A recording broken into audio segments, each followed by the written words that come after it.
Good evening, ladies and gentlemen. Welcome again. Thank you so much for joining us on Tembei TV. Your favorite show, Open Forum Political Discussion, is right here. And tonight, what a what a time to be alive. Heavy words being used against different people. What do you think about what is happening? Ngilu, Her Excellence Governor Foki Tui, says Ruto is rotten on an international platform. What's happening? Of course, Moses Kuria today says no circumcision, no president.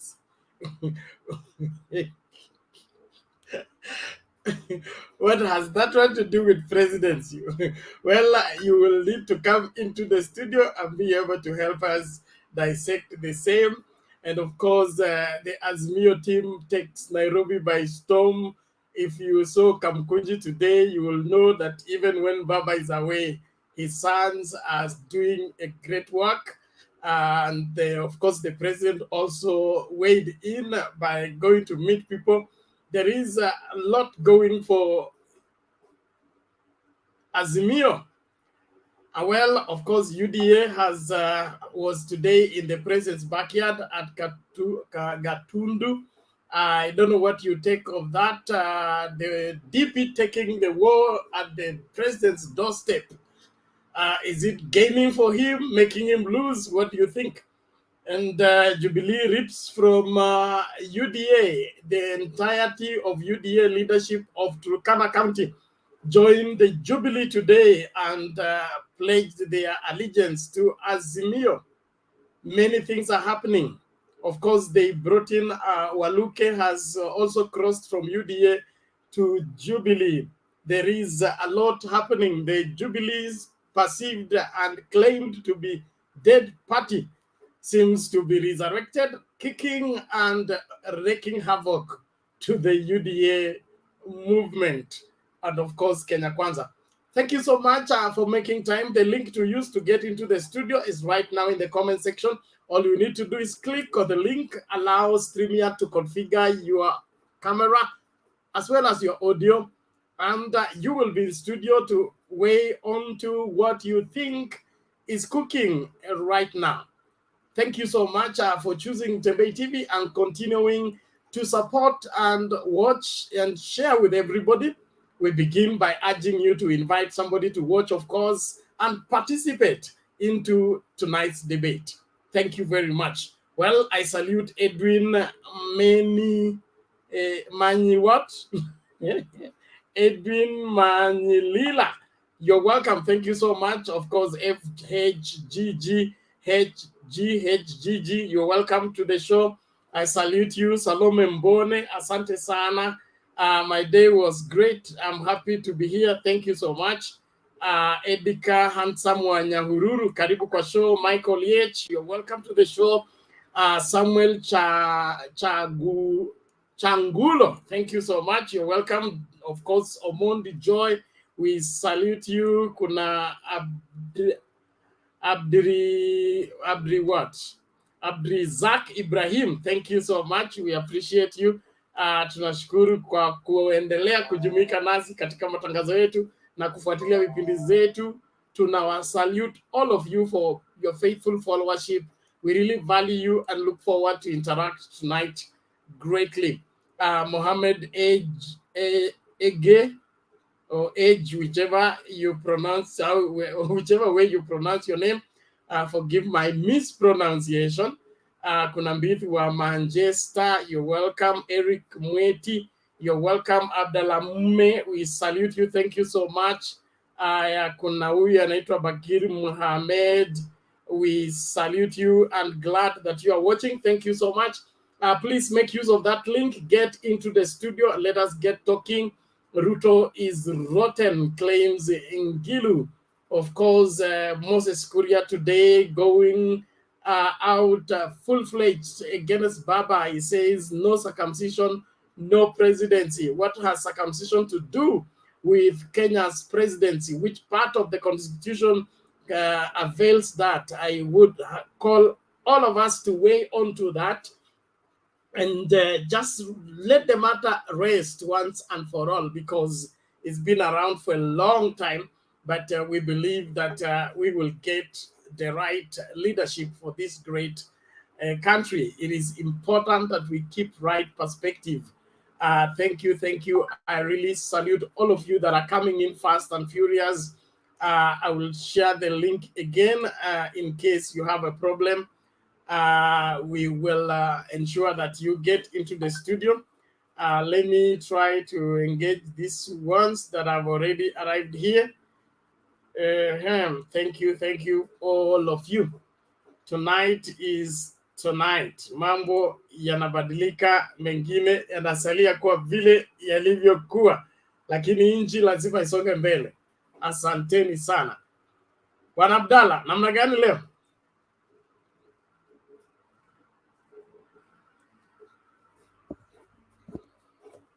Abdalla, unmute mic iko kando ya jina lako. Una click kwa hiyo mic iko kando na jina lako. The mic is beside your name on the screen.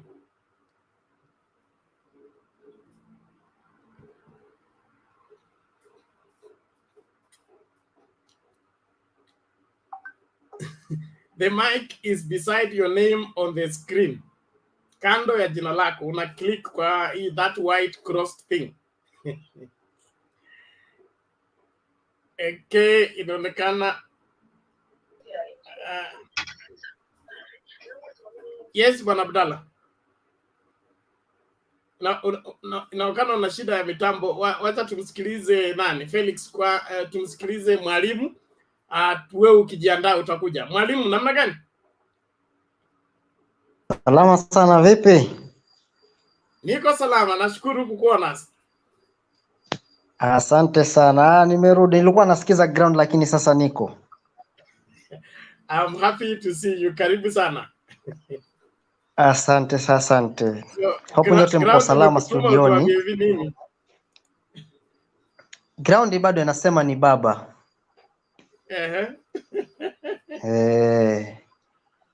Haya, endelea.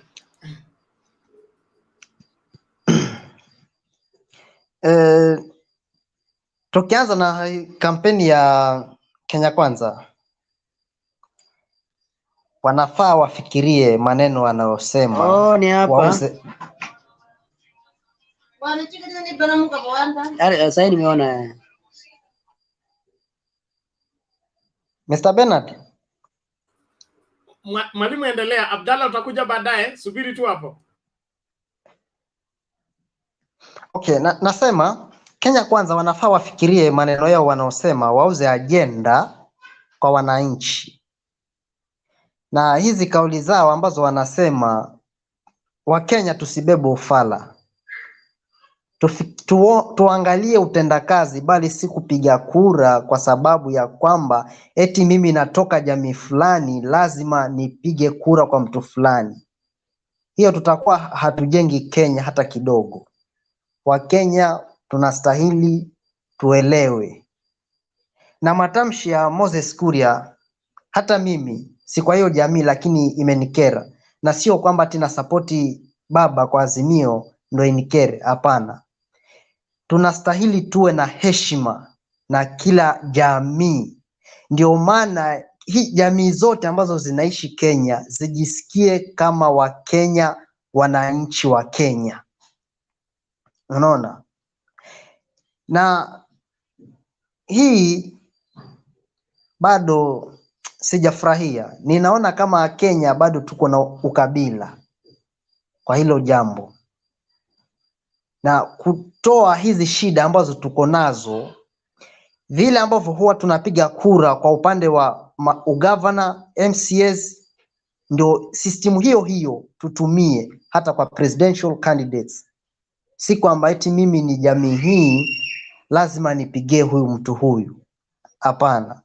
Na pia naibu wa rais na mlaumu kiupande fulani, kwa sababu haezi akaenda akaunti zingine aseme serikali ya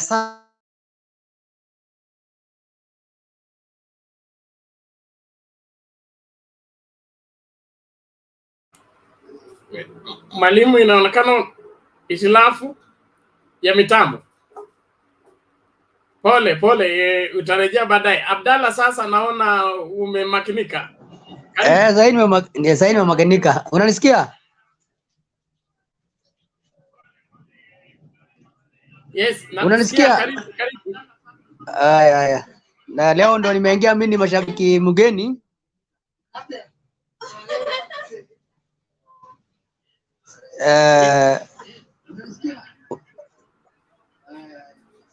Najua mimi ile kitu endelea toa maoni yako. Sawa, mimi ile kitu sawa, asante. Mimi ile kitu inanishangaza, hiyo tume ya kuzuia hate speech.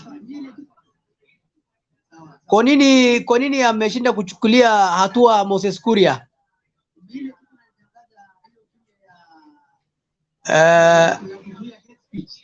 Kwa sababu watu badala wauze sera zao wanaongea kitu ambaye hastahili. Mimi naona watu, hii tume nafaa wakae chini tena waangalie vile watazuia watu badala wauze sera zao wanaongea hate speech, wanaongea kitu hastahili hata wanauza, hawana sera ya kuuza. Leo angalia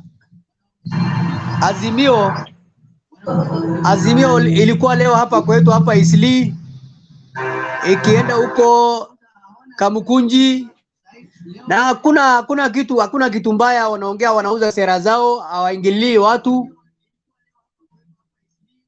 Sasa hii watu sioni kama sera zao ni kutukana watu na kumwingililia watu. Sioni ile sera na wauzia wa Kenya.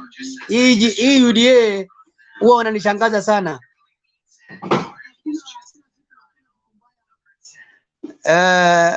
Wacha mimi sasa, leo mimi ni mgeni, kwanza niwasikilize nyinyi kwanza, alafu baadaye pia nitarejea niwapishe wengine ya marafiki zetu. Okay, asante Abdalla, tunashukuru sana. Tuendelee pamoja. You keep your mic mute mpaka time utaanza kuongea tena. Sawa, asante. Felix, namna gani?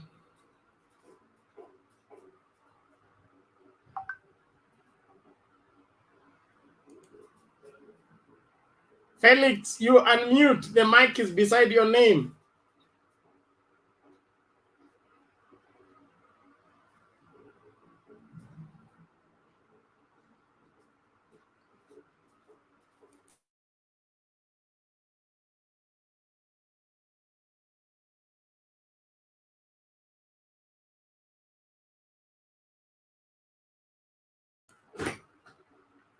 Felix, inaonekana ako na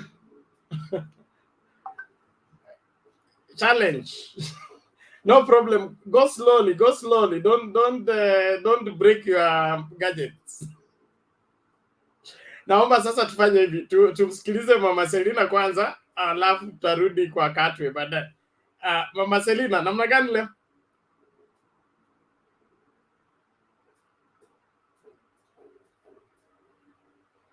Hey. Aya.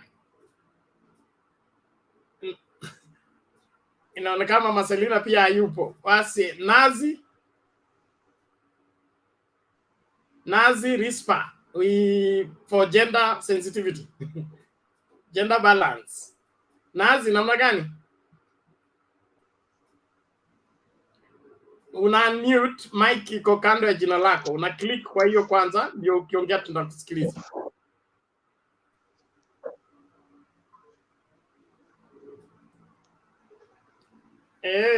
Leo inaonekana ngoma kali. Mama Selina, are you there?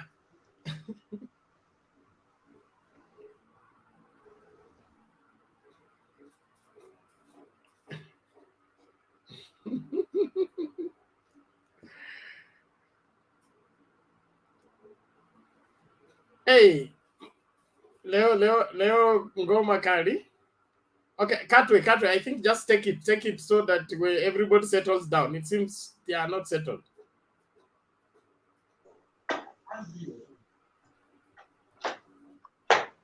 Good evening. Well, today actually is the last day of the week. Okay. Nazi ameingia. Yes, good evening to you. How are you? Fine. Yes. Hello. Yes, we can hear you. Go ahead, give your submissions. Okay. Nataka kusema mambo ya chama hii yetu ya kitaifa ya UDA. Chama ya UDA ni chama ya kitaifa. Na nimesikia mmoja wetu akisema ni chama ya watu wenye wako na mahasira. Chama ya UDA haina mahasira hata kidogo. Watu hawajui kutofautisha ya mambo ya upande wa kukasirika na upande ya kuongea ukweli. Juu Wakenya wengi hawapendi ukweli. Hiyo ndio sababu unasikia watu wengi wakisema UDA wako na makasiriko. Lakini kwa ukweli na ukifuatilia kabisa chochote kinaongewa na mtu wa kutoka pande ya UDA ni mtu mwenye ako na nidhamu ya kufikiria mtu yule mwingine. Na mpangilio ya UDA ni mpango wa kesho venye watu wenye hawana ajira, watu wenye wanaishi maisha duni, hao watu wote wawe wanaangaliwa. Juu Kenya 90% ya Kenyans we are very poor. Na sisi ndio tuko chini kabisa. Wengi wetu hata saa hii hawana kitu ya kula. Bado hiyo haitaki watu hawataki hiyo iongewe. Juu watu wamezoea nyama choma, kama leo ni Friday. Watu wanakula nyama choma, wengine wanafurahia, lakini kuna mtu amelala njaa saa hii. Mimi ningetaka kusema watu wa Azimio, na tukipigia Azimio kula tukue watu waangalifu sana. Juu hakuna mwenye anaongea Azimio anaongea mambo ya mwenye analala njaa. Hakuna mwenye ako Azimio anaongea mambo ya mwenye ako na life duni. Hiyo ningetaka kusema watu waache kusema UDA watu wako na hasira. Hakuna ile hasira iko. Hasira ni njaa, hasira ni kukosa pesa kwa mfuko. Kama saa hii nikiongelelea chuma ilikuwa inatoka shilingi 750 ndio 10. Saa hii chuma ni 1100. Simiti ilikuwa inatoka 500, saa hii ni 620. Tunaelekea wapi? Chakula mafuta ya lita moja ilikuwa inatoka 30 shillings. Saa hii ni 110. Sisi tunaelekea wapi? Alafu watu mnakuja kusema ati watu wa UDA wako na hasira. Hatuna hasira hata kidogo. Lakini tafadhali wa Kenya, tukipiga kura tukielekea hii mwezi wa August tarehe 9, piga kura yako mahali utalala njaa. Piga kura yako, usipigie watu tu mambo yenyewe waende washibisha matumbo zao. Pigia mtu mwenye unajua anakwambia ukweli, ati wewe sahani yako utajaza, hata angalau hata kama utapata kakuota ukule sukuma na mboga yenye iko kule balance diet kwako. Saa hii kuna watu wanakunywa tu maji na wanalala. Wacha tufikirie. Mimi nalilia Wakenya sana. Nalilia Wakenya sana. Tunaona tukienda kutupa kura zetu, tunaambiwa tupigie mtu ako kwa serikali, mtu mwenye amesimama president. Mbona atushikie mtu atuambie pigia huyu? Mbona yeye asinyamaze atoke polepole? Sisi tujichagulie mtu mwenye tunataka. Mbona tupewe mtu? Lazima tuangalie na kila mtu afikirie vizuri kabisa. Si panganga tu tupige panganga bila kufikiria vizuri. Okay, asante Nazi. Naomba hivi. Naomba sasa nikuulize swali. Niulize. Naona wewe ni mama wa nguvu na mama wa kufikiria. Umezungumza kuhusu bei ya chuma, bei ya simiti na of course bei ya mafuta. So hiyo sio lugha ya watu wa chini kwanza, tukianzia hapo. Lakini swali langu kwangu ni hii. UDA Itasaidia mtu wa chini kwa njia ipi kulingana na sera ambazo wamekuuzia? Kulingana na sera zenye UDA wanatuuzia, wanatuambia wao hawataki kuanza uchumi kutoka juu. Na sisi unajua hata nikiongea mambo ya chuma, ni ile research yote nimefanya. Si hata mimi niko na chuma ama niko na nini, lakini ni research yangu ile yote nimefanya. Na mimi niko huku chini, huku na watu wale wengine nasikia pande ile wanalilia.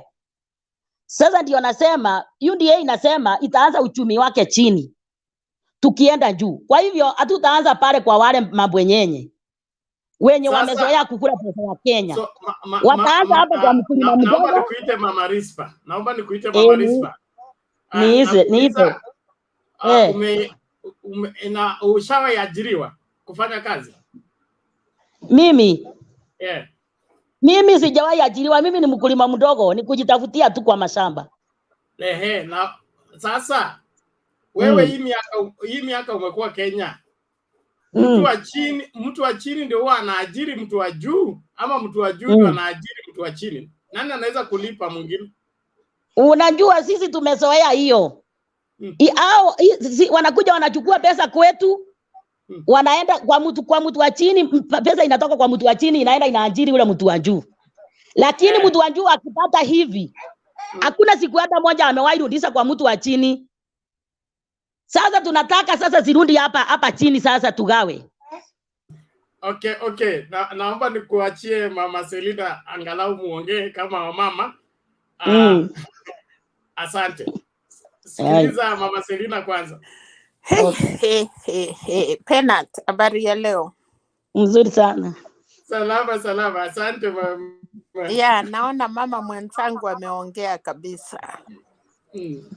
Anataka pesa sikuje huko chini. Sitoke kwa huko juu. Mami, wacha nikuulize, wewe ni mama unapika chakula nyumbani. Uko na watoto. Hiyo chakula unapigia watoto unatafuta ama unaletewa?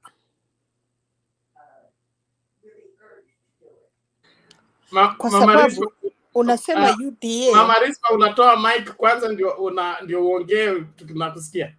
Sasa UDA wanasema wanataka waanzie chini iende juu. Hiyo pesa wanaanzia chini iende juu inatoka wapi? Wanatoa wapi hiyo pesa? Watatoa kwa bank ama ni pesa zetu siko kwa mfuko zetu? Kwa sababu mama, wewe ni mama kama mimi, uko na watoto, na hatuwezi kuja kudanganywa na wenye wanasema UDA kwanza hawa wako nayo ama ni kama sisi. Hawa wakikuja na mahelikopta kwa mkutano sao, na wakati wanawapatia 200 ama 500 ama t-shirt. Tumewahi chakua viongozi yenye wanatununua 1,000 ama 200 na wanaenda 5 years. Nimesikia umesema Azimio. Nasikia unasema UDA. Sasa ningetaka kujua, unajua hii samani ulikuwa ukitusi Raila unapata kura. Sahii tumeambiwa Kenya wamerefuka. Hatuna wachinga. Sasa wewe mama, ukiwa na watoto yako wawili, umesomesha mtoto, unataka afanye kazi. Hiyo mtoto yako ya university unakuja kumpatia wheelbarrow, unamwambia kazi ni kazi. Huyu mtoto atakusaidia miaka gani? So, nimeshukuru vile umeongea, lakini ni vyema ujue kabisa ile MP unachakua, ile MCA unachakua, ndio ukuje ile kiti ya huko juu. Lakini ukiambiwa wewe mtu ya huku chini, pesa zinatoka wapi? Wewe umekuwa ukifanya kibarua, nimekuwa nikifanya kibarua, sina chochote. Alafu sasa ule tajiri naenda kufanyia kibarua anaweka pesa yake. Tutatoa wapi hizo pesa? Watu ya UDA wanawapatia pesa kutoka chini, siko wapi? Unanisikia? Sana Mama Selina. So nafikiri sisi kama tuko wa mama kwanza, mimi nikiwa mama, mimi ndiye nasaa mwisi, Mi nasaa pasta, nasaa mkora, nasaa yote inatoka kwa tumbo ya mama. Watu wakitaka kuja kuua mwizi, mimi nikiwa mumama napiga nduru kwa sababu ametoka tumbo yangu. Kikikuja ule mzuri, mimi mama nasema yote ni yangu. So inastahili sisi wa mama ya Kenya tusifuate tu kwa sababu ni siasa ama watu wanakuja kusema. Tunataka kujua mjukuu yako, mtoto yako atafaidika na nini. Ukienda kibarua sahi kufua manguo, ndio uwekee watoto yako chakula kwa meza, ndio umpeleke shule. Unampeleka shule, kesho mtoto akuja akusaidie ama akuja apotee. Angalia hiyo watu wote wameshikana. Halafu ya pili, mimi ni Mkalenjin. Nimeona kama wewe ni Mkikuyu.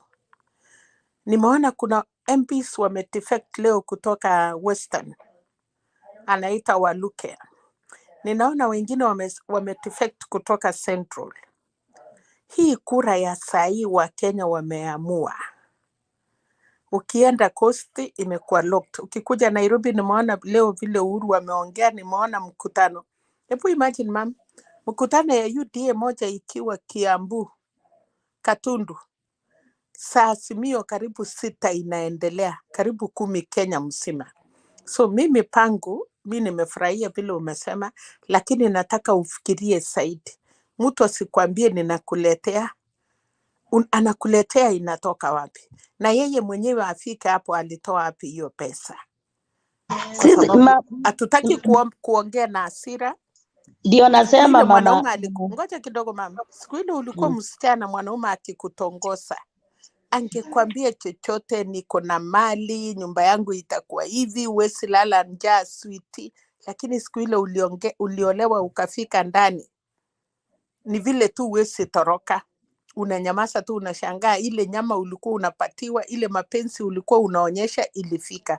For this one today, wacha tufikirie nchi yetu. I know, najua watu wameusiwa hasira ya Raila. Lakini fikiria, huyo Raila ameng'ang'ania nchi hii ya Kenya tangu ile enzi mpaka saa hii. So ningekuomba kura yako, fikiria kabisa kama mama, chua hii watu wanatuambia nini. Halafu nataka nikuulize, wale wamama viongozi tunachakua ni wale wanatuambia wako na kiuno? Ile wamama tunachakua ni wale wanachitingisia sisi mwili huko mbele ya mkutano? Mama, sijui we ni msichana, sijui we ni rika kama mimi, sijui ni miaka ngapi, lakini kama mumama ni msichana, mumama ni mama mzee, mumama ni mama, pora mtu anaitwa mama, uwe msichana, uwe mama. Tuchunge nchi yetu.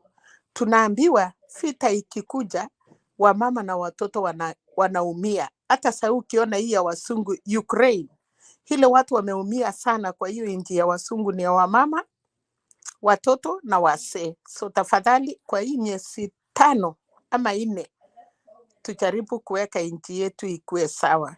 Penat, wacha nisikize watu, wacha nimwambie dada yangu hiyo, alafu wataniambia tukiendelea kufunzana. Hata mimi niliingia hapa na nikapatilishwa, nilikuwa mungumu sana kwa sababu mimi ni Mkalenjin na nilikuwa nasema Ruto tu, Ruto. Waliniongelesha mpaka nikafunguka macho na nikajiuliza, na kweli hii watu wanasema nini? Na hata mimi nikimpigia peke yangu Rift Valley, nani mwingine atamsupport? Nikajua, nikasema sisi na Wakikuyu tutampigia. Nikajua kura ya Kikuyu inaamuliwa the last minute, si sahi. Asante sana. Okay, asante Mama Selina. Mama Rispa, kabla ujibu, naomba umsikilize Guru kwanza, ana swali kwako. Ndio, bana, habari yako? Na wengine na wengineo. Mimi asante. Mimi naelewa sana huyu mama amekuja kutuongelesha leo. Hiyo ndio mambo imekuwa ikiendelea hapa kwetu Central. Watu wamewekwa hasira na ghadhabu kwamba mtu yule mbaya sana ashawaipatikana Kenya ni Uhuru Kenyatta. Lakini kuna jambo moja, kama vile dada yetu mwingine anaitwa Seko amesema kwanza kuna uchumi ya ulimwengu, the global environment of business ambayo imeharibika kabisa juu ya COVID, na hii imekuwa mambo ya miaka kama 2 hivi, na si hapa Kenya peke yake. Kumekuwa na mfumuko wa bei za vitu, ni inchi karibu zote. Hata Kenya ni mzuri imefanya, kuna inchi ziko katika hali mbaya zaidi. Pili, lakini hiyo hawaambiwi na hao wanasema bottom up, hawasemi hiyo. Pili, hao watu wamekuwa kwa serikali miaka 10. Sasa ndio wakati wameona kuna mama mboga na boda boda. Kwa nini hawakuleta hiyo maneno? Na hiyo ndio tunasema hapa kwetu. Mimi ni Mkikuyu na Mwembu na mimi nimesoma, lakini kundanganya watu yetu wawe na hasira ambayo haina msingi ni kitu inaniuma sana kwa moyo. Pili, naweza kuuliza huyu mama kama sasa tuseme ukweli, hiyo pesa tunaambiwa itakuwa ikipatikana, itapatikana na njia gani? Ilhali huyu mtu ndiye amekataa tufanye ile ya kuongeza pesa mashinani, kwa sababu pesa ikiongezwa mashinani ndio watu wanapata pesa ya kununua vitu, lakini alikataa, na hadi wa leo anaenda round akipiga BBI ambayo ilikuwa isaidie region yetu hata zaidi kwa ile policy ya 1 man 1 vote 1 shilling. Kwa hivyo siasa si hasira ama kupenda mtu, siasa ni interest, na ukiona mtu ambaye apiganii interest yako ama anakutumia, anaweka tu uchungu, basi uchungu ndani ya roho yako ili umfuate, unjue huyo mtu anakupotoza. Dada yangu, ningetaka ufungue macho.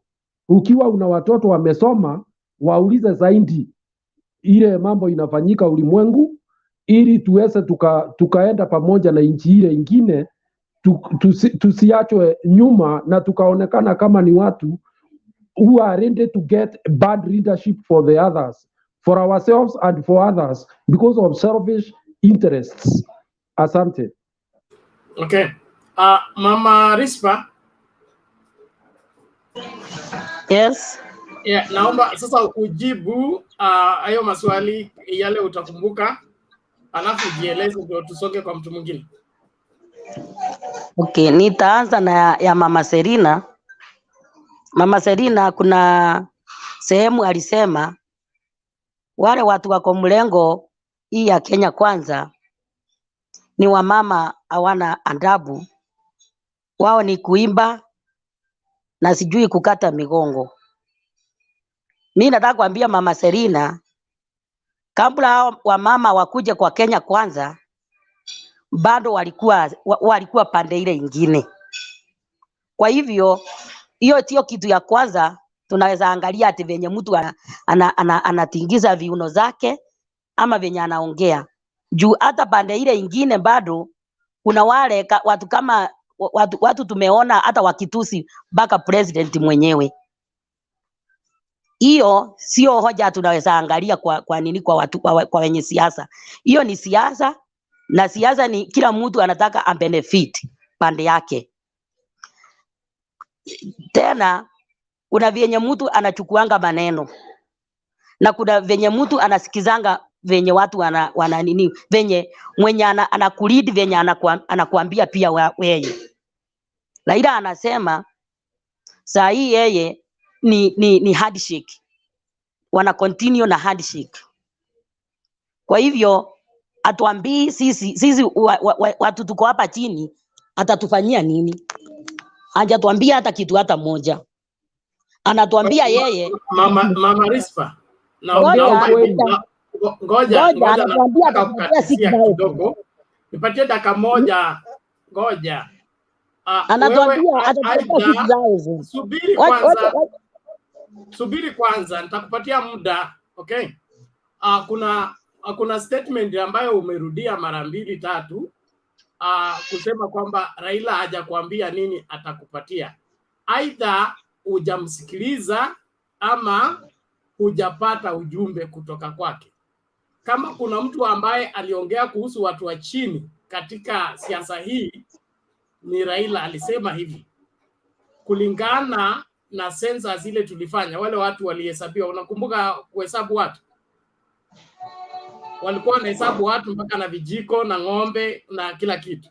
So wakasema kutokana na hiyo hesabu iligunduliwa kwamba kuna familia milioni 2 hapa Kenya hawana mapato yoyote, hawana mtu yoyote anafanya kazi. Kwa hivyo anasema kwa serikali yake hizo familia zitawekwa chini ya msaada wa serikali, ambapo kila jamii itapata 6,000 kila mwezi, ili wawasaidie wasilale njaa, huku wakifanya mikakati ya kutengeneza industries, ili wale family members wakipata kazi, mmoja wao akipata kazi apate mshahara, anatolewa kwa ile list ya wale watu wanapata msaada. Sijui kama hiyo umesikia. Swali yangu moja ni swali yangu moja ni sasa half of Kenyans sisi sote tuko hiyo anda hiyo ya kupewa 6,000. Hapana, Mama Rispa, mimi kwa nimekusikiliza vizuri. Wewe sio mtu ambaye haujui, wewe ni mtu ambaye unaelewa mambo, okay? Mimi sisemi kwamba Raila ataenda kutafuta watu wa kupeana hiyo 6,000. Anasema kulingana na hesabu ya Wakenya na ile record serikali iko nayo, inamaanisha hizo familia zinajulikana, majina yanajulikana, na kuna njia ya kuwafikia, okay? Na hiyo ni jambo moja tu, sawa sawa. Sasa hii ya nani, hii ya bottom up itatumia hesabu gani kuleta pesa kwa nyumba? Gani hii ya bottom up? Yes. Kama saa hii si serikali imejenga reli, si serikali inajenga mabarabara, hizo pesa zinatoka wapi? Swali langu. Bernard, tutapoteza muda mwingi hapa tukiongea mambo ambayo haitatusaidia. Let's discuss substantive issues. Sasa kuanza kuuliza kwamba barabara zina shida gani? Wewe unatoka kwetu, unatoka kwetu, lakini Guru ya hata ngoja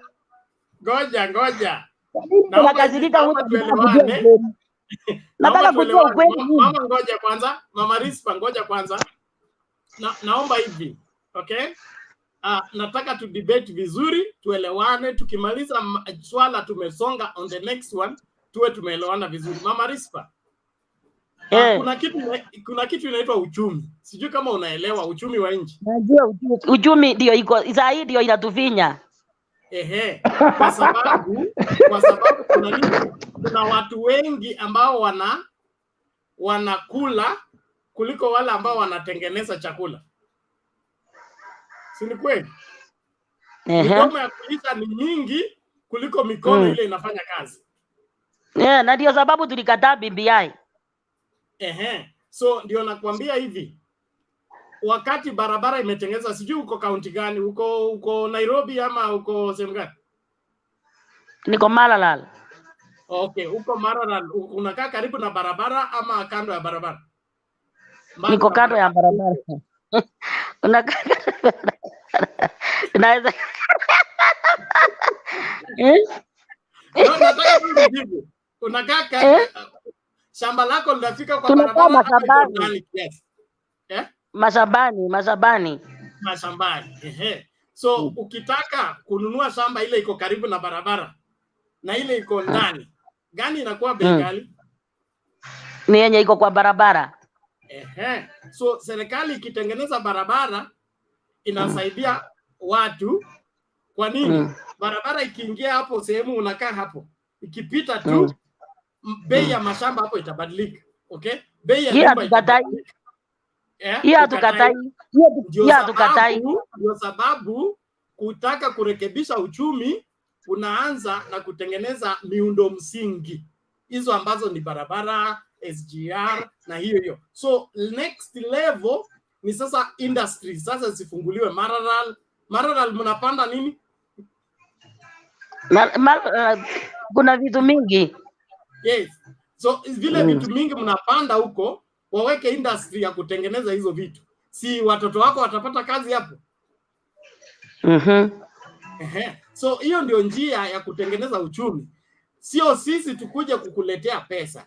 Tunakuletea industry, tunakuletea barabara, alafu hiyo yote tunajua.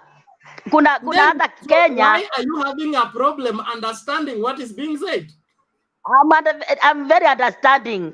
And I'm studying what you are saying. Yes. Okay. Thank you. So na hii mikono ni mingi. Bwana Murunga. Nataka kuuliza Mama Rispa maswali kila mtu. Then I just want to ask one question unajua Mama Rispa ameongea mzuri sana kuhusu mambo ya maendeleo, vile maendeleo imekosa kufikia wananchi, uchumi unazidi kuharibika, na anasema Raila Odinga hana agenda ya mtu wa kawaida, na tia kwamba hiyo bottom up tu ndio mwelekeo. Mama Rispa, tu kwa ufupi ningependa kukuuliza, huyo mtu mwenye ako kwa bottom up, hiyo position anashikilia kwa sasa hii, yani ni anashikilia hiyo nafasi akiwa kwa dunia ingine ama hayuko nchi hii, ama yuko nchi hii? Swali langu la kwanza kwako. La pili, uchumi wa Kenya ulizorota, ulianza kuharibika 2013-2017. 2013-2017 it was a one man show, and William Ruto was in the deep, in the center of that economy. Wakati tulikuwa na ile inaitwa Galana Kulalu, kulikuwa na hiyo tenda za mambo ya barabara, kulikuwa na Eurobond 2 ama 3. Hiyo pesa yote ndio wakati uchumi uliharibika. Handshake ilikuweko. Hii uchumi ya motamu ya pili ya Uhuru Kenyatta, hii mambo ya COVID ndio imetuumiza na imeumiza kila mtu, na hii uchumi haiharibiki kwa jamii fulani peke yake, kila mtu anakuwa affected. So hii uchumi ina affect wewe mahali huko peke yako ama sisi wote? Na lingine la mwisho, sorry mama, maswali mingi Murunga, tunataka kusonga mbele. La mwisho, Bernard, one question, one last question, and this is my last question. Hiyo vitu mingi iko Maralal. Kama kule Maralal kuna watu wanalima chakula, hiyo chakula inapita barabara gani? Sio ile barabara imejengwa na Uhuru Kenyatta. So miundo msingi ni muhimu sana. So mimi ningependa unijibu haya maswali mawili na hiyo ya tatu. Asante sana Ben. Okay, thank you Mama Rispa, naomba ujibu tusonge mbele tafadhali. Pole Dumbi, we can't take more questions. It will be over. Mimi nasema hivi, kutoka tulipatia Uhuru kura 2013, maisha ilikuwa mzuri sana. Hadi tukakuja, hata sisi tuko kwa hizo machakula tunauzanga, tulikuwa tunauzia watu vizuri. After that, hata kambula COVID haijakuja, handshake ikaku. Hiyo handshake kutoka hiyo wakati watu walisalimiana, hadi wa saa hii tunaona giza. Hata hakuna watu wa kuuzia juu watu hata wanalia hakuna pesa. Kwa hivyo sisi tumekosa pesa kwa mfuko. Barabara iko sawa, kila kitu iko sawa, Uhuru amefanya kazi yake, lakini pesa kwa mfuko hatuna.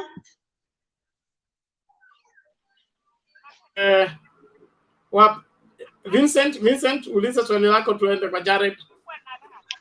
Mimi si swali mimi nataka, unajua kitu nimeelewa hapa na kwa sijui Mama Rispa ama ni Rispa anafaa apelekwe polepole aelewe.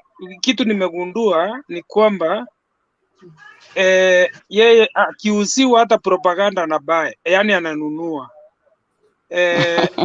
hajafuatilia siasa kulingana na ajisomee mwenyewe, ajue vile siasa ya Kenya inaenda. Ile kitu Bwana. nimegundua sio zile vitu anaona, ni zile vitu ameambiwa na William Ruto. Maybe ajasoma na aelewe siasa ya Kenya vile inaenda, ndio aanze kuongea. Juu anaongea zile vitu hata ukiulizwa ajui kueleza.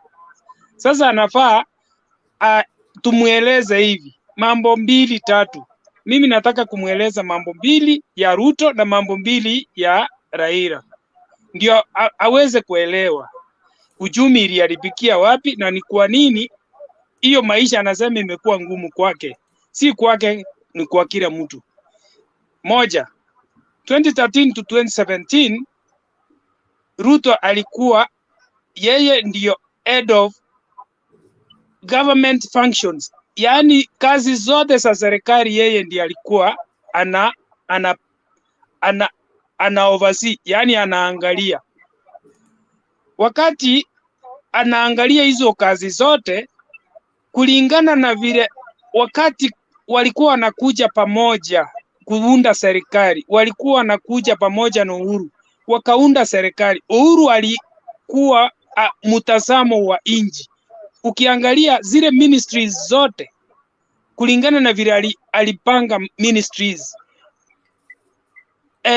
Ruto aliangalia upande yake akapanga watu wake strategic, yani zile mahali pesa ziko, ndio akachukua pesa zote kulingana na zile scandals zote zilikuwa zimerenga ministries zile Ruto alikuwa amechukua, kama Kenya Power, miundo mizingi yote ile ya serikali. Hiyo ni example. Yes. Vincent, hivi fanya hivi. Kienda hiyo safari itakuwa mrefu, kufika itakuwa ngumu sana. Nataka tu tukamilishe hiyo swala.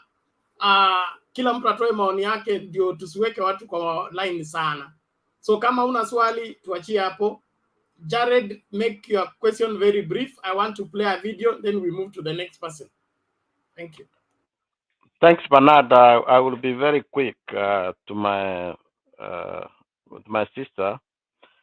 As Vincent was saying, I think as he was asking a very simple question, that one, where do we get the money to build the roads, which we cannot build the economy? And as it shows, first, I'm not quite sure that it is from Maralal, because he could not even say one thing from Maralal. I'm hoping that I'm wrong, but I wanted to say two things only to our dear sister or our dear mom. One, the Deputy President of the Republic of Kenya is William Samoei Ruto, and if you don't know, is one single most responsibility of the Deputy President, which is in the Constitution, is to read, to chair what we call IPEC. IPEC is the one who sits with all the governors to discuss about budgeting, which is where he could have had a single-handedly influence the bottom up by making sure that there is more money going to the counties. Secondly, I want to say that I believe maybe you might not be in Kenya, because if you were in Kenya, then truly you might have been in Maralal, because when before the handshake, there was no business in Nairobi, and the majority of people could not sell. So the handshake gave a way for the people to continue earning their living. So all of these things you are being told, I can only ask you one thing. When you say pesa ilikosa kuanzia 2018 after the handshake, in fact, after the handshake, if you can count how much money William Ruto has given to donations to churches, I don't know if those churches were supposed to give to their people so that we can have money, or at that time we didn't have Asuras, or at that time we didn't have Boda, so that they can give that money. In fact, if all that money could have given you and other people, then you would have money in the pocket. That's what I will ask. Why would he not give and they gave to churches? Was that the economy, or that time there was no bottom up? Thank you. Okay. Mama Rispa upo? Yes. Aya, naomba hivi, naomba tu watch hii video alafu urudi urespond tusonge mbele. Ama jibu swali lile utaweza, alafu ndio nicheze video. Ameniuliza ati mbona hizo pesa Ruto alikuwa anapeana kwa kanisa, mbona angetupatia ikuwe kwa mfuko yetu. My friend, sisi tunafanya kazi za mikono yetu na tutegemei kupewa. Na hata hizo pesa unasema Ruto anapeana, mimi sijawahi siona. Hata sasa nimesikia na wewe anapeana kwa kanisa, sijawahi ona akipeana kwa kanisa mimi. So hiyo ni history unanipea. Na tena mimi as far as a mother, I do my own things with my style. So I'm not there to be given, and I'm a very hardworking lady. So I can't expect that someone will come to give me some small things, small monies. No. Me, I am a hardworking lady. I do it my own. Lakini when it comes to politics, this is the time tunataka kujua who is talking the truth. We have here Laila for many years, almost 30 years akiwa kwa siasa. Ruto tumemsikia pia yeye, lakini amekunya na model that tunaona inaweza saidia mtu mwenye hana chake. And we are tunaongelelea sana mambo ya mtu hana chake, si mambo na kupewa pesa na Ruto. Juu mimi kama mimi Ruto anijui na hakuna siku yenye atakuja ati anijue. Me, I'm just crying for someone else. Mimi najua kujitafutia bwana. Second Bernard, second moja tu nimkumbuze. Hatutaki propaganda hapa. Waja nimrudishie. Acha malize tusonge mbele please. Ameniuliza juu ni kwa nini tunalia hatuna pesa kwa mfuko. Hata ukisikia wengi wetu tukiongea hapa, tunalilia wale wawezi jiongelesha, hawana simu kama hii tuko nazo. Hao ndio sababu tunakuja kuongea hapo ndio tusikie venye tunaweza warudishia. Sasa usikue hiyo ndio sasa inaitwa hasira. Ukiweza kusema ati mtu alikuwa na pesa yake. Pesa ya mtu ni ya mtu. Na don't worry anapea nani? Anapeleka wapi? Hiyo ni yake. Wewe utoki mararar. Please Guru you are becoming a nuisance, achana hiyo. Mama Rispa maliza tusonge mbele. Ndio namrudishia sasa, ndio namwambia ukweli. Hata kama tunapiga mtu, unajua siasa ni kupigana. Na ukipiga yule wewe upite ni yako, hiyo ni bahati ya. Na ukianguka wewe anguka utoke na we are not there. Sasa hatuna hasira ile ate nani akupita. Kama Raila akipita tutashukuru. Kama Uhuru si alichaguliwa na alilinda kila mtu, anatengeneza project kila mahali. Si Raila naye akichaguliwa, kama ni atachaguliwa pia yeye atatengeneza kila mahali. Ruto akichaguliwa hata njua alikuwa anapeleka pesa kwa kanisa. Kila mtu ataletea project mahali anataka. Sasa kama sisi wa Kenya lazima tukue na roho mzuri, roho mkujufu. Wewe mwenyewe unaweza sema ati usiseme ati Ruto anapeleka pesa kwa kanisa. Hizo ni zake. Mimi sifikiri yangu mambo kama hiyo. Asante Mama Rispa. Mama Rispa, asante. Naomba wachia hapo. Utarudi baadaye. Naomba wachia hapo, utarudi baadaye. Bwana ungependa sekondi moja nimkumbuze kitu moja tu. Chris, sekondi moja tu. Sawa, kukumbusha sio swali. Thank you. Yes, sio swali. Mama, nimesikia mzuri sana na umeongea mzuri, naona wewe ni mtu wa Azimio sababu umeongea mzuri sana. Kitu ningekukumbuza kwamba hiyo bottom up yako hiyo wanakuambia pesa ya serikali ukitoa taxes inaenda kwa consolidated bank ambao parliament inapitisha pesa pahali zinaenda. So hiyo Ruto anakuambia bottom up, lazima change constitution ndiye iende Sugoi, ndiye apatiane watu. Ruto anaambia watu, Ruto hatuambii, hata sisi tuko na masikio, tuko na akili. Si Ruto atatuambia. That is the language that Azimio siwezi mpigia kula juu ya that type of language you are talking. Ate Ruto anatuambia. Ruto is not a kid. Me myself I'm not a kid. Ruto anaweza niambia nini? Hawezi. Ruto ataongea kule kwa TV, tunamuona kwa television.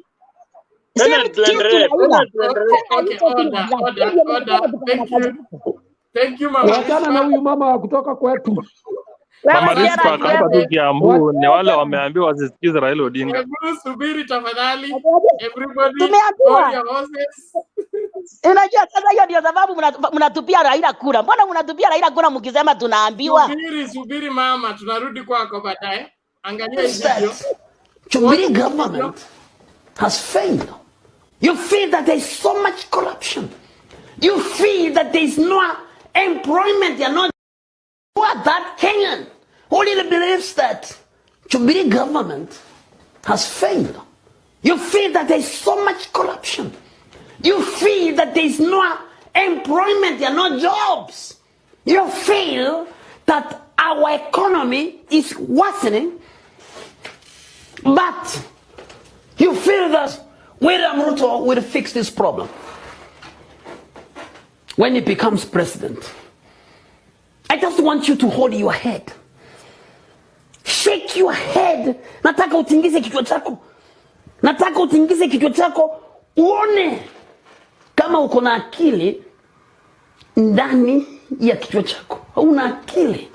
Because there's no way a person, a human being with a functional brain can make such a decision. You are aware that this person is responsible for corruption in our country. This person has not created jobs that he promised. That person has not delivered what he promised. But you want to tell us that this person is the better option. This person, if he becomes president, is going to clean the mess they have created as a government. Definitely you have a problem. You are worse than a monkey. You are worse than a baboon. You are worse than a dog. Because those animals can make a better decision than you. Wewe unalia kwamba kuna ufisadi ndani ya serikali ya Jubilee.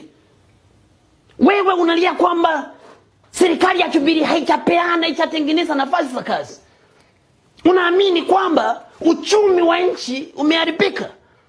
Lakini unataka kutuambia kwamba wale ambao wamesababisha haya yote, unatuambia kwamba huyu akiwa rais anaenda kurekebisha haya mambo yote. Hauna akili.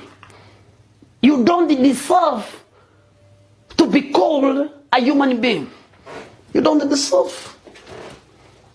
Because of the choice you make, you deserve to be poor. You are condemned. You are condemned. A leader should have integrity. A leader should not be corrupt. A leader must be able to unite the country, to bring the nation together. Lakini wewe unafikiria kwamba Ruto anaweza kufanya hayo yote. You know very well Ruto is corrupt. You know very well Ruto doesn't have integrity. You know very well Ruto is divisive. But you are telling us that Ruto 2022, you don't really, you don't want a better country. You don't want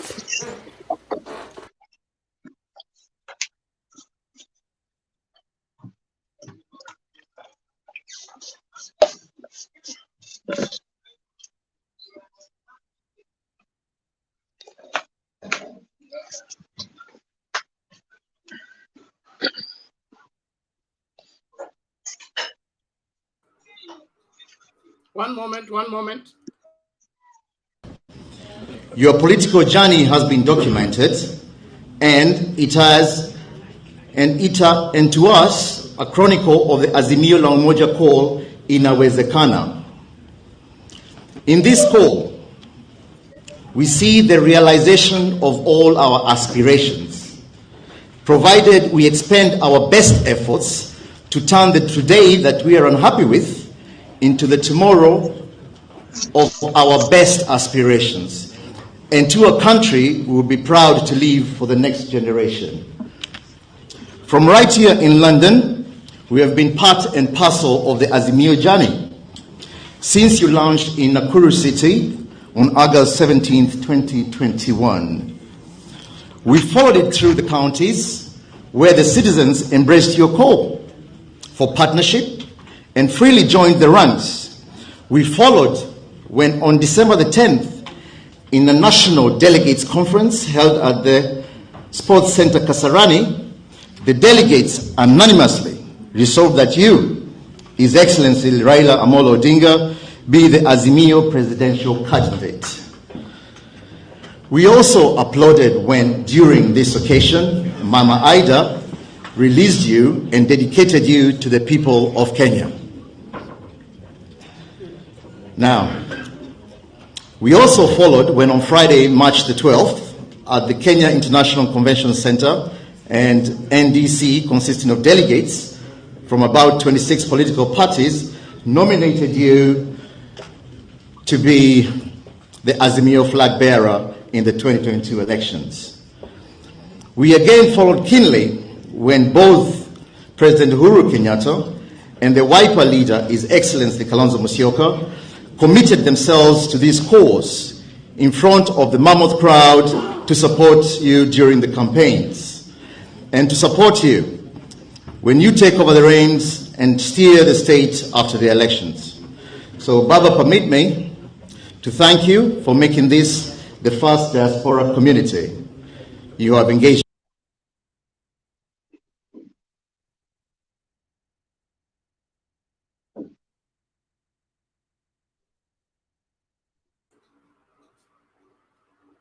Okay, let's listen to Mr. Murunga.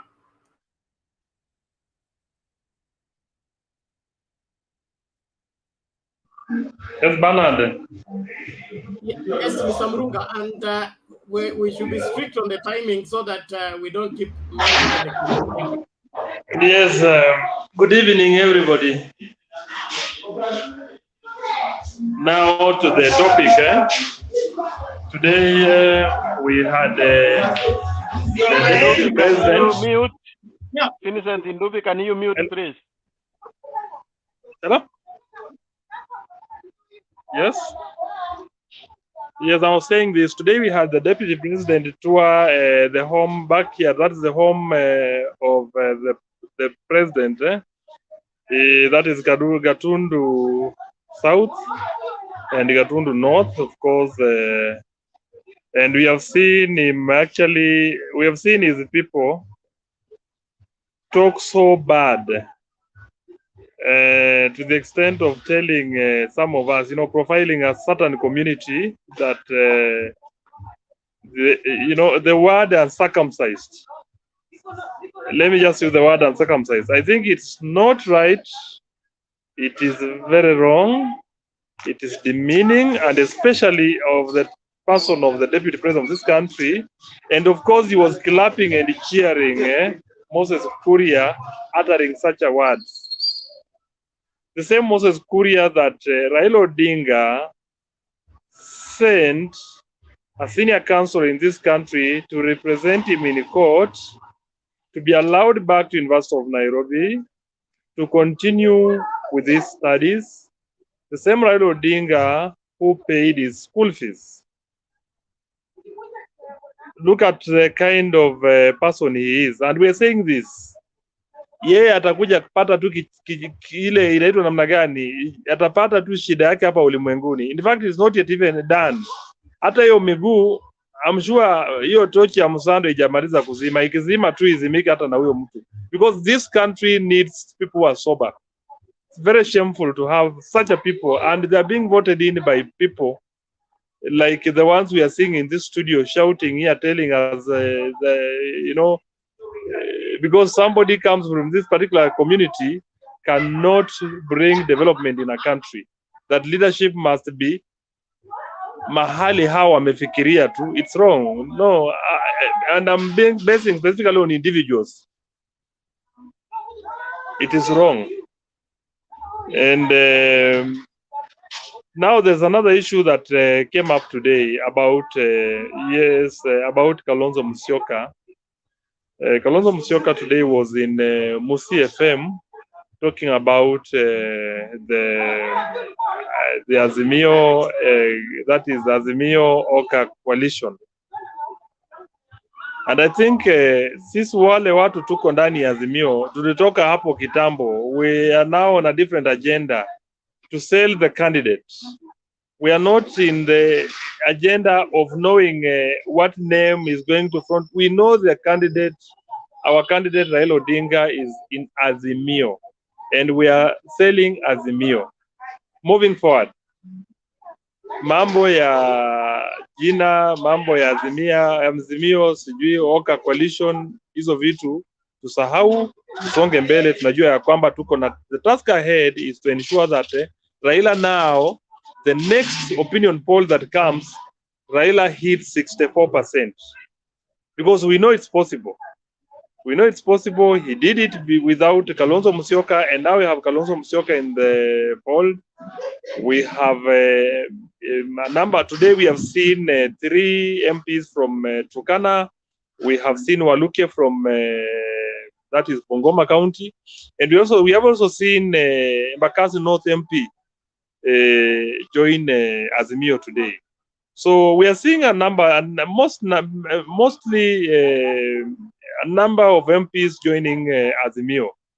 And yes, for WALUKE, mimi nasema hata ni kukuja kwake hakuleti tofauti yoyote, because we already have the Luhya Nation behind Raila Odinga. But it's also important that WALUKE comes in with a vote. Maybe that vote is what will tilt the scale, and then to pick 70%.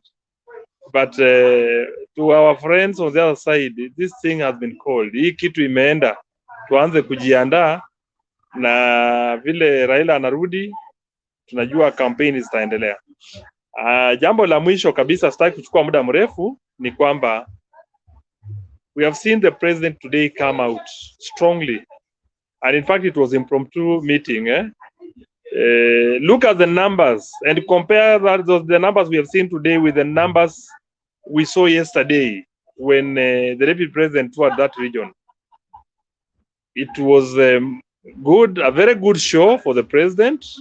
And of course, if we expect that, those are the things we expect to see ahead of the coming months. And comrades, we have only one task: to ensure that the thing comes home.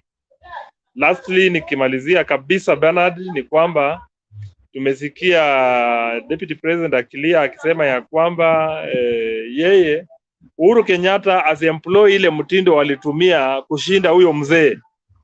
Anaomba sana. Na hiyo mtindo ni mtindo gani? Those are some of the things that we felt, mtindo gani huwa anaongea kuhusu. The president should not employ that, so that aache yeye na president, yeye na deputy president Raila Odinga na yeye wangangane peke yake. So walikuwa wanasema ya kwamba Uhuru only has one vote. One vote. Now this vote has translated into, matuzi wameanza kuogopa kwa sababu wanajua, this is the president and he's wielding the state power. And this is what we are saying.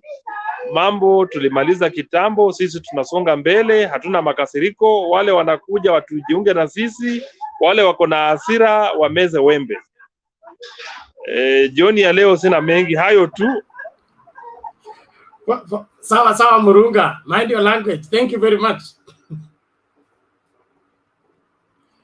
Okay, let's hear from Katwe.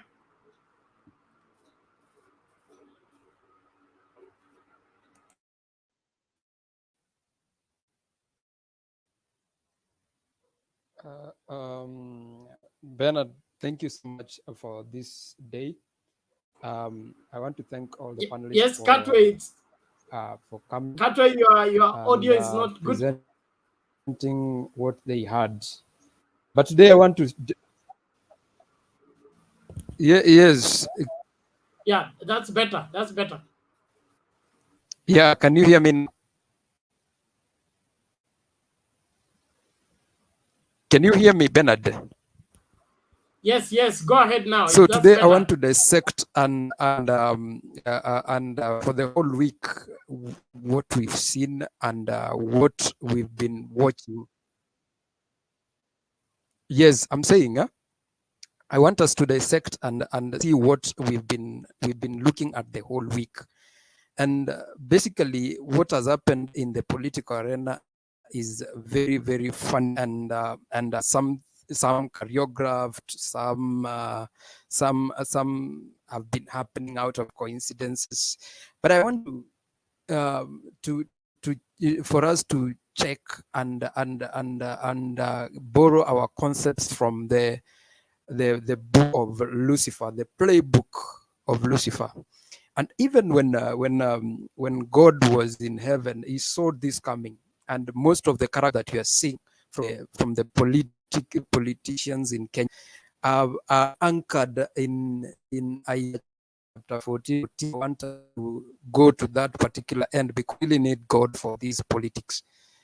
And Lucifer said that he was going to ascend above the high and he will become like himself. And these are some of the kind of character that we get, more especially when you look at the dictators that we've been having in the world. These are the same dictators, and the character of a dictator is number one, is to bring what we call disintegration among his subjects, because we saw that one with Benito Mussolini, the likes of Adolf Hitler, the likes of Mobutu Sese Seko, the likes of John Pierre Bemba, Idi Amin, and now Putin. They are trying to bring out that aspect of being a dictator. Today I asked the panelists a question: are we seeing a reincarnation of Daniel Toroitich Arap Moi in Ruto? Because the character of Daniel Arap Moi, who was the teacher of William Ruto in the politics of 1990, is the same character that we are seeing. He wanted the subjects to praise him. And this is what we are seeing, that every person who takes the center stage of a microphone, with a microphone, has to praise William Ruto. Every person who stands up has to take taking the center stage, has to talk about the ideologies of William Ruto and nothing else. Every person that takes the center stage, it says that they do not see what Uhuru Kenyatta has done. And I'm not surprised by seeing our lady here, and I have respect for our women. It's only that some of the politicians don't have respect for the old, that even after coming from Maralal, he doesn't see that the road of Maralal to Rumuruti was commissioned, was given a startup date in 1990. Today, that is the time that road is being completed. She is not seeing that because they have been conditioned not to see that, but rather to see the failures of a person, but not to see the achievements of any person. That is William Ruto for you. They have been conditioned not to see, in as much as she is coming from Central, she has been conditioned not to see the Rironi Nakuru Mau Summit Road, which is the longest dual carriage, 87 kilometers. They have been conditioned not to see that. They've been conditioned to see the Thwake Dam. They've been conditioned not to see the Are Dam, the Karimeno Dam, the Lamu Port, the shipyard, the Naivasha Drive. No one is talking about that, but they will talk about something else that was conditioned by them, that we are poor. And that is what Moi thrived in. Moi thrived in poverty. Moi made us think that in our brains we are poor and we are not. The only person who is the savior, and nobody but the savior, is Daniel Toroitich Arap Moi. He created problems for him to come as a savior. And this is what we are seeing, that you people are poor I am coming to be a savior for you, and I'm going to bring a solution called bottom up without any policy. You asked her, if this bottom up is coming, why are you not giving us a methodological statement to tell us how you're going to achieve this? Because Baba said statistics that were done by the Kenya Bureau of Statistics, I looked at them and I saw that 2 million households thrived in poverty below $2 a day. And this is why I'm coming in as the social protection program, something very simple, but they've been conditioned not to look at that. They've been conditioned even to check our manhood if they've been circumcised. I want to tell them this categorically, that those people that they are alleging that they were not circumcised, they were men enough to resign from the government and go outside the government to criticize the government when their advice was not heeded. These are the same people who have been fighting for democracy, sleeping in those cells and jails to fight for democracy. They've been conditioned not to see that. So in my submission today and my last word to these people, if even the Bible says that do not follow your spiritual leaders blindly, read for yourself. Do not be dismayed by these people who come by the skin of the sheep, but inside of them they are foxes. And when they are defeated, they say, we are going to choose is either to be eaten by the fox or to be eaten by the hyena. It's us to choose. But notwithstanding the fact that we are all Kenyans and we need this politics for our daily life. Thank you so much, Bernard. Okay, asante Bwana Katwe. Naomba tukimbie mbio tumsikilize Guru kwanza. Guru, come in please. Yes, Bernard.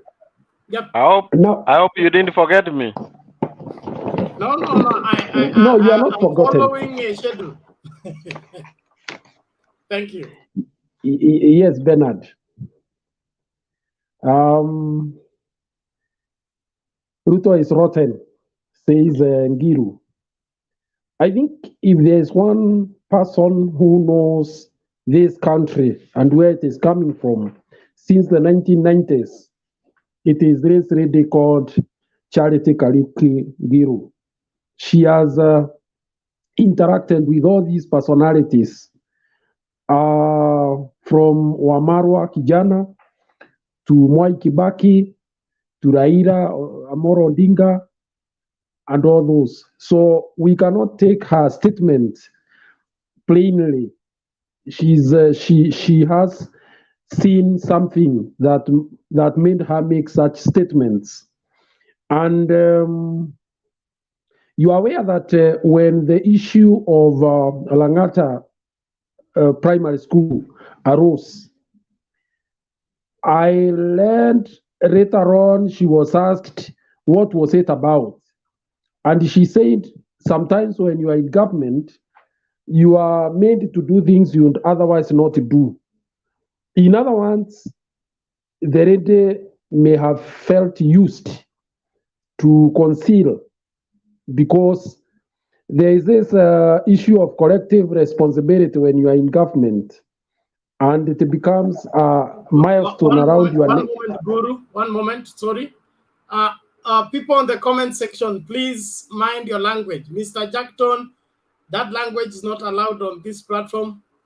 We are on a public platform, and we are under community rules that regulate the kind of language to be used here. Pornographic language, not allowed. Thank you. Please, let's observe civility. Let's not call anyone name. Let's just debate. If you can't raise your point, don't improve on your point. Don't improve on your insult. Thank you. Guru, continue. So she's saying that when you are in government, sometimes you got to have to do some things that you would otherwise not, because of what it's called corrective responsibility.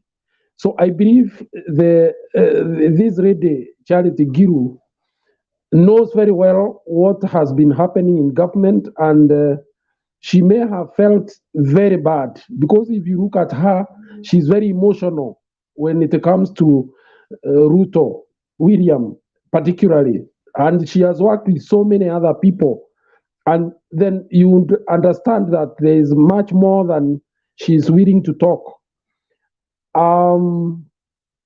Now, when you look at the leadership of our deputy president, it is more personalized kind of leadership, where the talk is, I summoned the minister, I summoned the PS, like he was saying, was it yesterday? You start wondering whether the government works from a personal point of view or from a policy point of view, where issues are decided through institutions like parliament and cabinet meetings. So it is wrong for somebody to personalize leadership in that manner.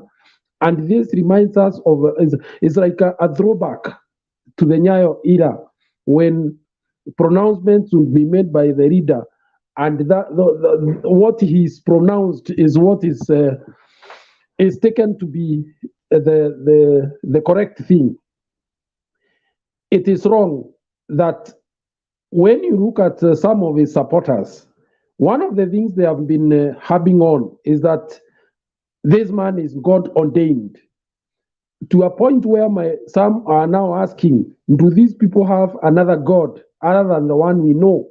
Because what we know is that the God that we worship is universal, and there is no way you can personalize or seem to kind of monopolize God.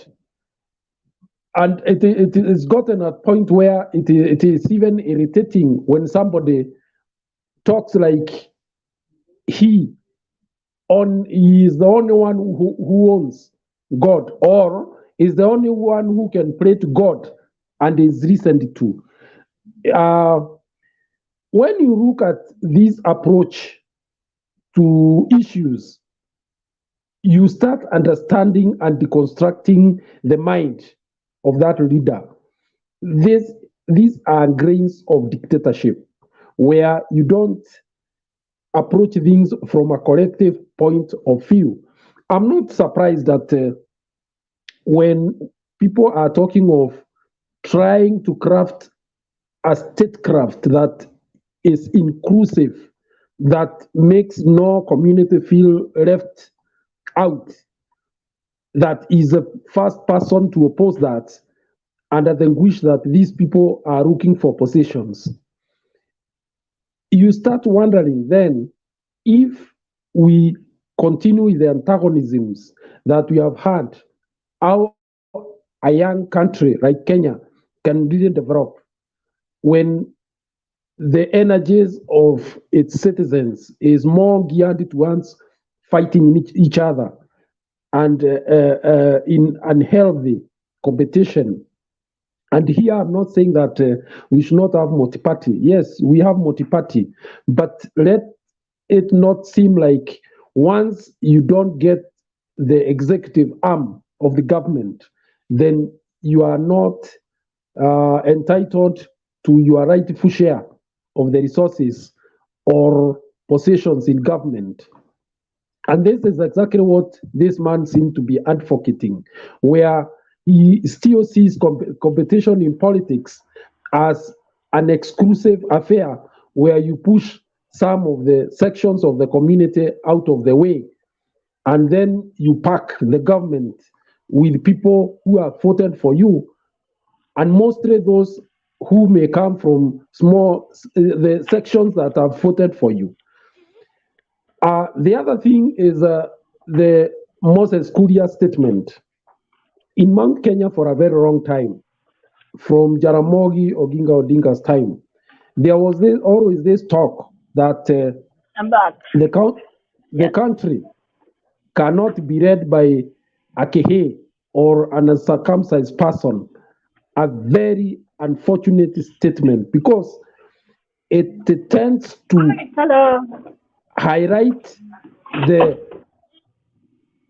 the culture of one community above others and make one community seem to have superior culture, which is very unfortunate because it actually denies our diversity as a country. In any case, great leaders, I am not very sure and I cannot talk with certainty, but I doubt whether Barack Obama underwent through the right, and yet he's one of the best American presidents that that country has ever had. So I understand Kuria. There is still a section of this community that still places a lot of premium on this cultural right, that you can now use it in the 21st century to discriminate against people of another community. Actually defies the fact that such a person ever stepped in a classroom. It is unfortunate, it is unreasonable, and unhelpful for our country. Thank you. Thank you, Bwana Guru. Naomba tumsikilize Jared. Thank you, Bernard, and thank you, the panelists. I will start with Mama Ngilu. It was, in my own opinion, it was unfortunate with the words she used, mostly in the international scene. There could be a better word she could have used to the deputy president. I know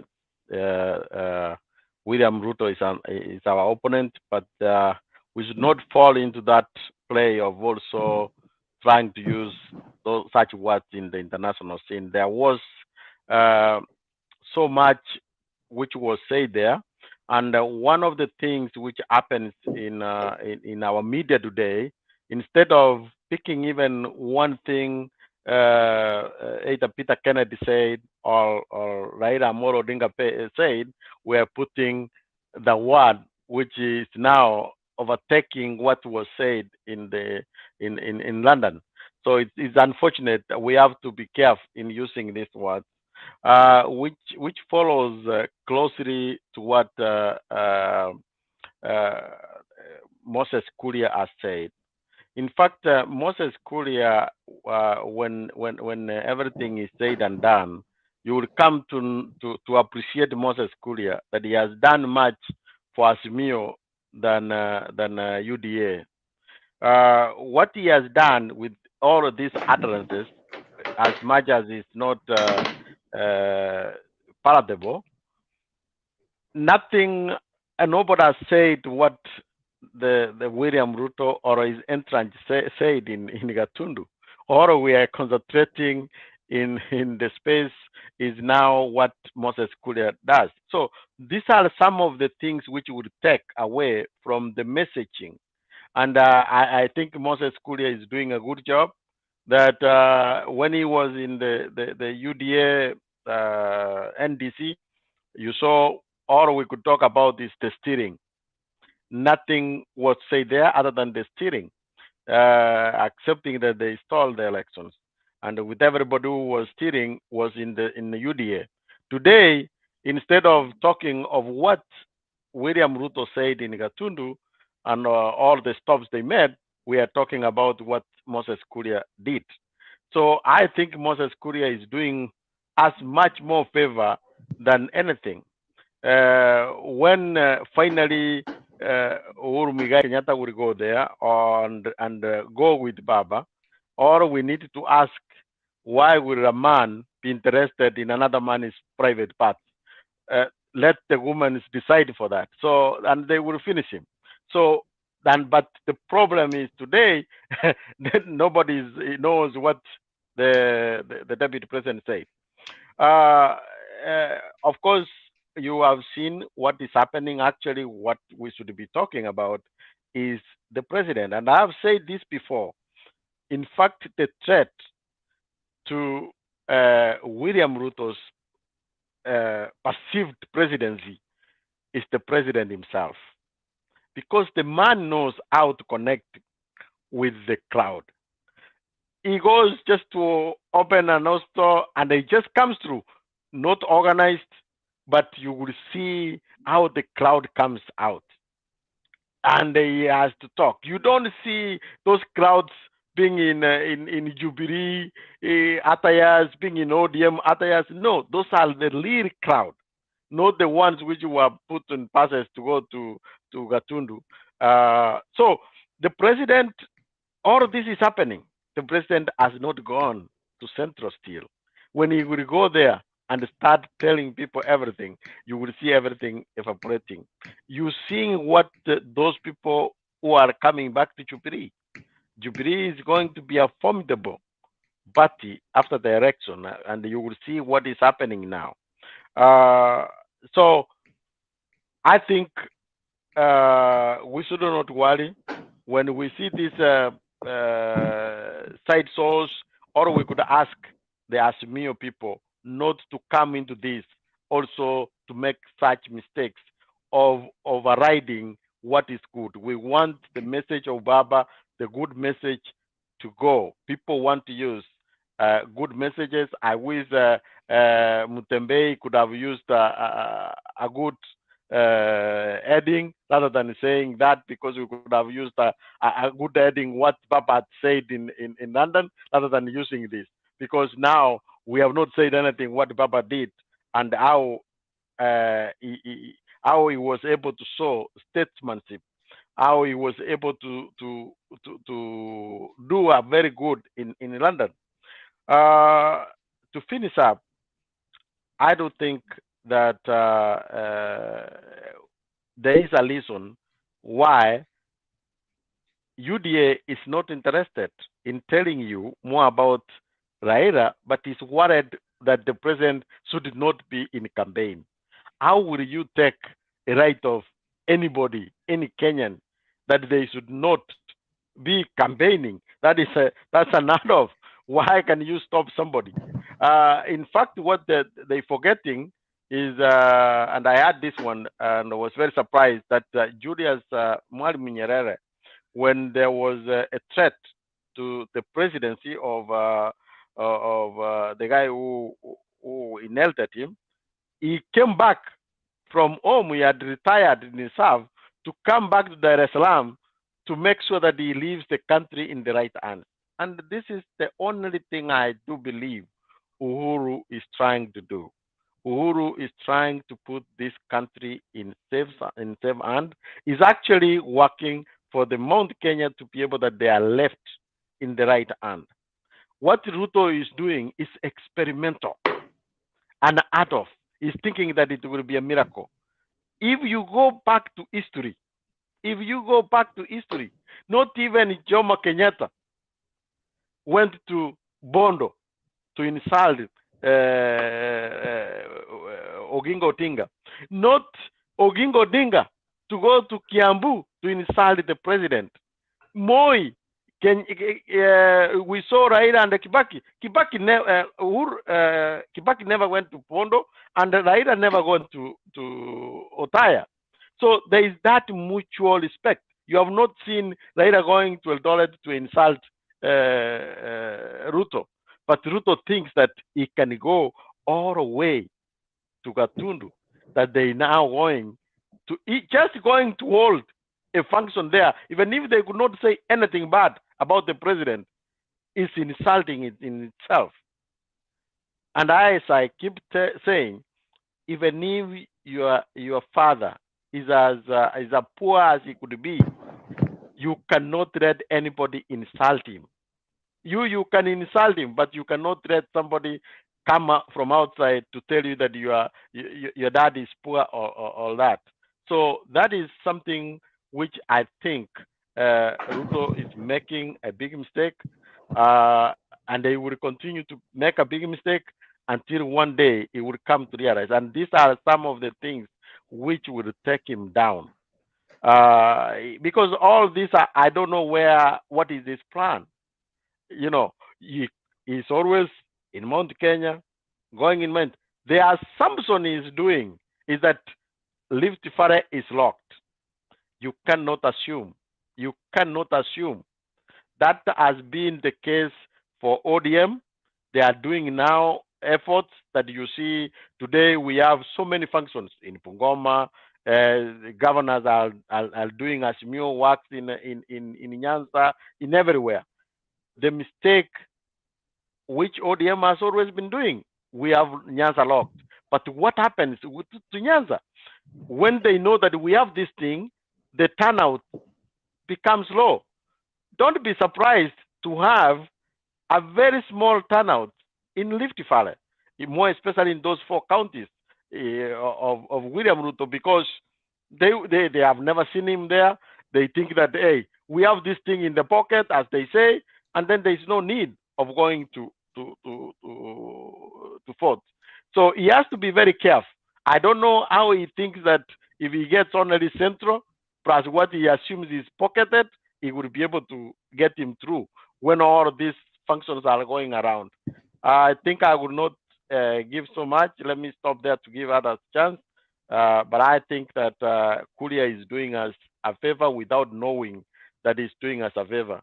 Thank you. Thank you, Jared. We appreciate your givings. Let's keep the conversation going. That reminds me of Caiaphas. Caiaphas, the priest, when Jesus was taken to be crucified, he said, it is better one person to die for the other than the whole nation. Then the Bible says that he spoke not knowing what he said, but being the priest in office, he meant exactly the purpose for which Christ came to die for all and save the nation, other than the nation go and save him. All the same, it is important that we keep everything in proper perspective. Watu wa comments, tafadhali hakikisheni kwamba mnakaa katikati ya barabara. And then please let us do this. They don't discuss personalities. Don't discuss personalities. Alex, that is not proper. Please keep it off. You don't discuss a person in the public platform. You don't need that, please. Let's just keep off. Whoever wants to get in touch with somebody, they will find the person one way or another.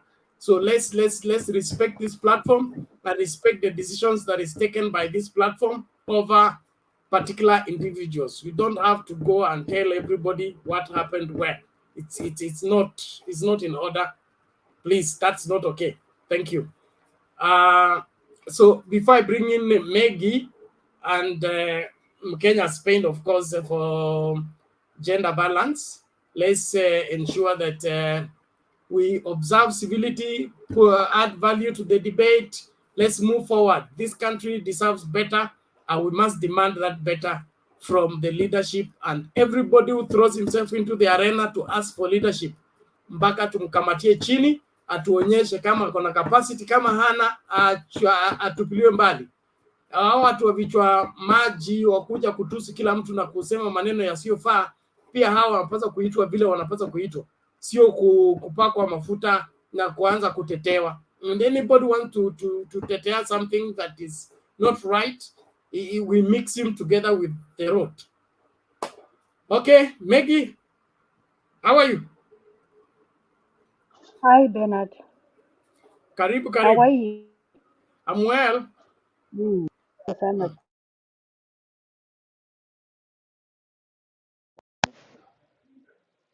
Hello. Hello, can you hear me? Endelea toa maoni yako. Hello. We can hear you, Maggie. Go ahead. Hello. Yes. Okay, Maggie seems to have Hello? a special problem. Yes, we can hear you. Okay, she has issues. Mkenya, Spain. Habari ya siku nyingi? Hello, salama sana, labda yenu. Salama. Nashukuru umekuja siku ya kuchukua sadaka. Kunachukuliwa sadaka. Leo ni siku ya sadaka. Kwa hivyo nimekuona, nimefurahi sana. Karibu. Sawa. Nataka kutoa kitabu cha sadaka sasa hivi. Otherwise mkoaje? Tuko poa, karibu. Tuko poa. Salamu. Nimesema enjoying you hata kama ni 30 minutes. Then itoroke kiasi because unajua it's almost the end term, so we are very busy. And very busy, but I have spared my 30 minutes, my 1 hour to share and join the platform and listen what Kenyans, my fellow Kenyans, are commending and are trying to build our country. So I listened to Mama Ngilu's speech in UK. And sometimes Ngilu is not a young person. She has her years. Yes, yeah. So sometimes I think she speaks in parables. She speaks in some proverbs. So those who did listen her well, they might maybe criticize her when she said that Ruto is rotten. But I think what she was meaning, what she was trying to put in our mind that we should look back and see everything that our deputy president has done, and now what he's trying to promise us, and see how things are, how parallel things are, and how things are not ending up. So meaning that he's rotten. I think he was using some proverbs. He was not. He was trying to divide the message. He was not trying to put the message direct. And also, I thank what she said concerning ladies in diaspora. She said that when Baba gets into a presidency, he should remember the ladies in diaspora, and that is including those ladies in diaspora in politics. I think that will be a good idea, and I support that one. Okay, I'll continue now to this about Moses Kuria. I've been listening to Moses Kuria, but sometimes we Kenyans we don't know what are politics, what is being a politician, and what are politics. Sometimes we think being a politics is that person who can payuka many words, can stand there on the ground and maybe start abusing others, start using those bad ones to make to put on his point, to make his point to be understood. But that's not politics. As we can look and we can see how these great people used to talk about what politics is. They used to call they used to explain it using the moral, the ethics. Because what makes a person? When we say a person, to be a person is not to be rich in material, to be wealthy, to be this and this. Being a person is what you have inside. Sometimes they say one speaks more rounder than words. No. Sometimes they say the action speaks more than words, but sometimes also those ones speaks louder. We can know how that person is inside, how that person is, because if you can address public, you can go publicly addressing and abusing others. That shows how you are inside. Because being a person, you should be able to control your mouth and control those ones which comes. We know we are human beings, we are not angels, we are not perfect. No one is perfect, and but some things we have to control them. And that's why we say when we are morally and when our conscience is well educated, some things can't come out of ourselves. Because talking about personal issue, or talking about some things that like this one, I can see he was speaking in public. This shows that he's trying to confuse us Kenyan using language that many of us we know, that many of us we have heard, and we have heard of it many years, and it doesn't make sense because this is going against the law. You can't go publicly and start abusing someone like this one. You can't go and start talking about personal issue of someone. Shows how our leaders are. They don't understand what to be a good politician. You can't show her, if you like a parent, those who are fathers here. Like here in Spain, tomorrow we are celebrating Father's Day. I don't know whether Kenyan you do it like here. Those who are fathers and those who are parents here, let's say if you are a father, you have to be role model to your kids. You can't go abusing and using abusive words when you are trying to address your kids. That's how they will grow. That's how they will be. And this is what we have been seeing to these Unda people. Instead of using good and mannered language words, they are trying to pass abusive language to us. And that's how many youths are now becoming. They are using also that abusive language to address other people. And I think this is morally bad, and we are trying to change, and we are trying to put politics what is not politics. We are trying to change politics. Politics is giving people what are your what are your what are you based on? What is your politic based on? What are you promising the Kenyans? What are you trying to tell us if we elect you maybe 20 this year to 2020, 2022? What are you promising us? What will you do us? Those principles which govern the society, will you try to make us better, or you will try taking us backwards? Or what will you improve? What will you do to the society? What will you do to our country? But not passing us this abusive language. This abusive language is just making us worse and worse. And some of these campaigns, they are being listened just worldwide. They are international. It's not only Kenyans who listen to them. And can you imagine a person who is comparing to become a governor using this kind of language? This shows how immature we are. And how we are like kiddish. We are just using kiddish language to address ourselves.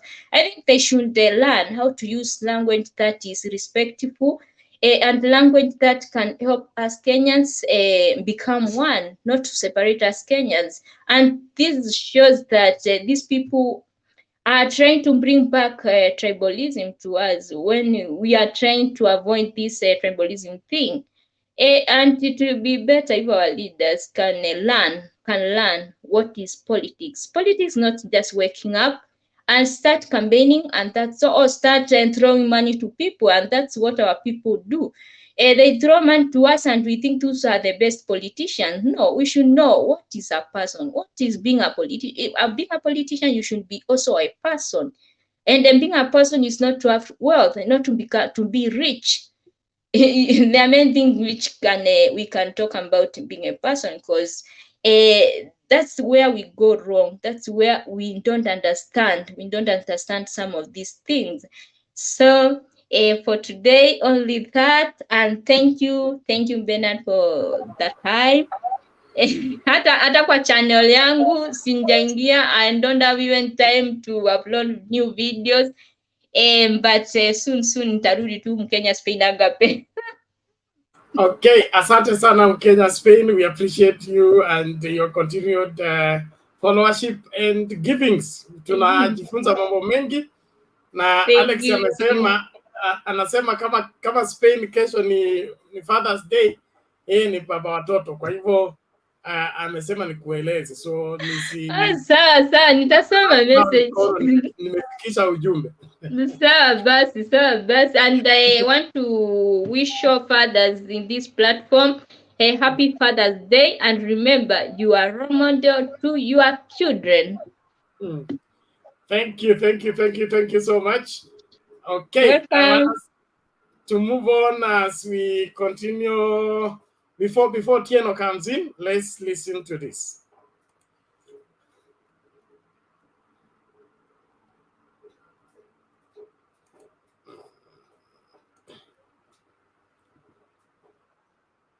hit out at his deputy William Ruto for politicizing the ongoing crackdown on border operators meant to streamline the sector. According to the president, smoking out rogue elements from the multi-billion shilling sector was to bring sanity and not in any way meant to deny genuine operators a livelihood. And as Francis Kashuri reports, Kenyatta drummed up support for Azimio la Umoja presidential contender Raila Odinga, despite calls from his critics to stay away from his succession race.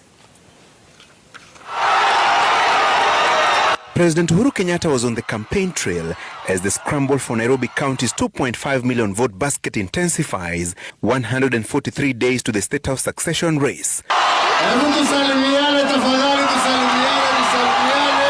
During his tour of Korogosho, Kenyatta took on his deputy William Ruto and his allies for their remarks over the recent nationwide crackdown on border operators. Munakuja munadanganywa ati boda serikali haitaki. Sisi hatuna shida na mfanyabiashara wa haki.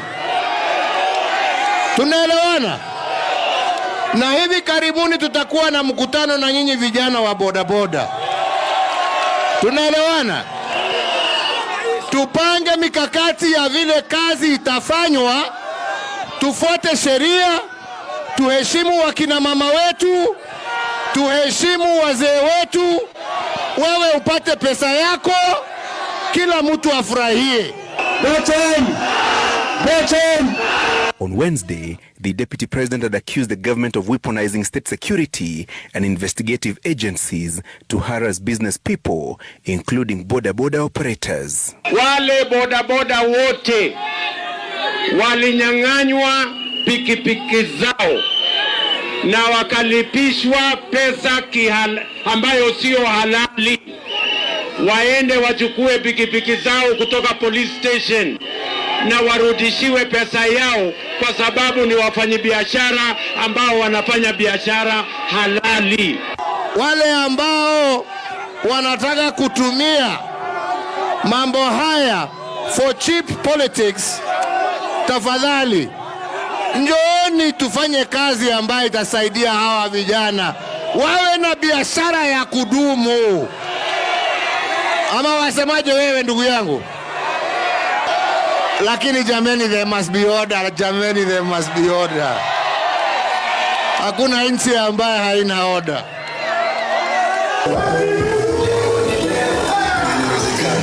With his handshake partner away, Kenyatta was pitching for Raila Odinga's State House bid a week after his endorsement to fly the Azimio la Umoja flag in the August race. Tutaishi na amani. Mutashikilia baba na Azimio mkono.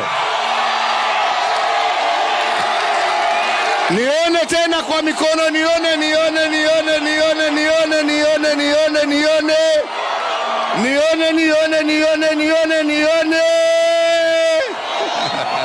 Kenyatta's critics have faulted him for seeking to influence his succession, Ruto and his team labeling Odinga a state project, a term the ODM leader has rubbished. The president describing Odinga as the most suitable candidate to unite the country and ensure continuity in the path of national development. Tutakubali kutishwa. Tunakubali ya kwamba haki ndio itasimama. Tunakubali ya kwamba kazi ndio itaendelea. Tunakubaliana ya kwamba umoja na amani ndio itadumu. Mimi nasema hapo ndipo niko katikati. Sini namna hiyo. Aliye na macho aone. Aliye na masikio asikie. Francis Gashuri, Citizen TV.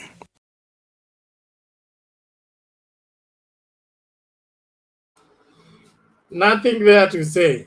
Mr. Otieno, karibu. Thank you, Bernard, for bringing me on board. I'm very excited to be able to continue participating on this platform. I must register my support and endorsement for what the president said. We must agree with the president that where justice be the shield and defender of the public, we must say that that is where all Kenyans must be, and that is where we unite. I must say this evening that where we are talking about oneness, we are a people, and we did not decide which geographical location we found ourselves. Any of us here on this platform and in the Republic would have found themselves in Uganda, in South Sudan, in Somalia, and some in Tanzania, because some of the borders that we now have are borders that were written for us by the colonialists. And therefore, we must say that when we have these boundaries that bring us together, we must thrive and be able to work hard to be able to focus on the things that bind us. As I say that, I must say something that is a bit personal to me. While we look at the circumstances that we have found ourselves in the last 1 week, I rather find them a bit unfortunate. But I understand where Moses Kuria comes from. Moses Kuria comes from a defeatist mindset, a mindset that is localized, that is not espoused and not broadened enough to be able to look at the global vision for this particular country. Its geolocation, its role in the continent, its place in the globe, and be able to look at the vision for the public. I don't think he even understands when we talk about Vision 2030. I don't see anywhere where Vision 2030 talks about leadership and governance, discusses issues circumcision. I don't see where the writers of the Constitution and discussing the issues of ethics in leadership, chapter 6, discussed the issue of circumcision. And even if we were to be able to look at cultural rights as per se, I work in a clinical or medical setup.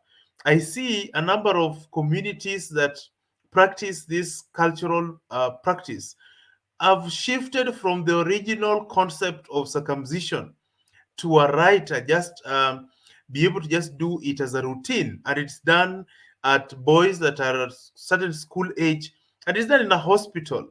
It's a bit uniquely different. I know those colleagues from Western Kenya are still practicing almost the original concept of circumcision, and as they practice it, there is also modification that has also come as a result of so many things that are happening. One is we have diseases that have emerged. Two, we also have got personal challenges that have also emerged, among other things. I do not want to get into the details of it.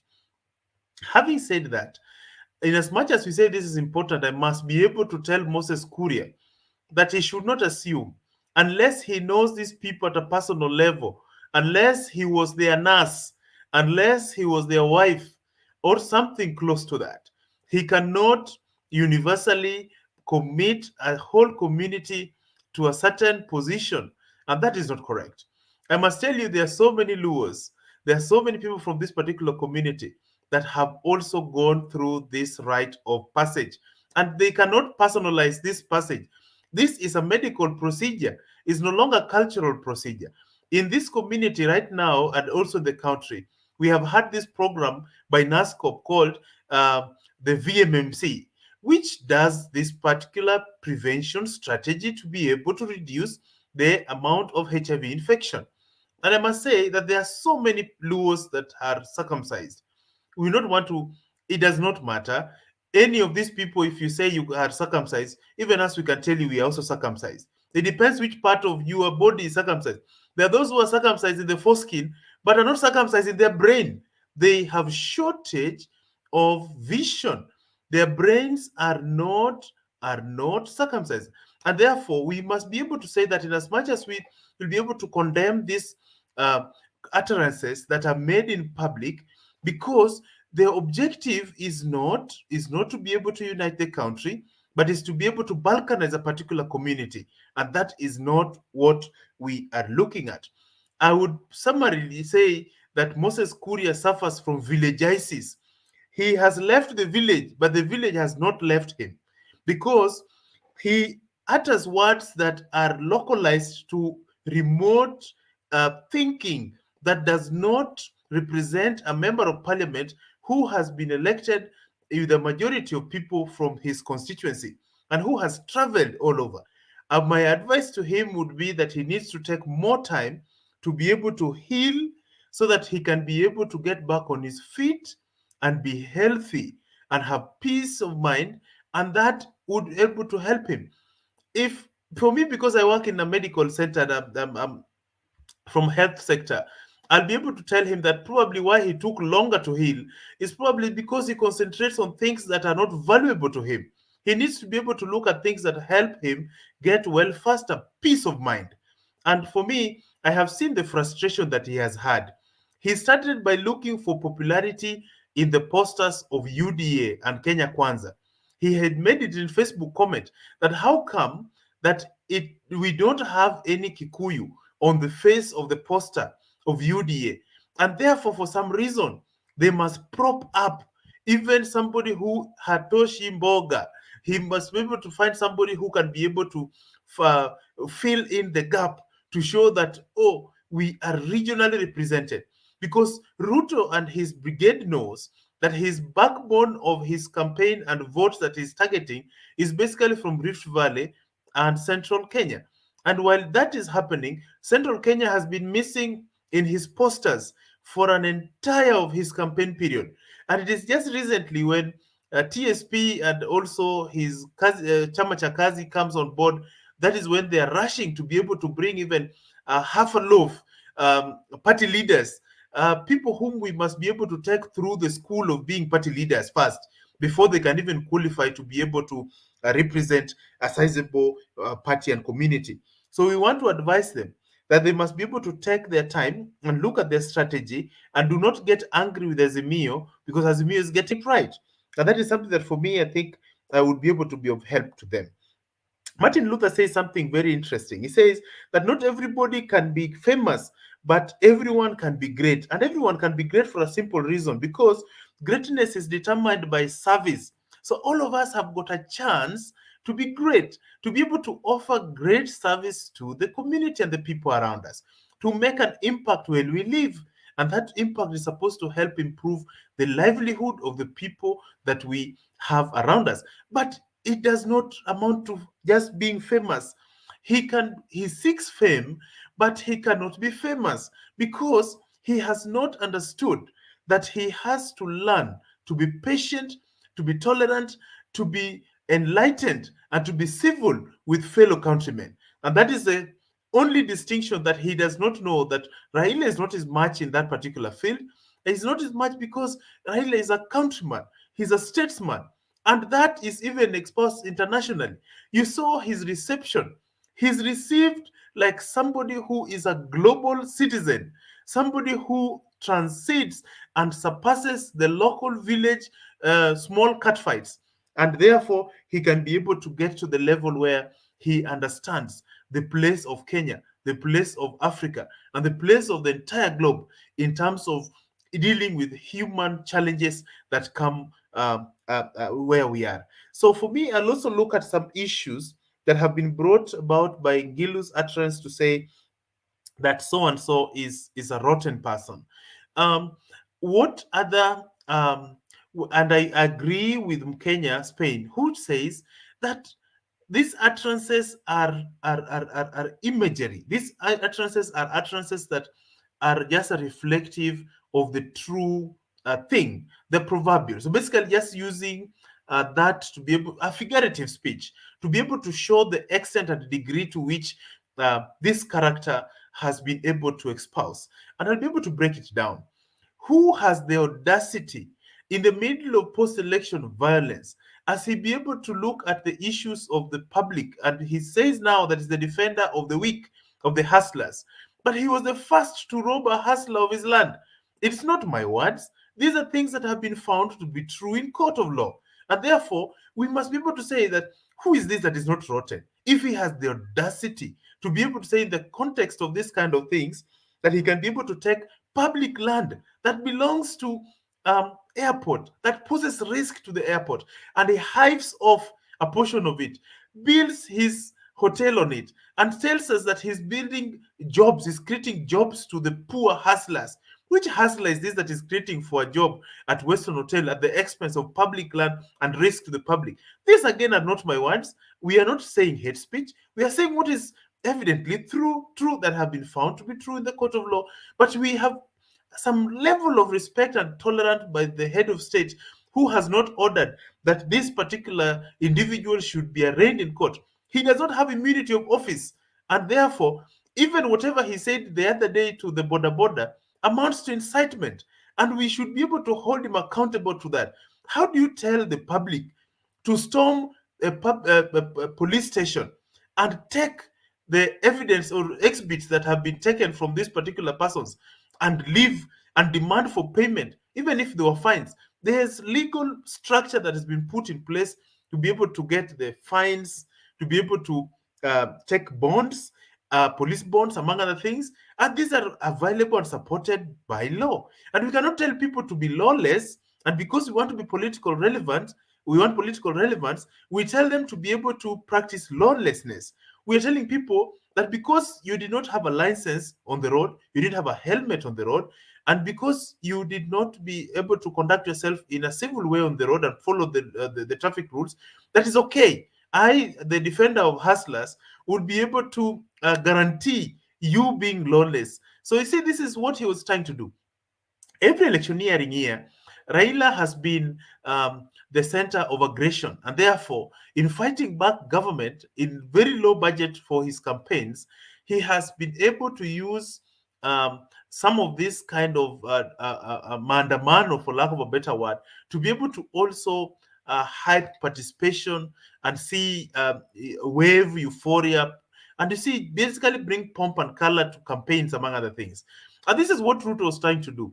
He was trying to avoid doing mandamano, but bring an element of anarchy in the run-up to the elections, and therefore find a way to be able to thrive in that particular context. But he has failed. We didn't see any border guy go to try that kind of a thing. It's like throwing a stone in a police station or throwing a stone in a beehive. You'll be stung thoroughly. If you take that type of action as a border person, be prepared to fail the full force of the law. You'll be dealt with perpendicularly. This is something that we must be able to look at and be able to call him out. The National Council Commission that deals with cohesion need to be able to invite the Deputy President to be able to write a statement on issues incitement to violence for the border guys. So for me, this is my observation. And there's something that I found interesting. I went back to some archive to be able to look at what was reported in 2007. And I found an article in the Standard that was written by one journalist called Ken Kwama. And I was looking at this report, and this report said that even in 2007, the Deputy President did not support the Right Honorable Prime Minister willingly. In fact, it's the reverse. It's Raila who handed him over the Rift Valley community, because ideally at that time, the country was at the grip of the former president, and he had his own people who were his preferences to be able to take over as kingpins of the region. But Raila handed over on a single platter by profiling this individual as a Pentagon member to be able to be the kingpin of this particular region. And something else that I must say, Ruto, by his own volition, did not want to support Raila Odinga. And primarily it's because what Moses Kuria is saying, because that is what he believed then. And that article is available online. You can see that article online. The reason why he did not support him is the same reason. So when you see Moses Kuria talk, he is just but a dog. The dog owner is there, and the dog owner is consistent from 2007.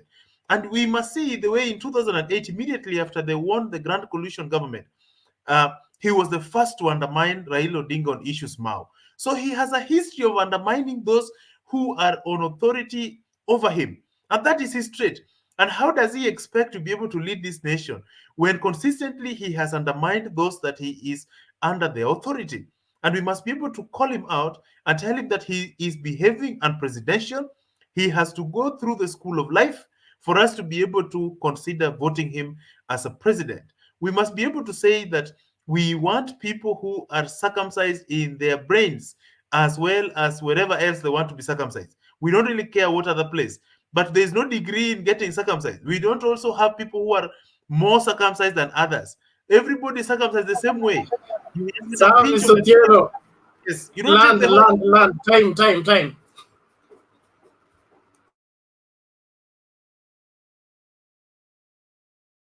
Thank you, I'm Bernard. saying summarize time. Yes, I'm through. Actually, I was actually getting through. So I just wanted to thank you. Hey, asante sana. I think that's elaborate and clear enough. It is important that we should allow people to be people, number one. Number two, we are a diverse society, and our difference should not divide us, should make us unique and necessary. That is the purpose of our diversity. So anybody who finds a different culture or a different cultural practice something to use to demean others, somebody who is sick, he needs help, and probably he needs to be held accountable for going against the spirit and the whatever the letter of the Constitution. We can't be having this kind of people at this time and age. For heaven's sake, we have gone so far. Why would somebody wants to drag us back many years? You know, where things like those are not necessary. I saw Jackton was giving statistics on the comment section. I don't know how verified that is. And he says 70% of the world is not circumcised. So why do we make it a big issue and an issue for presidents? It's funny. All the same, naomba tusonge mbele. I think, yeah, we'll play a video after Nani has come in. Yes, Joseph, what is it? Okay, maybe you do the video, then you give me a chance to talk. That will be in order. I would wish to do that, but I'll be doing injustice. You stay on the queue. I will consider you, but you stay on the queue. There are people No worries. Waiting. Let them go through. No worries. No worries. All right. Mr. Wangira, is your turn. Then, of course, Mama Celine, are you still there? Okay, I think she got held up. Mr. Wangira, karibu. Okay, asante sana Bernard. How is everybody?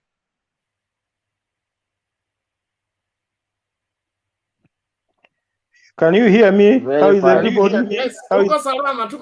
Karibu. Okay, thank you, Bernard. I've seen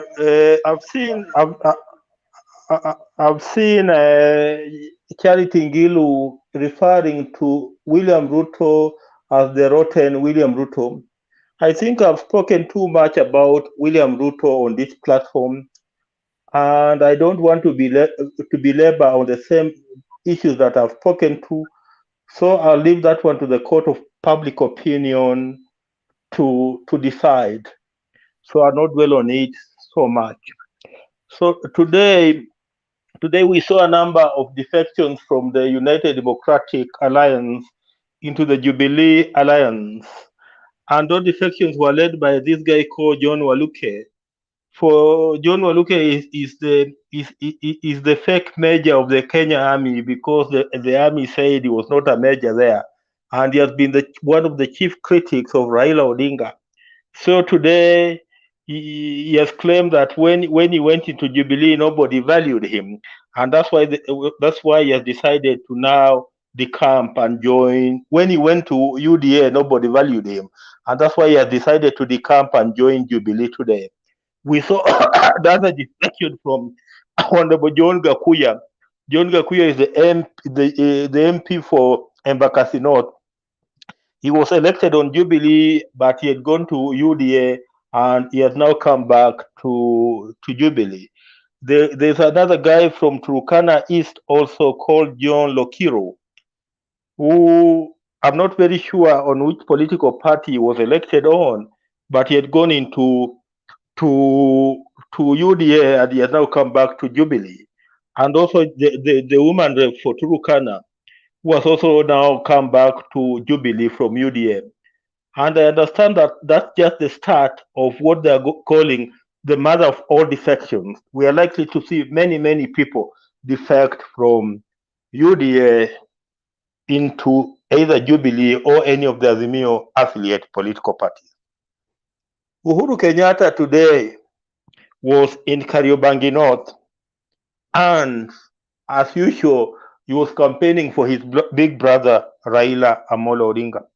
And he was very, very clear that no amount of insults will stop him from seeing that he lives a united Kenya.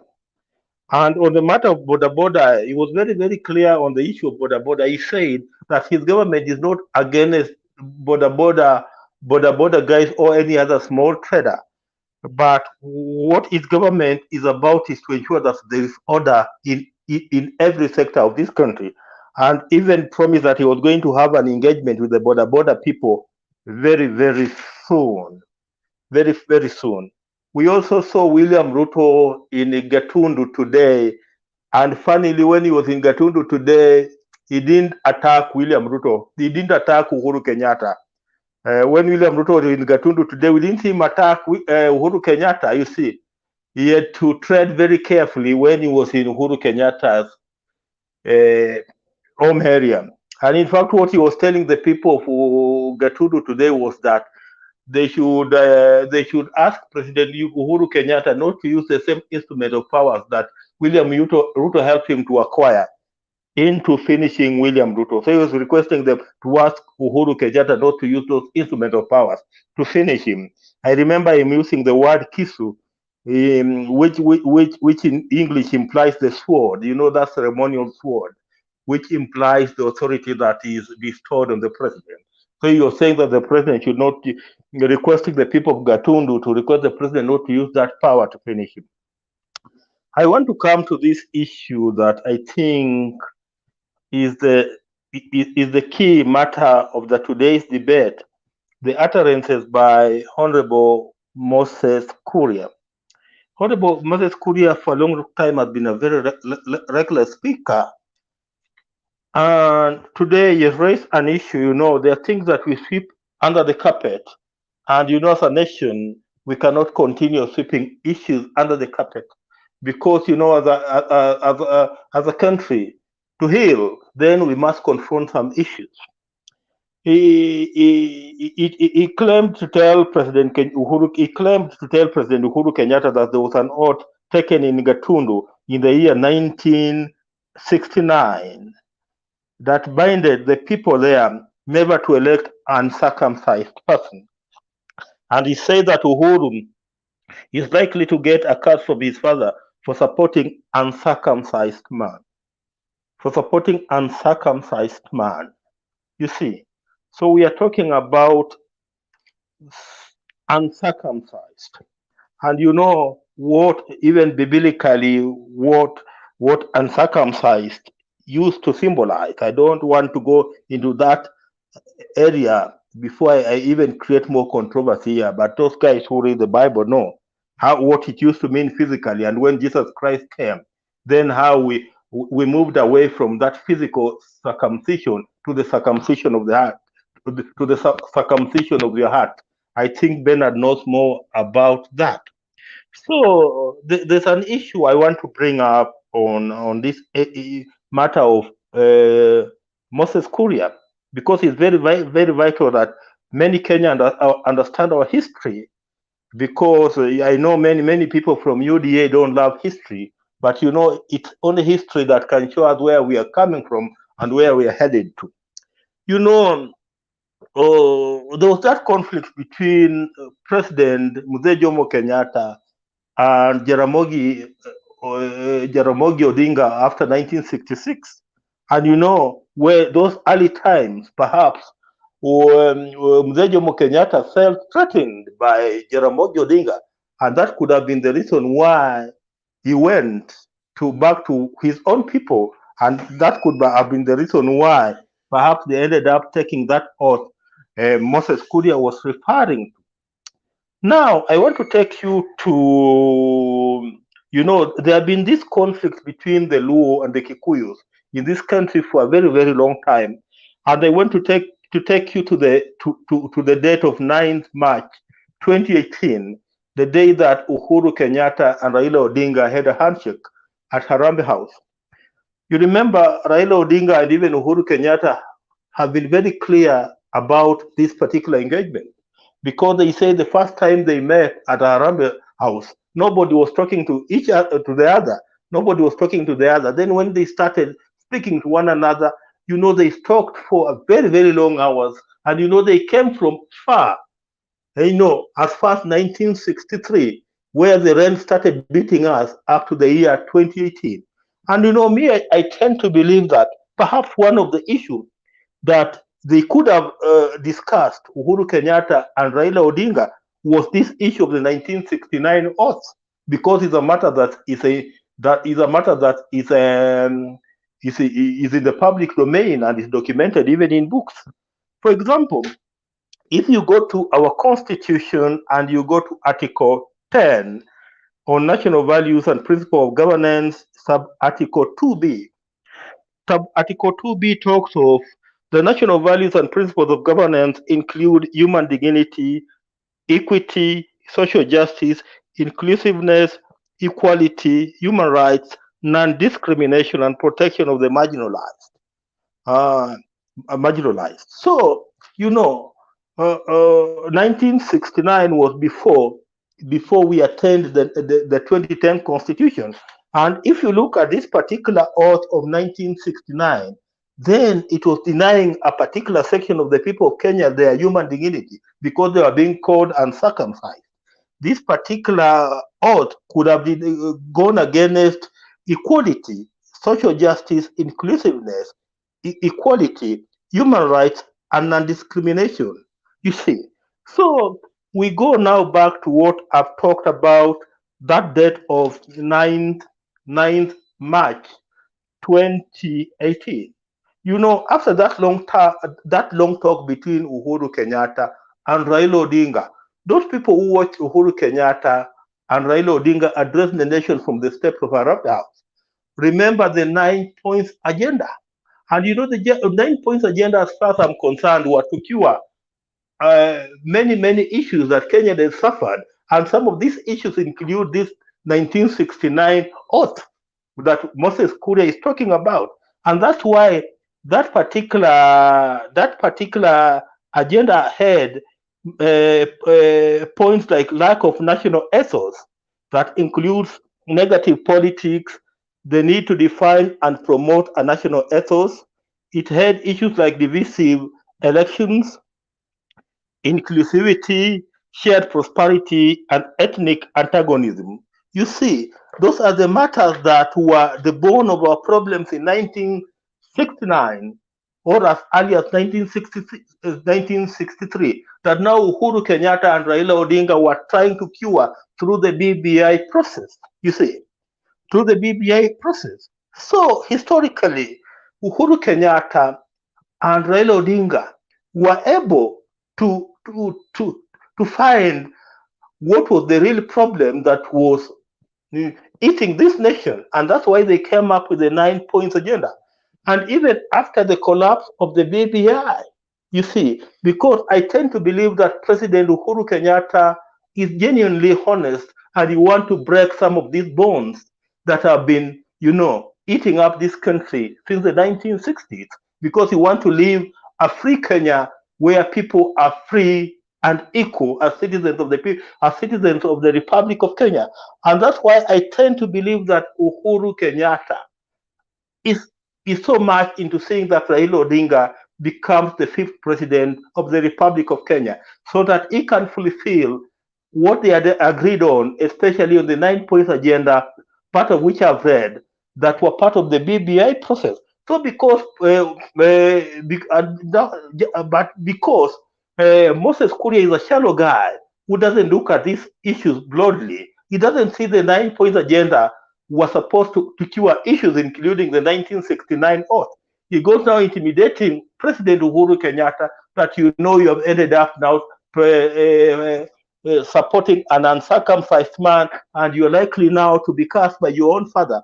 He's forgetting that President Uhuru Kenyatta is now trying to undo the wrongs that his own dad did in the 1960s. In the 1960s. I'm just finishing in a minute, Bernard. Bernard, this is not part of our topic today, but I think it's also important because it will also help us perhaps broaden our debate as we go further.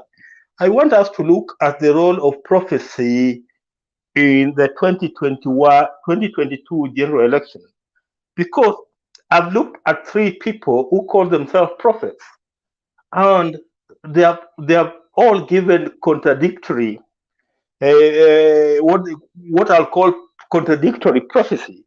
There's a guy called Primate Elijah Ayodele. I think this must be a Nigerian or a Ghanaian, who prophesies that Ruto will go through hardship, but eventually is likely to become the 5th president of the Republic of Kenya. There was that guy, the Meru guy, many of you saw, who told Kenyans that he was trekking from Meru to come to Karen to give William Ruto the prophecy that he had gotten from God, that God had told him that William Ruto will become the 5th president of the Republic of Kenya. And here today, I just watched another lady called Prophet Favor Ngunyi. Prophet Favor Ngunyi. Prophet Favor Ngunyi also came with now another dimension, which differs with what these two other prophets said, because these other two prophets said that it's William Ruto. But according to Prophet Favor Ngunyi, now it's not William Ruto. The way, per her explanation, it could be Raila Odinga, because she says that there will be three candidates, that God showed her three candidates. And candidate one, he was a man with many weaknesses, including one where he's being accused of not being a lover of the church. So the man that we know has been accused in this country of not being a lover of the church is Raila Odinga. Then this lady says that God has chosen Raila Odinga to connect the destiny of this country. Then he comes to the candidate B, whom he says this candidate lives like a sheep, breathes like a sheep, perhaps walks like a sheep, but he's not a sheep. So to some of us who can interpret the guy who we always think that he walks up like a sheep, breathes like a sheep, perhaps talks like a sheep, that guy perhaps could be the person who fit that particular description with William Ruto. Then this guy is saying, this prophet is saying that Prophet A, the candidate A, will end up connecting with candidate C, which means he leaves the realm of powers to candidate C. And this candidate C will eventually lead Kenya to its final destination. But the catch is here. The catch is on this candidate B, this guy who walks like a sheep, talks like a sheep, breathes like a sheep, but is not a sheep, because he says that God has seen that the desires of this particular candidate B to become president are wanting. That's what she says. Then she says that God has seen that if this guy is allowed to become the president of the Republic of Kenya, then this guy is likely even to stick onto power, which means perhaps he could end up amending the constitution and doing away with the term limits, something like that. So I want from perhaps Bernard, you can help us there. I want from a biblical perspective to help some of us who are not very good at interpreting this matter on what is the particular role of prophecies in the Kenyan 2022 general election. Because I remember in the American election the other time when Hillary Clinton was running against President Trump, there's this Nigerian prophet who just died the other day. It's called the Nigerian prophet who just died the other day. I'm forgetting his name. He prophesied that it was Hillary Clinton who was going to become president. But eventually the guy who became president was Trump. So I want us to help us so that Okay, order. Wangira, please, Malaysia. No, then I'm now finishing. I'm now finishing kabisa. No, just wrap up, please. You've been there for too long now. I'm wrapping up. We will revisit, please. Thank you. Yeah, I'm just wrapping up. We have seen the demonstrations in Gatundu today, and that goes up to what I've been telling you people about the two extremes. Then finally, we have also seen Kalonzo Musyoka on Citizen TV, and he has affirmed that he's fully in Azimio. Let me close it at that. Asante. Okay, thank you very much. The matter prophecy, we will we'll look at it in depth. I can only say that the prophecy in the New Testament is not equivalent, or rather, it's not as prophecy was in the Old Testament. So when we look at prophecy from the Old Testament perspective and apply it when we are in the New Testament dispensation, we are bound to miss steps.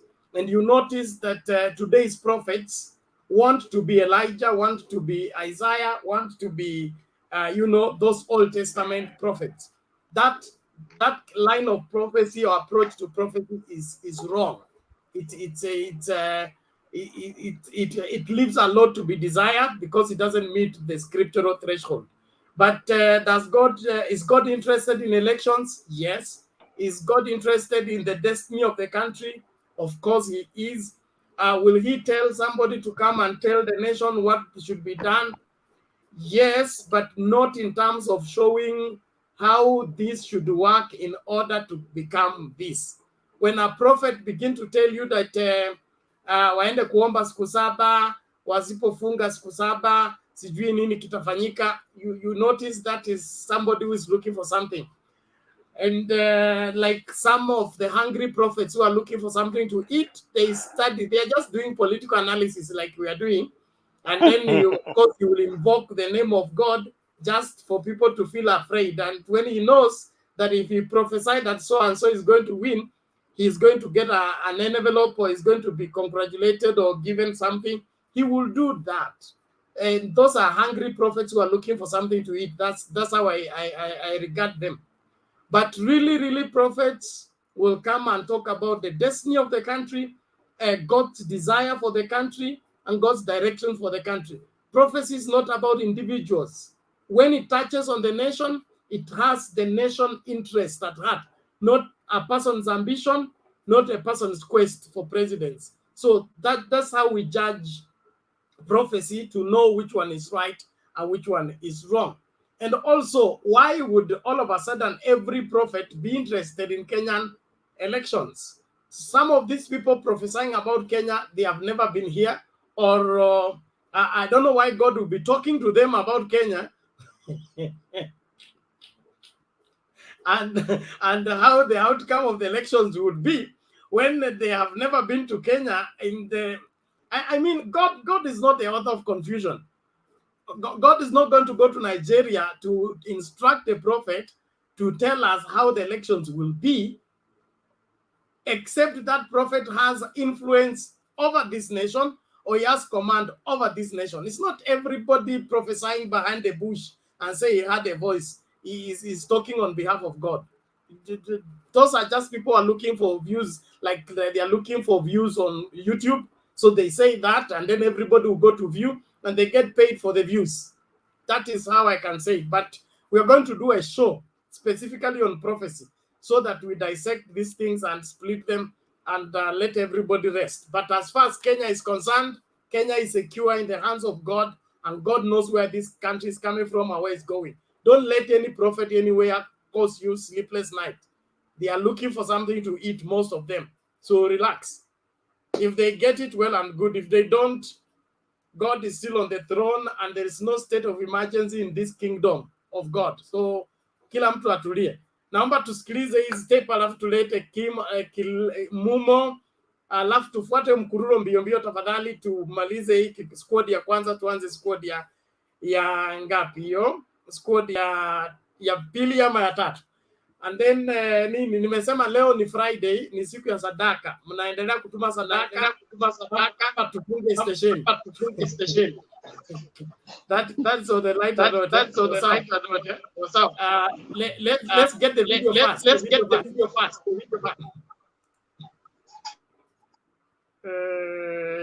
This video.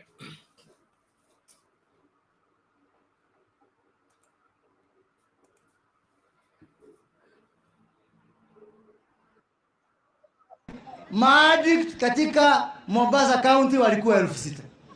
Wakati alianza kazi ya kuwa gavana wa Mombasa, maaddict wa bangi walikuwa 24,000. Saa hii tuko na maaddict 50,000 wa bangi katika kaunti ya Mombasa. That is your legacy, Mr. Raila Odinga. Hiyo ndio unatakia watoto wetu Kenya hii. Hiyo ndio unataka kuwa rais wa Kenya hii. Unajua hao watu, mimi ubaya wangu ni vile mimi nawajua sana. Juzi katika hoteli inaitwa Kempis huko Nairobi, tukakutana na Olengo na mimi na Kiraito tulikuwa katika ile kamati ya ABC. Olengo alikuwa na wazungu kama 10 wamemfuata. Tukasalimiana na Olengo. Nikauliza hawa ni akina nani, kwani uko na balozi umefungua hapa? Akaniambia hawa wanataka kutuuzia teknolojia ya uchaguzi. Nataka hata siku ya Ijumaa ukuje tuongee tusikizane vile tutawapatia kazi. So Olengo is moving around with vendors who wants to sell IEBC polling technology. Na saa hii anarukaruka pale kwa PPOA ati kuna ufisadi. Talk and say I'm telling lies. Sema na naongea uongo bwana Olengo. Wewe unataka kuleta watu wako wa code, muuze teknolojia ya uchaguzi, ndio mfanye ukarabati yenu, mfikiria mtashinda, mko chidani huko.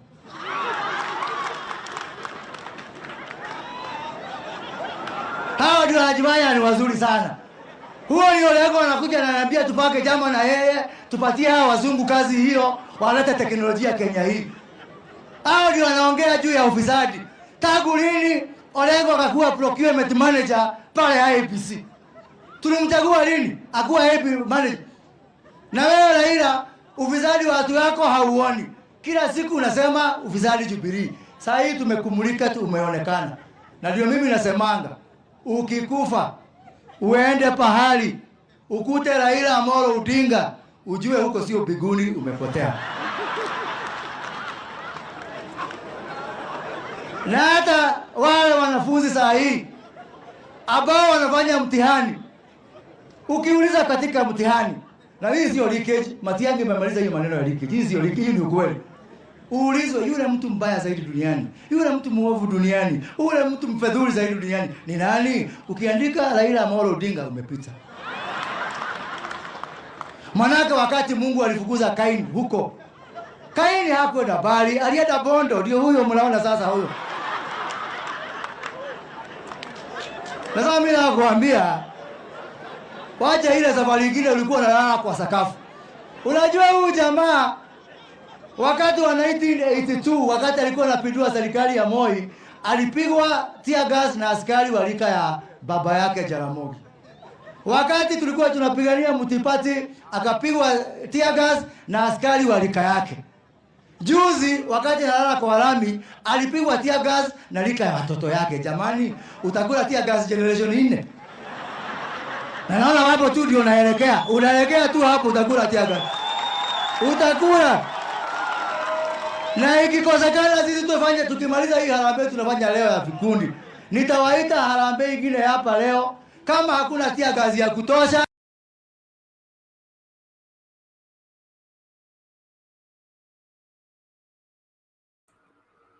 Okay, one more and then we move on.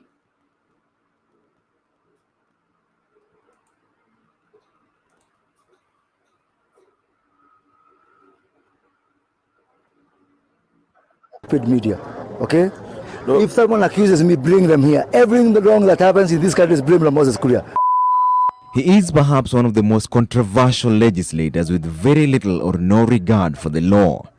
Today on a live broadcast, Moses Kuria went off on a journalist accusing him and the media of creating allegations against him in total disregard that the interview was actually a right of reply after an aspirant accused him directly. What is the problem, and who is this who is terrorizing Gatondo, as you say? No, it's the incumbent. We have understand their box is here, full of votes. We want to know exactly what is happening. Yes, yes, yes. Yes. I'm tired of stupid media, okay? No. If someone accuses me, bring them here. Everything wrong that happens in this country is blamed on Moses Kuria. Analysts argue that even though foul language cannot be categorized as hate speech, the parties ought to rein in on errant MPs. I'm disappointed that it used that kind of language on live television, especially when we have even many of our children on holidays from school listening to this and watching this live at home. This is not the first time Moses Kuria has gone off in broad daylight. The first time his utterances landed him in trouble with the National Cohesion and Integration Commission.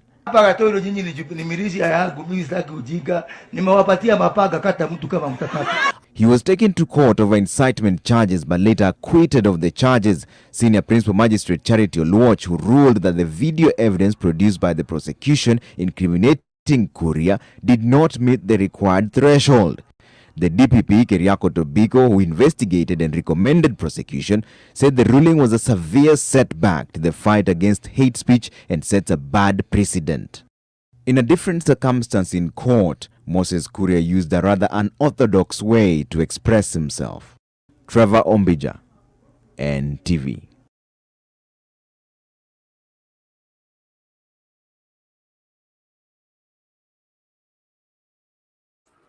Okay, thank you. Let's now listen to Mumo as we move on.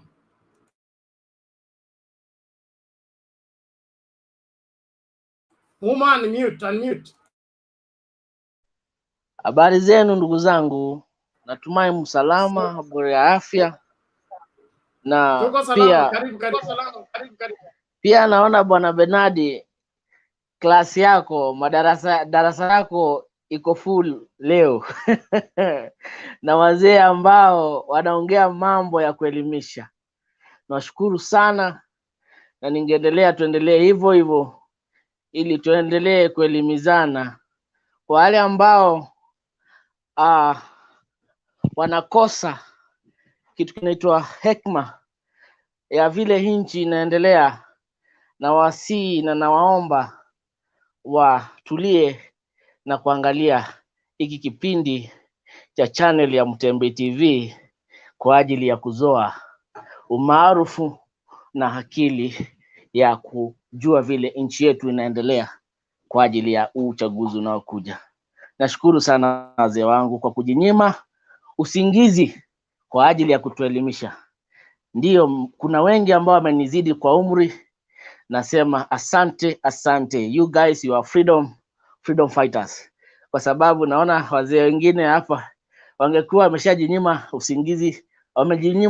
usingizi, wangekuwa saizi wameshalala na nafanya mambo mengine. Na nasema I salute you. Nikiona mzee katika Mtembe TV akielimisha nchi jinsi ya kuishi, I just say thank you. Mungu awabariki, endelee kuwapatia hekima hiyo kwa ajili ya kutuendeleza katika nchi yetu ya Kenya. Na pia kwa Bernard, pia wewe ni mzee. Nakushukuru sana. May God bless you. Endelee kuzidishia na kukufanya usilale wakati unafanya audition katika Mtembe TV. God bless you.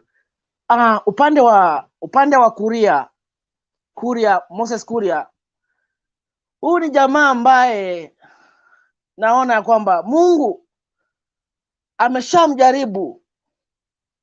Moses Kuria alikuwa mgonjwa. Asisawa alikuwa mgonjwa juzi. God has given Moses Kuria another chance to rectify mambo yale ambayo alikuwa anayafanya hapo zamani. Mungu amemwonea huruma, amempatia afya. Saa hizi Moses Kuria ni buheri ya afya, na saa hizi Moses Kuria ni mzee ambaye hapaswi kuongea vile vitu ambazo anaongea mbele ya watu na mbele ya watoto. Na ningesema kusema hivi, na ningependa niombe msamaha kwa yale ambayo nitasema saizi. Kenya will not be led, is not going to be led by Dick. It will be led by what we call akili. Akili ndio itafanya Kenya iendelee. Watu ambao wako na akili ndio watafanya Kenya yetu iendelee. Na yale maneno ambayo anaongea kwa kweli si mema kabisa. Si mema kabisa katika mwananchi wa Kenya.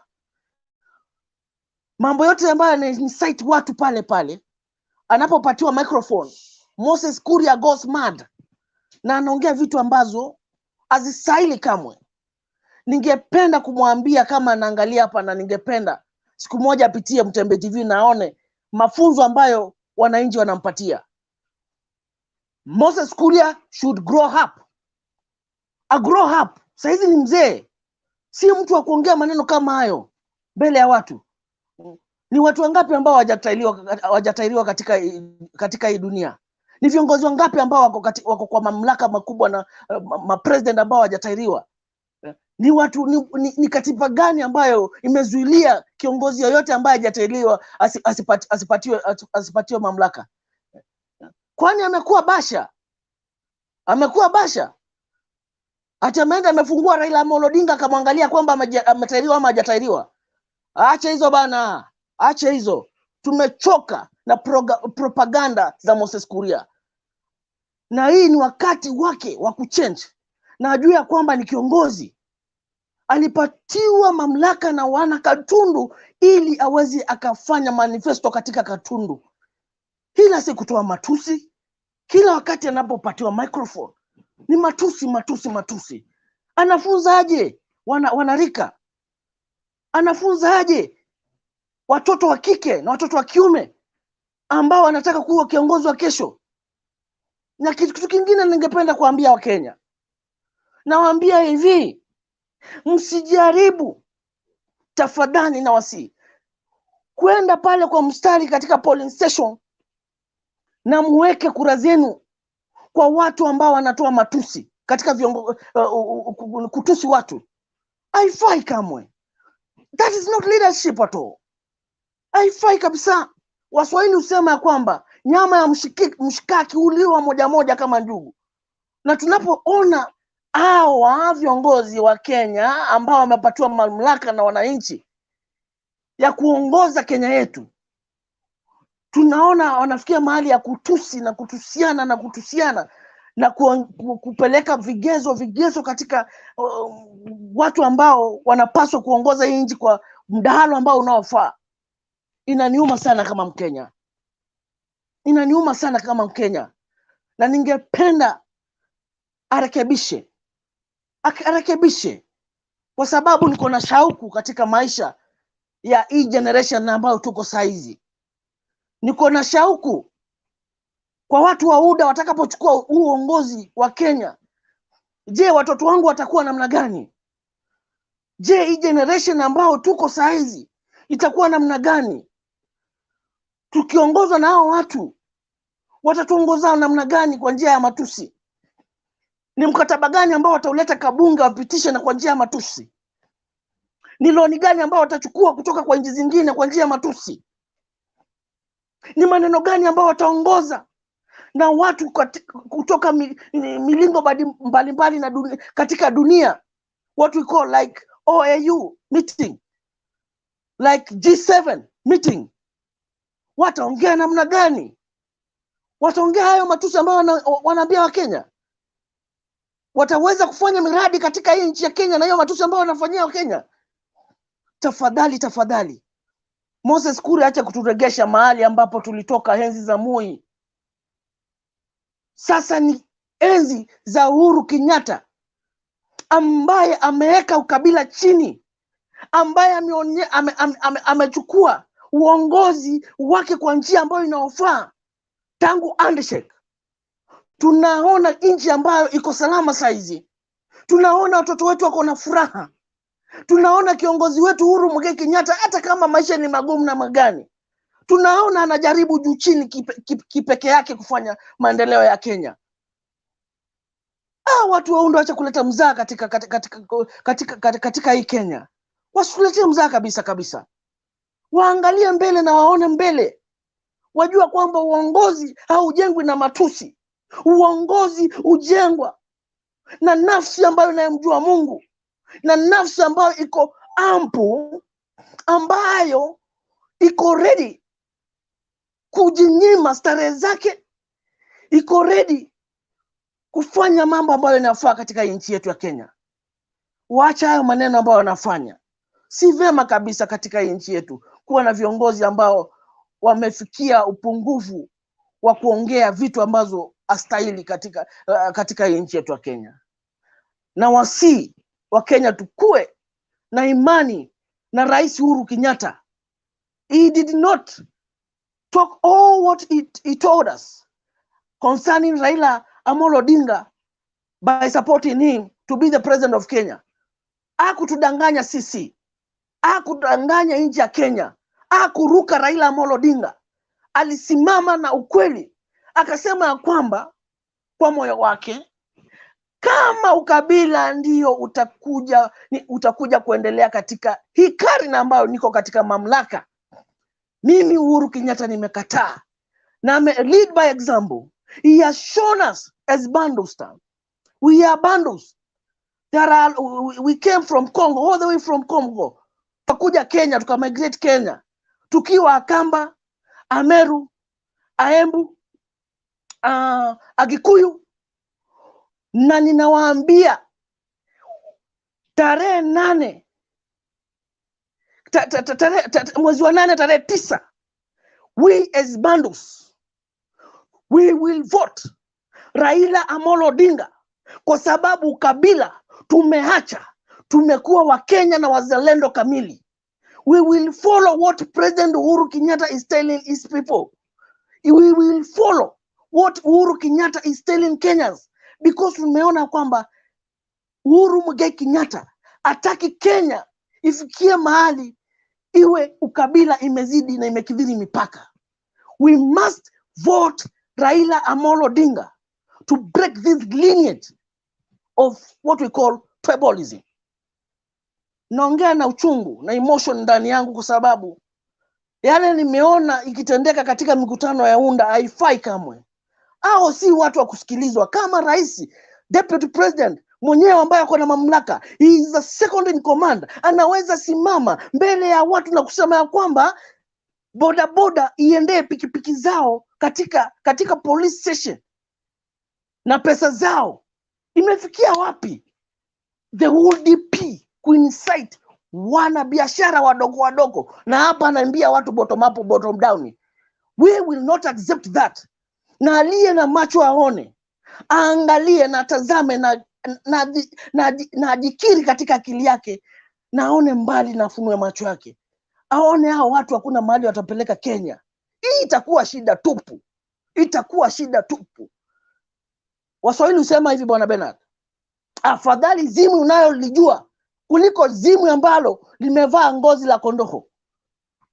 Tunajua sisi na tunaona mahali ambapo kuna maendeleo na mahali ambapo hakutakuwa na maendeleo. Kenyans, tuangalie mbele, tuone mbele, na tuonyeshe difference. Tuonyeshe we can make difference in Kenya. Na tuache ukabila. Nafurahia sana wakati naona ndugu zangu kutoka Central wakiongea mambo ambayo mpaka inanifanya mpaka nalia kwa moyo, kwa sababu they want a better Kenya. Hawataki Kenya ya ukabila. Nafurahia wakati naona Masai akiongea umoja na kusema ya kwamba mimi sitavotia Masai ama nini, lakini nitaangalia mtu yule ambaye ako na mahono katika Kenya yetu. Nafurahia sana. Nafurahia sana kuona Muluya akisimama na kusema ya kwamba I will not vote for tribe, for my tribal ama nani ambaye atakuwa katika mrengo yule, but nitaangalia yule mtu ambaye ako na nia njema na ako na ustahimilifu wa kuwa kiongozi katika nchi yetu ya Kenya. Moja kwa moja mpaka UK. Wakati vile tuliona huko, tuliona Mama Ngilu aliongea maneno ambayo ni ya hekima, Ni mama ambaye amekuwa katika Moi regime, amekuwa katika Kibaki regime, amekuwa katika now is now in Uhuru's regime. Ni mama ambayo tunamuita katika upande wa huku Kambani tunamuitanga Iron Lady.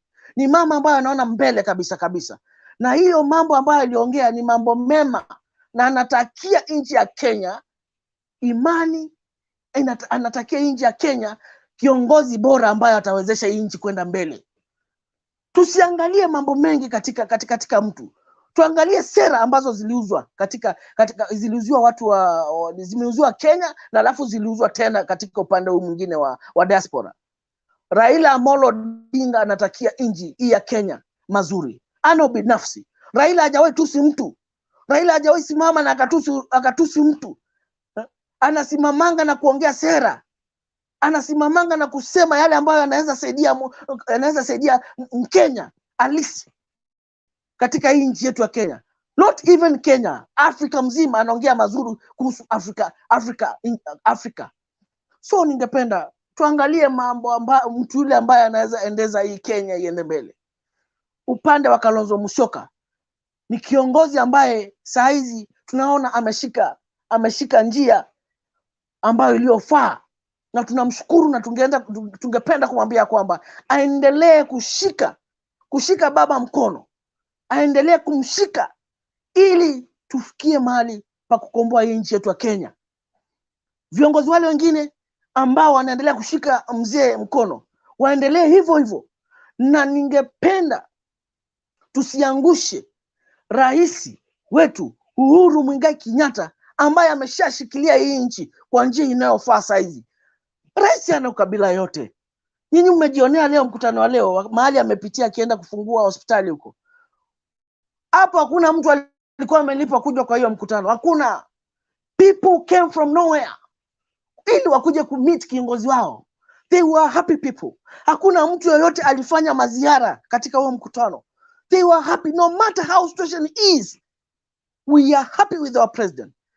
Na tutafuata vile anasema kwa sababu anatakia hii nchi ya Kenya mazuri.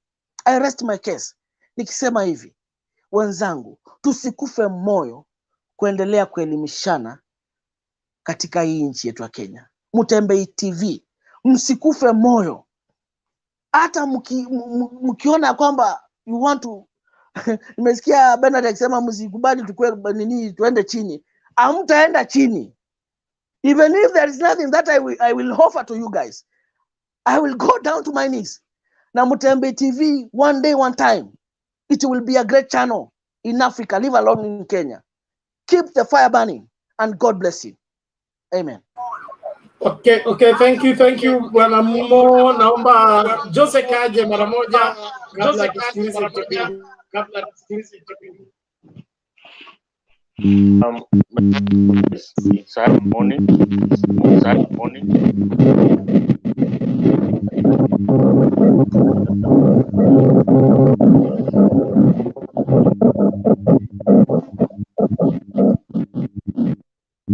Okay. Yeah, what I was saying, it's Saturday morning, and I'm glad that I'm getting people, they are giving their mind and views, which are good. I'm glad to see David. The last time I think he was in the show where your co-host was, I wasn't happy of the comments he made, and I must say openly, because I'm a man of my word. The region is a thing that if you are not a Christian, you need not to cascade Christianity. Yeah, if you are a Muslim, you respect the being a Muslim. If you are an atheist, we leave you for you being an atheist. So David, if you are a man of your word, today when you get a chance, you need to apologize. Yeah, you need to apologize of the statements you made. Either you agree or don't agree. If you are a gentleman, what you made about Christianity, that was wrong. Yeah, and I'm happy to make my... Joseph, it's okay. Joseph, Let's do this. I'm lost myself because I don't know what you're referring to. So let's do this. No. Let's restrict ourselves to today's debate. Kama kuna Yeah, swala, okay. you introduce it fully from the beginning to the end, not at the middle. Thank you. Okay, fine. Now, my what I wanted to comment, I want us to see the delegations where the two contenders they have had when they have traveled outside the country. This is our deputy president and the one that Raila has had. If you see the two delegations, there are things I want us to get out of it and see that who is good for our country, because I've been keen following them, their engagement and their delegation. If you see the delegation that the deputy president had, it was almost 31 people and above. Yeah, most of them they were members of parliament and were paid by our money, taxpayers' money. They say lovely. They spent close to almost 107 million Kenya shillings. And I saw the delegation that Raila has. I am very sure it's not. It cannot exceed 15 people. It cannot exceed 15 people. And he even himself said he paid for his ticket. That's what he said. So if you see the two delegations, one it's a composed delegation, which has very sober people, and we know the people that were accompanying Raila and the people who accompanied the deputy president, and even the engagements. So one, when you see that delegation, there is wastage of public resources. Yeah, the people they went there to tarnish the name of our country.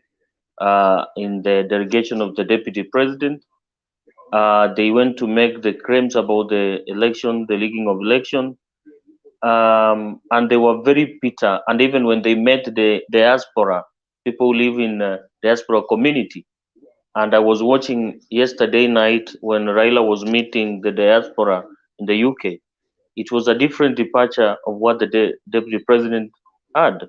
So what I'm saying, if we are really seeing that the person that who will manage our resources well, then we get to know who will manage our resources.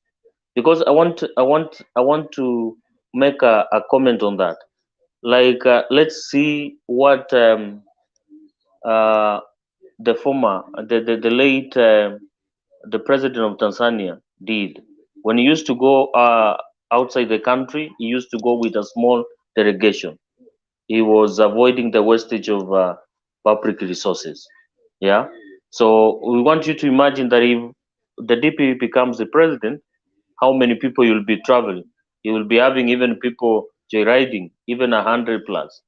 And we get to know that what will affect. So that's what I wanted to bring out about the delegations, the engagements, and how we have seen how the Raila Odinga has been walking around in UK. He has met high-profile people, and his program was given to us. It was said to the public, and that is what he has stick to. But of the deputy president, it was a shady program where they were saying things which never happened.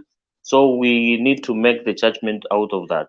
Then another thing, I want us to talk about the campaign teams of the two people, and I was seeing it close, and maybe to mention a few in the Raila campaign team.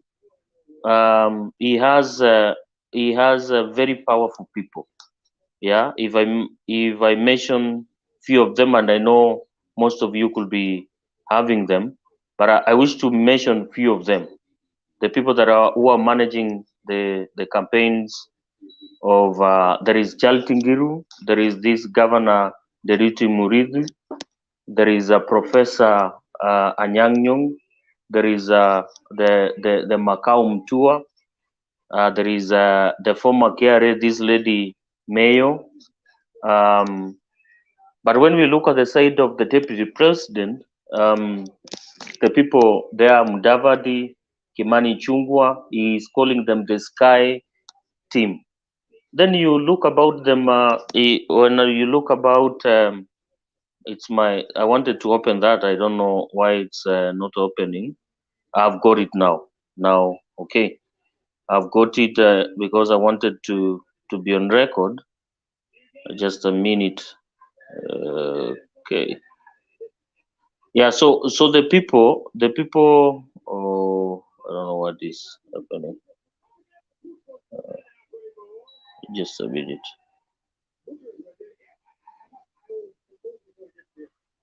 Okay.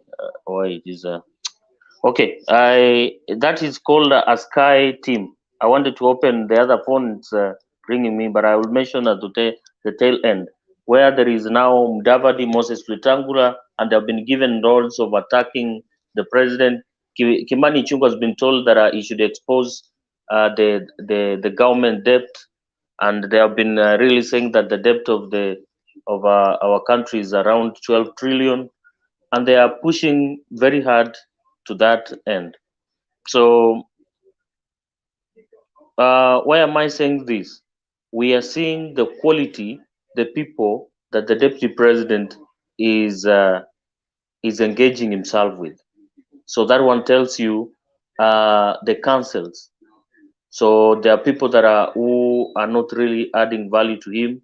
There are the people that are who wants to put our country in a very bad side, like Moses Kuria. If you are deputy president and you have Moses Kuria and is making claims about culture, saying about circumcision, he has never seen the nakedness of Baba, and you are saying even the wife has never complained. Yeah, that one. When I heard that comment, it was so disheartening. You know, at this age, that someone could talk about circumcision.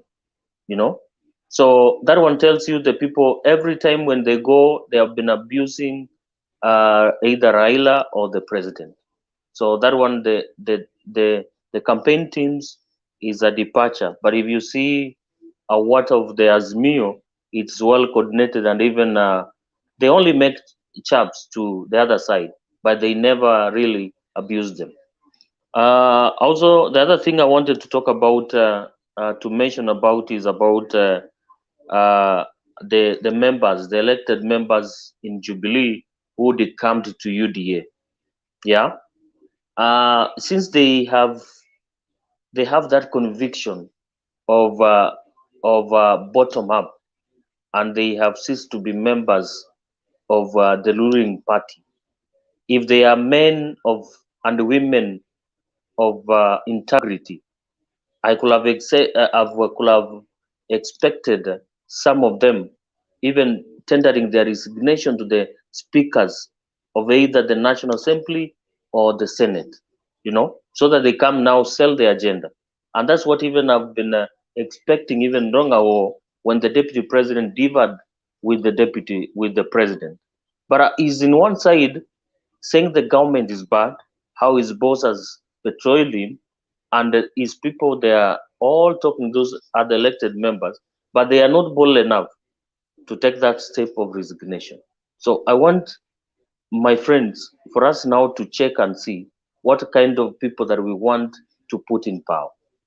No, that's what I wanted to bring out on that. Then, so in that, there is that hypocrisy in those readers. Then I want to talk about the rallies that which have been organized by either both sides, the Kenya Kwanza and the Azimio. If you see the rallies organized with the Azimio, even when Raila is not present, like today, the crowd that the Azimio guys had in Nairobi, it is more than of what Ruto had in Gatundu. And I expect that he's saying that Kiambu has so many leaders who are elected. I was expecting that there could be a big crowd, but when I was seeing even the crowd that the president himself, when he was passing in Kariobangi, it was bigger than what he had. So that one tells you, even when Baba is not around, still there are people that the people that he has left on the ground for the campaigns, you can see that the people, they can pull a crowd. So that one tells you where the government is going to. That's what I wanted to say. The rallies of Azimia are well organized, the speeches, because I've been following, and they are very productive, and they are selling the agenda. But the other side, either they will be saying the president betrayed them, how whatever they have become crying babies, actually. Every time they are crying. There was a statement the deputy president made today that he was telling, can you tell your neighbor not to cut me with the knife that I helped him to get? And that is a person who says that he doesn't fear anything. He already knows that he's going to lose. But in the public, he doesn't want to tell the people, guys, I know this thing I'm going to lose. He's putting a bold face, but inside him, he's trying to beg and get the sympathy from the president. But the president, he has made his mind. Lastly, my time. It's supposed to be 3 minutes. I have not taken much, Bernard. I'm doing my last point. You have gone even 10 minutes. Summarize, please. Okay, now I'm doing the last thing. I'm talking about the last thing that I wanted to say is about Jimmy Wanjigi attending the NDC of UDA. From the word ago, when I saw Jimmy Wanjigi saying that he will be a presidential candidate, I knew he was up to. He was like a kind of a mole of the deputy president in ODM, and his aim was to ensure that the leader does not become a presidential candidate in ODM, to give the advantage to Ruto. And Bon Karwale even made it open when he said, you gave me a task. When I went to Wanjigi, told me like at the end we'll be together. So I came to realize, why was Baba silent when Jimmy was being treated up and down? Baba, his intelligence was high. He knew that Jimmy Wanjigi already has been compromised. That's why he has never commented about Jimmy Wanjigi. So what I'm saying, that all these things which you are seeing, that are the deputy president and his team, they are people that we cannot trust our country with them. Yeah, that's what I could say this morning. Thank you, Bernard. Okay, asante sana Bwana Joseph for that elaborate submission. I believe Kenyans are following, and we are learning one or two things to help us make up our decision rightly. The people behind the curtain, mnafanya screen inakuwa dark. Hiyo inamaanisha Operation Fagia wote will begin any moment from now. If you must stay behind the camera, the curtain, tunakupatia muda, submit in 2 minutes, you get off the screen. We must keep the screen clean for the viewers to follow without problem. So before Mr. Kamau comes in, let's watch this. I pray it works without issues.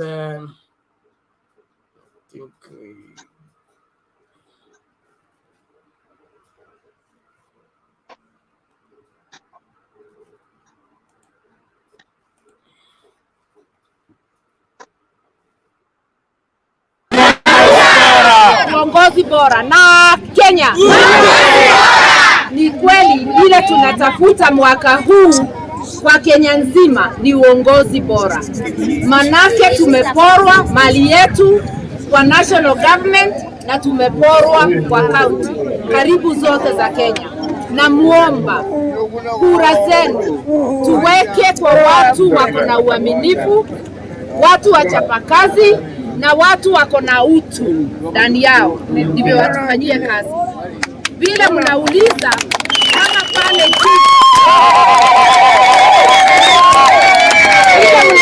kama pale juu, ninaonaje, mimi namwambia hizo timu zote mbili, hakuna timu haina wezi, hakuna timu haina wakora, hakuna timu haina wachache wazuri. Ile mimi nagojea ni kuangalia kwa makini, nione ni timu gani iko na watu wazuri walio wengi, wale ni naweza kujiunga nao, ndivyo tukomboe Kenya mali yetu isiendelee kuporwa. Lazima tuhitaji kupiga kura ya urais, lakini kwa ile timu tunaona iko na watu wanaweza okoa Kenya. Lakini tuanze na kura ya hapa chini ya gavana na MCA.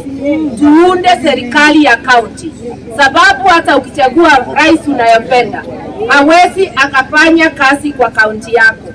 Kazi yake ni ya national, na ile pesa inakuja kutoka serikali kubwa isiyofanyishwa kazi na gavana ambaye ako na utu, ambaye ni mwaminifu, itaporwa na hutapata ile unatafuta.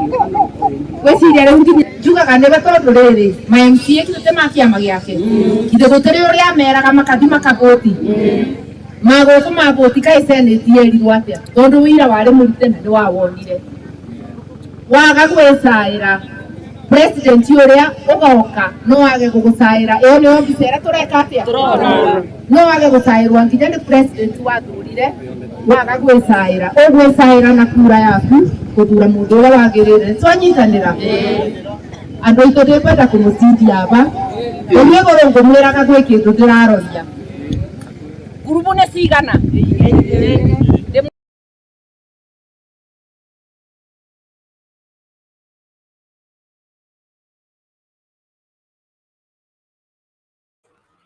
Okay, a good place for Mr. Kamau to come and help us dissect that as we move on.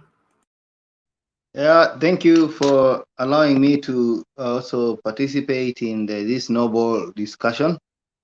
And Mother Karua, to me, I think... Mr. Kamau, one moment, Mr. Kamau. Jakindube, iko nini?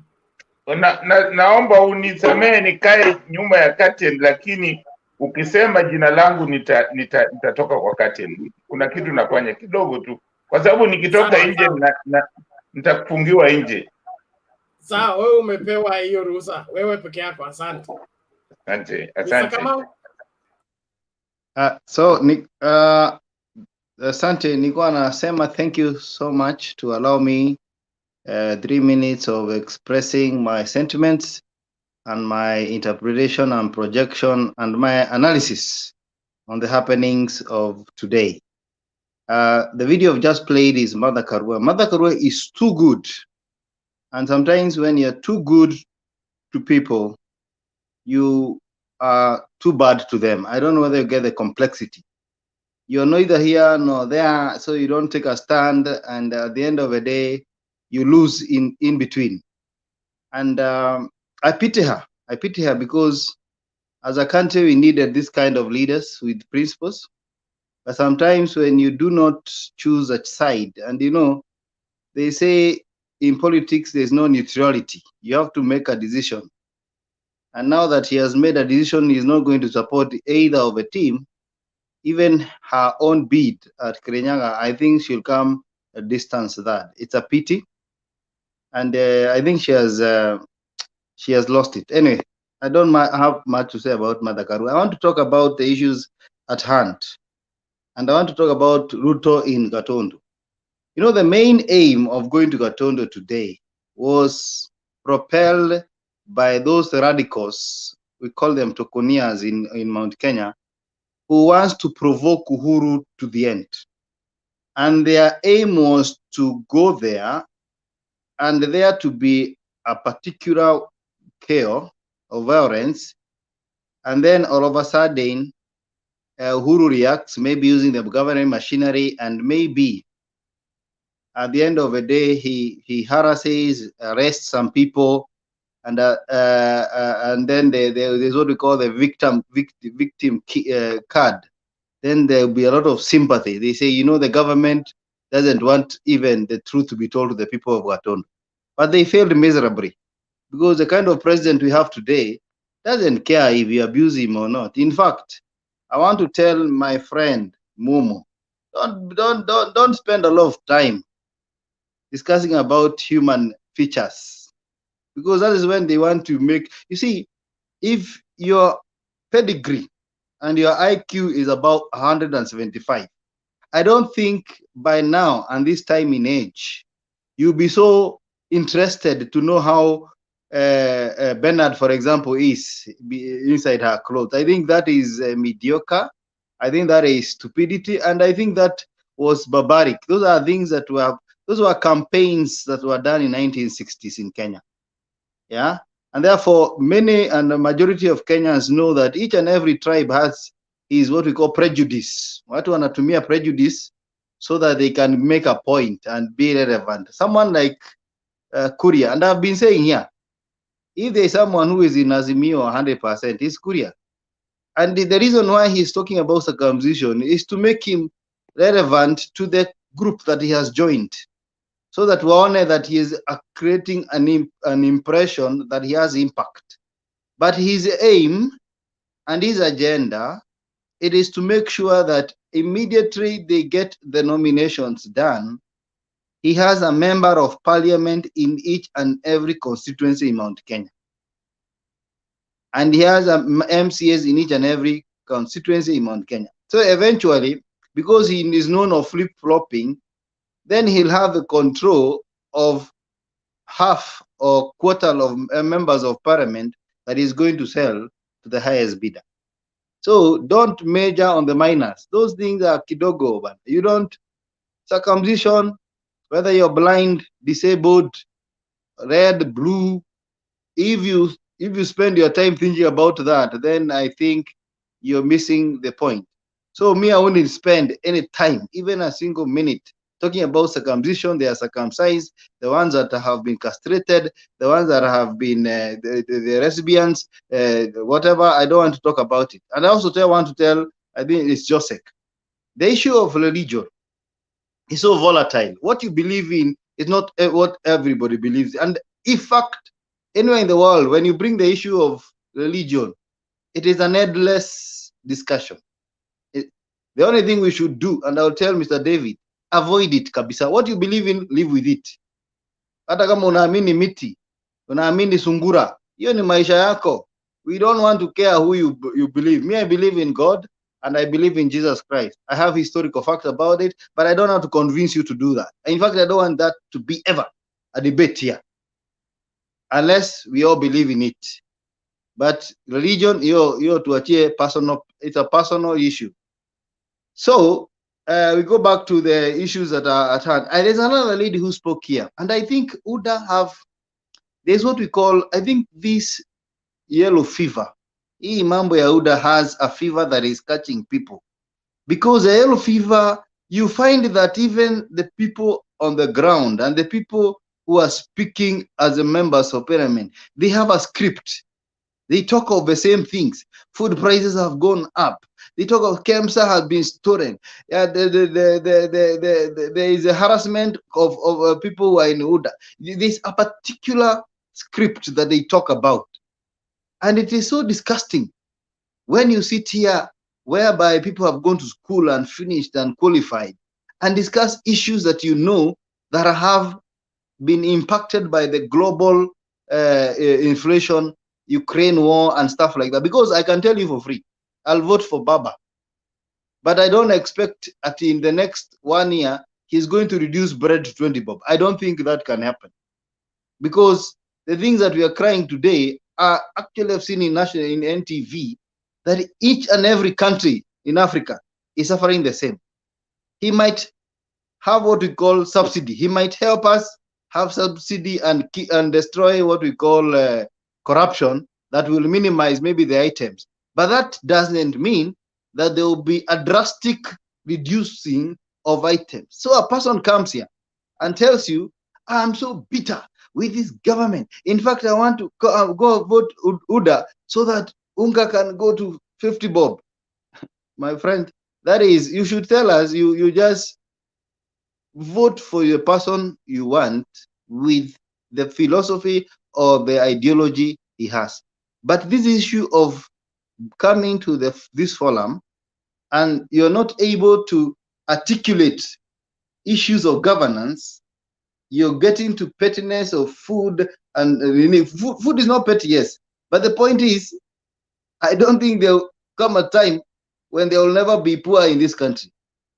I don't think there will ever be, and I usually say, even Jesus Christ, some disciples, Pharisees complained the fuel, the mafuta ambayo alikuwa anatumiwa kuosha miguu ni expensive, na wangeuza at that time ipatiwe maskini, na Yesu akawaambia maskini mtakuwa nao milele, mimi sitakuwa hapa milele. So poverty should not be an agenda per se in terms of the choices that you want to make. I think you should make choices because for me, I usually believe poverty is a state of mind.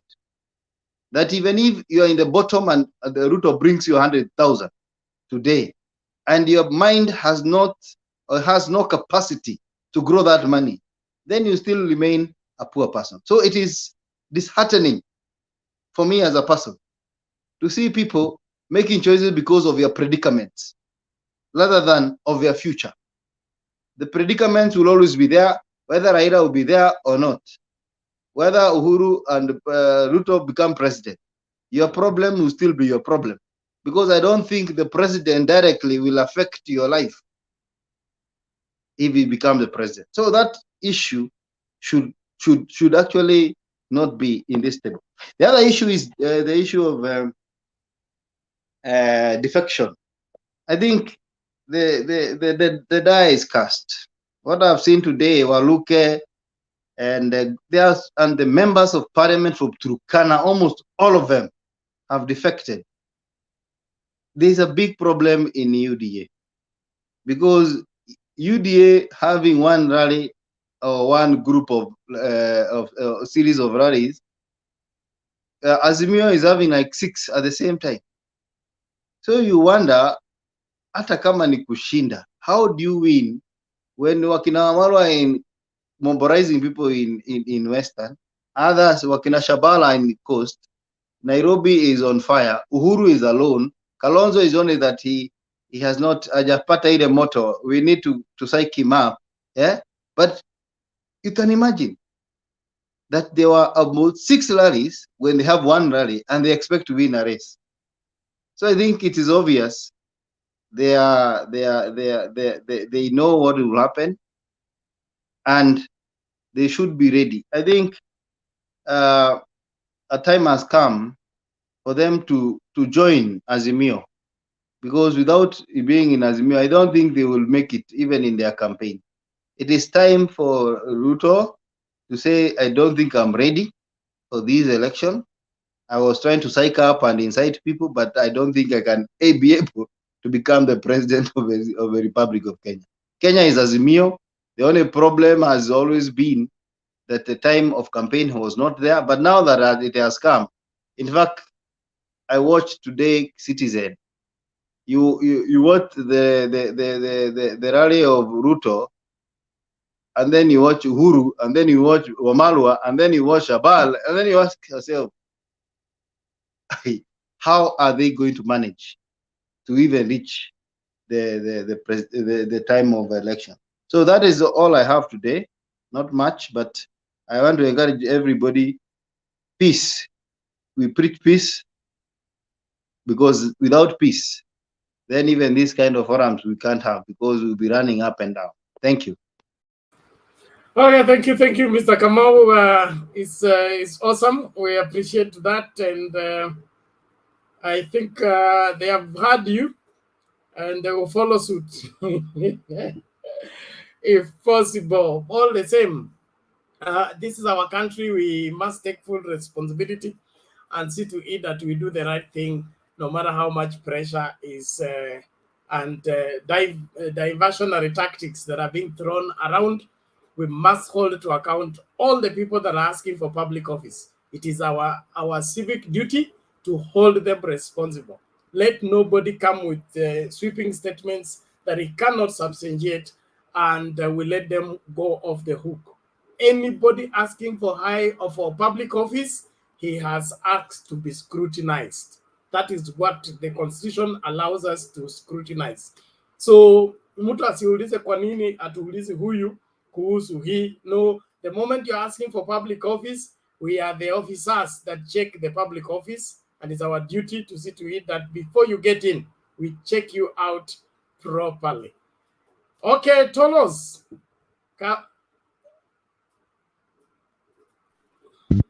Hi. Namna gani? Oh, Ben. How are you? Haya, maoni yako moja kwa moja kabla ni dakika zako 3 nikate nusu. It's not a threat. I know you are very strict in time when it comes to me, but I know where I'll catch you. Karibu lakini. Okay, thank you very much for giving me this opportunity to also say a word of I don't have much because right as everybody has put it in this forum, I'm the minority, and it is very nice. It is very interesting because there's something which Karua has just said that all these two sides being too good, the way Kamau has just said, might affect our prospectus. But what comes out of our mouth is really true that both sides are having problems when it comes to cleanliness. Now the issue Karua was raising is of great importance nationally. She's touched on why she cannot support any of the parts, but I don't know whether she wants to become the governor or what. I really pity her also because she doesn't really go with the masses, and it is interesting to see as we go towards the general election, people should be so much decided. Even as Ben has just said that we are scrutinizing those who want to hold public office, though we have taken sides. Me, I'm supporting UDA, and at the end of the day, we are going to see a winner and a loser. And the best thing is, as we go towards this election, at what point do we really see that we are supposed to preach peace at whatever cost? Because at the end of the day, there's something which Mother Karua also has just touched about. The most important person as we speak is the MCA, and because of devolution and the governor. Raila, if he becomes the president, it will be very difficult for us to. We will not be blaming Raila for the failures in our counties. Governors have been given the sole responsibility, and even as we agitate for more funds to go to the counties, who exactly are going to handle those funds? Several counties have been mismanaged. We saw ESEC the other day. They gave us 3 names. You remember? I think Lamu, Tana River, and Kirinyaga, I think. Those are the people who are now on the list of ESEC. That one is already files. And he said several other files are on the way. And it is interesting, even as we debate on whether UDA or Kenya Kwanza or Azimio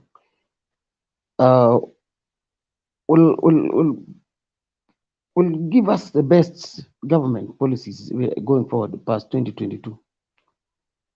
But if you look at who, as we speak, even we are talking about the Jubilee government, does it really exist as we speak? It is not. There is nothing like the Jubilee government as we speak.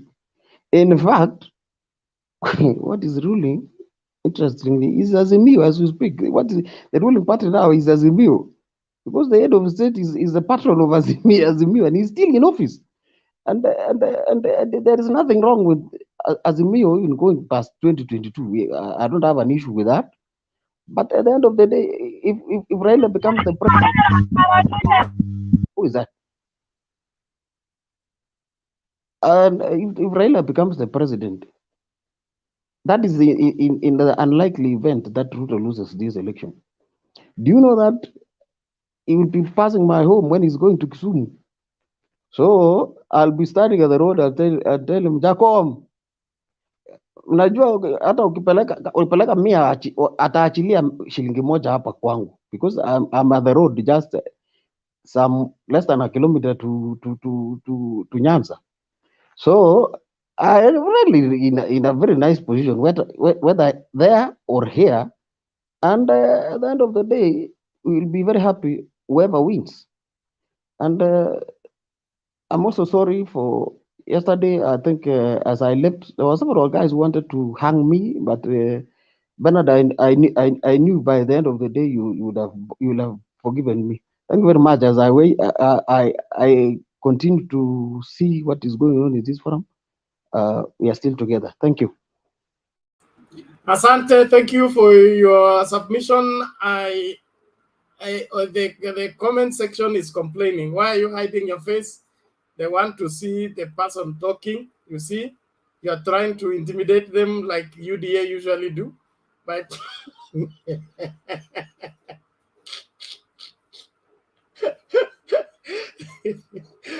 but we are good. We are good. You are good. Thank you for your giving.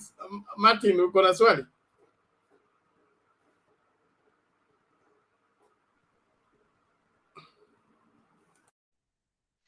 Bernard, thank you so much again kuapa nitagoja time yangu, but I wanted to just tell Toros, you're not wesi mdogo kwa hii forum. You are a Kenyan and you are allowed to say what you want to say, and that's why everybody is sitting down wanakusikiza. Hakuna ati you are the minority nini. You are a Kenyan, we talk. Hata unaweza tulete hiyo side ingine. We are here as grown up people. Don't feel less of a person. Sema, hakuna mtu anaogopa. You just say, it's okay. Say your part. Usisikie mdogo just because you're here. We are here, we listen to each other, we have different opinions. And thanks to Bernard and the people Mutembe TV, they give us this forum. We are tuko. I mean, just, you are part of us. See what ni wa Kenya. Hakuna minority. Sawa. Thank you very much. And just to emphasize on that, it's our really purpose of being here is to strike a balance between what the politicians are saying, what the constitution says, and what is their really stand. So it is not digging in for Azimio or digging in for UDA, because both these parties are extreme to some degree, to some matters. But Kenya needs to remain in the middle of the road for it to get to the destination. And the only way for us to get there is, if you remember, there was a campaign about shouting your driver, ufike salama, okay? Though usinyamaze, when the driver is driving you and is doing the wrong thing, shout out, lest you become sorry when he lands you into the ditch. So we are here to shout out. If one politician wants to take us on the other side, it's our duty to shout out and bring people back on the right perspective. Na kuna propaganda na kuna ukweli. Na kuna haki ya wananchi, kuna haki ya wanasiasa, kuna haki ya wanyonge, kuna haki ya wababe pia. So hizi haki zote lazima tuna balance. Tusiseme tunyang'anye mababe ili walalahoi nao wapate. Hiyo pia tutakuwa tuna dhulumu mtu mmoja ili mwingine apate. Lakini kuna mali ya kutosha katika nchi hii ambayo inatosha kila Mkenya. That is why if we safeguard Kenya, Kenya will be good for everyone. But if we don't safeguard Kenya, we go and safeguard our political party. We go and safeguard our small community, safeguard our small interest. What happens is when Kenya is being eaten, nobody will even notice it's being eaten because nobody has safeguarded it. And that's why we need to be vigilant. Kuangalie, huyu mtu anataka kuchukua Kenya, aipeleke wapi? Anataka kuikula ama anataka kuipalilia ili izae matunda ya kutosha na kila Mkenya apate sehemu yake. That's the whole purpose of our being here. So our politicking should not be so much caught up into the political party that we forget the reason we are doing politics is Kenya. And when Kenya is safe, every Kenyan is safe. When Kenya is unsafe, it doesn't matter how good your political party is, you will not be able to practice that your political right.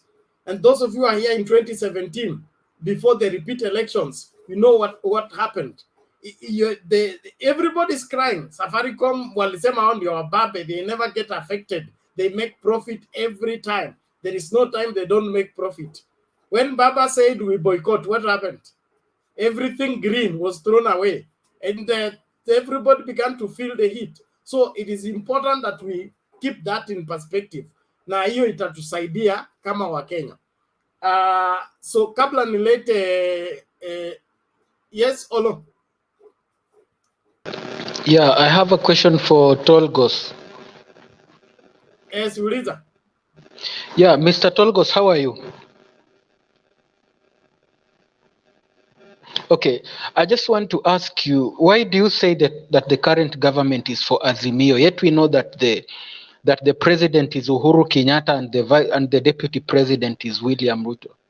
Then again, why do you claim here that you are the minority, yet you keep telling us that Hustler Nation is big and Hustler Nation is going to consume us? So out there you are big, but here you are the minority. If Hustler Nation really has the support, then they should have the majority here too. Tolos.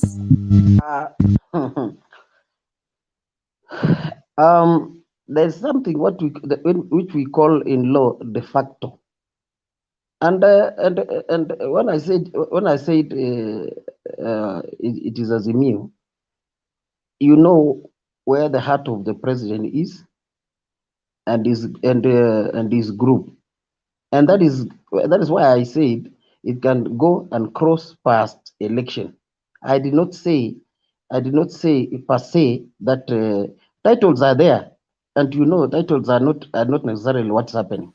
Now on the issue of minority, I did not say it is this forum. If you look at this what we call all these phases 1, 2, 3, 4, 5 up to 10. If we vote now, as we now we put our hands, let's go Kenya Kwanza. I might be the only one raising my hand for Kenya Kwanza. That's what I meant when I said minority. Although understand me, because these things are never serious. I think we should just take that vote right now.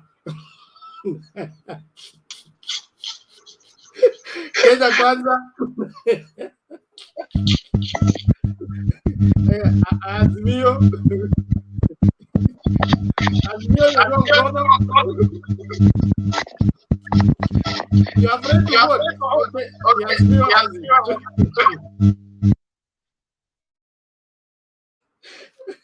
It's okay. Thank you. I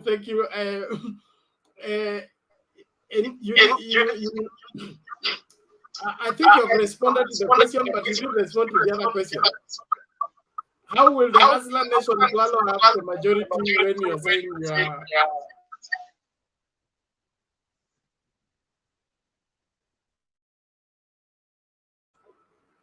Tolos, you unmute. Okay. What was the question again? David asked, you say you are the majority on the ground iko na Hustler, okay? He say, how come here you are minority, na huko nje mnasema you are majority? If you are majority, you should be majority in all spaces. I think, Bernard, you are trying to put me in a corner, but it is not that this forum is as much as it is international. You can imagine the only people you allow here are 10 fighting. The screen takes 10 passport pictures here, but the issue in the ground is different with what we are having here. This forum, the Mutembe forum here and Bernard forum here, will always have a shocker rates somewhere. People fear to be slashed here. In fact, I'm trying very hard not to run away, because this is a very tough forum, and that is why. Do you remember this lady who was here yesterday? What do we call her? Sego, I think Sego, or what? When she came into this forum, do you know she was in? I think she was in the other side. Suddenly, she has gone through a lot of transformation, and now that she's now in, she's the one who almost killed me yesterday. So I like this forum because you always learn something new and make friends from either side. So, thank you. To us, we would want to. So, hey, hii mikono ni mingi sana. Nataka tusonge mbele. Joseph, is it a question? What I wanted to say about what he has said, you know, I've seen the people from his side in other forums, they are never ready to debate with the facts. You know, I've ever seen even when there is this blogger Pauline Njoroge, most of them when they come to wherever she has posted anything, the people, I don't want to say about a certain community, they are ready to abuse people. That's why they cannot survive in this forum. I know, Bernard, you cannot say that someone who is supporting UDA that he will be our enemy. They're our brothers. We are Kenyans, and I'm happy for him making his decision. So it's not about that there are people that they will be slashed out here. It's because they don't want to be given facts. You know, they want whatever they believe is what they want to be done. That's what I wanted to comment on. So, thank you. Keep your mics mute. Thank you so much. Olekina, is it a comment? Yes. Tolgos, I have a question for Tolgos. Tolgos is telling us now it is Azimio that is leading the government. And perhaps let me just ask a question to Tolgos.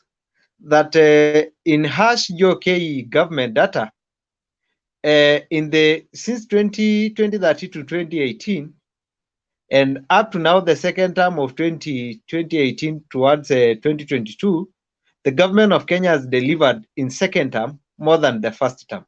And yet, the deputy president was playing his roles in first term. Why did he not deliver to Kenyans? Nijibu sasa. Sawa, Olekina, mute your mic. Olekina, sawa. Eva. Kijua. Aisidai. Ile kitu iko 2013. If we go back up to 2013. 2013, between 2013 and 2017, can we say that the Jubilee government were working as the way they were elected, from the top going downwards? And you know, government projects and government programs, they are planned. If you talk about electricity connectivity, if it is something which was planned in 2013, and it is a program which was to run for about 15 years, still the same program, whether there are wrangles or not, continues. If you look at the things like roads, you cannot say that in the second term, roads which were initiated. In fact, even if you look at the first term, what they were doing what the previous government, they were finishing what the previous government were doing. Then they start new projects, and projects. Even if I know it is when you want to politicize, you will always do politics according to how you want to suit your how do you want to suit your political man. Government projects are programs which run. It is not a one-day program. It is a continuous program. Now, when it comes to implementation, you could have said about the implementation. No, Tolos, you are taking too much time to answer a straightforward question, and that time is what we are chasing to save. We are not the people that say that 2013, 2017 performed, or 2018, 2022 performed. It is the deputy president who says he had all powers and functions 2013, 2017. which he claims it worked well. But the president says he has done more 2018 to 2022 than 2013 to 2017. So the only common denominator in these two factors is the deputy president. According to you, when was delivery done? You cannot, you know, Ben, we cannot cast aspersions here, and suddenly we are almost claiming that the president is a lame duck. This guy has been in charge from 2013. In fact, we blame anything. The head of state. This country is under the head of state to date. Ben, let us not, even when he says that, it is because he had already made up his mind that he is not going to support his deputy. This is politics. These are all pure politics. But when it comes to implementation, the president tomorrow can say. Let's do this. We'll revisit that. We'll revisit that shortly. Thank you very much. All questions on that section suspended. We watch this tape and then bring in Julia. Then before Lekina for gender balance. Sawa. But Tulkos, you're not going anywhere. Yeah, still questions. Others are on the way. Others are already waiting. So, okay, hold on.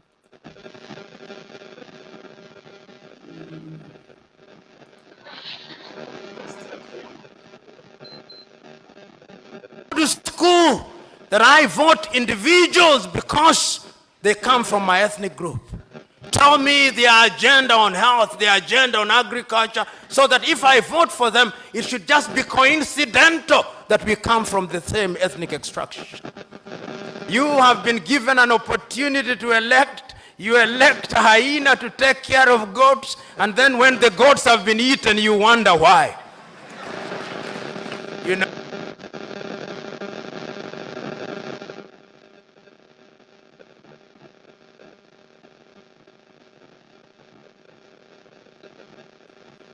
Okay, one more, just hold on.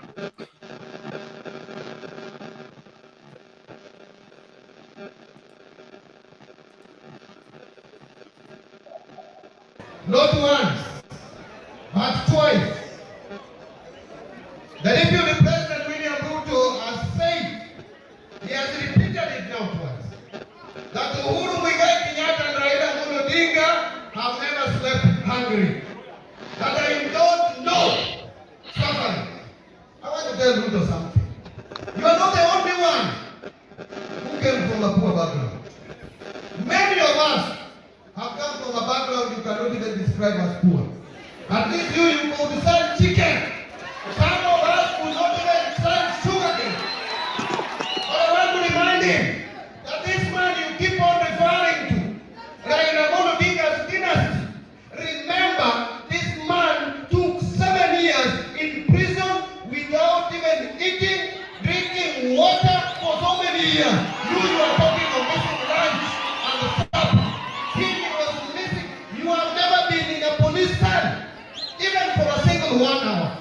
He has never been even in a police cell. That is William Ruto. Raila Odinga has been in detention, has been tortured, has been frustrated. His wife has been thrown out in the cold with children. He has suffered and he has seen it all. Please don't distort the history of this country. You can fool some people some of the time, but you cannot fool all people all the time. The people of Kenya know who has suffered in this country for the welfare, liberation of this country. And no one has suffered, no living human being in this country has suffered for the welfare and the benefit of the people of Kenya like Raila Amolo Odinga.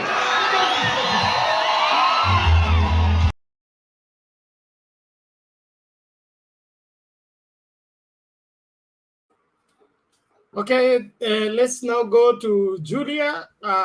Then we'll try and call Lekina and turudi kwa Rose. Thank you. Asante Bernard. Hello everyone. Good to see you. I'm enjoying the debate. And just to pick on what Toros is saying, I think about who has performed where and when, about 2013 to 2017, 2017 to 2022, we'll need numbers, we'll need to look at figures, we need to find out who has given us more roads, how much infrastructure has changed. I mean, how many people are now connected to electricity. Those are the things we are going to look at. So the deputy cannot say that I performed well here and I'm now not performing. I don't even understand this thing of handshake impeding development, because I have, from the records, I haven't heard that Raila is a minister, is in charge of treasury. I haven't even heard like he's now having a ministry like roads or something. So I'm not aware of the role of Raila as far as development is concerned when it comes to who has developed the country, who has not, who has impeded this. So if there are any failures, the deputy president is also answerable, is responsible. So even when he opens his mouth to say that tungefanya hii, kwani ako wapi? Is he a ghost worker? Why is he being paid? He should resign. I think he's working as a ghost worker. I don't think, according to the constitution, anything has been taken away from him, because the constitution cannot allow that. So we're supposed to see a working deputy president. So let him not lie to Kenyans. We understand how the government runs, and we understand clearly that he is still the deputy president. So for us, what we are concerned now, what we can see is the president installing a lot of projects. Like today, I was very happy to see the Mama Margaret Kenyatta Children's Hospital. I was really pleased. And when I look at the health sector in Kenya, I'm so pleased to talk about what's happening in the health sector. And those Kenyans who are being lied to deputy president, there are good things going on in Kenya, especially in the health sector. I'm working in the US, and those who are in the US will tell me, you will think twice. Here you will think twice before you walk into the hospital at uko na homa. Kama uko na homa hapa US, fikiria tu vile utaisolve. Because if you don't have insurance in the US, you have to think very hard before walking into any hospital if you don't have insurance. Because at the end of the day, bills, utapata bills kwa post box, utashanga. So I want to surprise Kenyans who are watching here. I seriously think that Kenyans are better placed when it comes to health services than Americans. Because in Kenya, if you have small issues, a case in point, I want to tell you that I had to go back to Kenya to fix my tooth. I have an artificial tooth, and you cannot notice. One of my tooth at the front as I talk is artificial. And I was fixed in Kenya at the cost of around 5,000 Kenya shillings. And I think kama ningewekwa hapa, I would have spent thousands of dollars. Ebu fikiria, I'm paying a ticket, 1,000 plus, to fly home to fix my teeth. Now, I have children in Kenya na wanatumia insurance ya baba yao. My son can walk from Nairobi hospital to wherever. Baba yao ni mwalimu, the father is a teacher. With his father's insurance, I'm at Kijabo Hospital. Recently, before my mom passed on, we took her to Kijabo Hospital, and she was using her NHIF. And when she needed MRI, she had to go to the German hospital, and we didn't have to pay about 50,000 shillings for her MRI in German hospital. She was able to use NHIF. Sasa mukifungua mdomo, mukishaburia Kenyatta, mufikirie sana. We can see and we know. Now, right now, when you talk about higher education, I'm a teacher here, and I appreciate that the American schools are very good, especially from kindergarten to high school. They are very good, they are awesome, and the kids access free education. But going to college, Kenyan kids are better placed, because if you qualify with a C+, you get government funding in Kenya. You don't even have to think about it. You are called a government-sponsored student. But in the US, it is not automatic that you get government sponsoring after high school. You need to think twice. So many Americans have very big loans because of college education. Now, my son was here, but I had to take him back to Kenya to study in Strathmore, because I can afford to pay Strathmore. But when he was admitted here, I had to cough about $8,000 per semester. And $8,000 in Strathmore is taking him for 2 academic years. So I'm still trying to tell you how much Kenyans are better placed in many things and the many strides we have made in development. So those who are opening their mouths to criticize the country, you are very wrong. You are very wrong. And it is my prayer, because Baba is talking about Baba Care, it's my prayer that he emphasizes on that. He puts a lot of emphasis on NHIF so that every Kenyan is covered. And it's my prayer that the hospitals Uhuru is opening are more equipped with better infrastructure. And today when I was watching that, it is my prayer that we even train more doctors and more medical personnel in Kenya, because I think if we do that in the next 10 years only, we will be so far when it comes to providing medical service for our fellow Kenyans. So don't look at yourself and say tungefanya hivi. Kuna mahali Kenya imesonga mbele in so many ways, and we need to appreciate that. The other thing we need to appreciate is our infrastructure in terms of roads. The roads you are seeing in Kenya, you cannot see them in many countries in East and Central Africa. In fact, when I was looking at the rating, Kenya tops among the top 5 in Africa when it comes to infrastructure. It tops among 5. It's among the top 5 when it comes to the provision of education in Africa. So Kenya is doing very well, though we can do better. So Tolos, huyo baba yenyu anayoandanganya akiharibu sura ya serikali, we tell him to go and talk to those who are ignorant, because they don't read newspapers, they don't do research. Another thing, nimeona, when I was watching this show earlier, niliona, I was very pleased with Bernard and Mama Selina when they were trying to talk with this lady called Mama Rispa.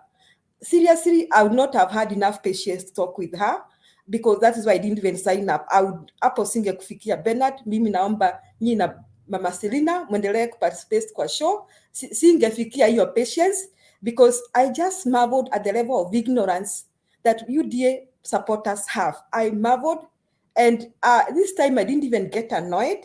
I was very sad, and I hope Tolos is informed. I think after this discussion, Tolos atavuka sakafu, atakuja pande yetu. So Tolos, please wait for, allow me to finish. So you don't raise your hand when I'm talking. You wait for me to finish. I'm a teacher, you know that. So people, when I'm talking, people are quiet. Then I finish talking. So I was very sad because Mama Rispa alikuwa nasema ati Bwana Ruto anaanzia bottoms up. Ataleta pesa kule mashinani. Akaulizwa kwamba hii pesa anatoa wapi.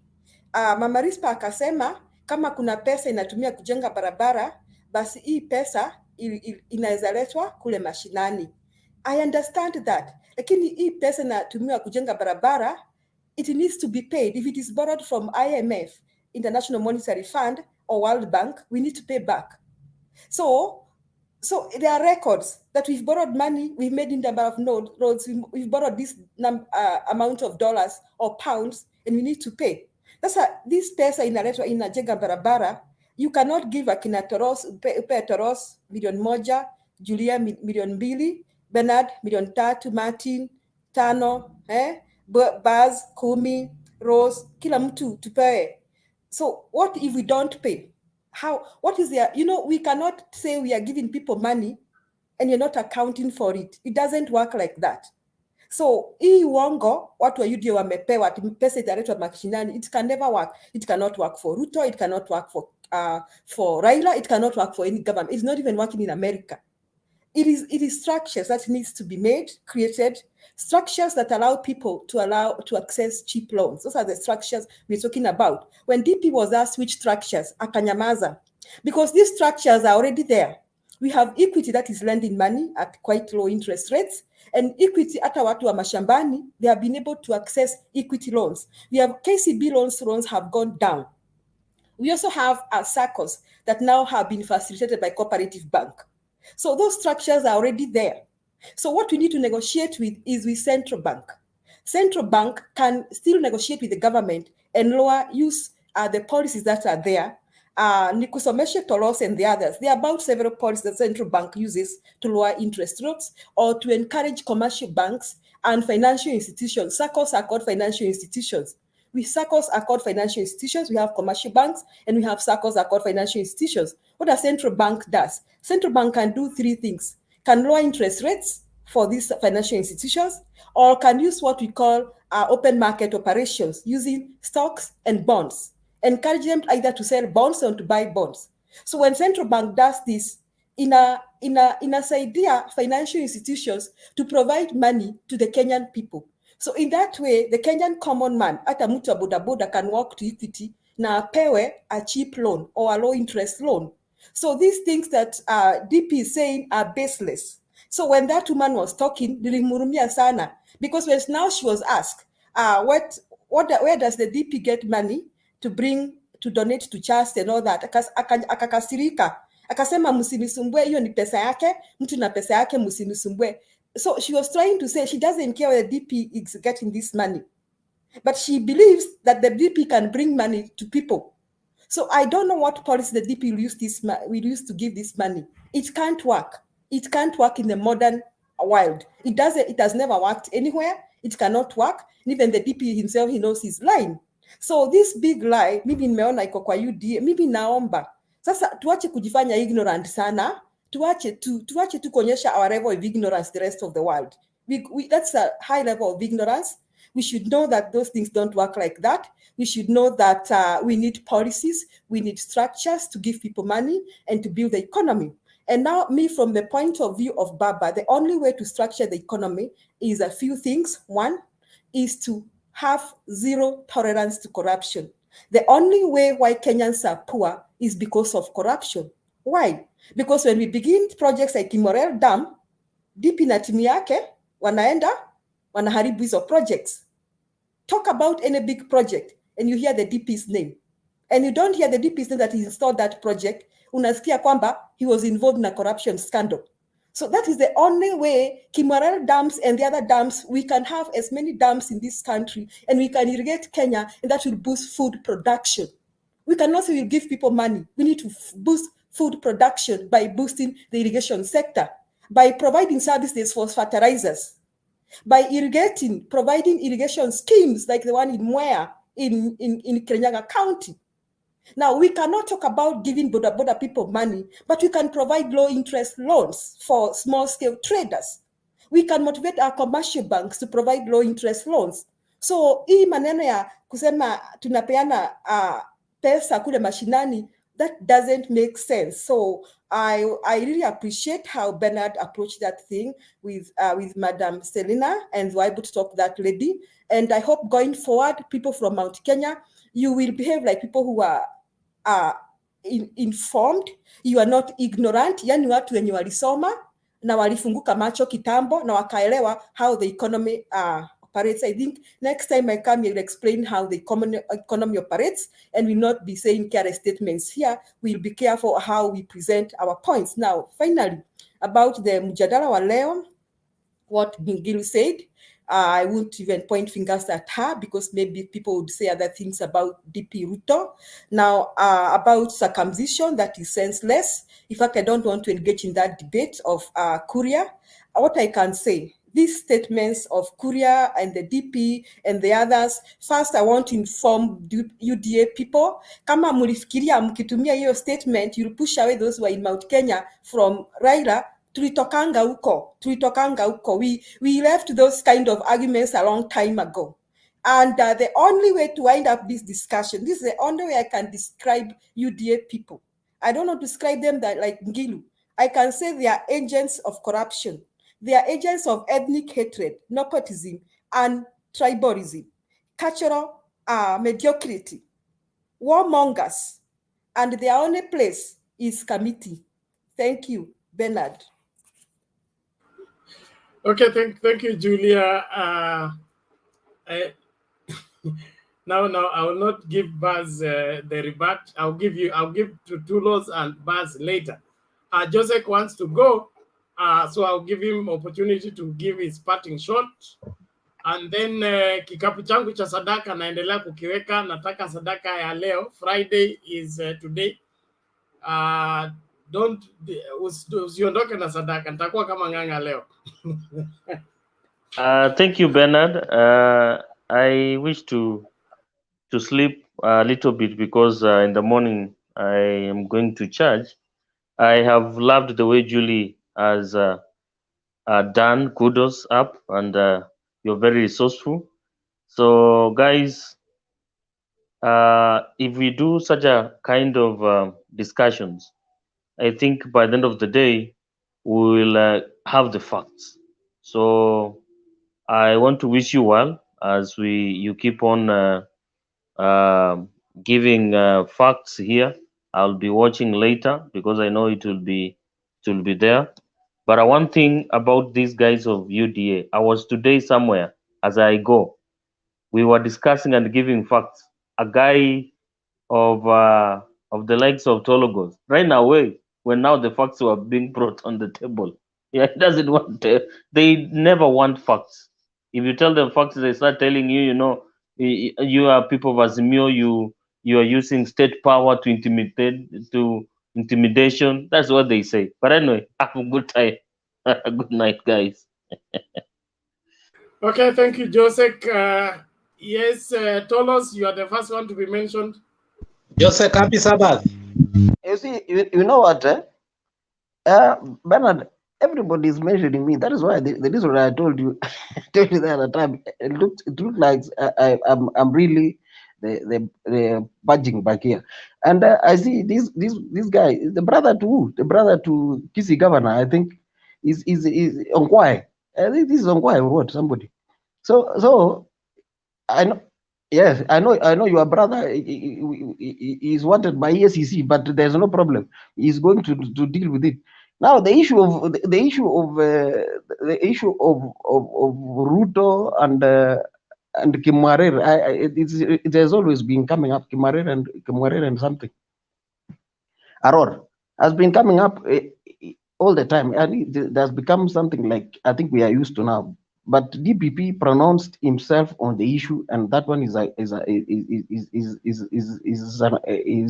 done according to government investigations. The guy had nothing to do with it, but since it is time for politics and to try to smear enough mud on Ruto, it can be used. On the issue of the country of Raila, I don't know whether I'm going to remind you guys. Most of the people here who are really opening their mouths about Raila, when we said let's vote for Raila in 2007, we voted to the last man. Nobody loves Raila than Rift Valley. Let us be frank. These other people are just pretenders. Let us. The issue of politics is changing. But if it comes to who is really the best person to lead this country, we saw it long time ago. Thank you very much. Yes, Baz. Thank you very much, Bernard. I think I have around 3 questions for Julia. And let me start with the health. She has spoken very good of our health sector in this country. But we beg to ask questions. Why do our leaders, all of them, including Baba himself, visit abroad for medical services and examination? Recently, he was in India with his daughter. If the health you are talking about is as good as you're saying, why would they go abroad? That's one question. 2, you have spoken about loans and cheap loans and said government would give loans and banks would give loans and SACCO would give loans. It is not that the bank don't want to give loans. It is a physical policy of government heavily borrowing from the domestic market that is preventing banks from giving loans to the common mwananchi. Although this year things have changed. Now the policy has changed and banks are now, as from February, they are giving loans to the common mwananchi because there is a change in policy. The issue is not giving loans. It is the deliberate policy of the government borrowing from the domestic market. That is the main issue. Another thing you have spoken of, I've forgotten because Bernard said I should not ask you a question that time. But please respond on the 2 and mostly on the health and tell us why you think with the good health that you have stated, our leaders, all of them, visit, including the country you are in, for health services. Well, Barnabas, there is what is called specialized treatment. If a specialist is in Israel and you are suffering from that condition, you can't say, I must get the specialist in Nairobi. You go where the specialist is. Our leaders don't travel abroad for treatment over everything. That they are coughing, they go abroad. They are scratching themselves, they go abroad. We cannot generalize that, except you just want to make it a political issue. But Julia, you can respond, please. You want to move on? Yes, Baz, I'm talking this from experience. I've been here for, this is my 5th year in the US. Now, you didn't understand me. I talked about the easy access of health without thinking, nitalipa namna gani. In Kenya, you can walk into a hospital without thinking nitalipa namna gani, unlike in the US. In the US, even a cough, you cannot just walk into a hospital. You have to think first, do I have an insurance? That's what I'm talking about. But when it comes, why those people go to India, why people go to America, or why to go to Britain? Now, what we need to do with our Kenyan hospitals is to improve the infrastructure, to equip them with the infrastructure that we need for that specialized hospital. But still, Kenya is far much ahead, because a common person can just walk into a hospital without thinking, how will I pay? But here in America, all those people who are in the diaspora here can tell you, even if I am coughing, and a good illustration, Baz, and you have to believe this, I've been asking myself why there were so many deaths in the West when it came to COVID, and the deaths were minimized when it came to COVID in Africa and more so in Kenya. And it came to my realization that in Kenya, when you have a flu or whatever kind of infection you have, you don't think about the bill first. You first walk into the hospital and you get, even if it's first aid, unatibiwa, wanatibu your flu, they deal with your fever and all that. So that's the advantage Kenyans are having. So if you come here, and I hope you are here, and if you are not here, it is my prayer that one of these 5 days you'll be in the US, and you live here even for 1 year, you will realize that when you are sick, you are better off when you are sick in Africa than are sick in America. And that is what I'm trying to explain to you, that because of the hospitals that have been opened in Kenya and the introduction of NHIF and so many other insurance covers, Kenyans are able to afford to access so much medical care than in the Western world. And I think the only country that is trying to follow what Kenya is doing is Canada, the Canadian health care. But Kenya is doing a good thing. So people say you only appreciate something when you live away from it. So those Kenyans in America now, when they go back to Africa, is when they begin to open their eyes and say, now we see something good happening here. But the Kenyans who are in Kenya will not appreciate unless they know the difference in the rest of the world. So, Mr. Baz, understand me between the difference between specialized treatment and the fact that I appreciate that we need more infrastructure improvement in our hospitals in Kenya, but we have made good steps. So that is a good thing we need to appreciate. We don't need to spend all our life saying we have not done this, we've not done that. So I think that's what I wanted to explain to Mr. Baz. I think I've answered him. Okay, thank you, Julia. I think that settles that. Before we bring in Olekina, yes, Alex? Baz, accessibility is a hard thing to believe, because I think exposure is a bad disease that I cannot explain to you. Your exposure cannot allow you to acknowledge what we are telling you. When you go to hospital in the US for such small ailments, you can stay in the emergency up to 24 hours without a doctor seeing you. And you may end up going home and being told, go drink water and just check your temperature. Even when your child is having a temperature of even 94. So accessibility is what Julia was talking about. And you may not understand that. When we were passing here, the so-called Obamacare, affordable healthcare, one thing that Canada told us, in that Kipengo cha affordable care, we must make sure that accessibility is the key. But the insurance did not want us to have that. And today we are still fighting with the insurances because you can't walk to the hospital. So that's what Julia is talking about. If you have a toothache, if you did not have an appointment, you have to suck it and get used to it until you get an appointment. That is what Julia is talking about. So Kenya mode of healthcare with accessibility is one of the best in the world. Like it or not. Like Manyora says, take it or leave it. Bernard, just wind up on that. Sorry for bringing that so much. But let us go beyond party politics. In 2020, my son flew home and he was suspected because COVID had just landed. When he reached home, his father is in quarantine. He had tonsils, he had some throat infections, and he was having high fever. And having been a child who flew home, it was like, mtoto lazima yako na COVID.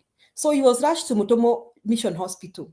And because his father has an HINF card, they just took the child and immediately they began treating him and put him on antibiotics. You know, within the next 1 hour, his fever had gone down, even before they tested him for COVID. Before they even did any test, they controlled his fever, they controlled his infection, and by the time they tested him for COVID and found he was negative, the boy was saved. This is what happens in America. When you land in the emergency, first they ask you, do you insurance? Do you have insurance? So the fact that they ask you, do you have insurance, that keeps away so many patients. So, and now it is coming to my understanding. That is why we had so many deaths in the Western world than in Africa. Because in Kenya, at Okenda kwa hiyo Karatina Mission Hospital, you will be treated with or without insurance. So accessibility, we have made strides, Baz, and we must appreciate that our country is doing well. Okay, thank you so much. That is very informative. I didn't know all that, I must confess. And Kenya is really trying, if that is the case. Let's listen to this before Lekina comes in and gives his views.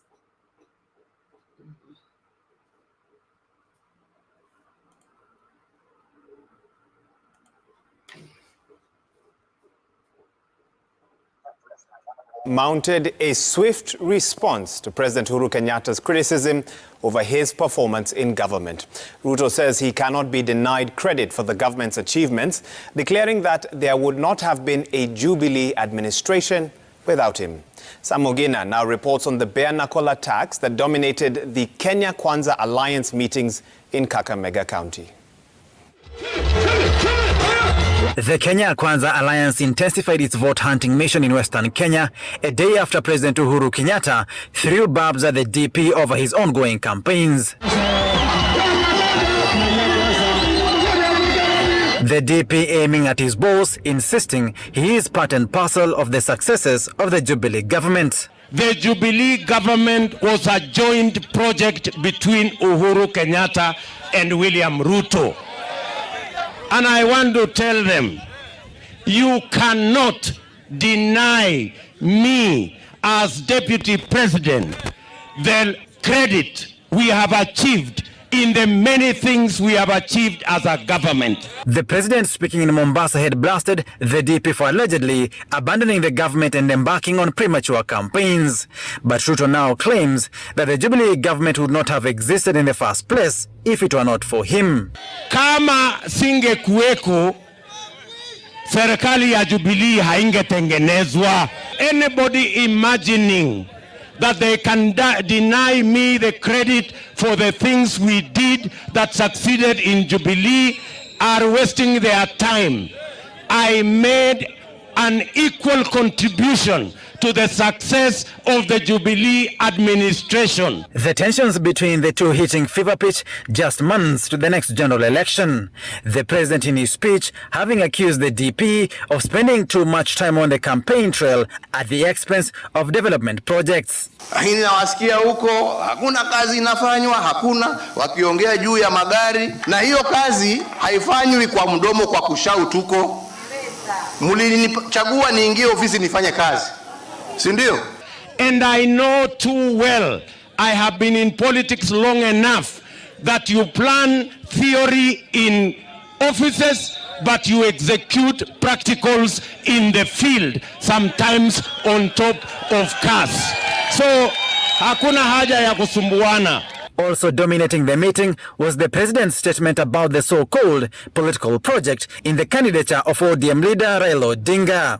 Mimi sina project ya mtu mimi, lakini nitaangalia hata mimi kura yangu si nitaweka pahali ya mtu mimi nitaamini, na kama kuna mtu mmoja ama wawili watanisikiza, si nitawaambia mimi oni langu ni hivi, si ni namna hiyo?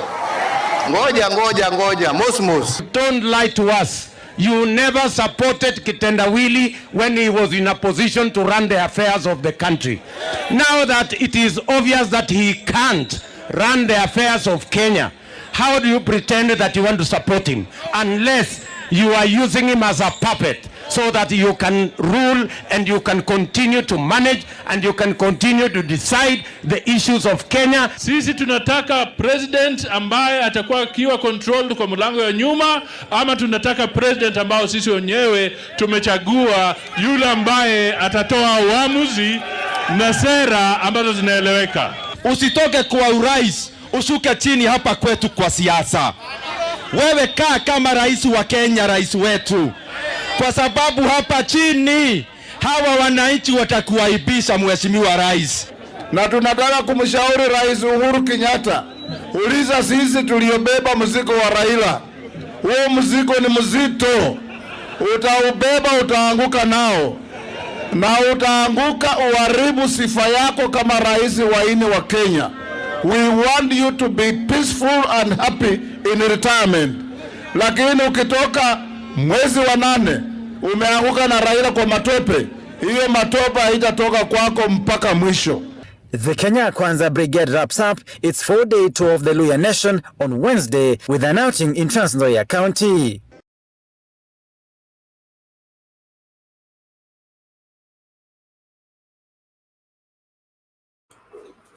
Okay, mambo ni kama hayo. Olekina.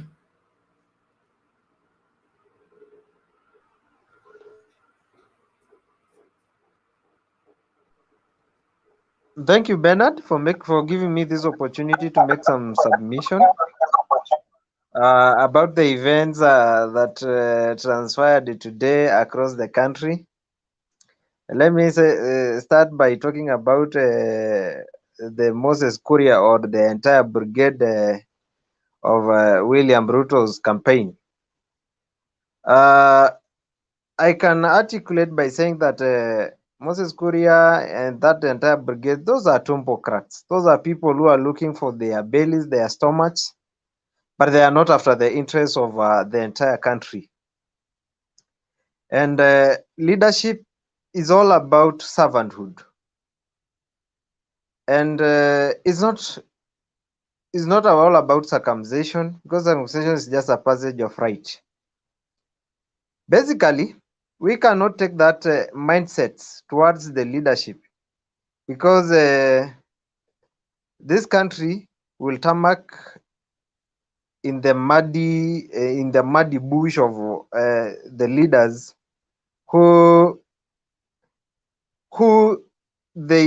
they articulate issues or under the rules of the cause by saying that they are the mean of this country, by calling others words, insulting others.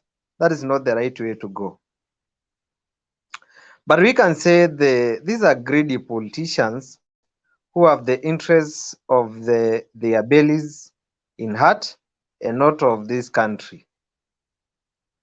Now, I leave at that for Moses Kuria. Let's look about our DP. Our DP, how can a DP? It's not acceptable, even the DP to incite the border guys to a justice institution, because then that means if God forbid you become the president of this nation, that means this country will go to anarchy regime, because you cannot incite the border sector to the government that you want also to become part of it. You are a part and parcel of it, or you want to become a leader to that nation. Because tomorrow, do you want, as you are a president, do you want other leaders to incite different sectors to the organs of the government that you are leading? That one will not be acceptable, even if it is politics.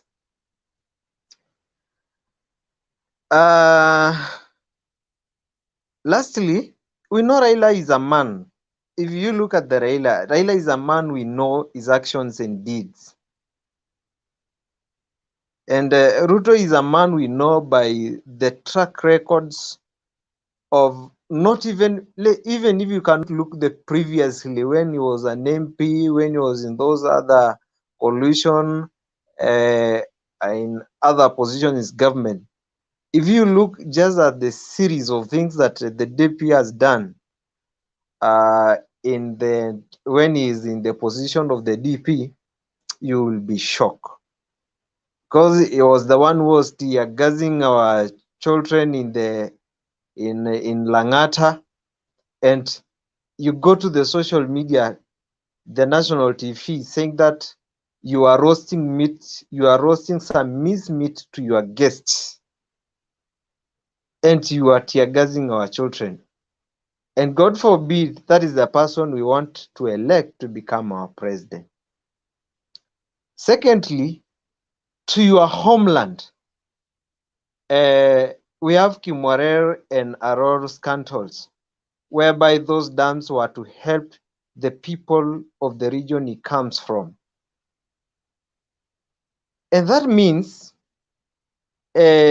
na mimi napendanga niulize mtu swali, nikikaa na mtu nauliza swali, naambia maybe mimi ni kiongozi yenu na nikuje na nichimbe silange na nieke pumps na nitengeneze mzuri kukuwe na maji, na mwingine akuje na alete pesa na wagawie 3,000,000 na mpate 1,000 kila mmoja, ni nani kati yao amewasaidia? You are stealing from government's organs, parastatals. You are taking money to people to entice them to vote for you to come back and loot. It is unfortunately that our youth, we are cheering the looters so that they will come back again and loot more. Is that the kind of a leader we want? You can see major scandals happening in the ministries that they are being held by his closer allies, the parastatal sectors. And it is now, I think in the first term, at least we can see insanity in the entire government organs coming back to its sense, because it has loosened the control and the nations will be on its knees. Towards also the Ngilu in the London, I cannot recommend those. I cannot recommend the name that was used by Ngilu, even if we are in politics. He could have used the better name.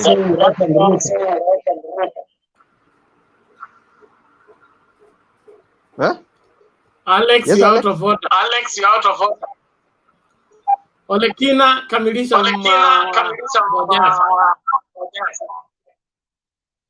Because already everyone knows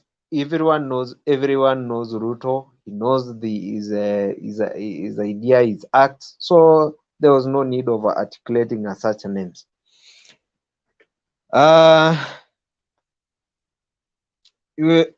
Lastly, we can see the opponents migrating na mambo bado. We are still to see so many, because we have seen the MP for Sirisia, WALUKE, the MPs from Turkana. People are migrating, and we still awaiting more. Lastly, my final remarks.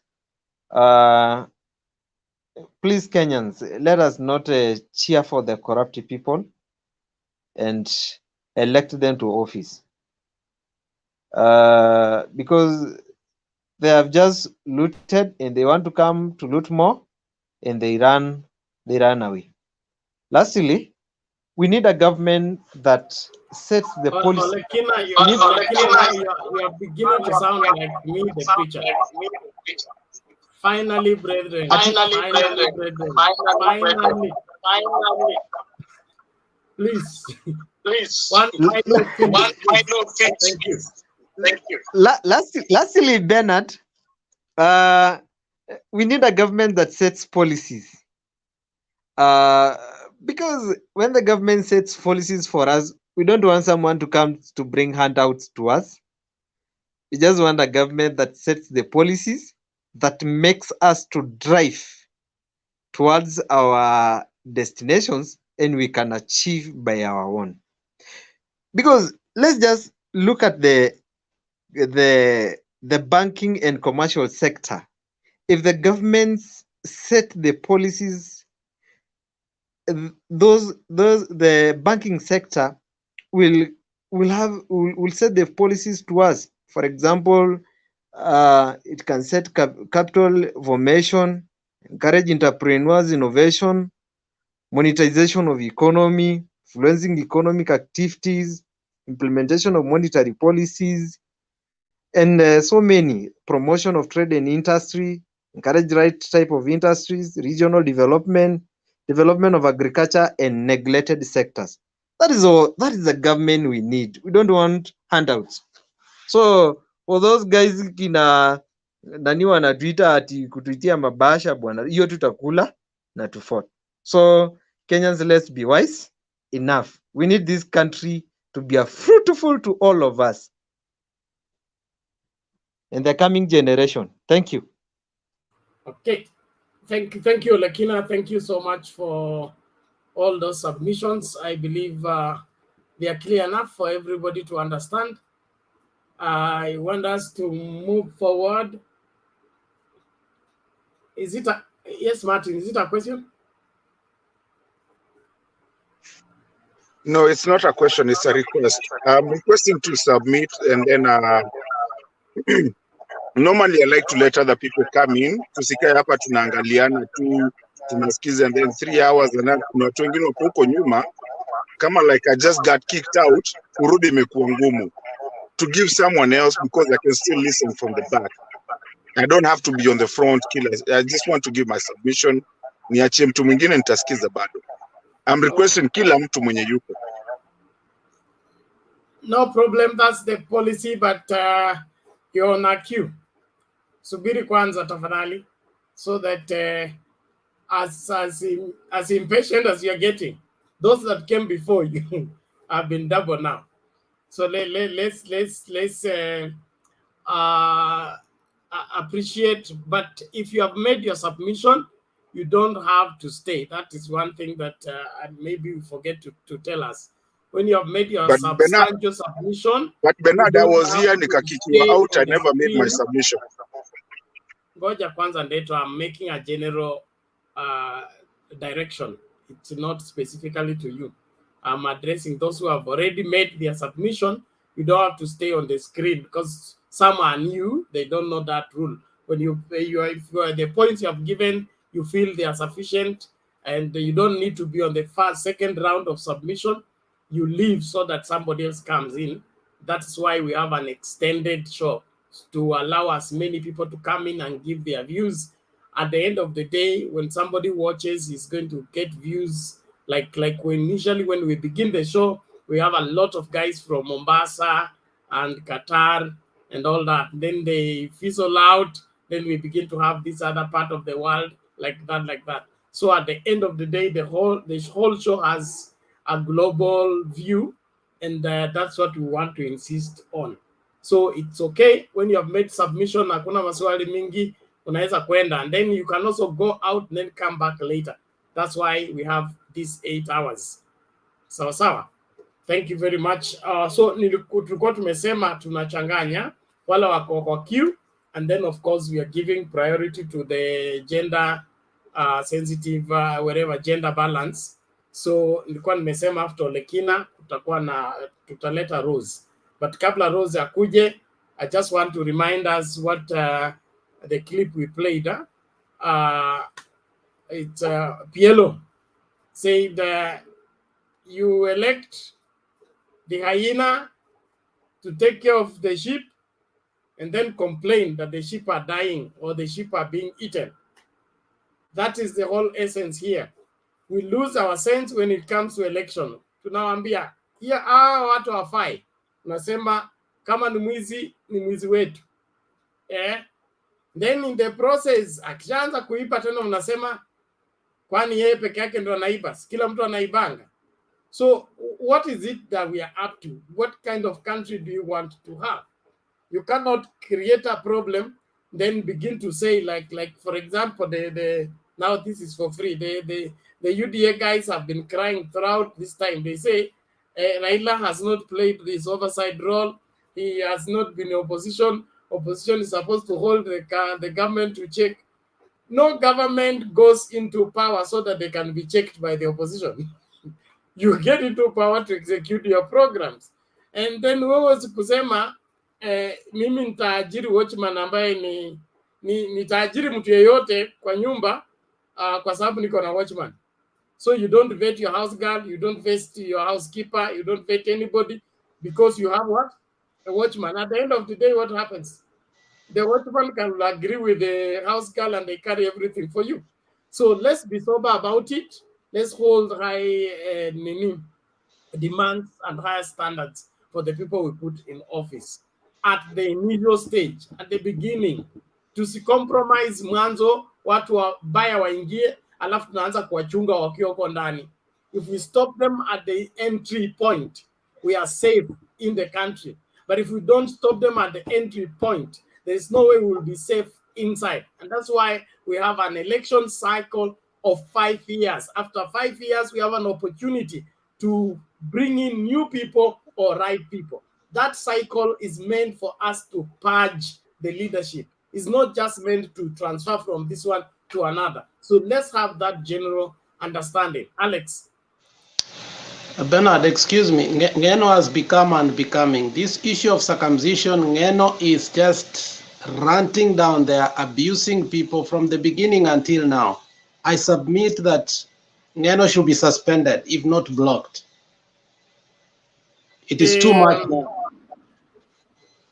Keep teaching Ngeno.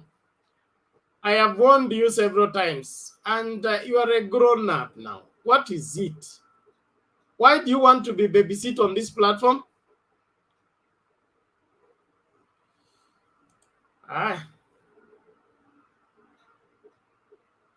Where is he?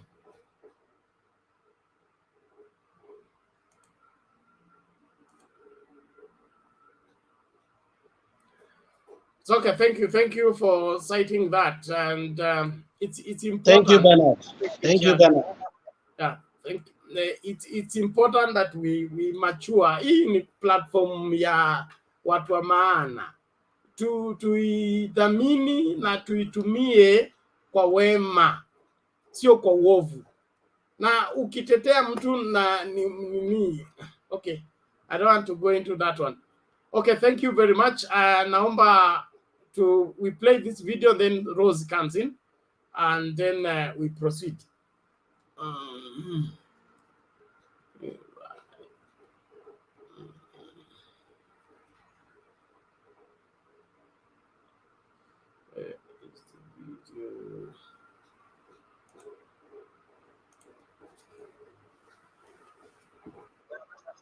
Viongozi wa Azimio walio nje ya nchi, wale viongozi wa Azimio wengine ambao wako hapa nchini Kenya wameendeleza kampeni zao jijini Nairobi na kutangamana wenyeji wa Gikomba, Kariakoo na Eastleigh, huku wakiwarai kumpigia kura Raila Odinga kuwa rais. Viongozi hao baadaye walifanya mkutano wa kisiasa uwanjani Kamukunji, ambako walimuonya naibu rais William Ruto dhidi ya kumtusi Rais Uhuru Kenyatta.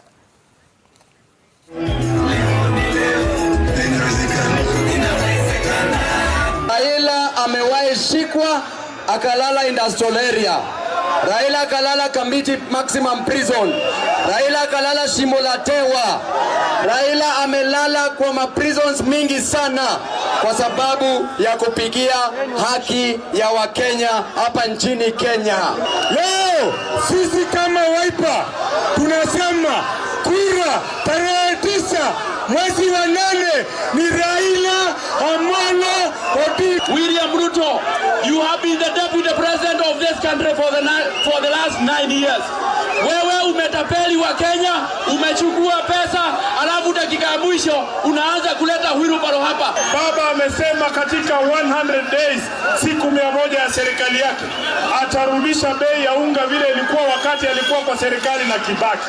Kijana ambaye hana kazi, Raila amesema wewe ndio utakuwa shida yake ya kwanza kuhakikisha kwamba amekupatia kazi. Raundi hii tumesema ni lazima tupeleke Raila Amolo Odinga State House. Tunataka giri 6. Baba amesema 6,000. Ni watu wa Nairobi wakati hii sisi tunataka 6 piece ya Azimio. Mko na Raila Odinga, mnamuunga Raila Odinga, mtamfanya awe 5th president wa Kenya.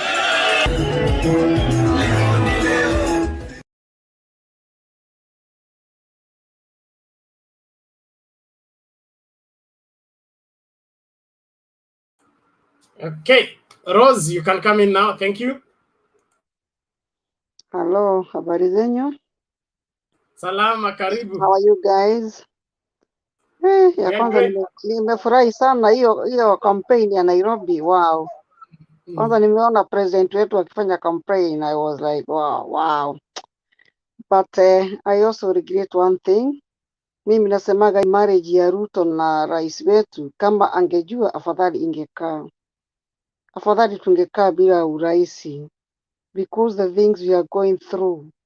Yani watu wanatoana nguo, mtu anatoa president nguo, mtu kama Moses Kuria anasimama anaongea maneno ya baba yake. Raila ni baba yake, imagine. Yani mtu hana utu, you don't even feel it. Unasema maneno ya kutahiri kwa mzee kama huyo. God, mimi hata nashindwa namna gani. I don't know where we are heading. Yani unashindwa. Ni nini? Ni bangi wanakunywa ama ni nini? We need players. I swear we need players. Sababu mtu hata kama sio baba yako, kuna mambo ingine iwezi toka. Hata kama ni sifa mtu anataka, God, kuna ile kiwango huwezi fika. God, mimi hata nashindwa ni maneno ya kusema. Unaangalia hiyo clip paka unasikia machozi tu inatoka. Raila ni baba, ni anko ya mtu, ni baba ya mtu, ni bwana wa mtu. Yani sa family man. Yani unamunyima tu hiyo heshima yote, imagine. Na unaenda unalala, unakunywa chupa zako 2 na unasikia umeridhika. Wacha niwaambie, ndio watu pesa zao watakuwa akipeleka hospitali. Unauliza tu ni nini nilifanyia Mungu? Lakini you did it for yourself. Haki kama tungejua hiyo harusi ya Raila na harusi ya Ruto na Uhuru, afadhali tungeipenda. Afadhali ingekaa. God, there are some things you cannot believe. We need peace. Kenya ni yetu sisi zote. Si ati tutafanya kampeni alafu tuuze Kenya ama tuhame. Tutazidi kukaa huko.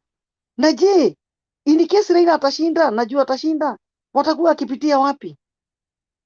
Utakuwa ukisema namna gani wewe ulitukana Raila namna hiyo? Raila, imagine Raila is very humble. Si hata alikuwa ameenda kumuona hospitali.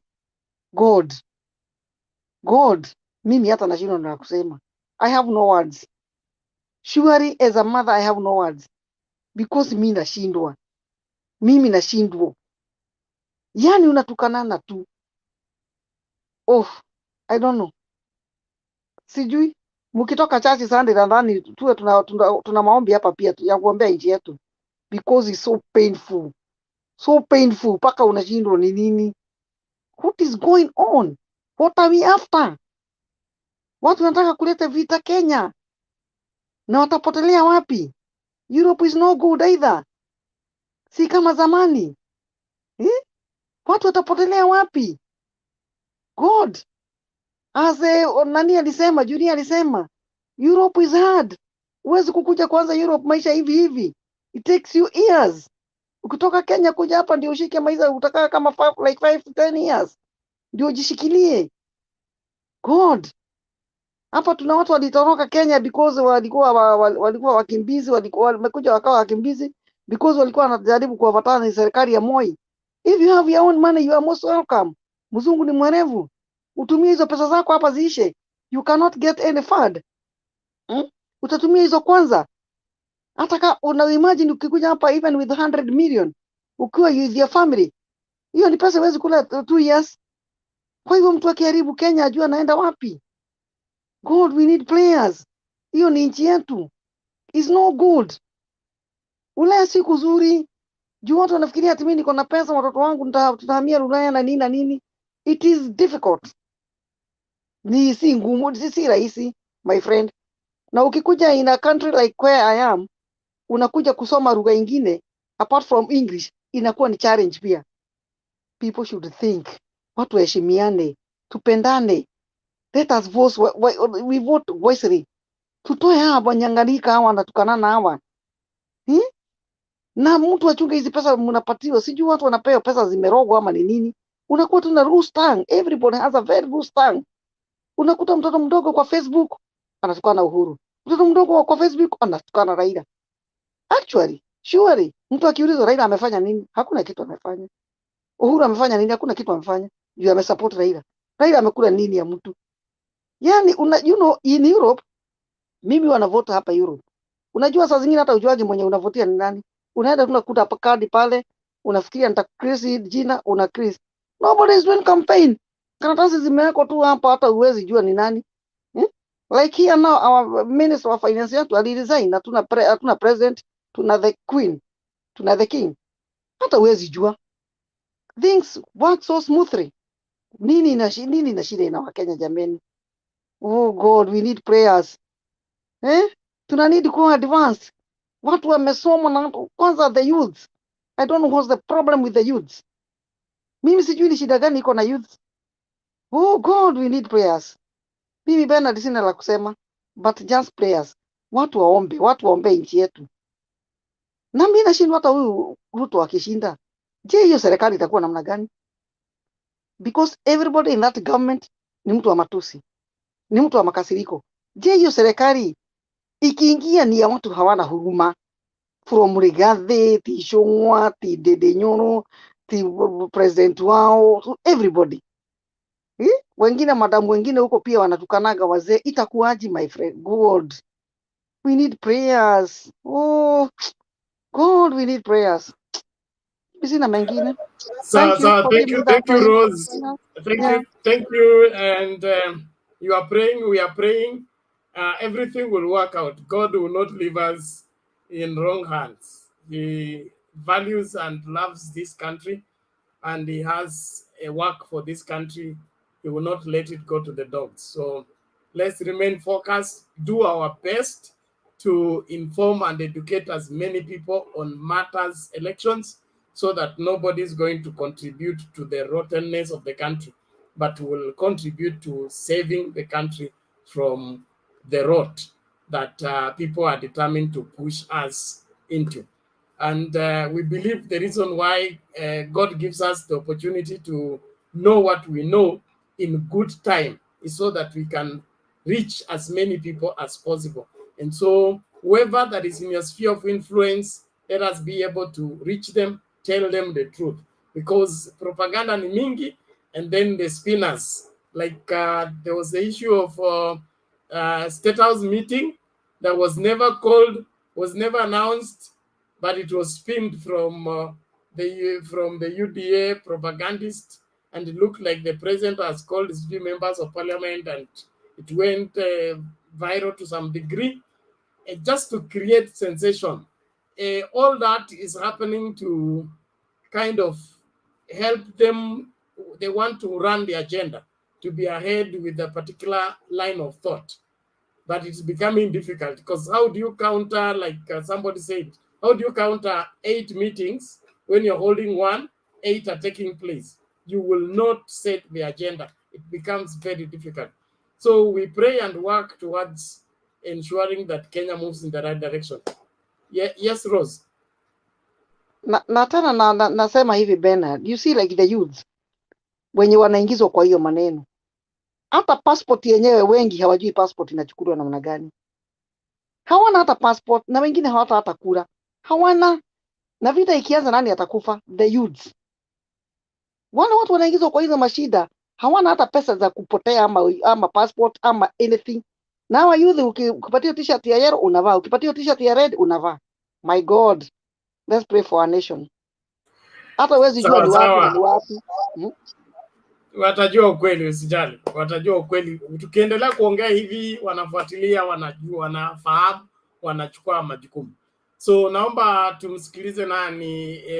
Martin said he wants to go. So Ngilu, just hold your horses there kidogo. Let Martin make his submission and go, and then we'll go to Ngilu as we mix and match. Martin.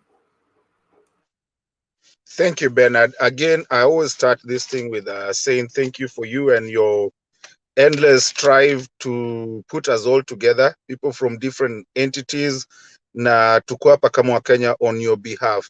Bila wewe na bila Mtembei TV and the people that actually work on it, hatungekuwa tunaongea. Singesikia kitu Mama Ngilu amesema, which is the basic truth. Singesikia kitu Alex amesema, na ule mwingine alisema story ya what do you call this? In America, what we call the insurance system. Ni Julia. Without you guys, we will not be here. Mngekuwa tu mkisema watu wa America wanaokotaga pesa chini ama watu wenye kule wako wanaokotaga. But there's a lot of things that happen out here zinatufanya. I have 6 friends that I knew very well. Na nanga kuwaona kwa grave yao wamezikwa huku. And once you start seeing that, you start understanding life. Na saa zingine ukirudi nyumbani watu kama sisi, like I said, Tomboy alituma watu, you start understanding what life is, and you unaacha utoto, because you come back and then you realize, what are we talking about? Nini mnalilia? Kenya is really, inaitagwa board the aircraft while it's still at the runway.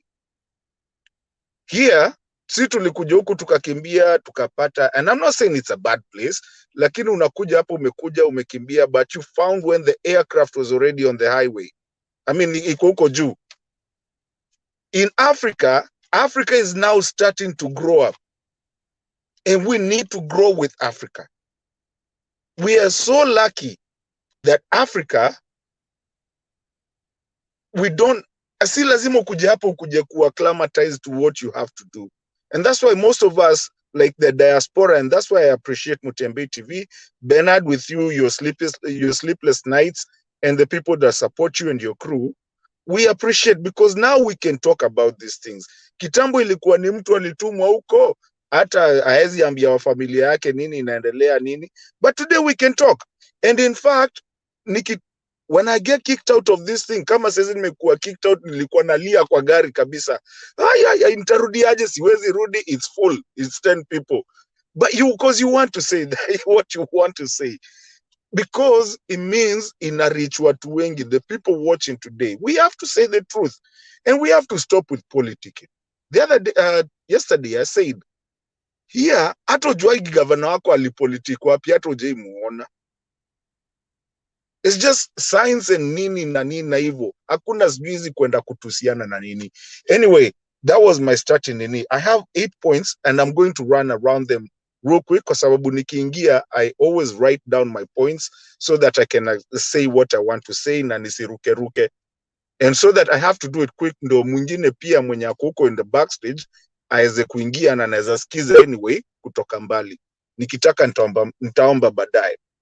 Okay, my first point, I have 8 of them. So my first point, I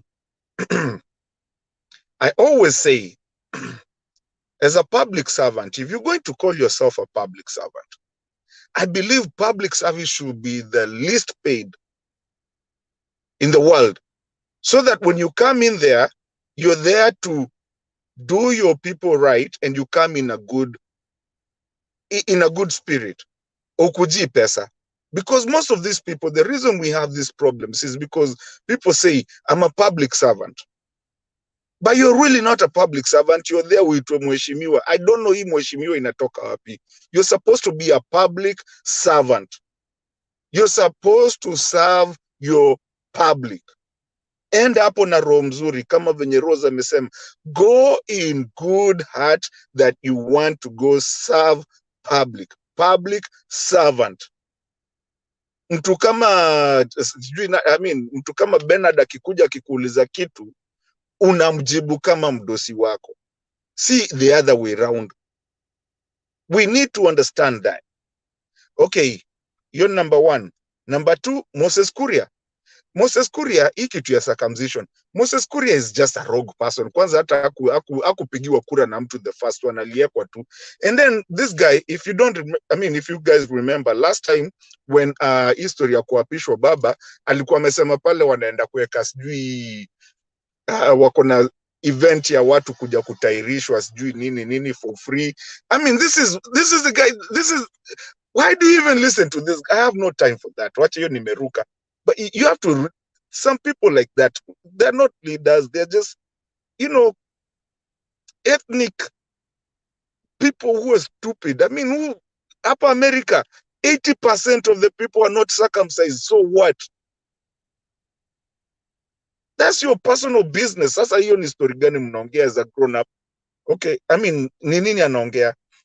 Okay, ingine nilikuwa nimeandika Raila UK, there's a difference between what you saw with Ruto na Raila's address to the UK. You can see a Pan-Africanist. Mtu mwenye anaongea barabara za kutoka, other countries and everything. He's calm, he's talking, and he's talking presidential because those are the things you need to address. Ukiuliza story ya corruption, don't talk about sijui Kemsa, sijui sijui na kwanza kuita watu stupid and stuff like that. Kwanza wazee wako. That was just, there's such a big difference. Na mwenye ana macho, kama kuna jamaa Mombasa hapa Mumo, alisema mwenye na macho aone. Look, and we have to think where we are going as a country. Na si story na politics. We have to put politics down and think about our country. I always say we need to move from a third world country to a first world country. Number ingine, Raila's campaign continues. Okay, Raila's campaign inaendelea bila Raila. Uko. Unaona, and people still come. Raila mwenyewe yuko. It's not like when Ruto alitoka hivi kila mtu amepotea. And I don't know. When you see it, it's a movement, not a personal thing. When you look at Raila's campaigns, they're a movement because Raila does not need to be there. People will still show up.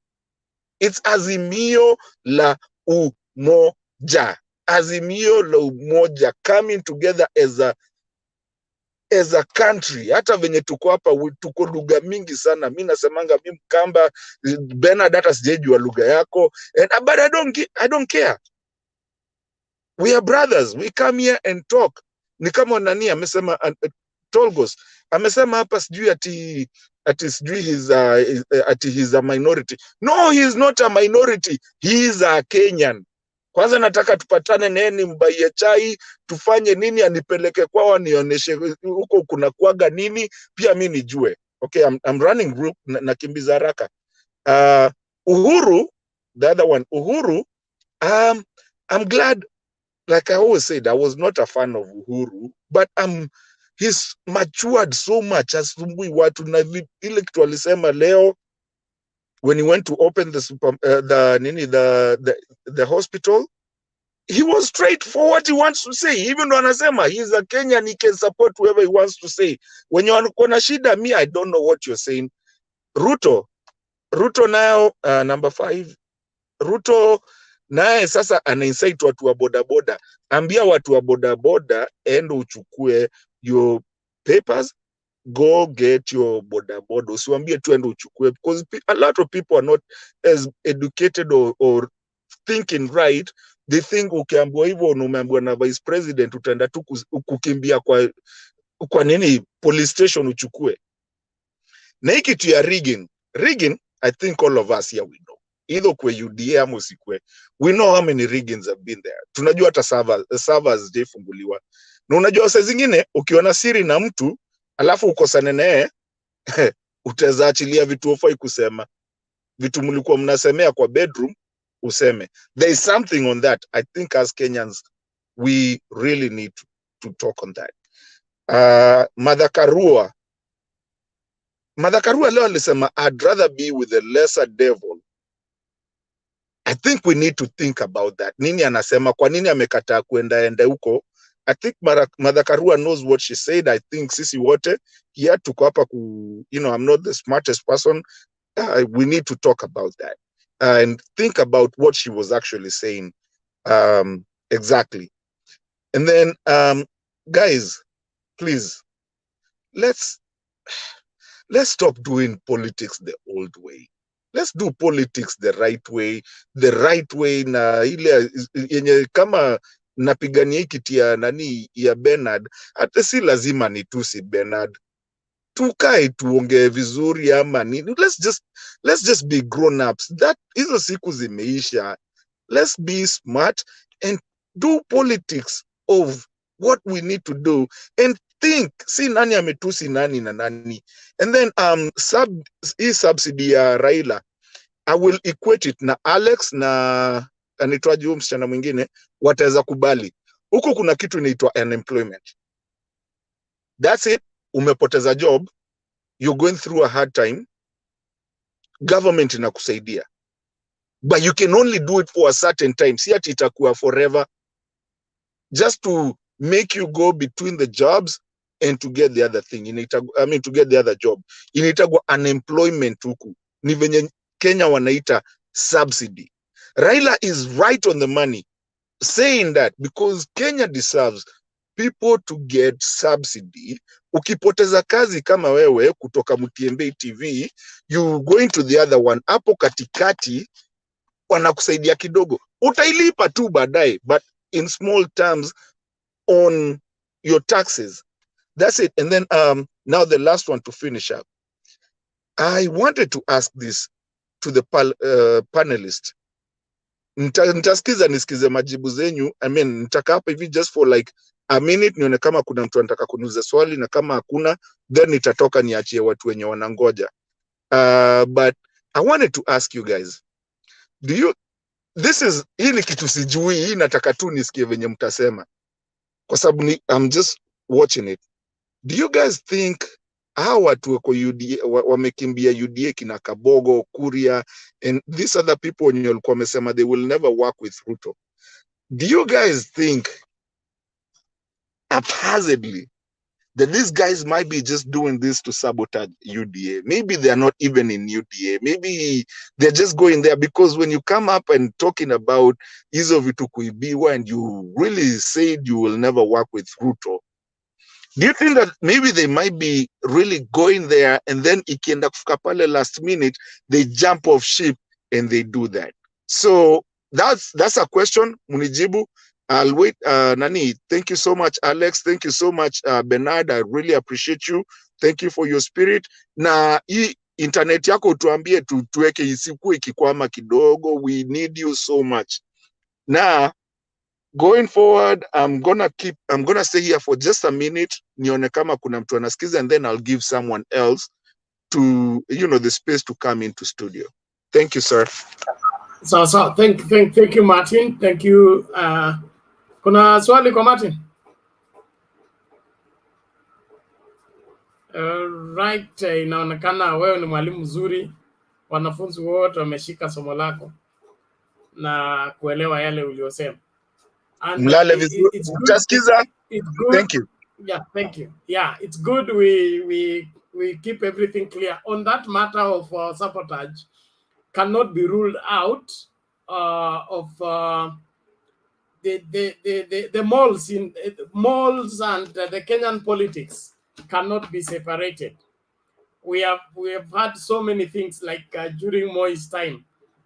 Kulikuwa na alikuwa anaitwa Henry Mwao, the only presidential candidate that used to challenge Moi. We came to learn later on that he was sponsored by Moi to run against Moi, then withdraw at the 11th hour. So that's part and parcel of the tactics of Kenyan politics. If we want to understand that well, in my opinion, look the way Jubilee is regrouping and the way Jubilee is becoming strong and is going very close. So the probability of people jumping ship at the 11th hour cannot be ruled out. And then Jubilee must not be underrated, especially in Mount Kenya. Anybody underrating Jubilee is going to miss big time. Uhuru Kenyatta's influence should not be underrated. Vijana na kelele kishaisha, ukweli wa mambo utainuka, alafu kura itakuwa ya kutosha tu. Those of you that are want to be on the right history side, on which one? How do I express it? On the right side of history. Thank you. So tunaenda kwa Njiru, alafu ndio Alex. Yeah? Alex unakuja after Njiru. Njiru alikuwa hapa kitambo. I was here first. Yeah. Protest later. Njiru, manage your 5 minutes very well, please. 5 minutes strictly. I'm counting. Okay, thank you very much. Sijaweza kujoin for some time, but I'm happy of the progress of what is happening. So maybe to go quickly on what is happening is that Raila Odinga campaign is on a steady increasing incline plane, whereby you cannot deny that there are some steady gains which he is getting every day. So let me begin by some sad news of what is happening in the UDA camps. I think this is a wake-up call for Mount Kenya people. And this is a discussion we have been seeing for quite a long time. I think Mount Kenya has to analyze going forward the type of people they give elective seats. I think us as Mount Kenya people, sometimes we are not serious on the people we give MP, governor seats, and the other seats. I think the quality of our leadership has some questions to answer. Because despite the case, I still do not think Moses Kuria has capacity to be a leader.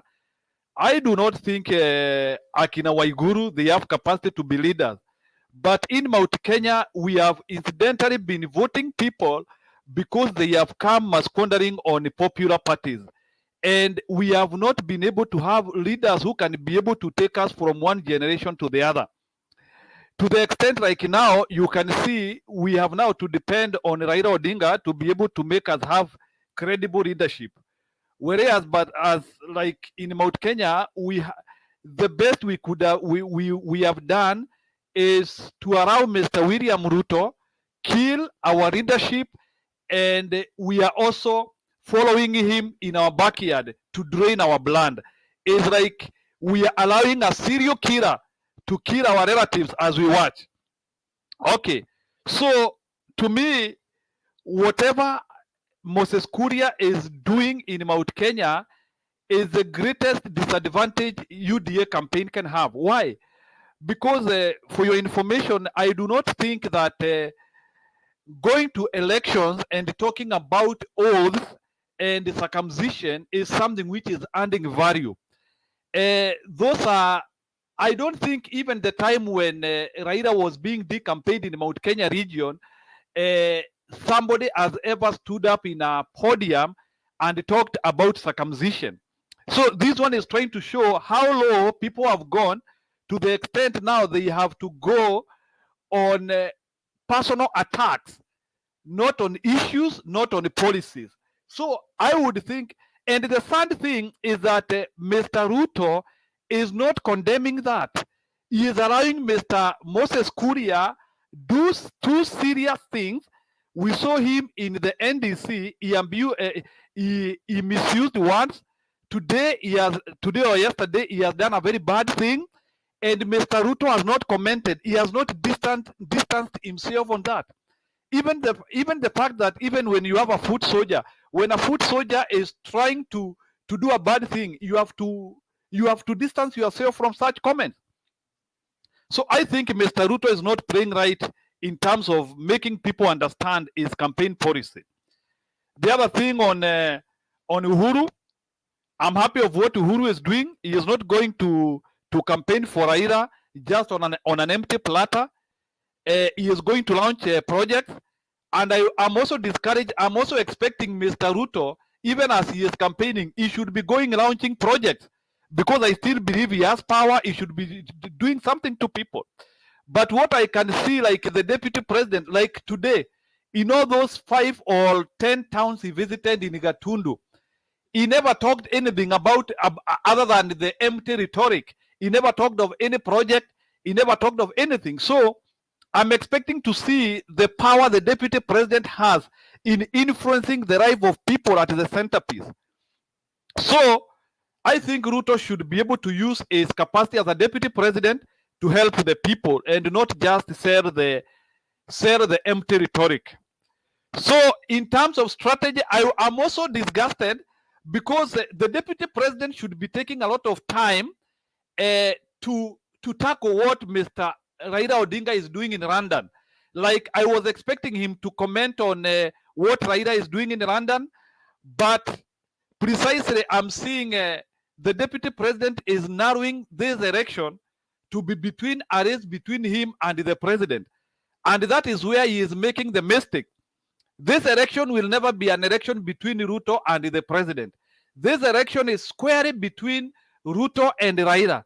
And I think Raila is not I think Ruto is not understanding the opponents who he is having. And I think he is playing onto the opponent hands to the extent that he is now even endangering his deemed stronghold, the Mount Kenya region. Every time he identifies Mr. Uhuru Kenyatta as an opponent to him and trying to invoke emotions, he is endangering his stronghold, which he could have won so easily. 1 year ago, we were not talking about even of 20% of Raila Odinga in Mount Kenya, but his miscalculation has made Mount Kenya to dissolve, and it is dissolving and dissolving. And I think if Mr. Ruto will continue in this trajectory, Mount Kenya might become like salt in water. He might be saying the ones used to be my Mount Kenya stronghold. It's about strategy and it's about what you do. The other thing is that I think Ruto is not increasing his base. Out of the many people who have still kept on supporting Ruto, they do not have the catalyst which is needed to either hold or build more a political base.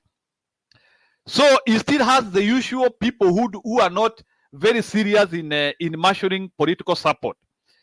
The other thing which I would like to also talk about is the issue of Kalonzo. At least, even if Kalonzo is not extremely decisive on what he does, at least I'm happy because in 2007, Kalonzo made a very bad decision which actually took Kenya to where it went. At least I'm happy with Kalonzo. He has a little bit made a decision to support one of the formidable political base, which is a good thing. So going forward about the positions which he is going to get, I have to, but at least I'm happy he is supporting one of the four. In 2007, if Kalonzo decided to support Raila Odinga, we couldn't have gone where we were. At least now he has done a bit of improvement, and I don't think I need to talk very bad about him. The issue of Boda Boda and Ruto, one thing which is coming clear is that Ruto does not know how to negotiate. The issue of Boda Boda and what happened to Boda Boda, Ruto didn't deserve to call for violence. What he needed to do was to negotiate with the government, negotiate with Matiang'i and all the other people, and I think the issue could have been solved. But again, he has shown that he is a poor negotiator, and he is just mirroring what he is ready to do in case he loses this election. I can assure you, Mr. Ruto will tell people to get out and riot, but I'm very happy with Kenyans. No one will get out on Ruto violence. Just like the way there is no any single border guy who has gotten out. Even if Ruto loses this election, and he tells people to get out, I can assure you, even Rigathi Gachagua will not get out, because he has proved to be a very weak candidate, and he has not tongue which can call people for any mass action. So Kenyans should not be worried of any chaos being brought by Ruto. Ruto is just a mere guy who cannot marshal anything. On Karua, again, I will still say that Karua is undecided, and I hope that she will be able. She has said that we are having two bad groups. That is what she said today.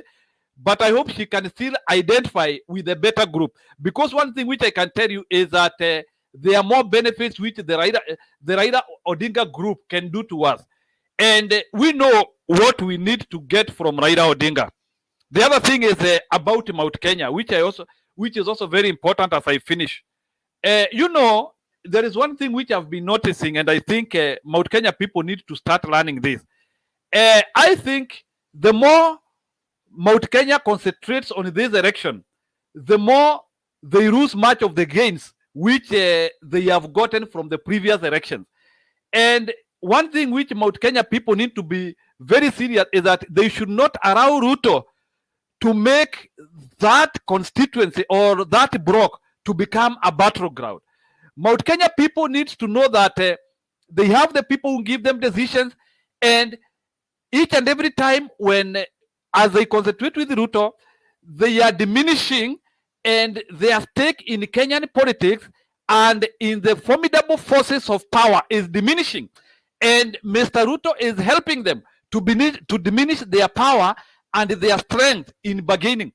So, and what will happen is that as they continue building that force with Mr. Ruto, even their bargaining power to Raila Odinga will start diminishing. And it will diminish to the extent that even their bargaining to Ruto himself will start diminishing, because Ruto will be saying that these are people who I can easily get, and then on the other side of Raila Odinga, they will not have numbers, and then when they are bargaining with Raila Odinga without numbers, their force will go to other people, and that is what will even make sometimes even Mount Kenya people might get divided. Even some of the things which was supposed to happen to them will not happen to them. I'm not saying that is not what is going to happen, but I'm saying that Ruto is diminishing these people. He is reducing their wealth. He is endangering our people and everything which we have gained for the last 20 years. Lastly, as I conclude, I think it's clear, and I've seen even what is happening in the diaspora. And I can assure you that whatever is happening in this campaign, there is a clear path that Mr. Ruto cannot win this election. I still believe that there is a lot which needs to be done, but so far the trajectory is showing that Ruto has lost this election, unless if he does any recalibration. But I do not see that he has a potential to do recalibration, because number one, he has fallen out of favor, and he is even recontesting what he was not supposed to recontest. Mount Kenya was supposed to be safe now. Rift Valley was supposed to be safe now. And I'm seeing every day, battlegrounds are increasing. And I can tell you, in the next 2 months, Muranga will be a battleground, Embu will be a battleground, and even Tharaka-Nithi will be a battleground. And that will be the death point of UDA. So they have to do any point even to safeguard the few strongholds they have.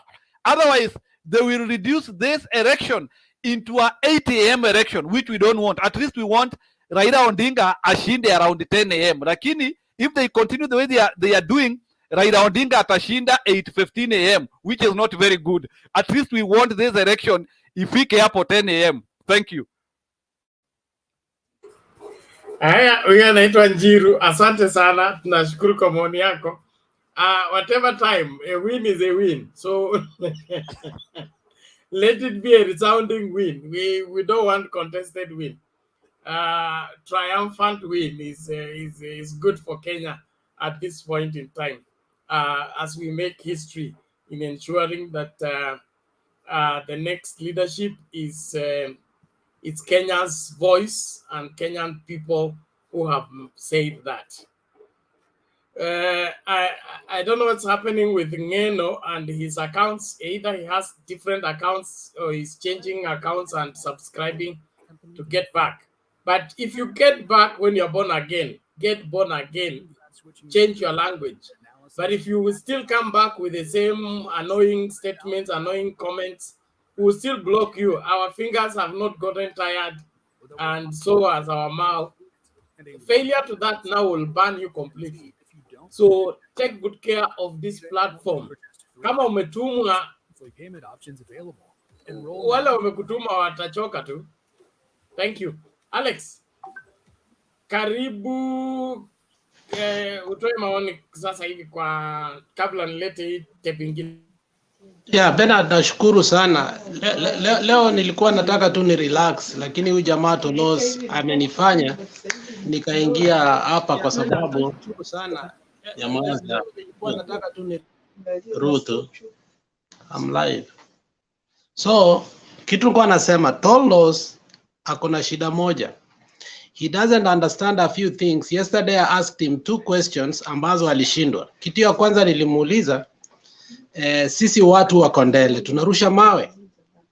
So by the time I ended kumuambia kuwa sasa nikisema watu wenu mnachoma watu kanisani, is that true? This is what he told me. This is personal, don't take it there. And I left it there.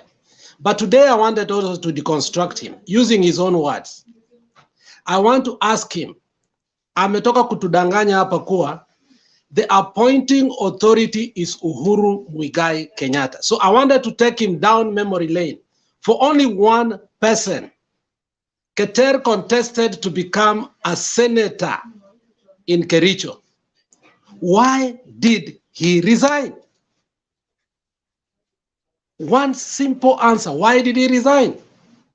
Because Ruto wanted to appoint one person in the ministry that he coveted most, and that is the Ministry of Energy. And without a doubt, the guy resigned and the guy became the Minister for Energy for the past 9 years. And then we started seeing the changes.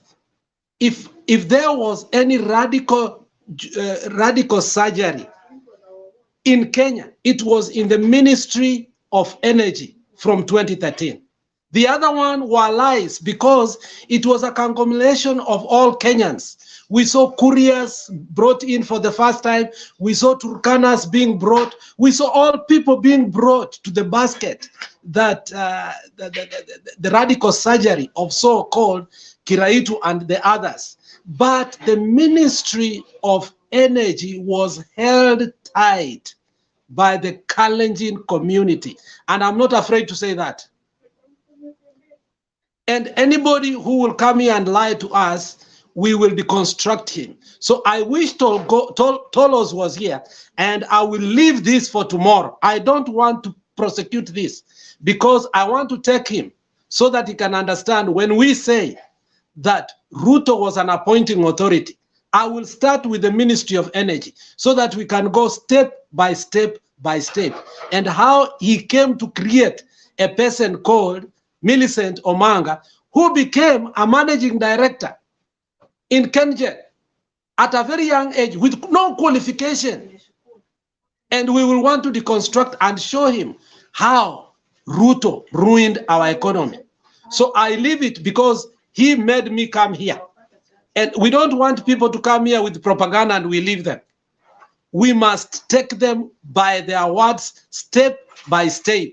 We don't want people who throw words here and we just leave them. We must, from now on, we are not going to make submissions just because they are made. We must take people head on so that they can stop this string of lies. Kip, we are not after you. You are our friend. Thank you, Kip. Welcome. Thank you, Alex. A good one. Hillary, sasa tunafuata mkururo. Hillary, Richard, like that. Quickly. Yes, hi, Bernard, how are you? I'm good. Yes, Alex, I think, Alex, I wanted also to deal with that Tolos guy, and I think you're on the right trajectory. And I think tomorrow I won't be there, and when you're dealing with him, you need to remind him that the three ministries, you've handled only one, energy. The three ministries that the scandals are Ruto targeted. One was Minister of Energy, he took finance, the Minister of Treasury, then agriculture. And the games they played between those three ministries was when you're dealing with him, especially on Ministry of Energy, what they did, and because I deal mostly on on construction of rural electrification. If you go to Mombasa Road at the moment today, at Rerek, it's called Rare. Now it's Rerek. There are so many transformers that are defaulted there. They brought in second-hand transformers.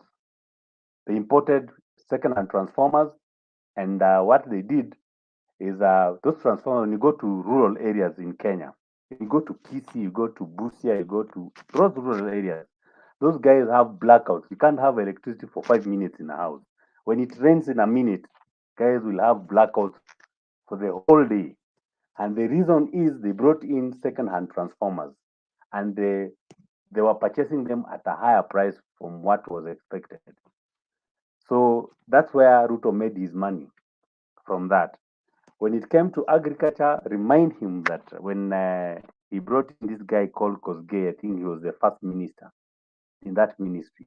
What did they do?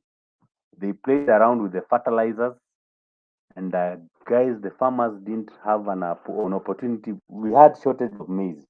And they took that opportunity to bring in maize from Mexico. You remember? So they imported maize from Mexico using our taxpayers' money. So they did business from that. The other thing, then they are going to tell their people, the Kalenjin people, that you can't depend on farming maize. What you do, you can also start planting avocado. If you remember, Ruto told people in Rift Valley, in those areas. So that's how he made his money that he has been rolling out to churches and campaigning for 4 years from 2018 to up to now. Remind them those. I think I don't have much. I wanted just to rebut on him, but I think Alex will continue handling on that tomorrow because I won't be there. Okay. Thank you, Hillary, for that information.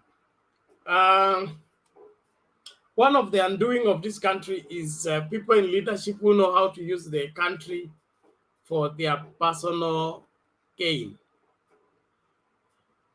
And those are the people we must ensure that they don't get that opportunity.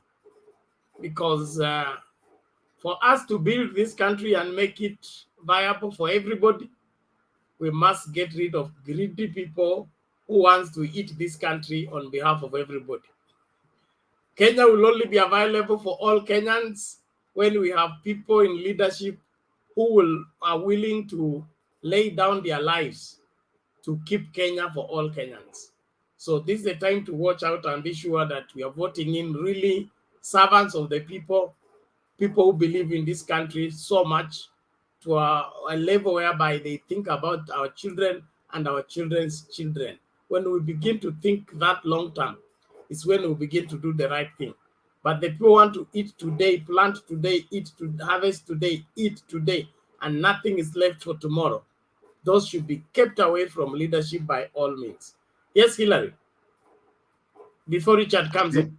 Yes, before I forget, the one thing that you remember, they came in with this story of concrete poles. They wanted to remove concrete poles. Those concrete poles were substandard. And I'm telling you, so many subcontractors in Kenya who are doing the rural electrification thing, especially in Turkana, go to Kisii area, go to so many guys have lost their lives. When they're climbing on them, they break in the between. Somebody falls from down huko juu mpaka chini, then they die. I know, personally, I have a record of like 8 people who have died doing that. And somebody comes and tells us here that this guy, and that these things were brought in by Ruto through the wife, because they have a company in Syokimau that supplies that concrete poles. So, thank you. Let's get this video before Richard comes in.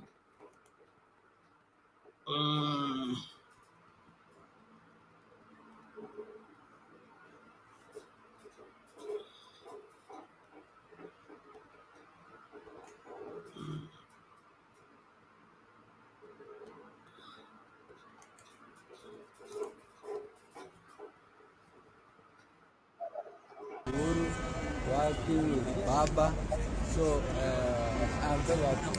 I thank my director. We began within politics together in 2013. Yes. Thank you so much. You also have Honorable Ali. Thank you very much. I'm Honorable Lokiru Mohammed Ali, Member of Parliament for Turkana East. I joined the Parliament through ODM ticket, and today I've officially joined Jubilee. I was with the ODA team for some time. We were moving around, but we've seen and known that actually His Excellency the President is the one who has interest of the people of Turkana at heart. After studying, after seeing how things are being done in UDA, I've seen that in Jubilee is where democracy is practiced without bias. That's why today I feel safe in Jubilee. I feel safe with His Excellency the President and the Right Honorable Raila Amolo Odinga, who was my presidential candidate during the last elections. I campaigned for him, and I'm not tired to campaign for him again. Thank you very much. And finally, we have the Iron Lady. Huyu ni Stima. She's the woman rep of Turkana, and she was also tagatagaring. And today she has joined us in Jubilee. Maybe you can also say whichever position. Yes. I'm Joyce Emanikot, women rep Turkana County. I'm serving my second term in Parliament. I joined in 2013 under URP, and I was in the steering committee that formed Jubilee in 2016 before the elections, and I joined my second term as a Jubilee aspirant. I have simply moved from UDA to Jubilee back home. That's all I can say. But you now be vying for the... I'll be vying for Turkana Central constituency seat as an MP. Very well. Karibu sana. Kabisa. Kabisa.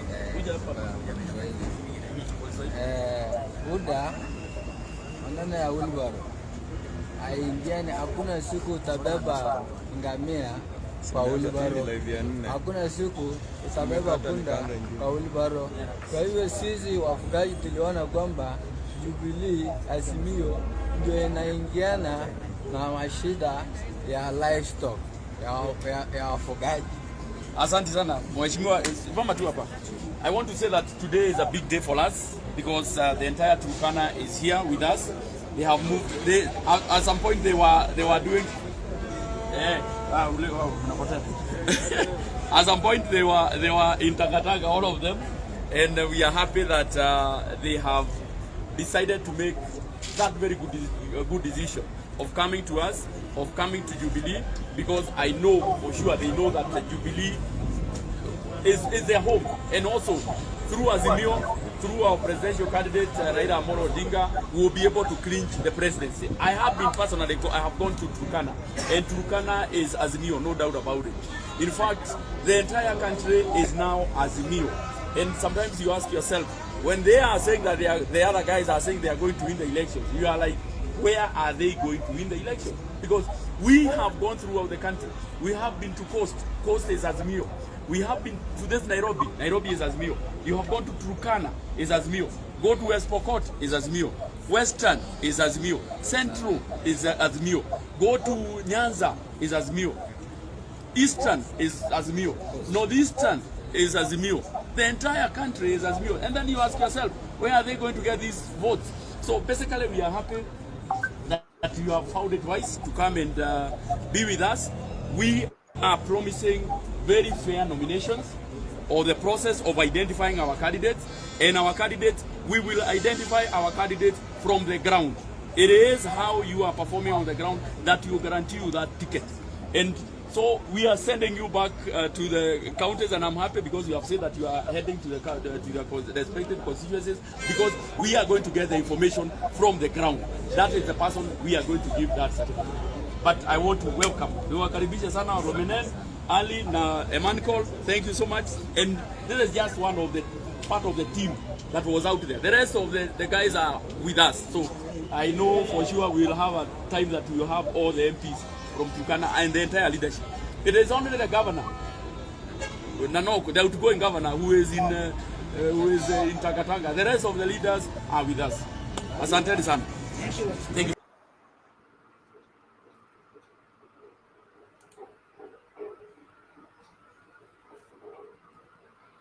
Okay. Thank you. Bon Richard, I believe you are ready. Before that, Julius, you had your hand up. What was the issue? Sorry. Unmute. Your mic is off. Yes. Okay. I was wanted to add on about those poles, electric. Actually, they are made in Kitengela, not Syokimau. Ruto has a factory in Kitengela which is making those poles in Kitengela, not Syokimau. That's what I wanted to inform you, because I know the factory, I know even the staff, I know everybody there. Thank you. So, Hilary, you have a response to that?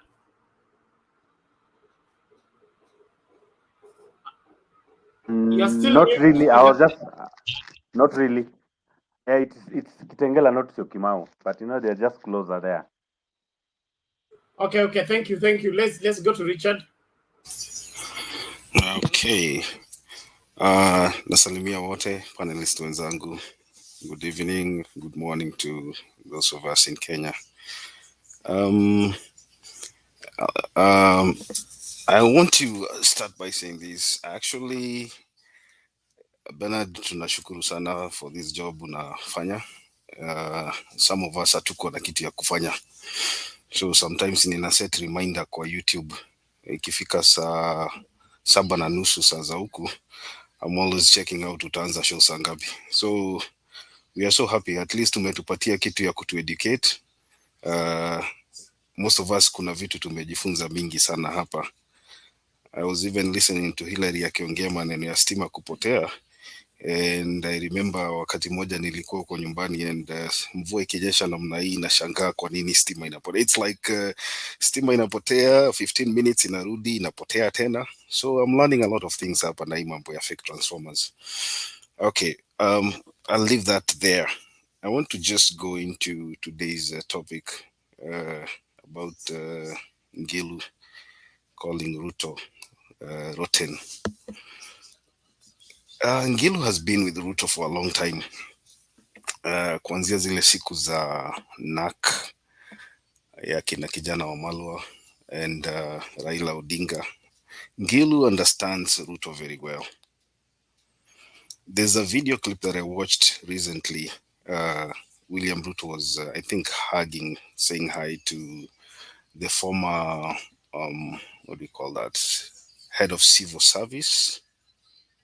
Yeah, I think that was the title. That lady, I can't remember her name.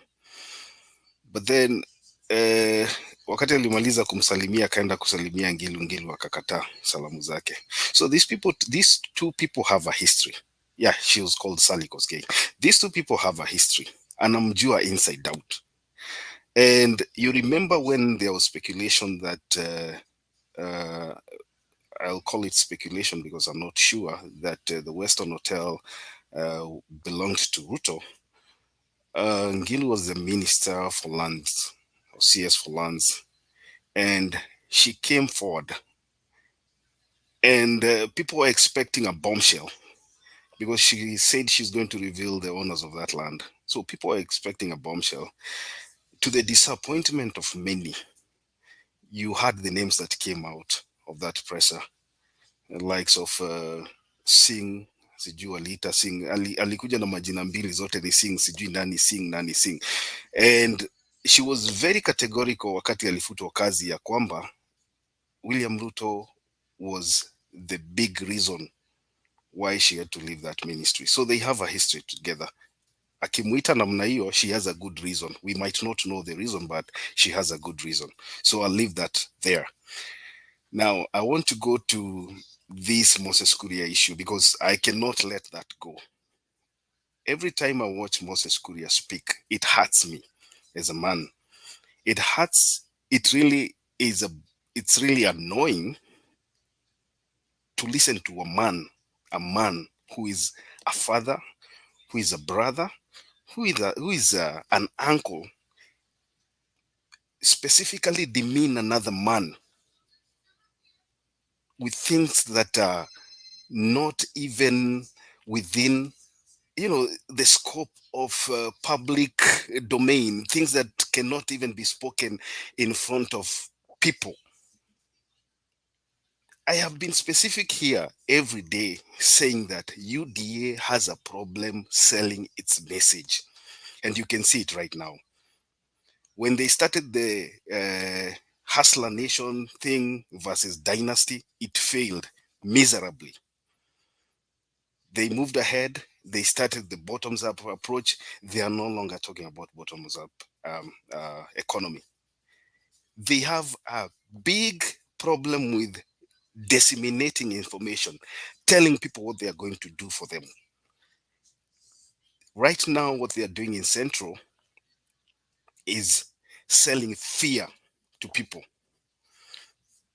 They began by selling hope. We are going to deliver you from the bottom up, giving you money to raise your businesses. That message failed because people questioned them. Where are you going to get this money from? They had no answer. So we are going back to the default mode. Sell them fear. If you cannot sell them hope, sell them fear. And I'm telling you this because I've seen it. I've been a witness of this. When you start doing that, you create something called a class war. And this is where we are heading as a country. Because right now, wewe ukiwa na pickup yako, ukiwa na probox yako, ugonge mtu wa pikipiki, utachomewa gari. And you've worked hard just to get a pickup or a Toyota DX or whatever. Umeingia class ya Dynasty. I had a conversation with a friend of mine na nikamuuliza, wewe una support Ruto? Ndio. Na unaita mtu fulani Dynasty. Wewe uko na ability ya kuenda Kenya na ukomboe gari ama ufanye nini? Wakati utafanya accident kidogo na mtu wa pikipiki, because that is the class that you're fighting for, wakikuchomea gari watakuita Dynasty. Utasikia namna gani? So it is very essential for people to sell their message, sell their agenda, sell their manifesto. And this is a team that is on a downward trend. It is on a spiral downwards because they have tried to sell an agenda that is failing. And I'm so happy because we can see it right now. You've seen in the campaigns that are going on in Nairobi. Babu Owino was the Moses Kuria of ODM. But I think as you continue to grow in politics, you know what to say and when to say it. You've heard and you've listened to the message that Azimio was selling in Nairobi today. They are hitting the 6,000 shillings. That is the agenda of Raila. They are telling people about affordable healthcare. They are telling people about what Raila is going to do for them. This is what we've been saying every day here on this platform. We have said 100 times and more than that, that there is no time for people to answer each other. Ukisikia Ruto Kuria ametukana Raila huko na wewe uko campaign Nairobi unaenda kumjibu, you'll be wasting your time doing that. Because people right now, people want to see leaders who can solve their issues. People are no longer interested in Matusi. hii matusi ilifanyika 2007, ilifanyika 2017, 2013, na watu wamezoea. There's nothing new. I always tell my friends from Central Kenya that it is very easy to teach somebody to hate than to teach somebody to love. And this message of hate against a particular person has made communities to become at loggerheads with each other. It is going to take a long, long time for these communities to come back to trust each other and to have that relationship that, you know, we are all Kenyans. And so I was listening to Kanini Kega here, and he's from Central. Most people are saying here Kanini Kega hatarudi kwa hiyo kiti yake. I would implore to Azimio, if Kanini Kega loses, just to spite those people who are running, those who are running that agenda of hate in Central Kenya, appoint Kanini Kega as the speaker wa bunge. This guy is doing a tremendous job. Everybody can see that. Kanini Kega is always on the ground. He does not even spend most of his time campaigning in Central Kenya. He's always in Turkana. He's in Nairobi. He's in Western with Baba. He goes to the coast with Baba. So these are people who have listened to other communities and have understood that this country belongs to us all. I think we are at a point whereby people should stop thinking that one community is more important than another community in the development of the country. And we should also think about, what if another community is given a chance? What can they do for us? Because in developed countries, people do not look at a community. They don't look at the language that you speak. They look at your agenda and what you're saying you're going to do for the people, and you'll be assessed. I love the system here where a president is elected after 4 years, because if you don't perform within the first 4 years, definitely you're not going to see the White House after the 4 years. So I'll leave that there. I listened to the message, and just to finish on that issue of Moses Kuria, you know, I was looking at the face. I was looking at the face of the DP when Moses Kuria was making those remarks. I did not even look at Moses Kuria. I wanted to see the reaction in the face of the DP. I think if you play that clip, you'll see it. I think he moved towards Gachagua. They were on the same car with, SUV with Gachagua, and he moved closer to his ear. I think he was asking him, amesema nini? And I think Gachagua explained to him what Moses Kuria said in Swahili. And his face was, you could see the light on his face. He was just happy. It's like he encouraged it. And so most people are saying that Moses Kuria is a Trojan horse in UDA stroke Kenya Kwanza, but I can say the damage that Moses Kuria is causing to UDA campaigns is more than the campaign that Azimio would have done in the Central Kenya province. So wacha endelee kukaa huko, wacha endelee kuongea hivyo. Juzi alisema waliiba kura. Mimi nilikuwa nangojea Chebukati amuite kwa ofisi wamuulize mlibia kura wapi. Chebukati did not do that. And I don't want to start talking about Chebukati because he has his own issues. And so wacha Moses Kuria endelee kupiga kelele namna hiyo. He's doing a good job. In fact, sasa, if Moses Kuria is the one who is going to be escorting the deputy president in Central Province, then Azimio should start concentrating on the other so-called battlegrounds, because he's doing a good job for us. All right. So to finish up, Jubilee rips big as UDA loses WALUKE. I have issues with the characters of people like WALUKE being accepted into Azimio. What is not good? What is good? What they say? What glitters? In NTV kisema all that ingiritas is not gold. They were referring to the Ngiritas family. And when Jubilee denied Ngirita an opportunity to vie for, I think, women rep, Nakuru County or whatever seat she was going for, I think the same standards should be applied to WALUKE. WALUKE is a crook. He's a convicted felon. He's somebody who's known to have stolen from Kenyans. He was convicted. And so if Ngirita cannot get an opportunity to vie on Jubilee as a candidate, then I don't see the point why WALUKE should be given that opportunity also. So I don't believe, if we have double standards, then I think we are sending the wrong messages to the people. And so I do not support WALUKE joining Jubilee, because that's a bad name. Everybody knows WALUKE. Everybody knows WALUKE is a criminal, he's a crook, and he has been convicted by the courts.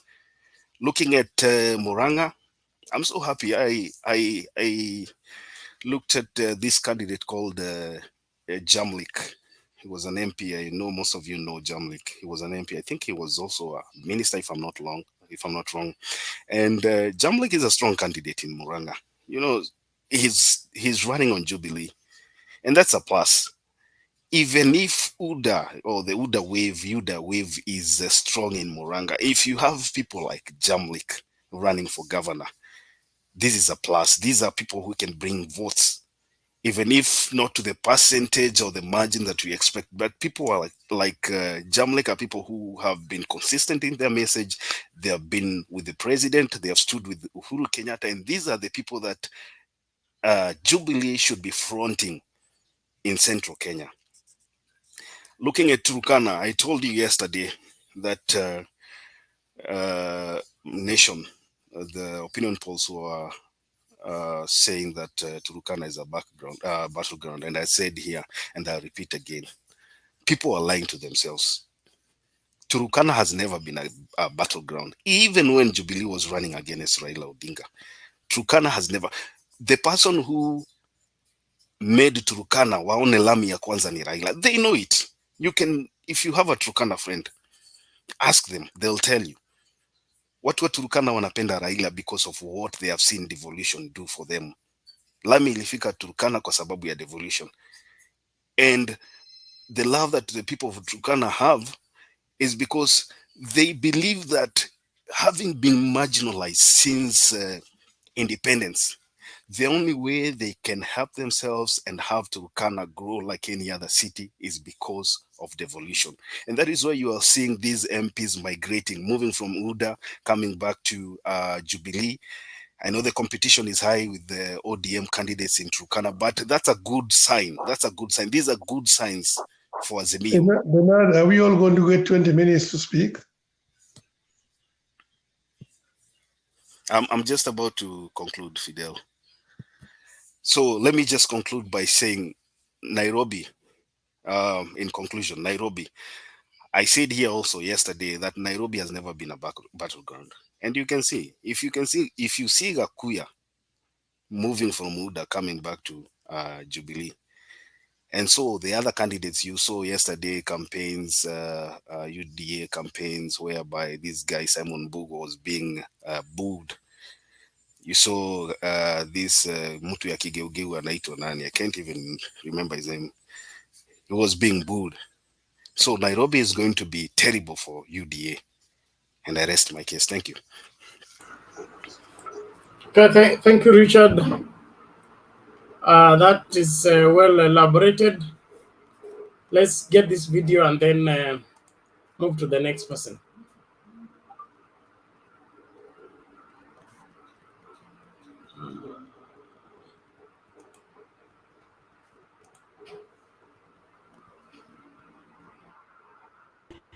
This message, ifikie Moses Kuria, I'd rather be ruled by a man with no foreskin, ama a man who has not been circumcised, than be ruled by a man mwenye hana brains, na hatumii brains, na hataki kutumia brains.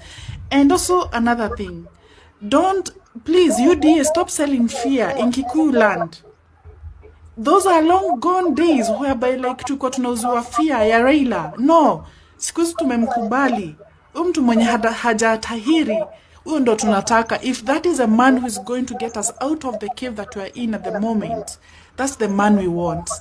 And we don't care whether he's circumcised or not. Wewe na hiyo circumcision yako, we don't see anything you've done for us, especially as Gatondo South.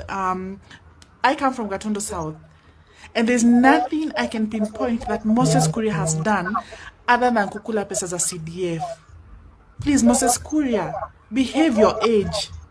Stop this nonsense. Nyinyi leaders from Central Kenya who are being used to abuse and to insult the president and other leaders. Don't you think this is the same thing that Ruto will do to you once achoke na nyinyi? He will use you and he will abandon you. Acheni matusi and focus on, selling your manifestos bila matusi. Matusi inunui nini kura. Your manifesto is what bargains for our votes. And we will not give votes to people who are insulting or who are using insults as a campaign agenda. No.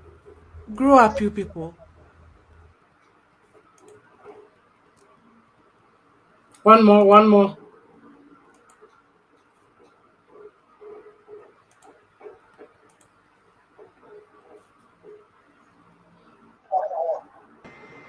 Kama muko na shida na Wakikuyu, hamuko na shida na Wakikuyu kuliko sisi Wakalenjin. Tuko na shida kubwa zaidi. Sawa? Lakini ikifika mahali unatofautisha maneno, unaweka maneno ya tofauti za kijamii kando, unatafuta serikali kwanza, kwa sababu ile serikali itakusaidia kutatua matatizo ulio nayo.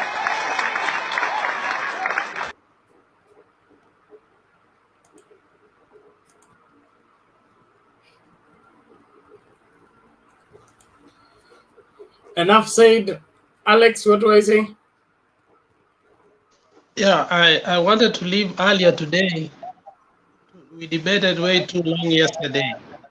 I will give my submission and finishing remark, but Kip said he had a question. I'm not sure which one it was. I don't know if it can wait or not. Kip. Kim, you have an issue with your audio. We can't hear you.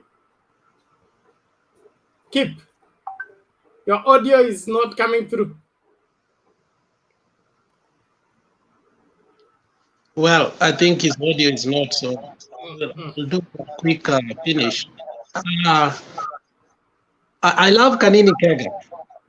I respect Kanini Kega.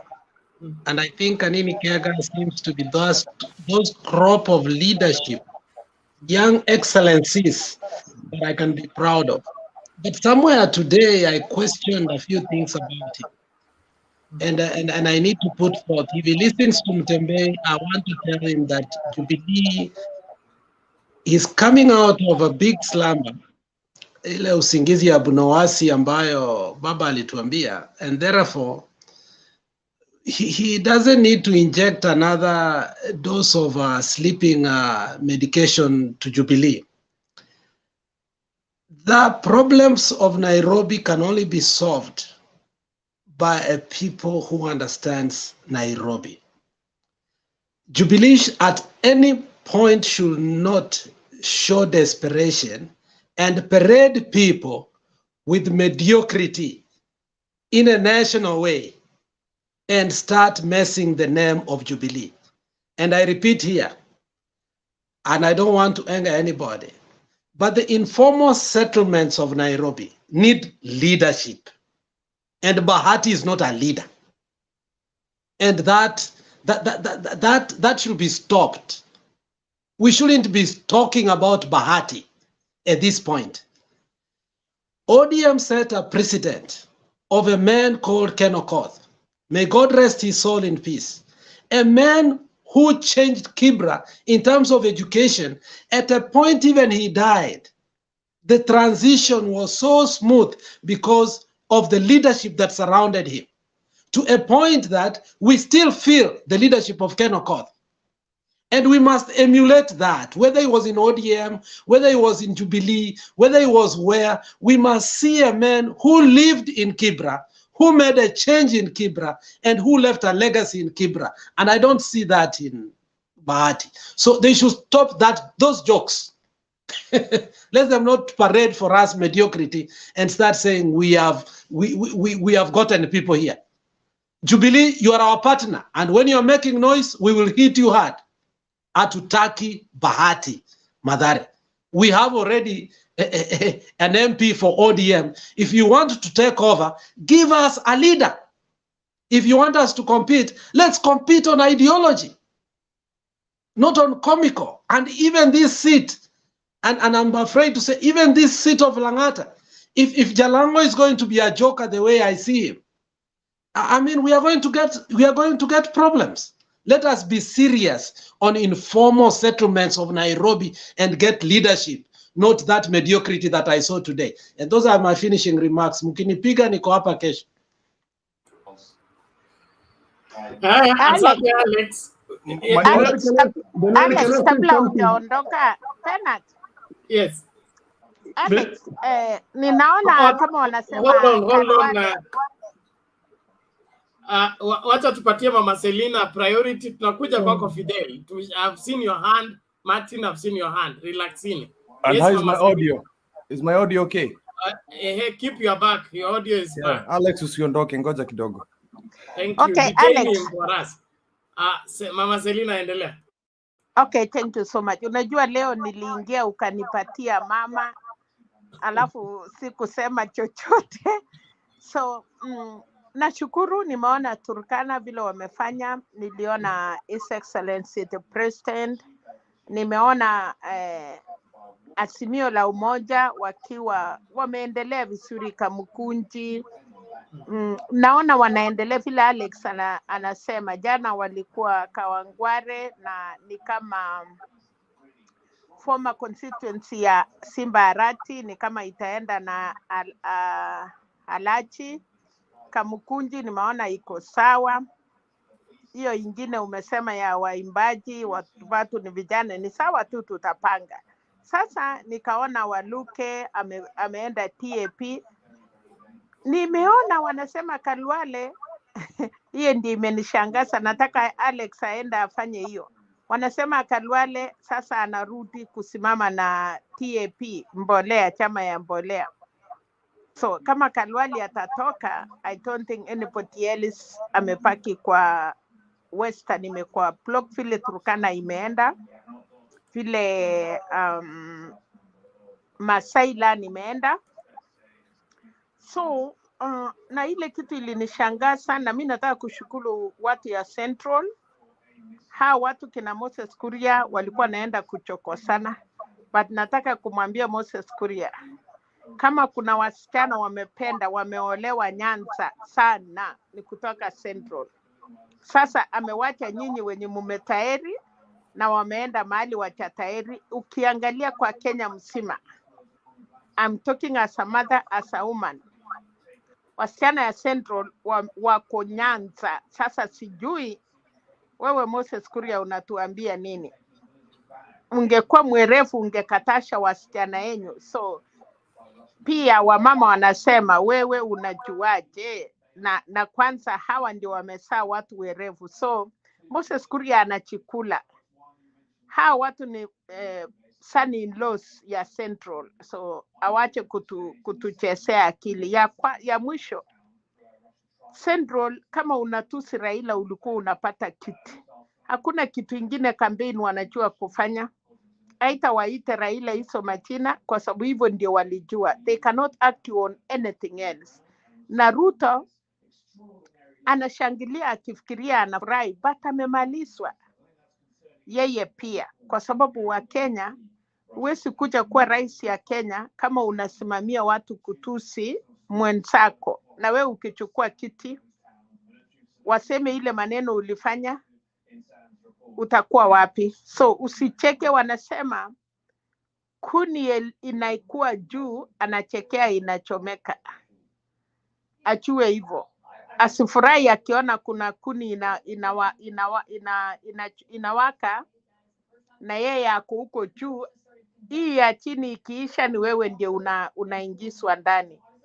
So otherwise nimefurahi naona na Tolos nasikia alinitaja baadaye akasema na ninashukuru leo amekuwa chini, ameelewa, anaona si atu waoni, ni ile tu hawataki kuamini, but others wanajua Kenya imeenda, na ninashukuru ameanza kusema baba ni baba. Hiyo ndio tunataka, we want people to come here wajue kitu wanafanya. Ule mama alikuwa amekuja akitudanganya anatoka Maryland, huyo mama si wa Maryland. Kwa mama hata sidhani kama ako Kenya, alitaka kujifanya, but sawa, sisi tumesikia maoni yake, lakini haikuwa inatuambia chochote. Wacha wakuje wakiona wanatoroka, kwa sababu sisi hapa tunataka ukweli ya Kenya. We are not coming here kwa sababu tuko Azimio ama sisi ni wa Kenya, tunapenda amani. Tunataka nchi yetu ifanye uchaguzi ya maana, tuchaguliwe viongozi. Na wewe badala ya kulilia juu, kwanza nataka kuomba Rift Valley, chakueni governors wale watachunga mali yenu, chakueni members of parliament wale watasimamia haki yenu, chakua MCAs. Viti hii ingine hii haiwasaidii, kama nyumbani haikai vizuri. Na mimi nataka watu waone, watu ya kwanza Moses Kuria, since 1963, the only members of parliament who are elected, educated, professors, engineers, lawyers, ni kutoka Nyanza. I want you guys to challenge me. Kama kuna MP ametoka Nyanza, amechakuliwa bila kuwa professor, PhD, ama kuwa engineer, ama kuwa lawyer. From 1963, the you people munaita maneno mingi. Alafu na nyinyi chokora munaenda rokotwa tu kama kina Moses Kuria. Madigrii yenu munanunua. Hata si kusoma, hata wengine hakuna kitu. Ndiyo sababu wanajua kutusiana. To compete na knowledge, to compete. Hiyo ingine hiyo munasema isaidii kitu, hata siku hizi hiyo iliisha. Na by the way, huku ngambo mahali tuko Amerikani, huko Germany, huko mahali munasifu, huko China, huko mahali munaenda lete mali. Nani aliwaambia wamefanya hiyo? Yote ni people will live and love to you. Na hiyo Ruto, rafiki ya Museveni for the last time, hata mimi nilisikia alisema yeye ni acholi, na ni hiyo. Sasa hii wa Kenya, mwache kutuaipisha na hiyo maneno. Na watoto wamesaliwa. Kama wengine wange tayari na wasikuwe na watoto, tungelalamika. Tungesema at least we want children. Sasa nyinyi hiyo Moses Kuria amerutisha Wakikuyu nyuma kabisa. Otherwise nataka kushukuru rais wetu ya Kenya. Wakienda high, wakienda low, tunakwenda high. Wakienda high, tunaenda low. We don't have even tufanye hiyo maneno. Tuwachie hao waendelee, na tulikuwa tumekubaliana kwa hii kipindi ya kwanza. Wacha waendelee kutusiana ndio hizo makura iishe. So kama Western leo itaisha, na ngoja tu Kalwala akiingia, then hakuna. Naona Malala anaitwa nani? Amekaa mastini. Ni kama hata yeye atatoroka. So saa hii kama Mudavadi hatakuwa na MP hata moja, Moses Wetangula watakuwa na MP, kwa sababu nilisikia Kuria akiambia watu sisi tuna win kwa sababu Musalia amelock Western, Mudavadi na Moses na huyu Wetangula. Surely hata hao watu ya Central, anyway, mukae opposition, munataka opposition.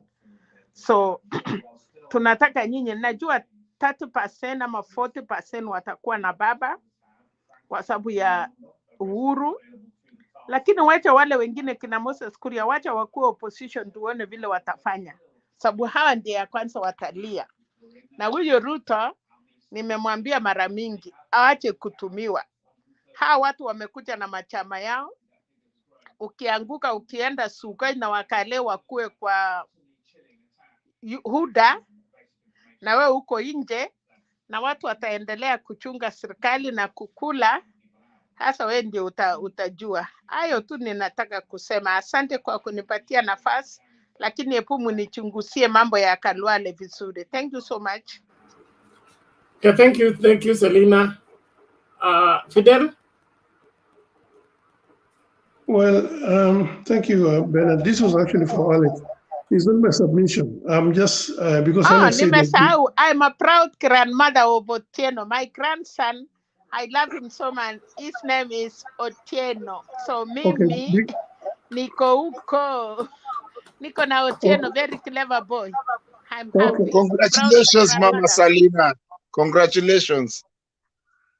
Okay, what I was saying is Alex is going away and wanted him to, because he's been very consistent on something very important. I was talking to somebody on the ground in Kisii this morning, and I wanted to thank Alex for his message that has been very consistent in terms of our ODM, particularly ODM is going to, Azimio itself might end up losing so many seats if they don't do one thing, that is do proper nomination for the different aspirants that they need to have.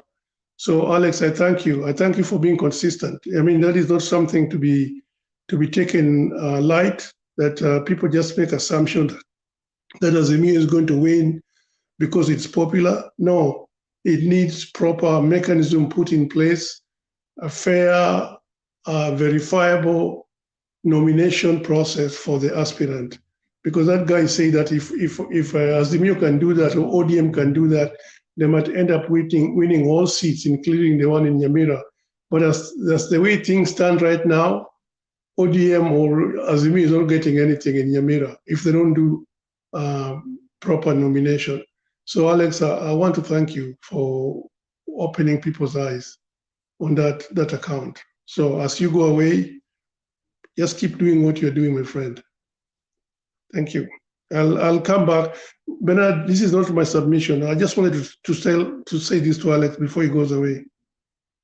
Okay, thank you, Fidel. That's good. Martin, what is it? I didn't want, if Alex is leaving, I didn't want Alex to leave because me and Alex, now all of us here, I wanted to ask Alex a couple of questions. If that's possible, if it's not my time and it's not possible, I'll let it go. But I really wanted to have a conversation. I've been trying to have a conversation with Alex for a while now. So does that conversation with us? Huh? You want to have that you want us to be witnesses to that conversation? Yes. Then you will have to wait and agree. But no, because it's just going to take 2 minutes. I want us to, you know, we have not even finished the first round. Okay. Kwanza, Martin, you made your submission. You want to come with questions. There are people who have not said anything. I want them to say something. Mzeja Kindube has come back successfully. He was here, he left without saying anything. So nataka tusaidia watu hawajaongea kwanza wamalize. Alex, you just need to ask for more grace to remain. Si unajua nyinyi ndio time yenu ya wazee ndio inafika. Sisi watoto tuko karibu kwenda kulala. So wewe jitahidi tu umalize kazi ya wazee. Mkimaliza mtafunga pamoja station. Mimi sina shida. Mtaulizana hiyo maswali, mimi nitakuja kuiangalia baadaye. Keep you had something for Alex as well. So sijui ni waache mtamalizana yeye kwa kipindi cha wazee. Sadaka yenu ndio sijaona. Sadaka nimetumiwa na watu wawili, hebu niangalie. Sitaki kusoma majina. But make sure you are sending sadaka. Leo ni Friday. Nataka hiyo sadaka ya kutreat watu wangu wa weekend hii, alafu take care of this place. Being accused for being too dark for nothing. So no, better let me help you there. because it's hard for you to make. Let me help you. No, on that I know imekuwa ngumu, unaongea tu juu na inaleta shida. Bernard, the people on the panel and those in the comment section, we have had many problems, including sometimes with the blackouts and other things, to a point that Bernard may not be with us. Themba comes late, and sometimes even the show starts late. So si eti tunaomba sadaka ati naenda kujengea Bernard nyumba. We are just trying to improve on our live stream, and we are trying to make it better. We don't want to start late, as Martin Deto said. Na mtu mwingine kuwa sometimes we set a reminder. No, that was somebody said that we even set reminder.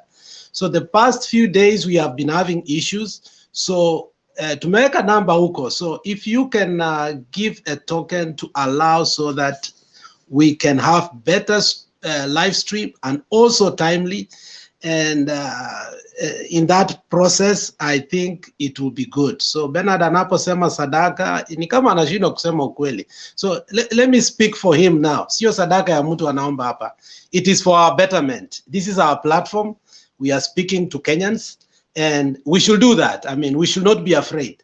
We are here, we debate every day. This is our platform. So the number is there in the comment section, and only 2 people so far have done that. So let's see how we can do that to the tune of 20 people tonight. Please, sio sadaka, we want to better the platform. I think Bernard Apo have done my part. Thank you for playing that part. Nikasuti alihepa. So Bernard Apo have done my part. Bernard, ile number.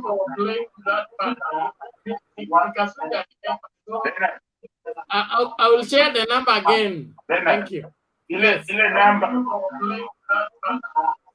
Alex mute. I will share the number again. Thank you. Ile number. Alex mute.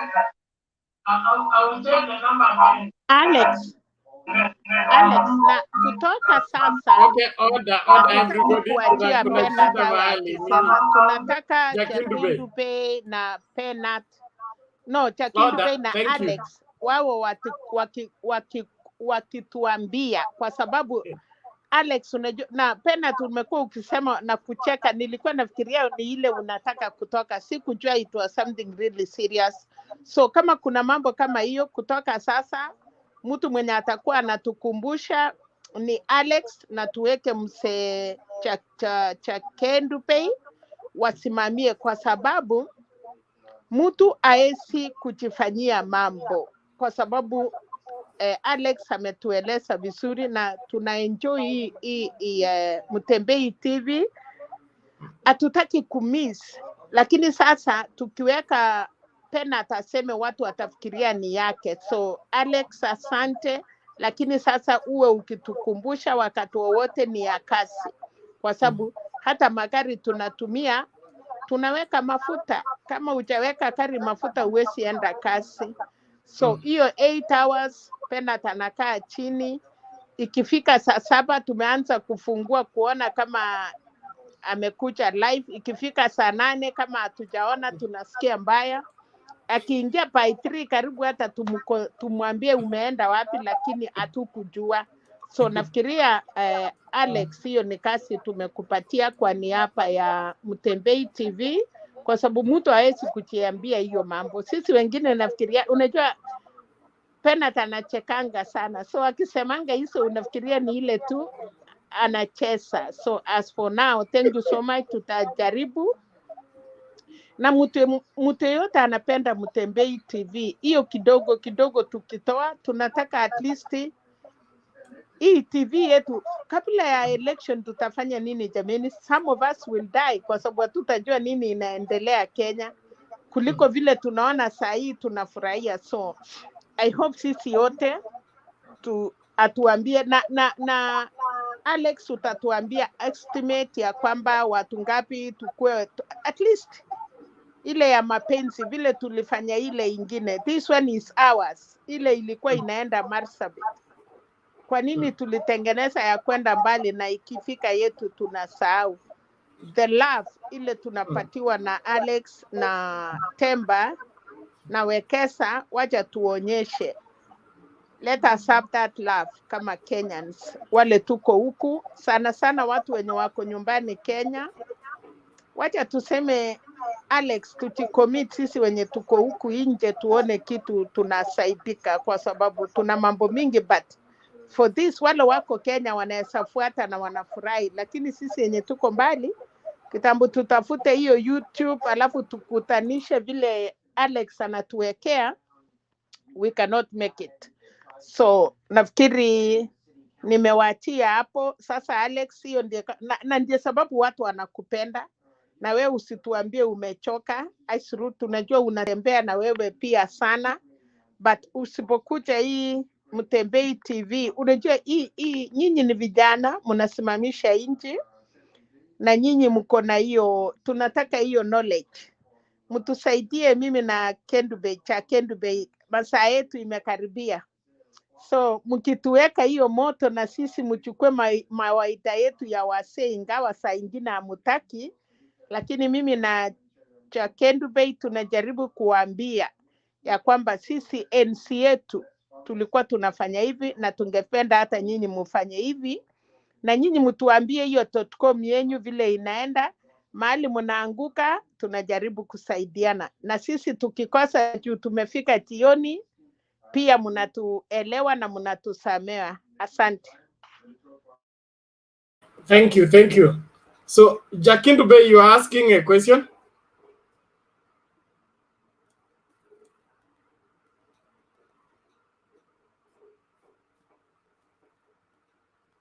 Kindube anakasirika, yeye namba nilitumia wakati ule ni sawa? Ni kichana cha Kindube. Yeah, ni ile namba, sawa. Okay. Kindube anakasirika, yeye Thank you. Wakati ule ni sawa? Yeah, ni ile namba, sawa. Okay, now let's do this. Hello. Yes, keep. What is it? Yes. You had issues with Alex. We are no, it's not Alex. issues. Sijafanya submission yangu. Na najua leo ilikuwa nilifanya kazi. Sorry?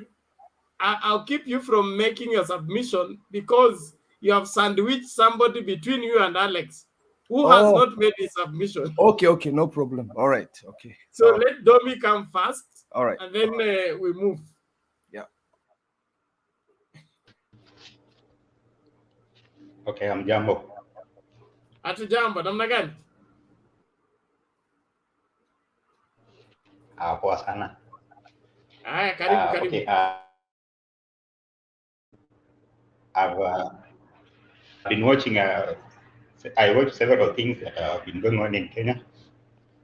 Naona campaign ya UDA kule Western na matusi yenye ilikuwa. Okay, let me start off by saying appreciating the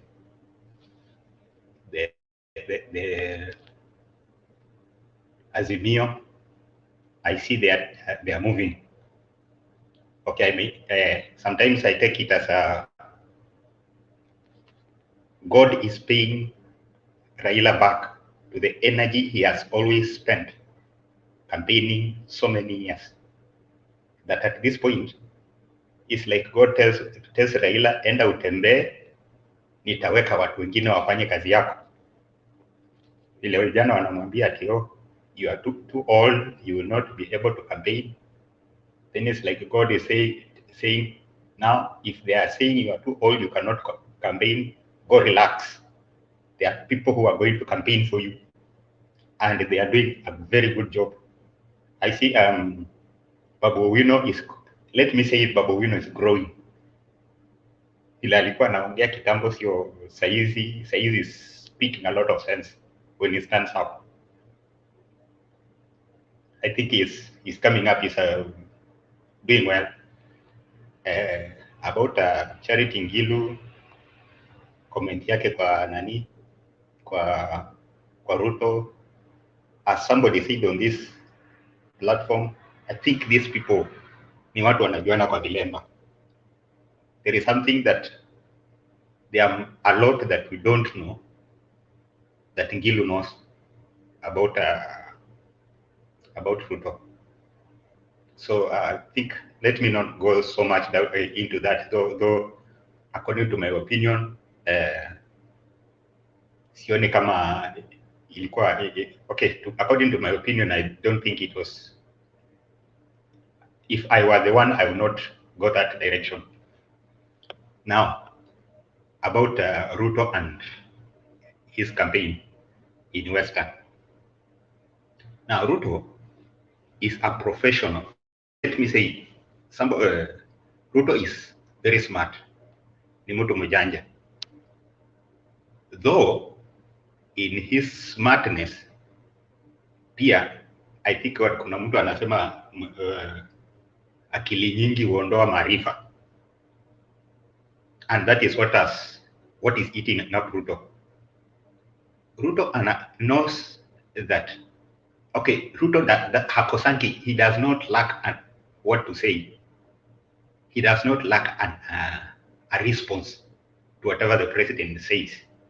He will at least say something, and that is what he tries to do. But Ruto is a professional liar.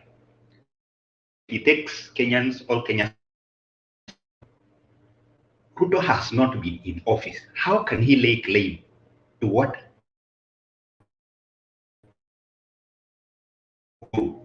has been doing? Just the fact that he took part in the Jubilee does not give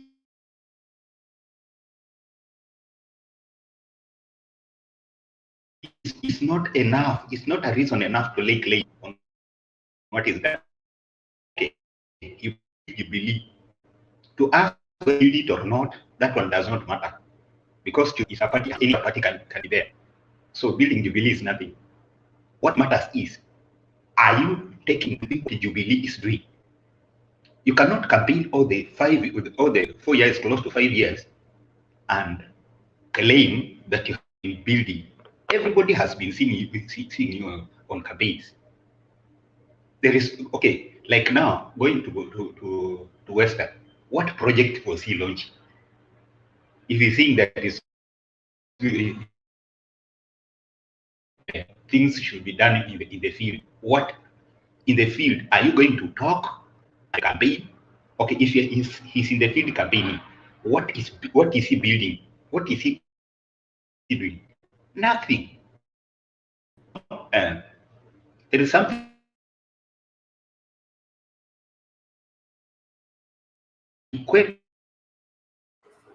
Okay, Domi, you seem to have a slow net, so you are breaking. You can summarize, please. Okay, let me move. Are you? Your internet is buffering. It's slow, so Hello? your words are breaking. If you could maybe get out and configure fresh, but you have gotten your points to some degree. Okay, what I was saying is, Ruto, I can compare what Ruto does to what Hitler used to do. Hitler took advantage of the anger of the German, and he used lies and substantiated and some unsubstantiated. You know, all the way when he was talking, he could not substantiate any of what he was presenting. But because he knew how to talk, the German took him with his ability to talk, but they did not really go in to interrogate. What is he talking? What is he telling us? And taking advantage of the anger and the hunger that is with the Kenyans, with the youths, and with the COVID situation that has hit the economy of the world and also Kenya, and the situation, the hard situation that Kenyans in general are passing through. He takes advantage of that to try to use that as a campaign tool to tell Kenyans that it's a failure to Uhuru's government when he is not telling us that the debts that are being paid now, the pain Kenyans are going through now, it is because of the debts they took in the first term, which they are paying right now. That is what is paying Kenyans. That is what he is not telling Kenyans. Now, it is so sad. I saw some people, even if you find preachers, the leaders, church leaders, sorry for that, Pastor Bernard, but unfortunately, this is what is making the church not to have even a voice in Kenya. Just because he purports to be going to church. So you find a church leader standing up to support what Ruto is doing. How can a servant of God, I saw somewhere in Facebook, a whole servant of God also talking about dynasty and hustlers. And that is what people have been celebrating, dynasty and hustlers. As the church is supporting such a kind of logic. Are you telling us that the rich are not supposed to, they are not recognized by God? Or are you telling, do people say, do these people take as Raila is created by a lesser God? You know, there are some things that I see that is going on in Kenya that it's absurd. But what I will say is, dealing with somebody like Ruto, who believes in reverse psychology, most of the time when he starts up saying, Wajinga walisha Kenya, the next thing he wants to lie. Now he's using this statement as so that you believe that what he wants to say is true. That statement, whatever statement Ruto speaks, trying to make it as a proverb or a saying, be sure that what he's going to speak next is a lie. Is exactly what he's trying to oppose by his statement. So I may say, unfortunately, in as much as Wajinga walisha Kenya, and I think there is a section of us when their wisdom is doubtable, if we can listen and agree to what Ruto does. And okay, about Kanini Kega, let me say this. I think Kanini Kega is showing what we call leadership. Leadership, you do not, as a leader, you do not always have to listen. And as much as you listen to the ground, you do not have to follow what the ground says. You are supposed to give leadership to the ground. If, assuming today, everybody stands up and say, everybody stands up in Kenya and say, we want to fight Uganda for no reason. As a leader, are you also going to agree to it because the ground is saying so? No, you are supposed to give leadership. Kanini Kega is a leader, a true leader, who sees what is right, and whether the ground is going in different direction, he says, I prefer lose the election, but stand with the truth. That is true leadership. People standing up here and telling us that the ground, the ground here in the mountain is saying this, so we have to go with the ground. No, that is not leadership. That is politics, and politics does not necessarily bring leaders. It only brings people who want to take advantage. It only brings opportunists. That is an opportunist. You stand up saying that the ground has said, that is being an opportunist. You are supposed to give leadership. They agree or not, this is the right direction. That's why I like Raila for that. When everybody was saying, Kiumane, he said, no, let us look at the nation first. He went for the handshake because he felt that now Kenya is losing. If we are not going to agree with the Kibaki to make a government and good Kenyans, more Kenyans will die. And I remember him saying, he that surrenders one day may have another chance to fight. That is now what we call leadership. So anybody coming on this platform telling people that leadership is listening to the ground, fine, listen to the ground. I don't deny. But you are supposed to give direction to the ground, not to obey the ground as now. What is the wisdom anyway? If you have to obey the ground, then why are you going to be a leader? You know, that is my submission today.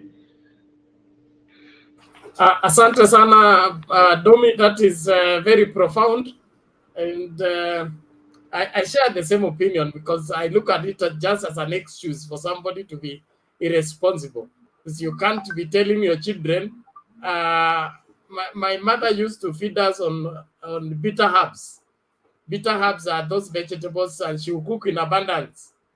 She will burn eggs, burn mala, until those bitter herbs are finished. No convincing her otherwise. That is how to raise children. You don't ask them, mnajisikia kukula nini leo? So leadership is not always dancing to what the ground wants. Thank you. Kip, you can now come in. Right. Yeah. How is everybody? Hope everything is good. Karibu. Yes, it's been a very busy day for me. Unajua tulikuwa tumeenda Sigoi. We're still cutting those trees. It's taking a bit of time. So Kumbe wewe uliwin contract. Niliwin hiyo contract ya Sigoi huko. Because unajua ni karibu na nyumbani hapo. But anyway, what I want to warn my people from from Central is unaona hizi abuses that are happening in Central and to Raila. Why hasn't the Kalenjin leaders not done that? People are not seeing that. Why is it only the Kikuyu leaders that are throwing the insults and the Kalenjin leaders are quiet? Najua inaweza leta shida, and then it's your community that's fighting the other community, and then he'll come to Hague and say, no, it's not me who incited, it's, you know. But anyway, watch out for that man, because he's very cruel. But my presentation today is, I missed Thursday, and it was concerning the polls. I've got some data here, and I would like some help. And if Ben can allow me to share, we could discuss this together. Keep, I waited for your question, then I leave. I had to go. It's with the data. Because I want to see how we can discuss the battlegrounds and see if it is true what do you call it, Nation is saying. So I'm going to share for a bit, and could allow me for a second. Right. So I'm sure you guys can see my screen now. Can you guys see my screen? Oh, yes, we can see. What is it that you are searching for? No, I'm sharing my screen. Oh, not yet. Right, let's try that again. Not yet.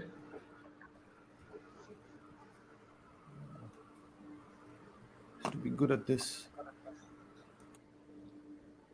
Bear with me. You use the share button? Yeah.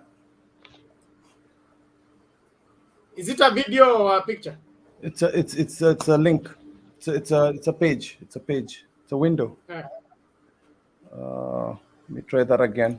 Bear with me. Okay. Share full screen. Yeah, I'll share the full screen. Is it visible now? Not yet.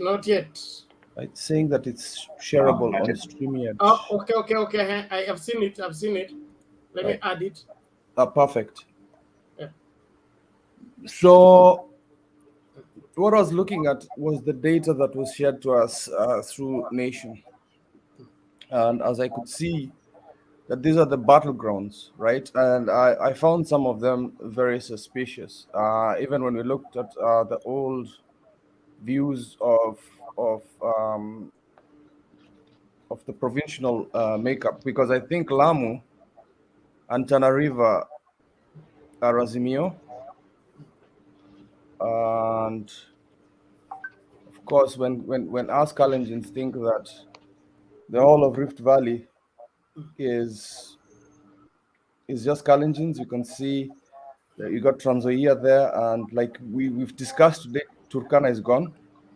I suspect West Pokot, Samburu, yeah, that's another one which is gone. And then I compared it, this image of our analysis of the analysis for nation and what happened in the previous election. We can see the map is quite different. I think there was some that was allegedly stolen from Raila, because you can see how much is to the sides. So what I'm going to do is pick the battlegrounds only, and then compare that, and then we could see that we could then see that surely this was you can see that was right. So this is what Raila won last time. This was Jubilee.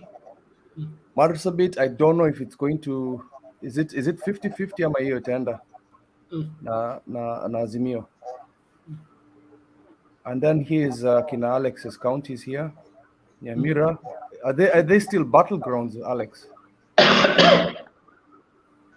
I mean, it depends on the nature of the question. Yes, Presidentially, yes, Kisii and Nyamira is not a battleground. For the first time, every poll shows, from the ones that I've had from the people that I know that do the polls, especially the aspirants. Yes. That is what made them to defect. That is why you saw an entourage of people from UDA to Azimio. It's because we were making it that the only undecided that we had so far was the smallest margin ever, which was about 30%. But the 70% that were decided, more than 60 to 70% was Raila. And these undecided are people who obviously are going to vote for Raila, the way we see it. So Kisii, in terms of presidential, is not a battleground. Now, the battleground comes in the event there is bolted nomination. And there are reasons, there are two reasons, but that is your answer. Kisii is not a battleground. So but it's just down to of that, we might become for only seats. So then that is going to be DAP and ODM battling it down there. But are we going to discount the young fellows in UDA? Because there's a young generation there that's still holding UDA. Inconsequential. When you look at the statistics of the people that vote in Kisii, the highest we have ever gone wasn't even when your child was seeking a presidential. The highest we went was between 68 and 73%. And of those 63 to 73%, 80% was the demography of people who are above 46 years and above. Oh. Good. And as for Mama Selina, I was wondering now with these two counties here, Narok and Kajiado, of course they voted Jubilee, and I think with the history that we have with these communities, I don't think they would ever vote for us in terms of historical past. So I don't think that's a battleground also. This is all Azimio. What do you think?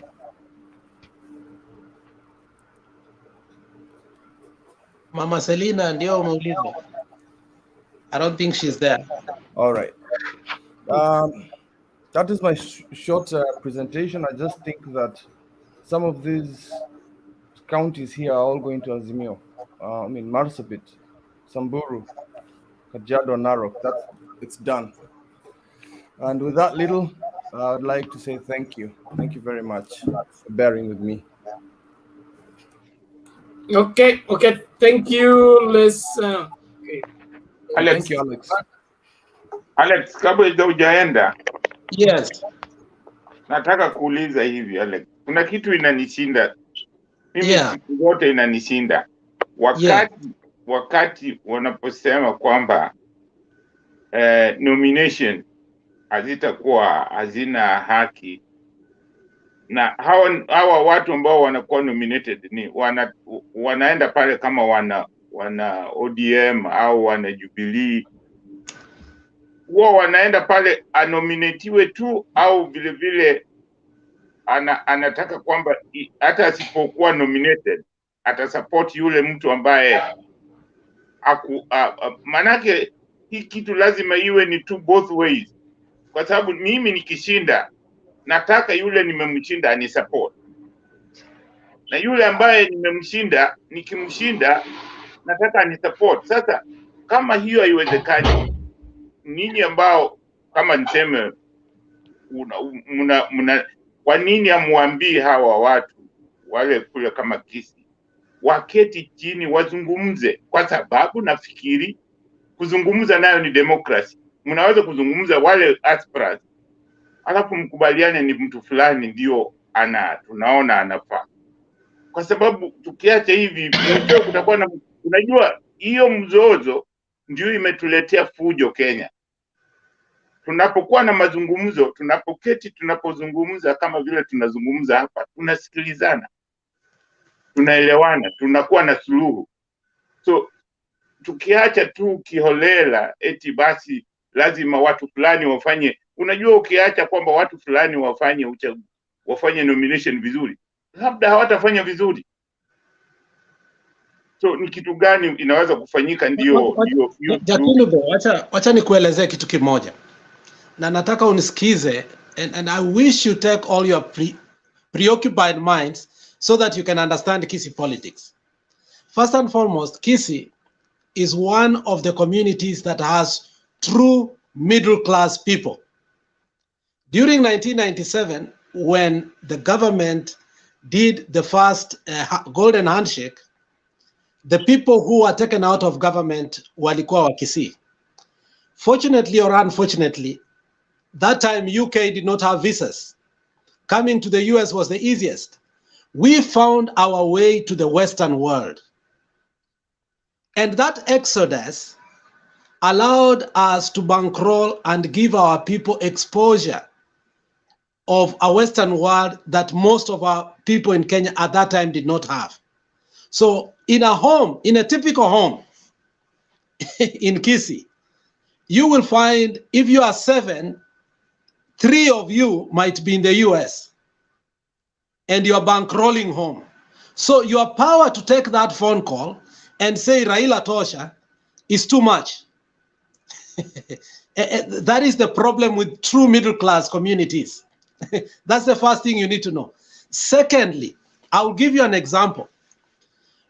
The Kisii people, once they reject somebody, they will totally reject you. And I will give you an example.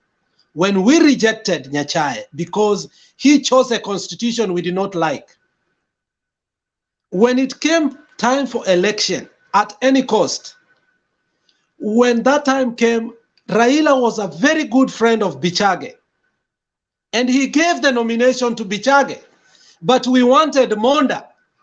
And when they came to the rally in Kisii, we asked him, do you want to lose the seat or you want us to give you the seat? Raila stood up and said, hata chama ya Mama Ngilu iko ndani yetu. Monda, ingia tu hiyo chama. And we ended up voting Monda because that is what we wanted. We wanted to teach Nyachae a lesson that the constitution superseded him. It was not about Raila. So we made the point to Nyachae, however much we loved him, that the constitution, the banana versus orange, we were winning. It was not about him. So this time around, we have a rogue politician. And I know people may not understand. If there is an ageist, Simbarat is the one who abuses Ongeri that he's too old. And yet we have a presidential candidate who is also old. If there is a person who is giving people handouts like Ruto, is this politician? And yet we keep criticizing Ruto every day. So we have a conundrum in Kisii. So we decided that we love Baba. We are not going to take his votes out. But to keep our house together, let us try to see how these nominations are going to be handled. Now, when it came to Nyamira, Rasanga made a mistake and said, before nominations started, Rasanga said, our next governor for Kisii inajulikana ni nani? He messed up. He's from the bedroom ya nani ya Baba. He should have kept quiet. So a meeting was called. So it looked like what people want on the ground was not going what they are going to receive. So people said, we're still going to give Baba, but we are not going to destroy Baba's votes. So they found a home where? In DAP, which is unfortunate. ODM was going to win all seats, like a joke. Now we have a contestation that was not supposed to be there because of words and because of some behavior that we refuse on Ruto and we allow on an aspirant. You see how local politics can play that bad? So the problem is we are typically a middle class which you cannot buy, which you cannot control, who makes an independent mind. That is the problem of Kisii. They cannot be bought, they cannot be sold. Typically, every home has about 5 people working, 3 people out of the country. So do you see the problem we have? Money does not buy. So that is why people are making decisions, and they fear that if you allow this politics, we are going to have another Sonko in Kisii. That is the fear people are having. And that is what I'm executing here. That is what other people are executing. But the people on the ground who do not understand, they don't see that. So we have a complex issue, my friend. And whenever we say it, some people will dismiss us. But that's a local problem. And we don't want to project it to national. But Fidel was one of the people who are not listening to me. Now they have come to understand it. And by and large, by the time we get to the election, when everybody has to go back to their home, you'll start to see that nomination for Kisii matters. You can't be told that you have to put on us and we vote for him. No, nomination matters. Thank you. Alex, where do you want this young man to go? Mulitoa Nairobi, angekata kureti, sasa ako Kisii. Where do you want to hang huyu Simbarat? Mama Selina, hold on, you respond. Let Jakindube wamalizane kwanza. Mimi nauliza hivi Alex, mimi nimekusikia vizuri. Sasa kuzungumza, kukaa wakaketi chini wakazungumza, kuna ubaya gani? Mbona ndio nakubali kwamba hao ni middle class, lakini middle class inafaa wakae chini wazungumze, waseme hapa mtu fulani ndio tunamweka. Manake vile labda wengine wanataka, kwa sababu nomination hiyo ni ya local ya. Sasa mbona hawa local hawakai waseme okay, kama ni ODM huyu ndio tunampenda, wachague huyo mtu, alafu waseme huyu ndio tunamchagua. Mbona hawafanyi namna hiyo? Manake hiyo ni, mimi nasema hiyo ndio order nzuri, kwa sababu mkiacha tu eti watu wanaenda kuchaguana vile mnasema kiolela eti nomination. Hii nomination yanatakiwa wawe wale watu ambao wanapenda ODM wawe involved, nani hao ndio wale wanachaguliwa, wakai chini wazungumze. Hiyo ndio nasema. Mimi sisemi eti mimi najiuliza mbona hawakai chini wakazungumza. Mbona hamsemi okay, tukaeni chini tuseme fulani ndiye anafaa, fulani ndiye anafaa. Manake nomination hiye mahali watu wanazungumza is the best katika hizi nomination yote ambazo mimi huona. Okay.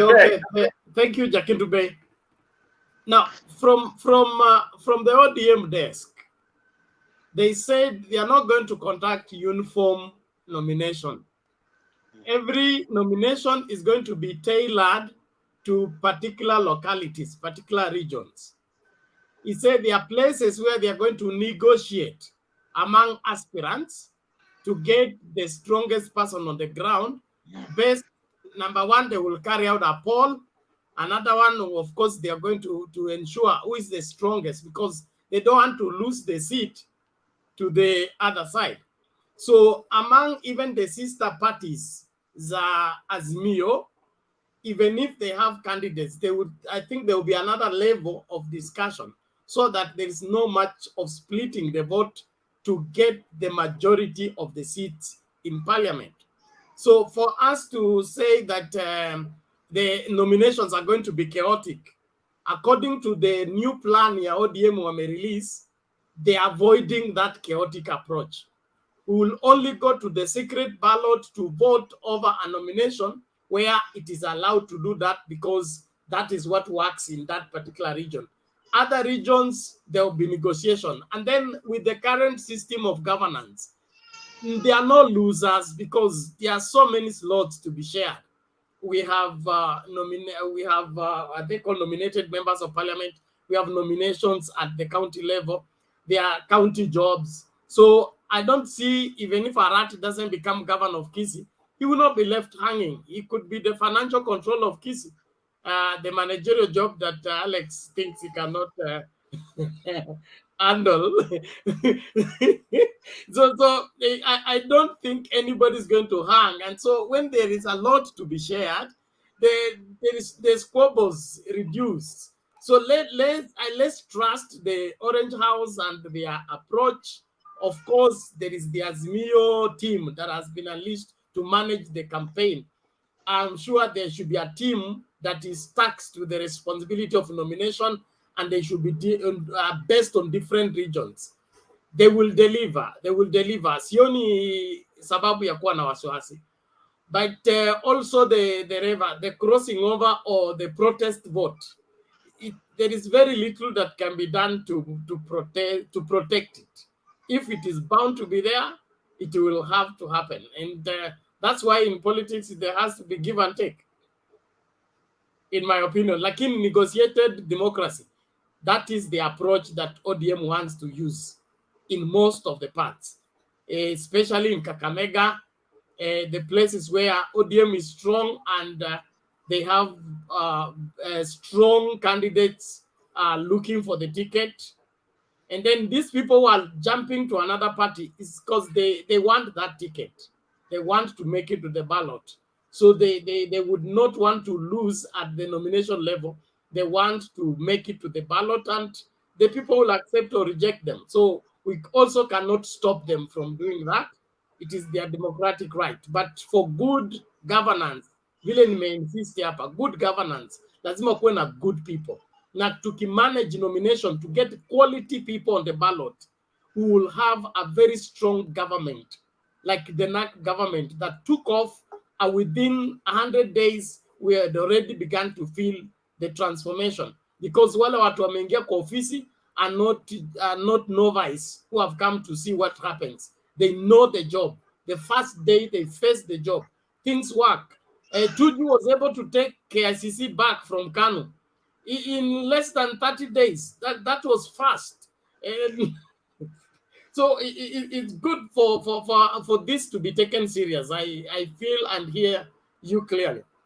No, let me say one thing and then tumalize hii kitu because Fidel brought it. Mzee Jakinube, in election, people go to win. Fortunately or unfortunately, there are some areas election is won at nomination. So what you are seeing is nothing bad. The contestation is that these people know once they take here, it is a guarantee that they have become.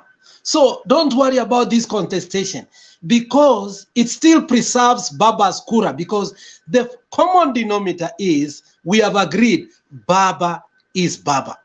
But now we must shape our politics, because we looked at the leadership between 2013 and 2017, and we all agreed that it was a failure. So the nomination is as good as the general election. So the contestation is good. It should not worry anybody, because after all, if Simbarati goes and wins, even if Ongeri goes, and Ongeri goes the other way uncontested, people will look and also make their decision and decide, okay, now Simbarati can take it. He was brave enough to go to a nomination. Mzee Ongeri refused nomination. So after the nomination is gone, it is as good as the election of some seats will be as gone in some areas. So let us embrace that democracy. Let us not just say that hii kitu ilichukuliwa tu hivyo. Let us enjoy that we also campaigned for our governor. Yes, can I add something? I think the key word should be fair, verifiable, transparent. That's what all those aspirants are actually asking for. You know, even if you, I mean, Jakindube has the points in making sure that there's no acrimony, but each and every person who contests for a nomination needs to leave that particular place knowing that the process was fair. He cannot complain anymore because it was done above water. There was no undercurrents were not, hands were not played underneath to influence the nomination, so that when everybody leaves there and somebody loses, you can be able to support the victor, because you know that nothing unto was done. Everything was above board. That is what they're insisting. They want that process to be fair, so that everybody who lives there and support the other person know that they have got no way of complaining because everything was done, overboard. And I think the key is fairness, justice, transparent, where nobody leaves that particular place feeling that they lost. Okay, thank you, Fidel.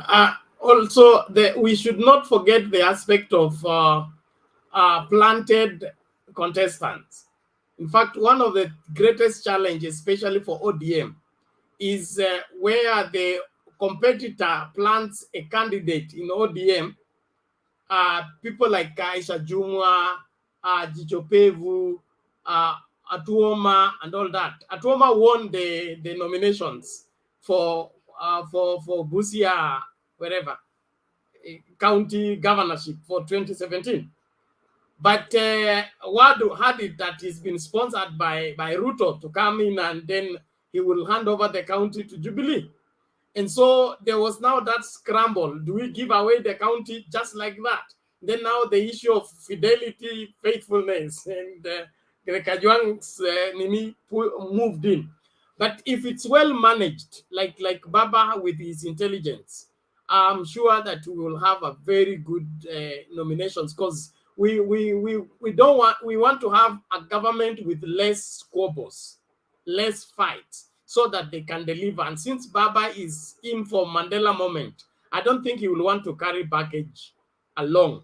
And of course, with the current team that he is constituted, they should deliver for us. They should deliver for us. And so we should worry less. Now, naomba hivi. Naomba to make progress, nikianza kutafuta Themba kwa sababu hii wakati ni yake na hajafika.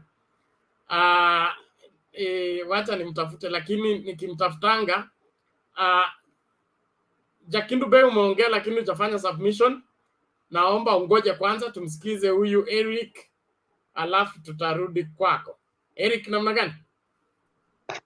Salama sana. Haya, karibu, maoni yako. Habari zenu nyote? Fiti. Ninaitwa Eric, nashukuru sana. I'm very much grateful anyway to join the show this evening. I'm quite impressed with several views that I've been getting every now and then. Most of our narrators, Alex, Bernard, Sarah, Shiko, and Themba. Mama Selina too. Like today, I was very much impressed, and I'm happy because we learned several issues affecting our countries here and there, like the issue of medication and all that.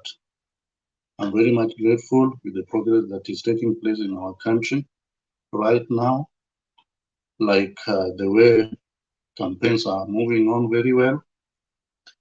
Outside here, we are all praying for Baba here in Arizona. We are praying for Azimio to win the next coming election because we are tired of being out of our country. We wish to come back to our country, make our investments, and do our things back home. Because outside here, we work hard day and night, but there's nothing constructive there. Maybe sometimes we are doing back at home. So we are praying for our people back at home to try and do something great this time round and vote Baba in. We hope that Baba will do something great this time round, different from the past, like governments have been doing. I'm very much grateful to this show. Bernard, you are doing a great job. We'll be together with you. Sorry for the interruption. Yes. The YouTube comments are becoming a bit stupid again.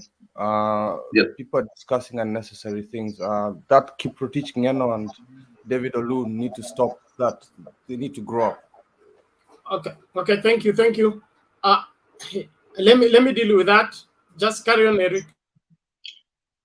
Thank you very much, Bernard. As I was saying, I would like to request all the narrators at least to join us together to give Bernard a boost so that we can keep on getting the news that are happening here and there. I don't have much to say, but I just wanted to say hi to all of us. We continue with the spirit, and that's it. I'll come back later. Thank you. Okay, asante sana Eric, asante. We appreciate you. Let's keep the conversation going. Hii nchi ni yetu na lazima tuijenge. Vile tunapaswa kuijenga ili kila Mkenya afurahie kuwa Mkenya, aswa our children's children must have a better country than the one we have had. And the only way for that to happen is for us to do the right thing for them to enjoy.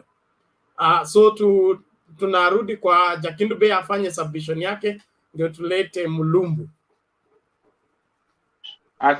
Asanteni sana, nimefurahi. Alex, nimefurahi kwa majibu yako, lakini bado ninatashwishi kidogo na hawa wagombeaji. In a light note, Makiadi, mimi ndio siku ya kwanza kuona Makiadi, unafanana na Makiadi kama unajua Makiadi ambaye nasema. Yeah, najua kenye unasema. Unanikumbusha Makiadi mwenyewe. Asanteni sana. Mimi nataka kuanza kusema hasa juu ya Ruto, vile Ngilu alisema ati ameoza.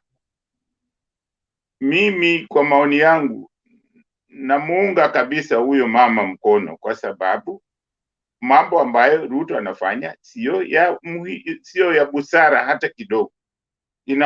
Inaonyesha amekosa kabisa, amekosa adabu, amekosa heshima, ametukosea sisi wote wana Kenya, kwa sababu kusema hivyo ni kwamba yeye anakula mshahara, anaishi kwa nyumba ya serikali, anatuma pesa za serikali. Juzi amechukua watu 30 kutumia pesa zetu kwenda katika mission ambayo mwishowe ni za uongo. Wanasema wamefika White House na kumbe hata hawajafika, kwa sababu sisi hatukuwa na, sidhani kama Wakenya walikuwa wanataka kuona kama amefika White House na kama hajafika. Vitu kama hivyo, mtu anapofanya vitu kama hizo ni uongo. Na hii kitu nimewaambia kila siku, nchi haijengwi na uongo. Hiyo ni kuonyesha we ni mtu umeoza, kwa sababu ukianza kudanganya watu wenzako, hiyo ni kuoza.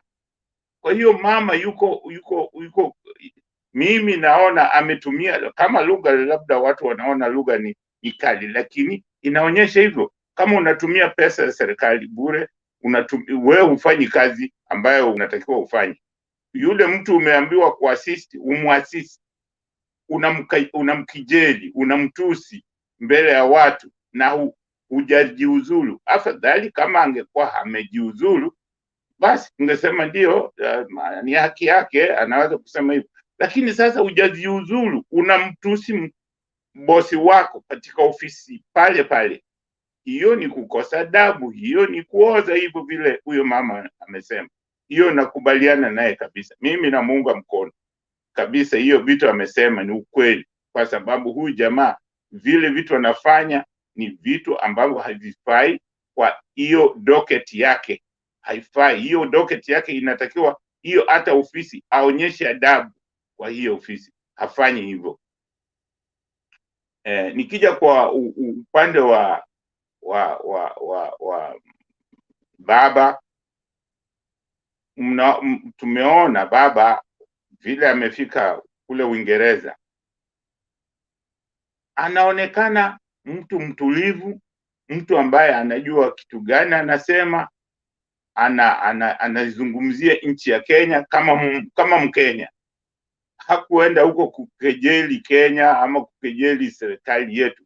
Mimi sijaona mtu yoyote hata kama ni opposition akitoka Amerika ama akitoka Uingereza, akifika nchi yoyote huwezi kumsikia kikejeli nchi yake, hata kama ni opposition. Anasema nchi yetu. So hii mambo ya kwenda kukejeli nchi yetu kwingine haifai. Na tena mtu ambaye anakejeli nchi yetu ni number 2. Mtu ambaye anatakiwa amsaidie president, anatakiwa adefend bosi wake, yeye ndio wa kwanza kwenda kumkejeli na kumtusi. Hiyo haionyeshi heshima. Akiwa huko alitusi wa Kenya, anatusi Atuoli mbele. Atuoli kwanza ni mkubwa kwake hata kwa umri. Atuoli ana cheo kubwa sana katika nchi nzima ya Kiafrika, hata ulimwengu mzima. Unamtusi mbele ya watu. Hiyo ni kuonyesha wewe ni mtu ambaye huna adabu. Je, akiwa kama ni president, je? Sasa yeye sio president, ndio ana nani namna hii. Alafu unaangalia ile grupu yake, wale watu ambao wamemzungusha. Unaona, ndio maana nasema mimi sipendi Ruto hata kidogo, kwa sababu angalia wale watu ambao wako kwa kampi yake. Mtu kama Kuria. Mimi hata saa zingine nashangaa sana na watu wa Central Province. Wako na wasomi, lakini wale watu ambao wao uchagua ni watu ambao ni washamba. Kuria ni mshamba kabisa. Si mtu ambaye anafaa kuwa kiongozi. Kiongozi anawezaje kuleta na mambo ya kufanya jandoni, eti hiyo ndio jambo la muhimu kwake, kwamba huyu jamaa hajatailiwa. Sasa yeye ametailiwa, ana akili gani? Kwani mtu anafikiria na kutailiwa? Unaona, watu kama hawa, hizi ndizo vitu zimekuwa zikileta fitini kati ya Wajaluo na Wakikuyu, kwa kuonyesha madharau, kwa kuonyesha mambo ambayo hayafai, mambo ya matusi, mambo kama hayo hayafai. Mbona wasichana wa Central Province wengi tu wameolewa huku Ujaluoni? Mbona hawa complain? Hawache mambo hayo, ni mambo ya kitoto. Kwa hiyo lazima tujue mtu. Ndio maana nasema watu wa Central Province wanatakiwa wachague viongozi, wasichague watu kama hawa kina Kuria ambao ni wanaweza kusema ni politician. Lakini politics vile vile lazima ufanye politics ambayo ni ya ukweli. So naweza kusema kwa ujumla ni kwamba wa Kenya, tafadhali, mimi nasema wa Kenya, mimi katika mwanzo sikuwa nakubaliana na Rais Kenyatta, Uhuru, lakini nilikuja nikaona Uhuru ni kiongozi, sio mwanasiasa. Wakati alikuwa anafanya siasa tu, ilikuwa ni siasa ambazo hazikufaa, lakini baadaye alikuja akaona kwamba kufanya siasa bila uongozi ni kitu kibaya. Akaona kwamba uongozi ni bora kuliko siasa. Sasa Uhuru anaonyesha uongozi. Maana mimi kusema kumunga mkono juu ya uongozi wake ni kwamba anataka, maana kiongozi kazi ya uongozi ni ya kuleta watu pamoja, na hiyo ndio Uhuru anafanya. Ameonyesha kwamba nia yake ni kuleta wananchi wa Kenya pamoja, na hiyo ni uongozi. Uongozi ni jambo ambalo sio la kugawa watu. Uongozi ni kuleta watu pamoja. Kwa hiyo ni katika historia yetu, kuna siku moja watu watasoma kwamba katika wakati fulani kiongozi ambaye alikuwa president wakati huo, Uhuru, alifanya kazi ya kuleta Wakenya pamoja, kwa sababu baada ya sisi kupata uhuru tulileta mvurugano ulitoka, tukawa tumegawana. Kwa hiyo ndio maana nchi yetu haijakuwa na maendeleo yale ambayo yanatakikana, kwa sababu wakati wote tumekuwa tukizozana kwa mambo ya ukabila. Hii ukabila, saa zingine watu wengine wanasemaga ukabila tu kwamba hakuna ukabila hivi na hivi. Ukabila umekita mizizi yake katika nchi yetu kwa muda mrefu, lakini sasa tumeona faida ya kwamba kwa kweli mambo ya ukabila na kubaguana haitusaidii. Ndio maana uliona walipokuwa wanajaribu kuleta vitu kama dynasty sijui na hasla, hazikufua dafu kwa sababu tumechoka na kubaguana. Manake hata hizo zinaonyesha tu tunataka kubaguana. So haifai. Mimi naomba vijana tusibaguane. Hii nchi ni yetu, tupende tusipende, sisi ni wana Kenya na tutaishi hapo. Hakuna kitu unaweza kuwafanya kabila lolote kama wapende. Kitu inatakiwa tujifunze kuishi pamoja, kufanya kazi pamoja. Unajua umoja ni nguvu. Tujifunze hiyo, tukifanya tutaona nchi yetu itakuwa kwa haraka, itakuwa ya furaha, tutaona mengi mazuri. Kwa wakati huu ambapo tumekuwa tukizungumza pamoja na kufanya kazi pamoja, kuna mambo mengi sana yamefanyika kwa muda mfupi. So mimi nawaomba wote kwamba tufanye kazi pamoja. Tusikubali kugawanywa na watu kama kina Kuria. So campaign za baba, unaona umoja ni kwamba hata kama baba yuko nje, umoja ile iko nyumbani, ile iko Kenya, inafanya watu wana kampeni. Wale vijana amewacha pale nyumbani wana kampeni, ni kama yeye yupo. Kwa hiyo hivyo tunaona matunda ya umoja. Kwa hiyo ni lazima sisi wote tushirikiane. Nchi ni nchi yetu. Mimi nawasihi sana, nasema sisi sote tufanye bidii. Wale ambao hawako katika mlengo wa azimio la umoja, lazima tuzungumze nao. Kama ni ndugu zetu, kama ni dada zetu, tuzungumze nao, tuwaelezee kule Kenya inaenda. Tunataka Kenya tuende mbele, tutoke mahali tupo. Hatutaki kulinganishwa na Somali, sijui tulinganishwe na South Sudan. Sisi tunataka tulinganishwe na nchi ambazo zimeendelea. Hii huko ndio tunataka tujipime nayo, kwa sababu hii liga ambayo tuko ni liga ambayo haitufai. Asanteni sana. Okay, asante sana Jakindu Bey. Nilikuwa nimesema ni Mlumbu, tumsikilize Fideli kwanza ndio tukuje kwa Mlumbu, amekuwa akingoja. Lakini kabla Fideli aje, we watch this and then Fideli comes in immediately.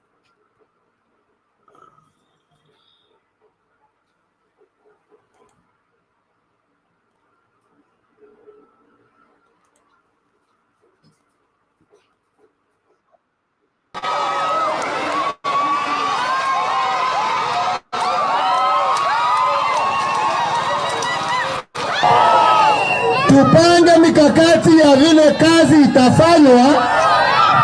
Mutashikilia baba na Azimio mkono. Nione tena kwa mikono, nione.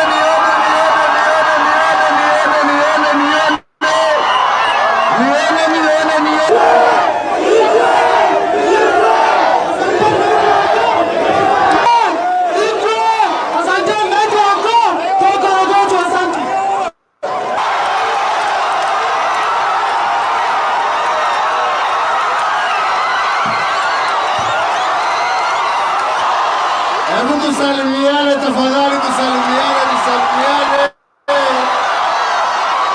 Asanteni sana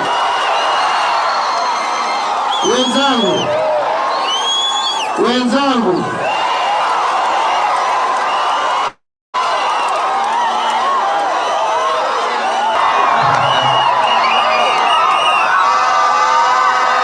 Nasema tena.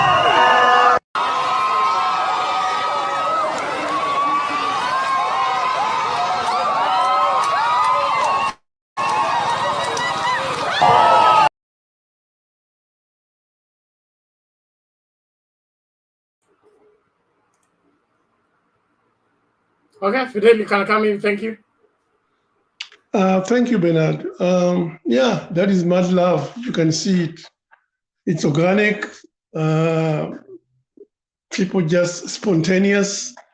It wasn't organized. People just show up because they saw the president. They believe in what he does. And what remains is those voters, those people who are shouting all that, appearing and voting for Azimio. But that is my main focus in my observation. Right now, as much as Azimio supporters will want to criticize and keep picking and nitpicking on what Ruto is saying and all that, I think we are preaching to the wrong people. We are preaching to the wrong choir, because whatever we say is not going to influence somebody who is a UDA supporter. I think what we should be focusing on with all our energy is to make Azimio better and reach out to his potential voters, come with mechanisms that can be able to help the party or the formation in winning the victory. And that's very, very crucial and very important.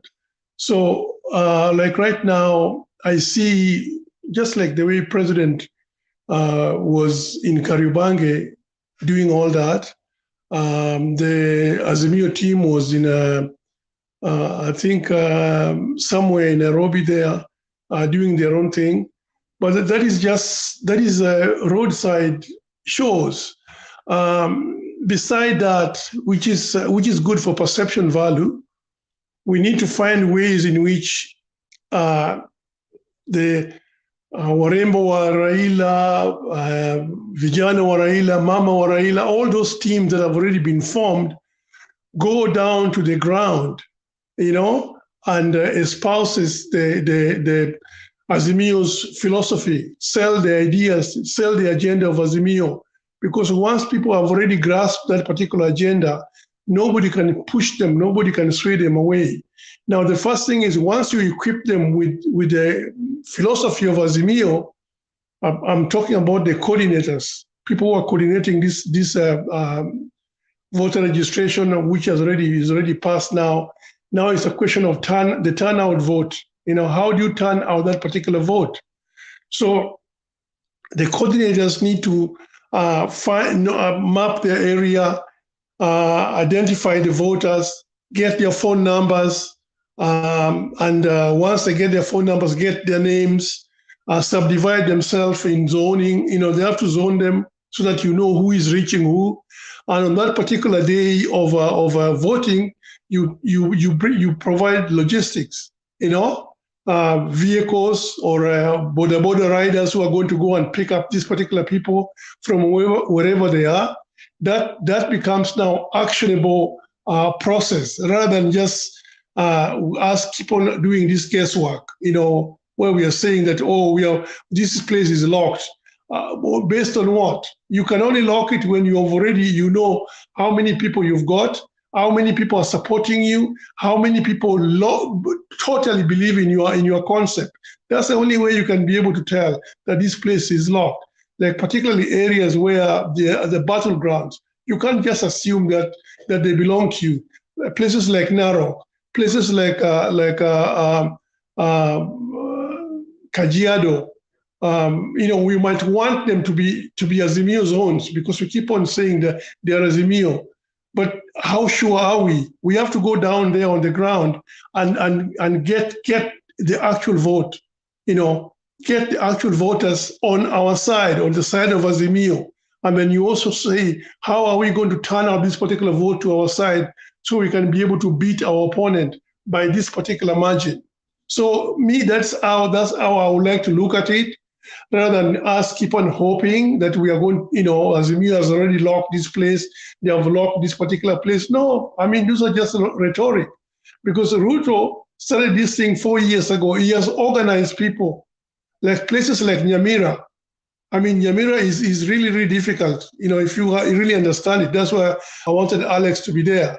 Because with Nyamira, he was able to do these things earlier and get the opinion shapers on his side. And he has stayed with them, by funding them. So it's been quite a problem to be able to penetrate the voters because the opinion shapers have already come to his side much earlier.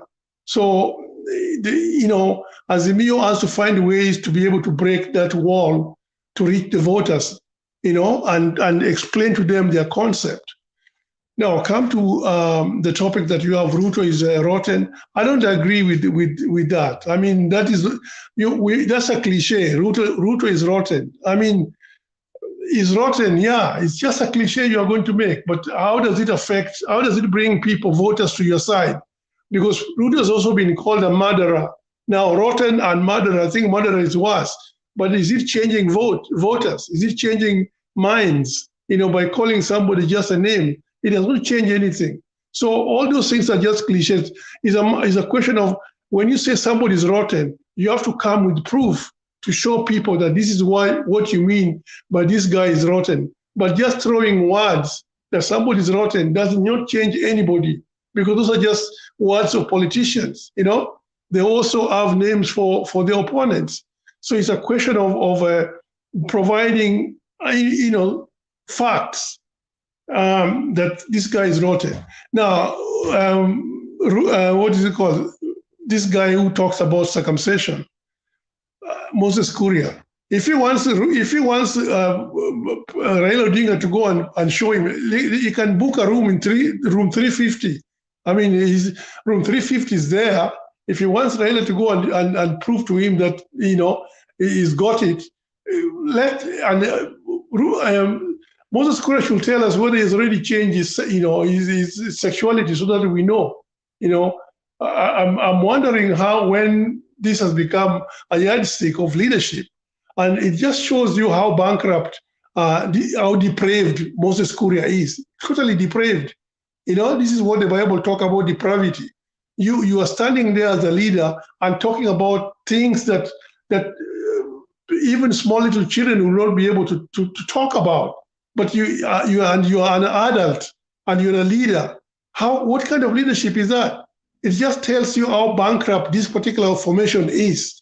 That out of everything that they're supposed to be telling Kenyans how they're going to do this and that to promote the welfare of society, they stick to somebody's circumcision. And you're seeing the presidential candidate smiling because somebody has said something which has it behoves somebody to see something like that happening, So if we can reduce our politics to that nature, to that particular way of doing things, it just tells us that we don't have leaders.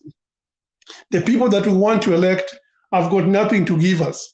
You see, the problem with the vice president and with the deputy is in 2013 and 2017, this is how they won the leadership. They won their presidency on Matusi and hate.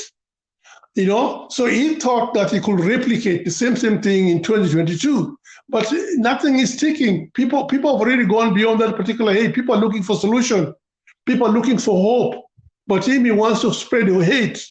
And that's the conflict. That's why people cannot pay attention to him, and he's frustrated, because he thought they could replicate what they did with Uhuru in 2013 and 2017. But 2022 is a different ballgame.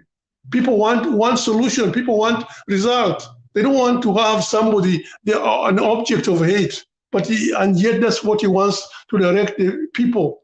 Kenyans are not ready for that. Kenyans want hope. The economy is pathetic. Kenyans are looking for someone to revive the economy. He's not doing it. In the NDC, the only way he was able to show people about bottom up is Wilson Omanga dancing with his buttocks. Like, I don't understand that. That is how you show bottoms up. By somebody, a woman who wants to be a senator or wants to be a woman representative, dancing, becoming an object of it's just terrible to see how we have turned our women. The women become our object. That if you want to show bottom up, you just tell Omanga to turn his back and start swinging it and showing people what bottoms up is, And that's what Ruto wants to sell to the country. So it just tells you that this person is grasping on straw, something that can stick. Look at he's an anarchist. Look at what he's been doing. One thing after another, you talk about, Boda Boda go and get their Boda Bodas. They're condemning the president for burning scrap metal, just incitement. Asla is not working, or Mamamboga is not working. So you wonder, where is Kenya going, with this kind of individual? But why would somebody with good mind, I know Pen Nyagaka will come back later. My friend, I can see you, but I'll talk to you later. This is what is missing. Pen, we want you to use your reason and come back to where life is, where your livelihood makes a meaning, not just following somebody who has got no direction. Bernard, I give it to you back. Okay, thank you, Fidel. I want us to go straight to Mulumbu. We are in the 11th hour, so tunaenda express. Hey, thank you, guys. Thank you, Bernard. Thank you, Fidel. Thank everybody that was about Jackie Dubey, with everyone that always this panel. It has been a long time. I've not been in here because what we do in America here. We work 24/7. We don't joke. It's not like Kenya. We work 8 hours. You go to sleep. We don't have even a weekend or we go to drink because everything is calculated. Whatever you do, you calculate before you do. That's why the kind of economy we need in Kenya. But the problem with Kenya, too much corruption. People work little, they earn more. Here we work more, we earn little. That's why we are very careful about it. So I'm so sorry because I've been out, but it's okay. I've been listening to you guys, though I didn't have enough time to talk to you.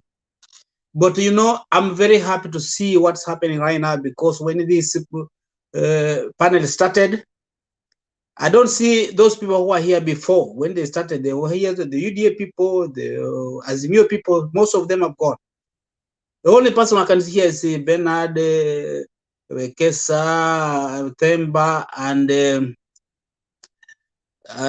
Jakindo Bay. But the original people have disappeared. Mlumbu hata mimi. Yes, you are there. Ancestor, yeah. Yeah, ancestor. I can see ancestor still over here. You are right. Because you changed your name, and that's why I forgot about you. That's I'm very happy because what I used to talk about, I can see happening. I'm so glad. I'm so happy. What I used to talk about, that you young guys, Kenya is yours, and you have to change your minds, and you have to look this thing in deeply, because you were there before. We know what's going on, and we know what was going on before, and we know what we grew in when it was happening. Some of you, when we tell you that we used to go to buy some other matumbo with the 50 cents, you can barely get half of matumbo, 50 cents. Sugar was being bought for penny moja, penny mbili, or penny mbili na nusu. You here you go, you make oh, it's very expensive. That time we're talking about it was very expensive. But remember, when Uhuru was gained, we were only 7 million and a half. The whole Kenya, the whole country. If I'm not lying, I've not gone high in education, so I'm just testifying what I read about when I was from standard 1 to standard 7. That's how far I went. You are right. Testifying what I read about when I was. You are right. From standard 1 to standard 7. Yes. So I'm very happy to see. I'm very happy to see that things are changing. What I was talking about is what's happening right now. I can see guys realizing that Kenya is theirs. People are trying to tell them what is not right. You have to go read the history, understand what kind of the person that you want you to lead you. I heard somebody saying that you need to lead the people, don't let people lead you. I was so happy when I heard that guys talking about you need to lead the people. No, don't let people lead you. If you're about, you better lose it, but don't let people lead you. If you are a leader, you have to show the way. If you say that people can lead you, then you're going to put people in the ditch because everybody will be talking. Let's go here, let's go there, do this, and then you lose the control. Once you gather the what people say, then you come. It's like a judge. They bring the evidence, but after listening to the evidence, then you decide if you can put people in the ditch or you can put the ditch on the right track. That's it. It shows you are a leader. You can be a poor leader when you put people in the ditch, they die, all of them, or you can be a good leader when you listen to the people, give them away to prosper. So I'm really happy that most of the people here, they look forward and they are doing the right, though some of them are still staggering. Okay, let me go back to the topic now. I should not waste a lot of time. Let me speak about Uhuru. Kenyans, let me tell you one thing. It's only in Kenya that we have a president who thinks about the country, not about himself. Before, when he started, I thought he was thinking about himself. But what he was seeing, some of you did not see. What he started, when he started learning about it. When Moi brought him in, he learned what happened. When Moi brought in Riley said Tosha Kibaki, and what happened, he saw. He sat down and studied how the government was being led. He saw what Kibaki did to Raila. He saw. And then he came, Kibaki endorsed him in, though he never said it. But he did endorse him in. He saw it. Then he came as a man, then he maneuvered. And then he brought Ruto in, who was paid a lot of money for him, to support him to become a president. Though some of you will not say that Ruto was given a lot of money for him to support Uhuru. And then he kept quiet to see what kind of a man he paid a lot of money so to support me. Is it a real gentleman or not? He kept quiet. The man demanded a half government. He gave him a half government. He did. Some people thought that he never knew what he was doing. He wanted to know what kind of man he is. He kept quiet. Then it went. 2017, we saw what happened. He looked down. Akatoa majeshi yote akaanza Nyanza na Western. Because that the advice was being given with his vice president. Wacha tukajaga hawa. He did so. Raila refused to go to the next second election. Wakaenda wenyewe. They did so. But the country was not cool. The country was burning. Then he came on this thing and he thought, oh, no, I have to do something. This man Raila, because Raila, when he stands for the truth, he never backslide. Harudi nyuma. A son of Kenya, soil of Kenya, when he sees the right thing, he'll never go back. Raila has never backslide on the right thing. He always goes ahead. He was a leads, ana lead harudi nyuma. Kitu anajua anapigania Kenya na mwananchi. In short, siende kwa story kwa sababu some of you know mnajua what I'm talking about. Kama hujui, go back to history and learn about it. That's why Uhuru hajatoa hata askari moja kupiga upinzani. Ametusiwa, amefanywa everything. Serikali yake imeibiwa. I've just heard here somebody said here finance ya upande wa ni PPL vile imeibiwa. Na amesema vizuri hapa ile sekta anasimamia watu wamekufa watu 8 because of wanapelekanga polls ile zimetengenezwa fake. Watu wakipanda wanaanguka wanakufa. Walinunua fake hizo nini za stima ambapo mvua ikinyesha kidogo zinapotea. Hii ni mabilioni ya pesa imeenda. Hiyo yote mmesikia. That's a person. That's why I'm saying when you talk about Uhuru, that is an intelligent man that Africa has ever had. And his name will remain in the history. Yeye anasema waacha watusiane, sisi tufanye kazi. Kama ingekuwa nchi ingine unatusiana saa hiyo ndio unatupwa ndani. Hiyo nimemalizia hapo. Kuna mtu mwingine amesikia akisema hapo ati babu ati siku hizi ame grow up, ati siku hizi atusiani. It's not about growing up. By the time baba alikuwa anatusiana kulikuwa it was hard. ODM na Jubilee. But once mzee alishikana handshake, ile hata babu mwenyewe huwa anasema ile wakati baba alishikana na Mr. Uhuru mambo iliisha. Hata Joho huwa anasema hiyo iliisha. Mzee alituonyesha njia. Because you have to have your own soldiers. Raila he had his own soldiers during that time. But if he cooled down, who is you is going to insult somebody else? Unless you are out of minded. But if you are a leader like Babu, some people here insult Babu.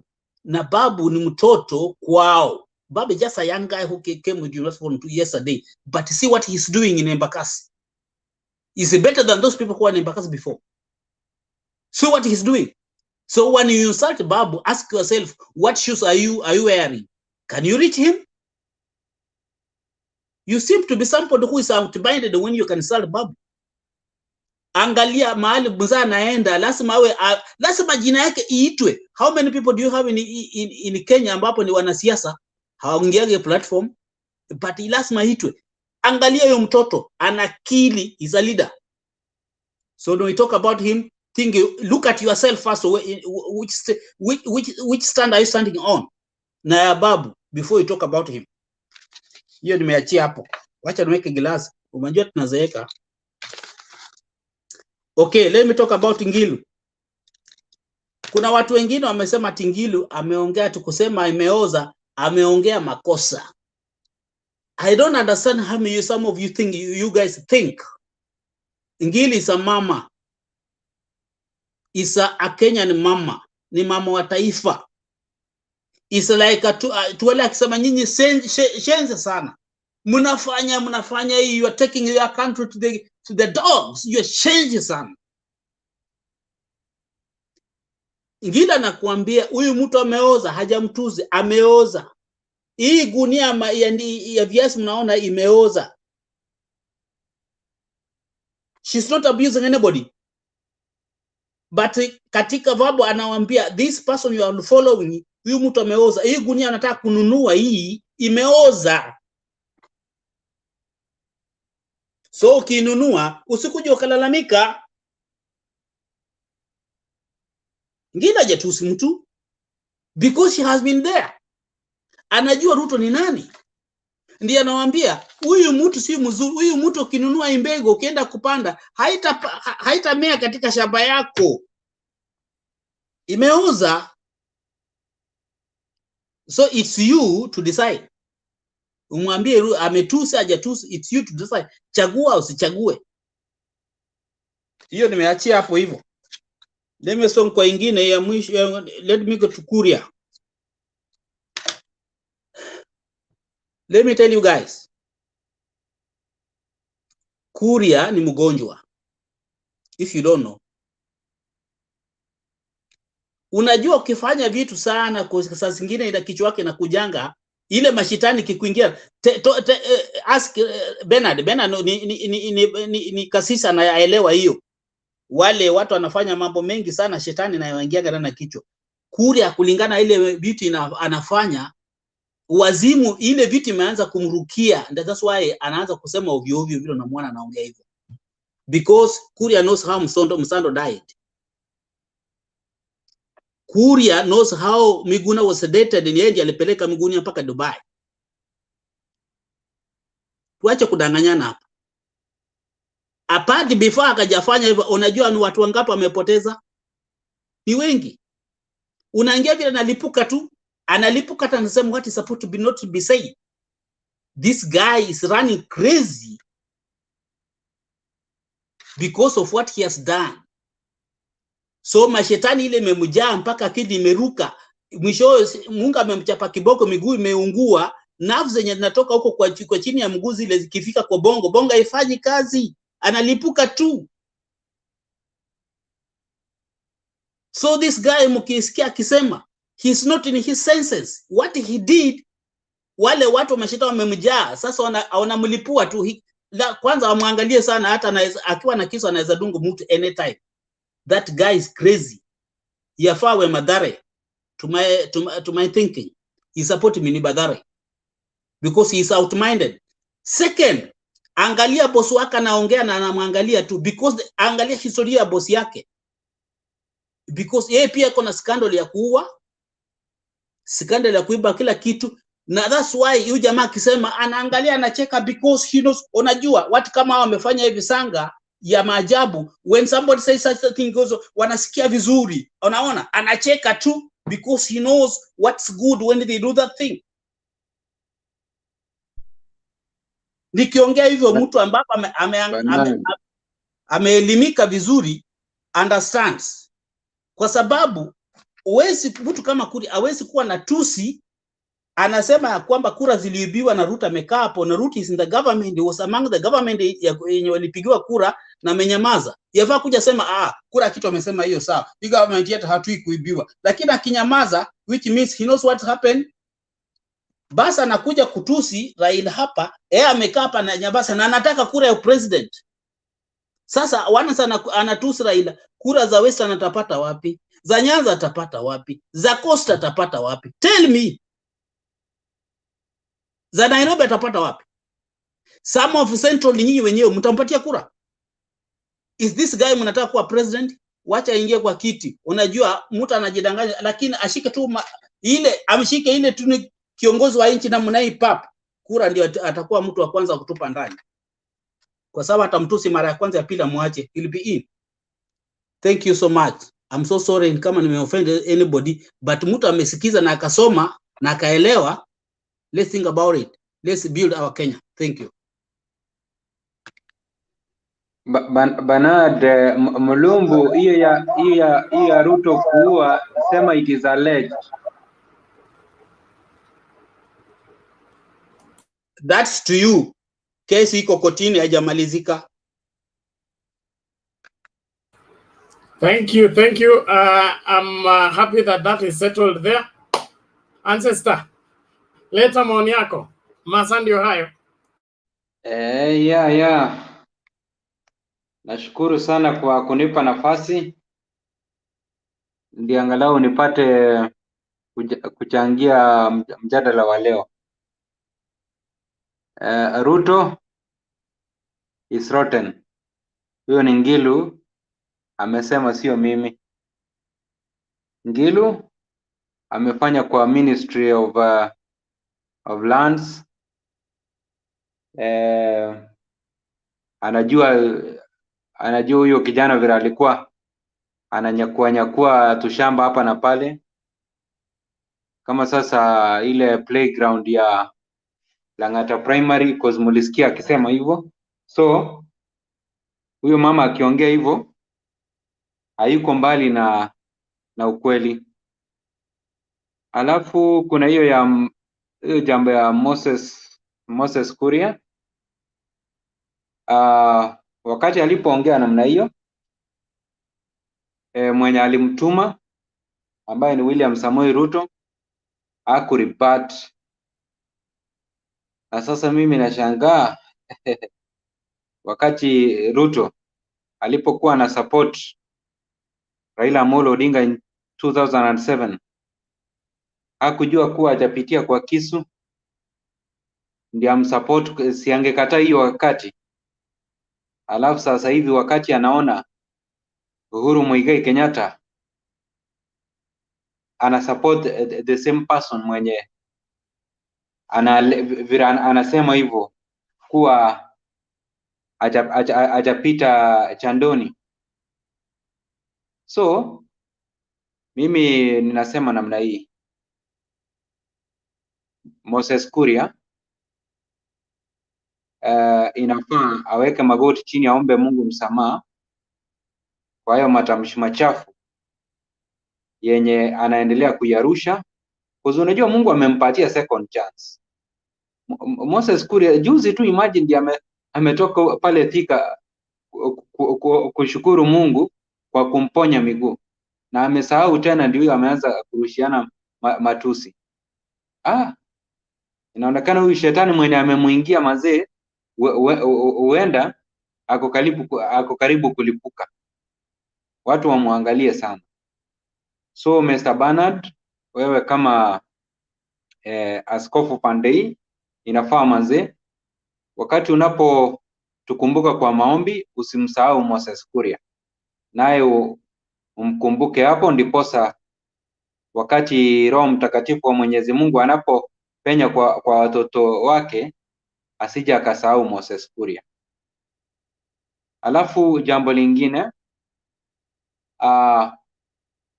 hii mambo ya anga yenye inaendelea kuonyeshanwa kupitia kwa watu wa UDA, mimi ninajua they want to provoke the masses, ndiposa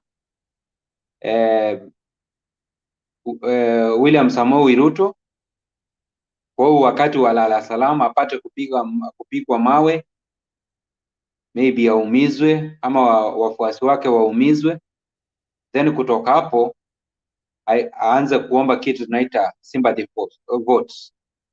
But mimi ningependa kumwambia William Samoei Ruto kuwa gone are the days of 2013 wakati mulitulilia mukaweka magoti chini, hata mbingu ikawasikia, mkatolewa kwa minyororo ya ICC ambayo ilikuwa imewakaba koo kweli kweli. So sasa hivi hata ajaribu kuchikatakata na kisu, there is nothing like sympathy votes. Ni watu wakimbishane kwa debe, wangurumishane pale, Ruto aangushwe chini, miaka 5 kavu, sugoi akiangalia kuku. So nasema namna hii,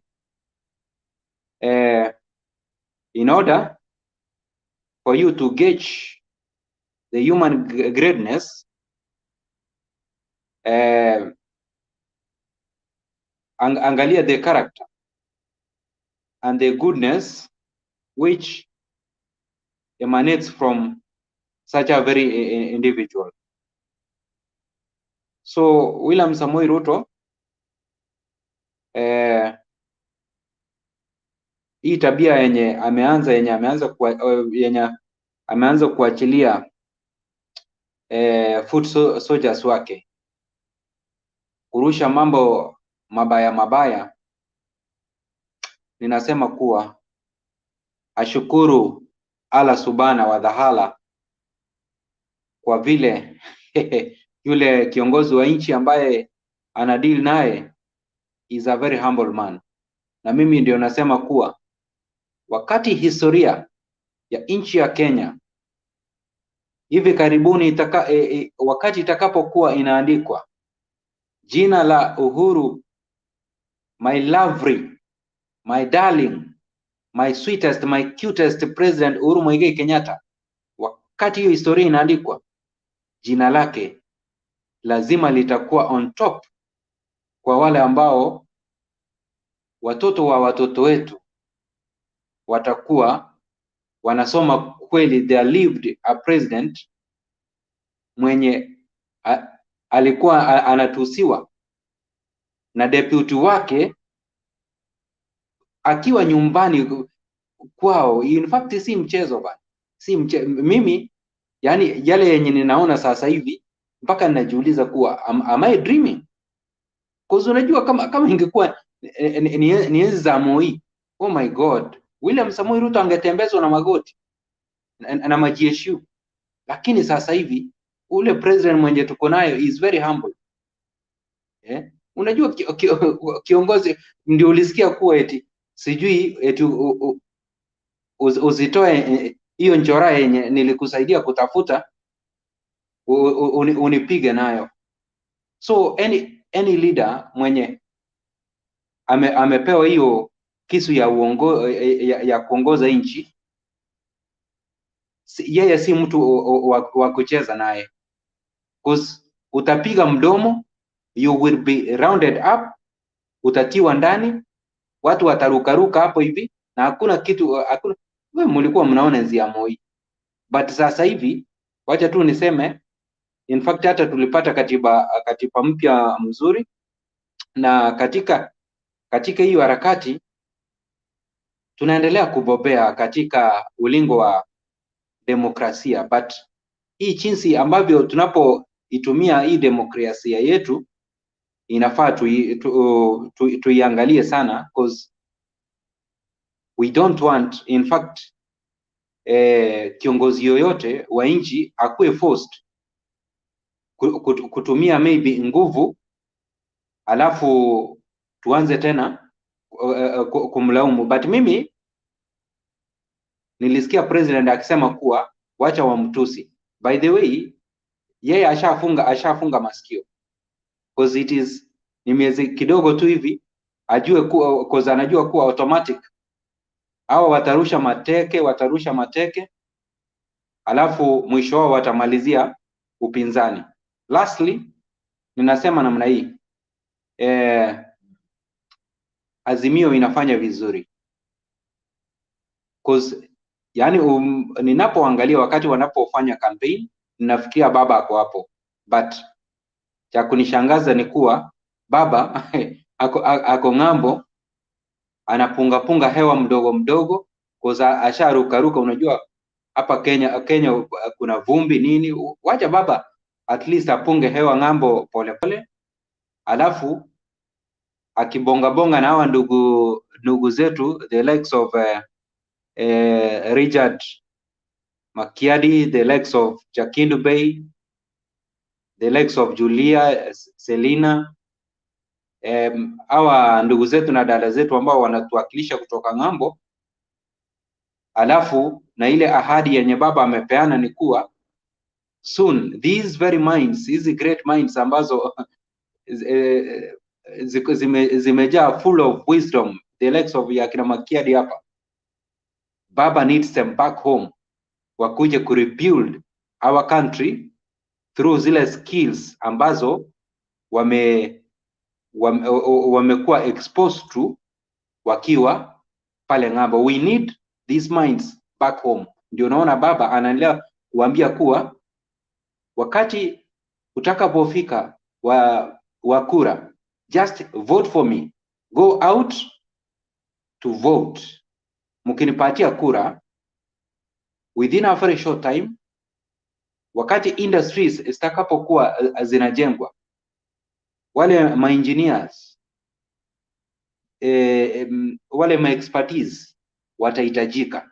So watu wetu watarudi nyumbani, alafu kutoka hapo nchi yetu tutaijenga, then kutoka hapo tufurahie matunda ya waanzilishi wetu ambao right now they are the ancestors. Back to you, my able speaker, Mr. Bernard. Thank you very much. Thank you, Ancestor. We appreciate your givings. And we are now through with our 8 hours. We are now off air from Facebook. We are now only on YouTube. And I want us to begin to give our closing remarks as we wind up our show today. Temper seems not to be in reach. Sijui mnaendanga mpaka saa 2. It's long since I was here to close the show. Sasa Mr. Bernard, wapatie dakika 3 tumalize na national anthem, Kiswahili first stanza, hivyo ndio tunamalizanga. Okay, sawa sawa basi. So tuende kwa Julia. Okay, asante Demba. Ninaona ma comments huko, there are people supporting what Kuria said.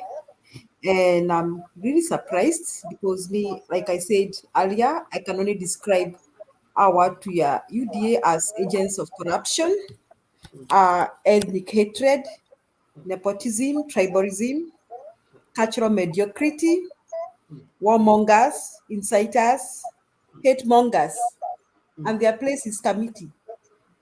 So hata nashangaa why national cohesion have not acted upon Kuria and the others. And like somebody said, sielewi how DP alikuwa kwa hiyo mkutano.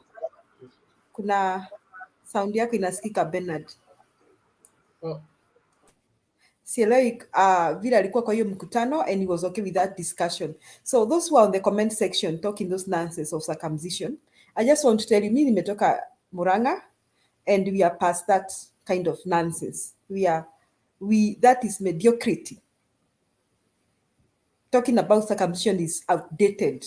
It's somebody's personal decision to think about circumcision, and that is mediocrity. Now, those people from Mount Kenya region who are enlightened or wamesoma, they will not talk like that and they will not reason the way you are reasoning. So if you open your mouth to talk such nonsense, hata mbele ya watu wazima, watashangaa kama uko na kichaa or something is wrong with you.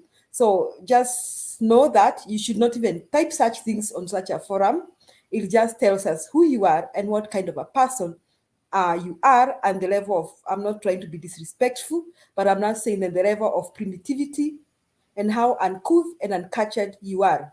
So for talking about that kind of thing, about why you need to vote for somebody, unajua walianza wakasema ati Raila ni mchawi, sasa wametoka kwa uchawi, they have come up with another word, but no amount of nonsensical insults will change the minds of those who have made up their mind to support Baba, even from Mount Kenya region.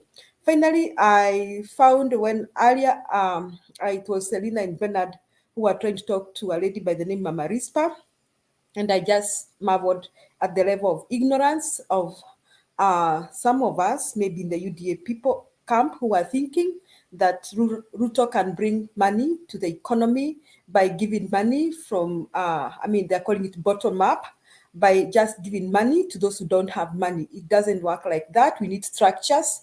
We need structures in the banking system so that we facilitate that people can get low interest loans. So I think going forward, we'll not pay attention to Kuria-like statements. We'll not pay attention to that. But I just hope that the national cohesion integration, I think they're called national cohesion integration something, in Kenya will act upon commission.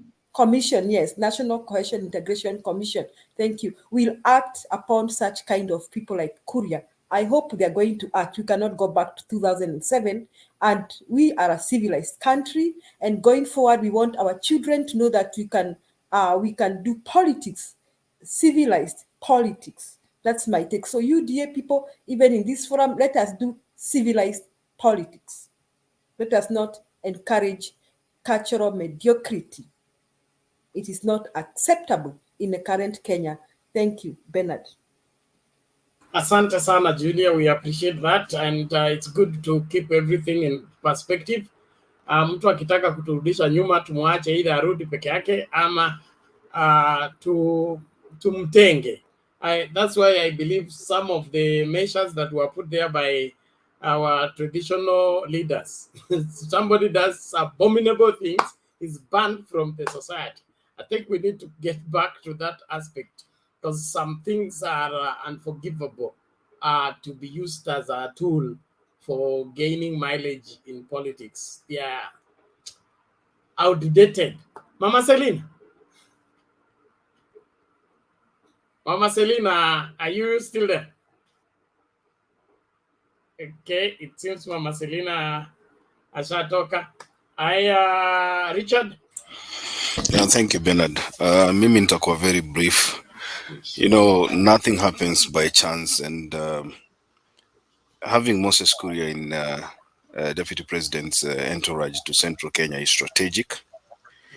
He has a job to do, and he's doing it perfectly, just like they expect him to. Hii siasa ya 2022 haitashindwa na matusi. Na hii siasa ya 2022, you will not abuse your way to leadership. And Kenyans can see that. I know many of our listeners support what Moses Kuria is saying. It is your right. But then remember also that if we were to judge your leaders from our own standards, then we wouldn't have a country. And so I want to urge our listeners and our colleagues on the other side to sell their agenda, because it is only by selling your agenda that will make you or your voters understand what you intend to do for the country. And I'll leave it at that. Thank you. Sorry. Okay. Thank you so much. Let's get Jakindube. Asante sana Bernard. Kuna kitu moja na nimekumbuka na nilisahau kusema. Watu wajue kwamba Wajaluo ndio walikuwa watu wana circumcise zamani hiyo. Zamani. Na sababu ya walikuwa wanafanya circumcision ilikuwa ni kwa sababu walikuwa wanaishi kando ya hii mto Nile River. Na Nile River kulikuwa na wadudu ambao walikuwa wanauma watoto wakiwa uchi, wanauma kule sehemu na inafanya inavimba. So ilikuwa ni vizuri ukinani unakatwa, hiyo ngozi inatolewa. Hao ndio walikuwa wanafanya hii zamani, na hao wengine wakachukua. Sasa hiyo ni kitu imekuwa anaona kama ni ushujaa. Ushujaa gani? Dunia mzima wale watu ambao wanasaka mzee ni watu wachache sana. Dunia, China hawafanyi hivyo, Uingereza hawafanyi hivyo, Amerika hawafanyi hivyo, na hao ndio wamekuwa wakitutawala. Kwani na ndio wametengeneza mandege, mbona wana akili? Yeah? Ingekuwa nasema wale ambao wametaidiwa wana akili. Lakini watu wafikiri na kutailiwa. Hiyo ndio maana nasema watu wa Central lazima wachague viongozi wako na wasomi wengi tu, lakini saa zingine ukiangalia watu ambao wanachagua, saa zingine unashindwa, wamekosa mtu kama Kuria, wamekosa mtu wa kumchagua, mtu wa Ititu. Yani ni kama watu hawako wa Ititu jamani. tunachagua mtu kama Sonko, hiyo ni kutuonyesha.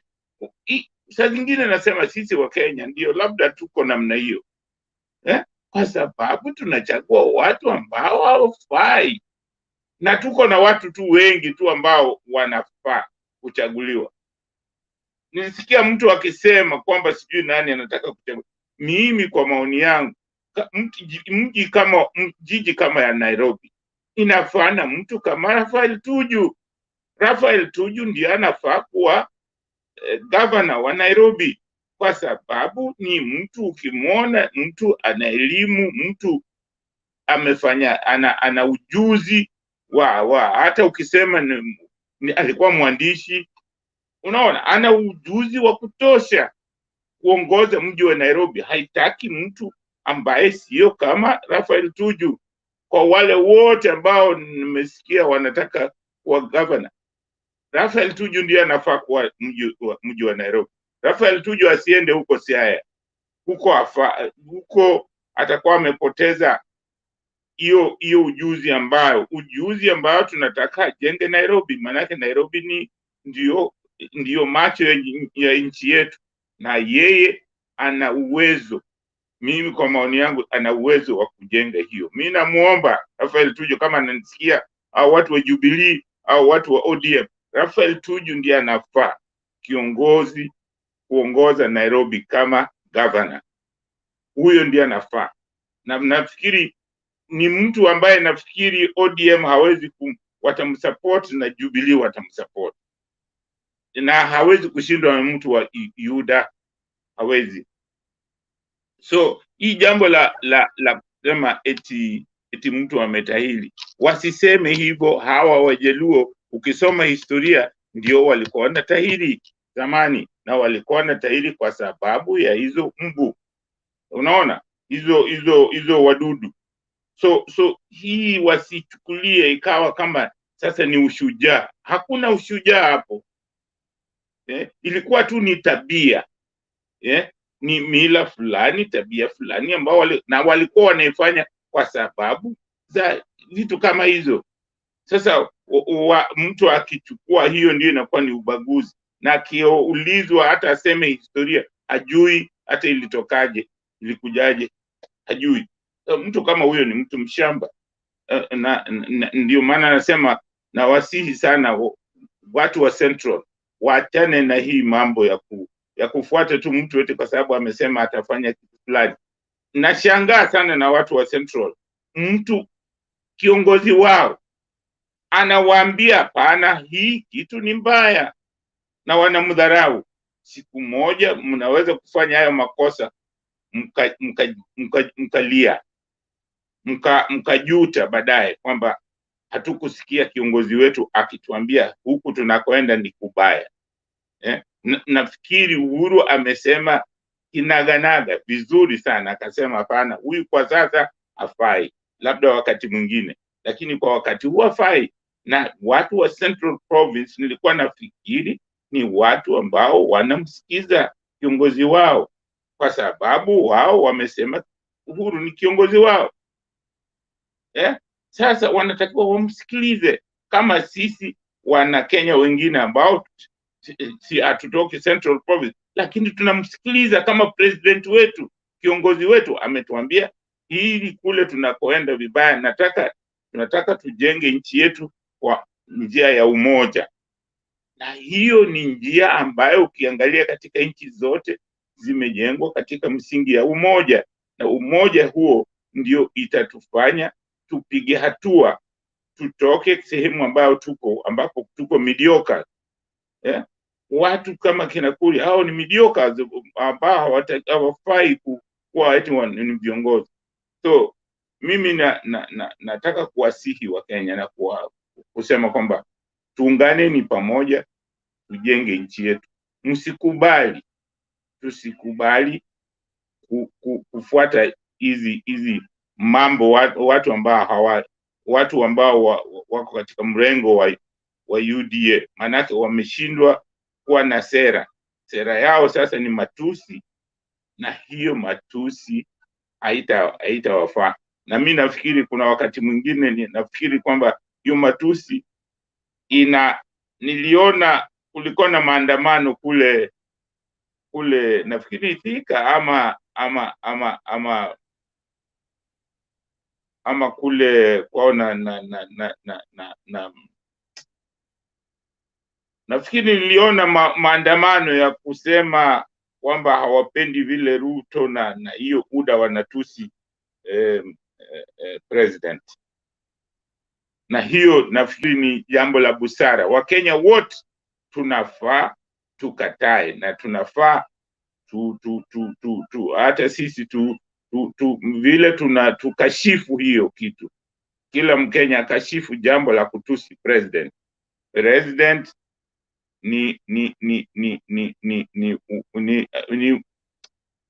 ndio nimba ya nchi yetu, kwa hiyo haifai kumtusi hata kama umpendi, lakini kwa sasa ndio president wetu. Lakini naona kwamba President Uhuru ameonyesha uongozi, na hata kule Sagana aliwaambia viongozi wale wa Jubilee, aliwaambia msikubali kufuata kusema eti unasikiliza the ground. Aliwaambia ni lazima uonyeshe uongozi, lazima uelezee watu ambao unawaongoza ukweli. Na kila siku nimesema kwamba nchi ambayo inaongozwa na ukweli ndio inaweza kujenga. Uongo hubomoa. Nataka kuambia kwamba Raila huwa anaongoza na ukweli, na unaona hata wale wanasema uongo mwishowe wakati mwingine wanarudi kwake kumwambia pole bwana, mambo ambayo ulikuwa unasema ni ya ukweli. Kwa hiyo nawahimiza Wakenya wote tubaki katika hali ya kusema ukweli. Ukweli ndio itatufanya tuwe na nchi nzuri, nchi yenye amani, na sisi sote tuwe katika mlengo wa umoja, azimio la umoja. Umoja ndio nguvu. Asante sana Bwana Bernard. Okay, thank you Jakindu Bey. Tunashukuru sana kwa maoni yako na yote mchango wako kila mara, tunaomba tuzidi kuongea.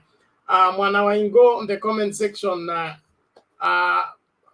Patriot is around and he's only not on this channel at the moment, but if you need to get in touch with him on personal grounds, you can talk to me. I can link you to him, but the issue of being on the platform, that one is not possible as at now. So sijui mbona unamtafuta hivyo. Unaweza nitafuta alafu tuongee kwa kina. Kuna wala umepata barua yangu? Sorry? Umepata barua yangu? Nitaangalia, nitakujibu. Asante. Thank you. Naomba, if there are those who have joined us, we were closing. Temba says I hold on for another 20 minutes. So I don't know if you will want to continue the debate. We wait for him for 20 minutes. Let's hear from Nana alikuwa hajapeana his closing remark. Ancestor. Na Ancestor ndio anatuongoza kwa hiyo wimbo. So Ancestor atakuwa mwisho. Maggie. Habari ya Bernard na kila mtu. Salama, namna gani leo? Niko salama kabisa. Maoni yako dakika 2 maximum. Dakika 2. Hata dakika 2 ni mingi. Mimi zangu hazikuangi mkubwa.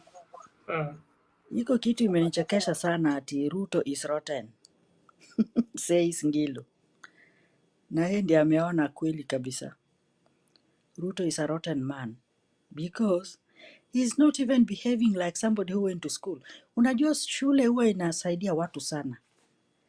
Shule inaku refurbish, shule inakuosha, inaosha brains, inaosha hata uso.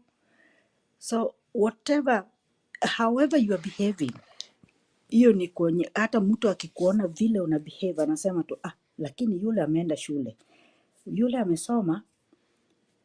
Sasa mimi nina doubt. Yule will bear me witness. I always say this.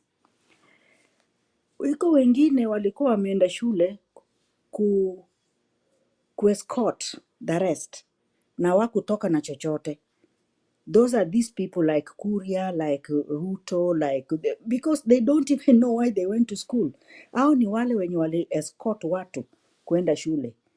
So bahati yao ikawa mzuri kama ya Ruto, akaitwa na Moi kwa sababu alikuwa kimbelembele. So anafikiria amefika. Now he is even spoiling kwa sababu sasa haonyeshi kwamba alienda shule, mpaka hata hiyo shule yake ameenda sijui anaitwa dokta kwa nini. Unajua dokta pia siku hizi iko ya kubandika. Ameshajibandika ati yeye ni doctor. Why aren't you behaving like a doctor? Mtu amekaa darasani mpaka amefanya masters. I don't know how many masters alikuwa amefanya mpaka akapata hiyo doctorship. Yani ametoa na njia gani? I don't know. He's really shaming Kenyans, by the way. Na huyu panaitwa Kuria. That's a mad person in the market. Because hata sijui watu wa Kiambu wanamfuata kwa sababu, Wagatundu wanamfuata kwa sababu gani? Yeah, there's some, that is why I'm going back to kwenda shule.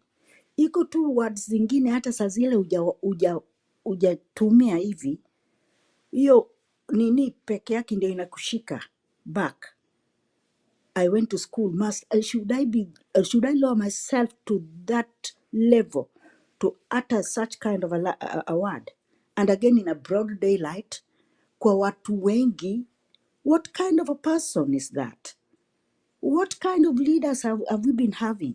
And even those Gatundu people, the way mama mwingine anatoka anaanza kumwambia Ruto ati mashamba zetu, kwani Ruto si ako na mashamba zao huko? Ruto atakusaidia kufanya nini? What's wrong with these Gatundu people? They are shaming the former president and even the current president because we don't understand which people are these.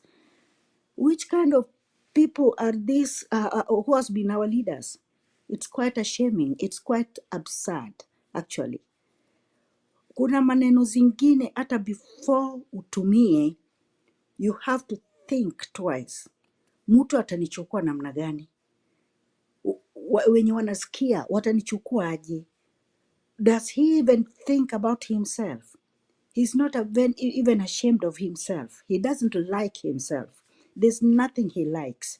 That's why he's going up to that end of kutumia maneno mazito kama hiyo.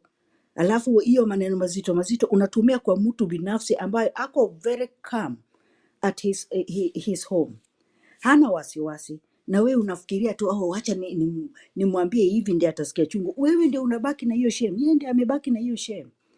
That was so uncalled for, and it was so very absurd. So hiyo watu wa Yuda, hata kama tunasema wakichukua sasa, if they are talking like that, sasa let's say wachukue hiyo leadership, how is Kenya gonna be? I keep asking myself such question. How is it going to be? Itakuwa ni leadership ya matusi, watu wanatusiana huku na huku because nani anaweza kutusi watu hivyo, na Ruto ako hapo na amenyamaza, hawezi kustop them, na yeye ndio ni leader wao. I don't know where we are going actually. Na tena sijui kama huyu Kuria anakuanga na family. Saa zile unatoa matusi kwa watu, how do you think your children are taking you? How do you think even your brothers are taking you? Because you must look at so many things, so and so. Ama unaenda unajirembesha ati ulisikia vile nilimtusi leo. Do you really feel that, that is a privilege you have gotten that day? Do you think you have gotten a crown that day because umesema maneno kama hayo? It's quite uncalled for anyway. It's just absurd. I don't know how to put it actually. So Mungu iko na sisi. I hope everything will be okay. Lakini mimi nasema tu watu wale wenye bado wako UDA waangalie hiyo serikali yao itakuwa namna gani. Ni hii ya matusi ambayo ni kutusi tu watu, kusema maneno ambayo hata is not called for. You are remaining like an idiot and you don't know. Ruto nani akifikiria sasa akona jina, hana jina. He is an idiot. He is just so pathetic. Lakini Okay. tuendelee tu, Mungu yuko atatulinda tu. So thank you very much. I was given 2 minutes, lakini si ndio hiyo nimemaliza. Thanks. So Maggie, thank you so much. You're welcome. I want to welcome Themba. How are you?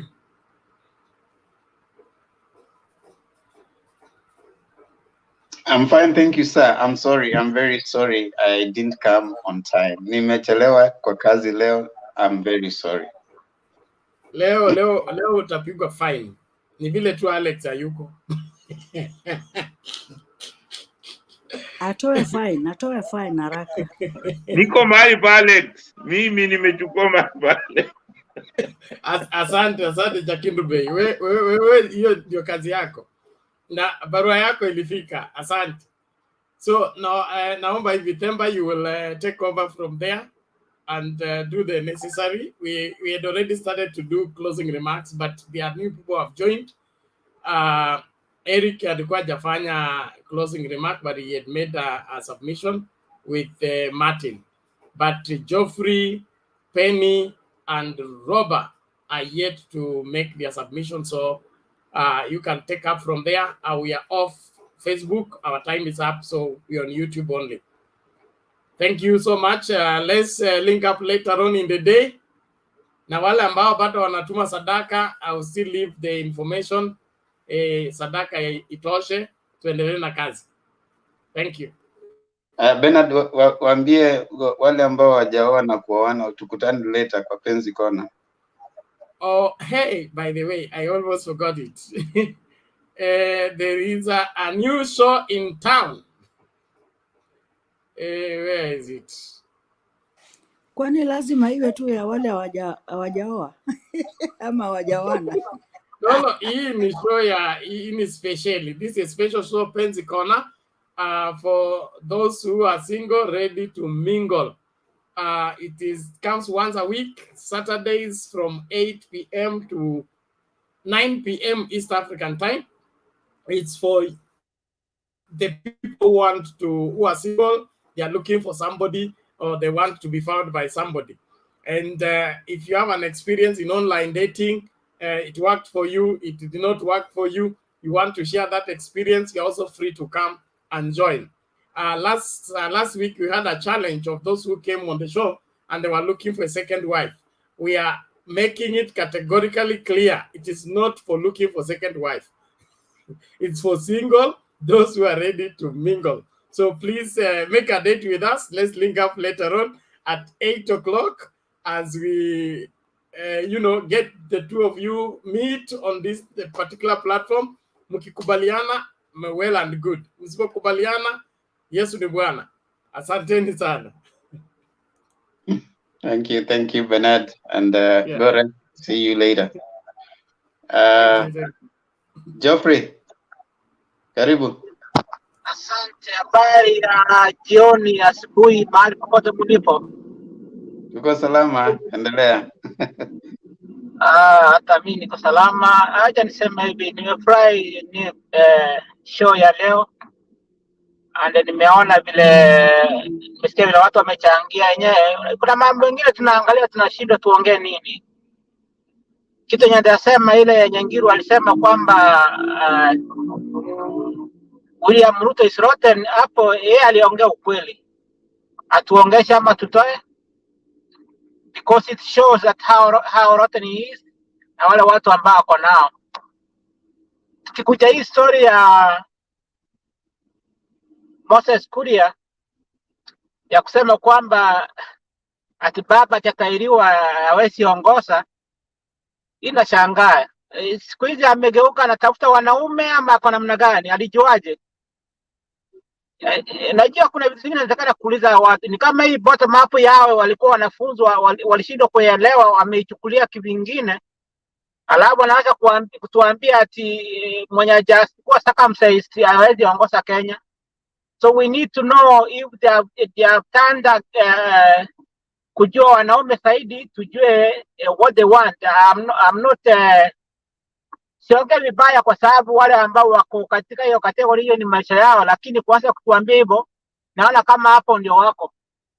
That's how they are. That's a very stupid statement ya mtu ambaye ni kiongozi. Unasimama unaanza kuambia watu kwamba kama mtu hajatahiriwa hawezi kuwa kiongozi.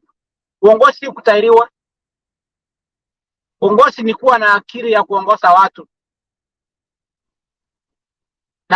Na kama Mama Ida amemwambia kwamba baba hajatahiriwa, basi atuambie, akuja hapa atuambie kwamba Mama Ida alimwambia kwamba baba hajatahiri, ndio maana hawezi kuongoza.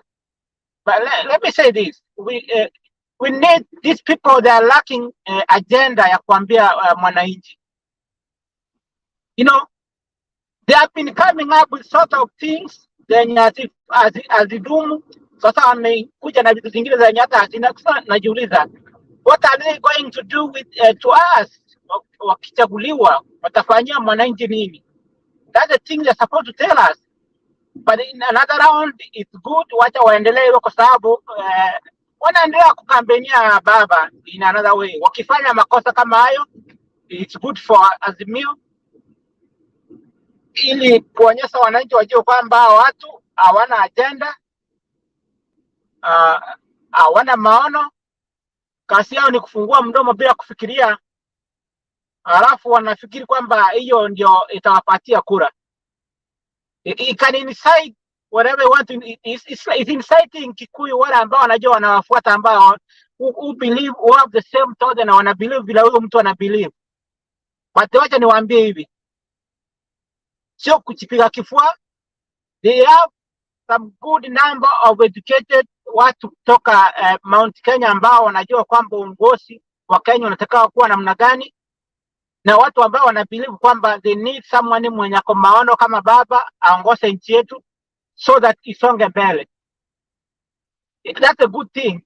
And let them know that baba ni mtu mwenye kwa watu wengi wenye watamchagua, atakuwa kiongozi, wapende wasipende. And we are waiting for this on August 9th, wakati baba atakuwa ameshinda, amechaguliwa. Tutauliza sasa, amechaguliwa mwenye atakuwa circumcised, watafanya namna gani?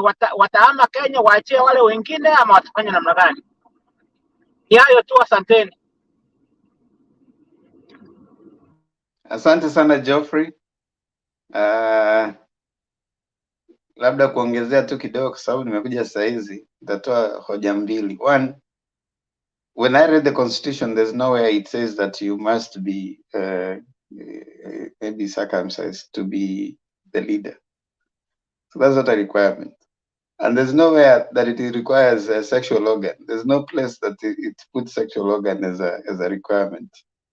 So I really don't know. But I agree with what Geoffrey has said.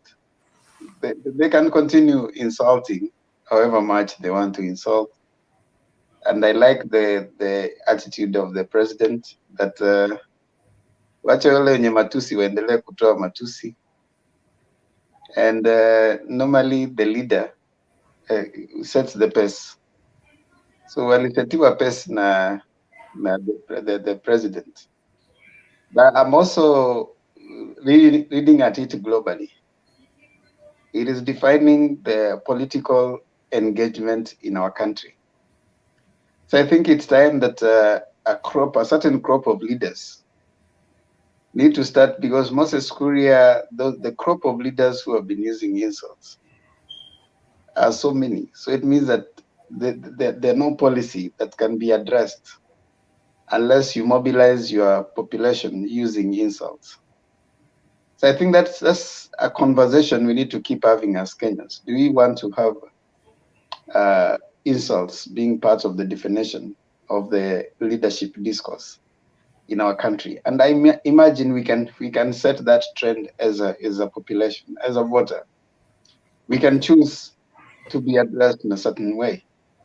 And I'm thinking, like when people go to sell their wares, they sell what people want to buy.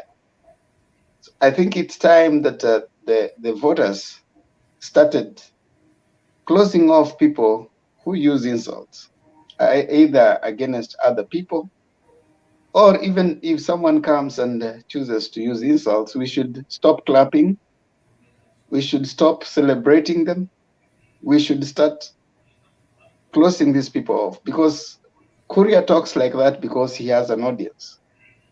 So sometimes I tend to think maybe as a population and as a people, we are probably conditioned or even encouraged or enforced the idea that it's okay to use insults for as long as I'm not supporting that candidate. I think we need to continue this conversation around people. Whenever someone is using insults, we start shutting them off. I mean, it can start, it can happen, it can reverberate, we can take it out, we can keep talking. If someone starts doing that, we cut them off. I want to bring in Penyagaka and then I bring Robert. Penyagaka, barigani. Salama kijana yangu, salama salamin. Yeah, go ahead. Asante sana. Kwanza nianzie hiyo hata kwa topic yangu. Hiyo matuzi. Matuzi ni wale ambao wana akili, and there are so many of them that you cannot, even if you go there, you go look even worse. So I don't know what the answer will be. Lakini mtu kama Ruto kuitwa mwizi ama rotten, that's okay for us. Some of us well in order because he's a public figure. If he chose to be in the public, then anything can come his way, and that's completely normal. But when you go private, then he can't. So nimesikiza sana. I've listened over 6 hours. Sijapata wakati, lakini ningekuambia kwamba when you are a public figure, anything can come your way. Na matusi ni mbaya. I just don't respect people that curse because they don't have anything to say. Sasa kwanza mada ya leo, vile siasa inaendelea kwetu nyumbani, ni mzuri sana. Ni is competition. Yeah, itakuja mwisho on August 9th. Vile nani huyu ndugu yangu amesema, Fidel, hayo yote umesema ni kweli na ni mzuri, lakini lazima ujue ya kwamba sisi wengine tukiwa UDA, na huyu kuna mama ingine alisema about 10 minutes ago, alisema sisi ni wazimu ama nini. We are completely normal. I keep telling you this all the time. But if there is any UDA person who comes here and uses abusive language, ask for forgiveness, because that's not what we are. Of course, Ruto has set himself to have the history that you guys say, which is okay. But it's either you, Temba, or Bernard, who says that any popularity is better than nothing. So that you keep measuring them and you keep making Ruto popular, even if you are saying negative stuff. It's either you or the other guy who said that. And we're waiting for August 8th. Right now, I'm very sure I cannot move. Like I said, I've listened to you a lot. I cannot move you to UDA right now. Personally, I listen to you to know that this is why I'm not in Azimio.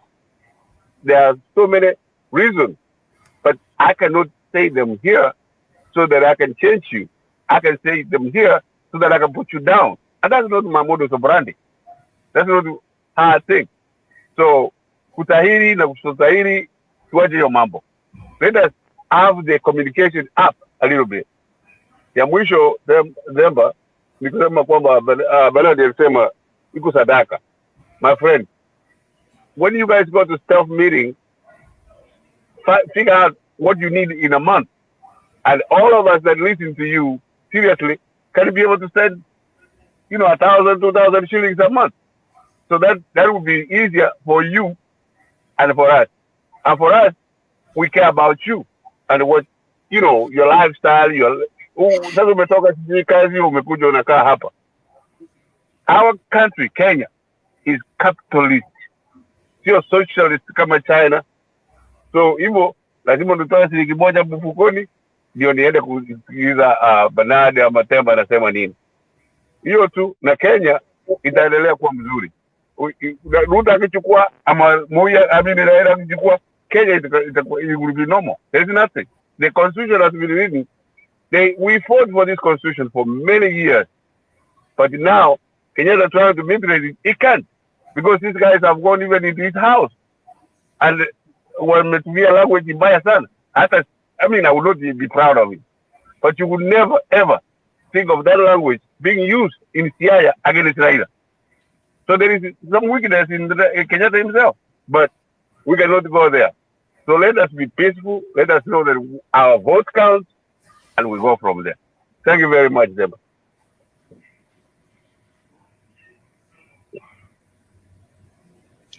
Thank you, Ben. Wewe tuma sadaka kama unatuma sadaka, utumie tumia Bernard sadaka, anachukua sadaka. Nishakutumia ile ya Marisabet, nina namba yake, nina everything. Lakini mimi nataka not now. Hii natuma ya now. Lakini for the future lazima mtuambie average. Alafu make the product.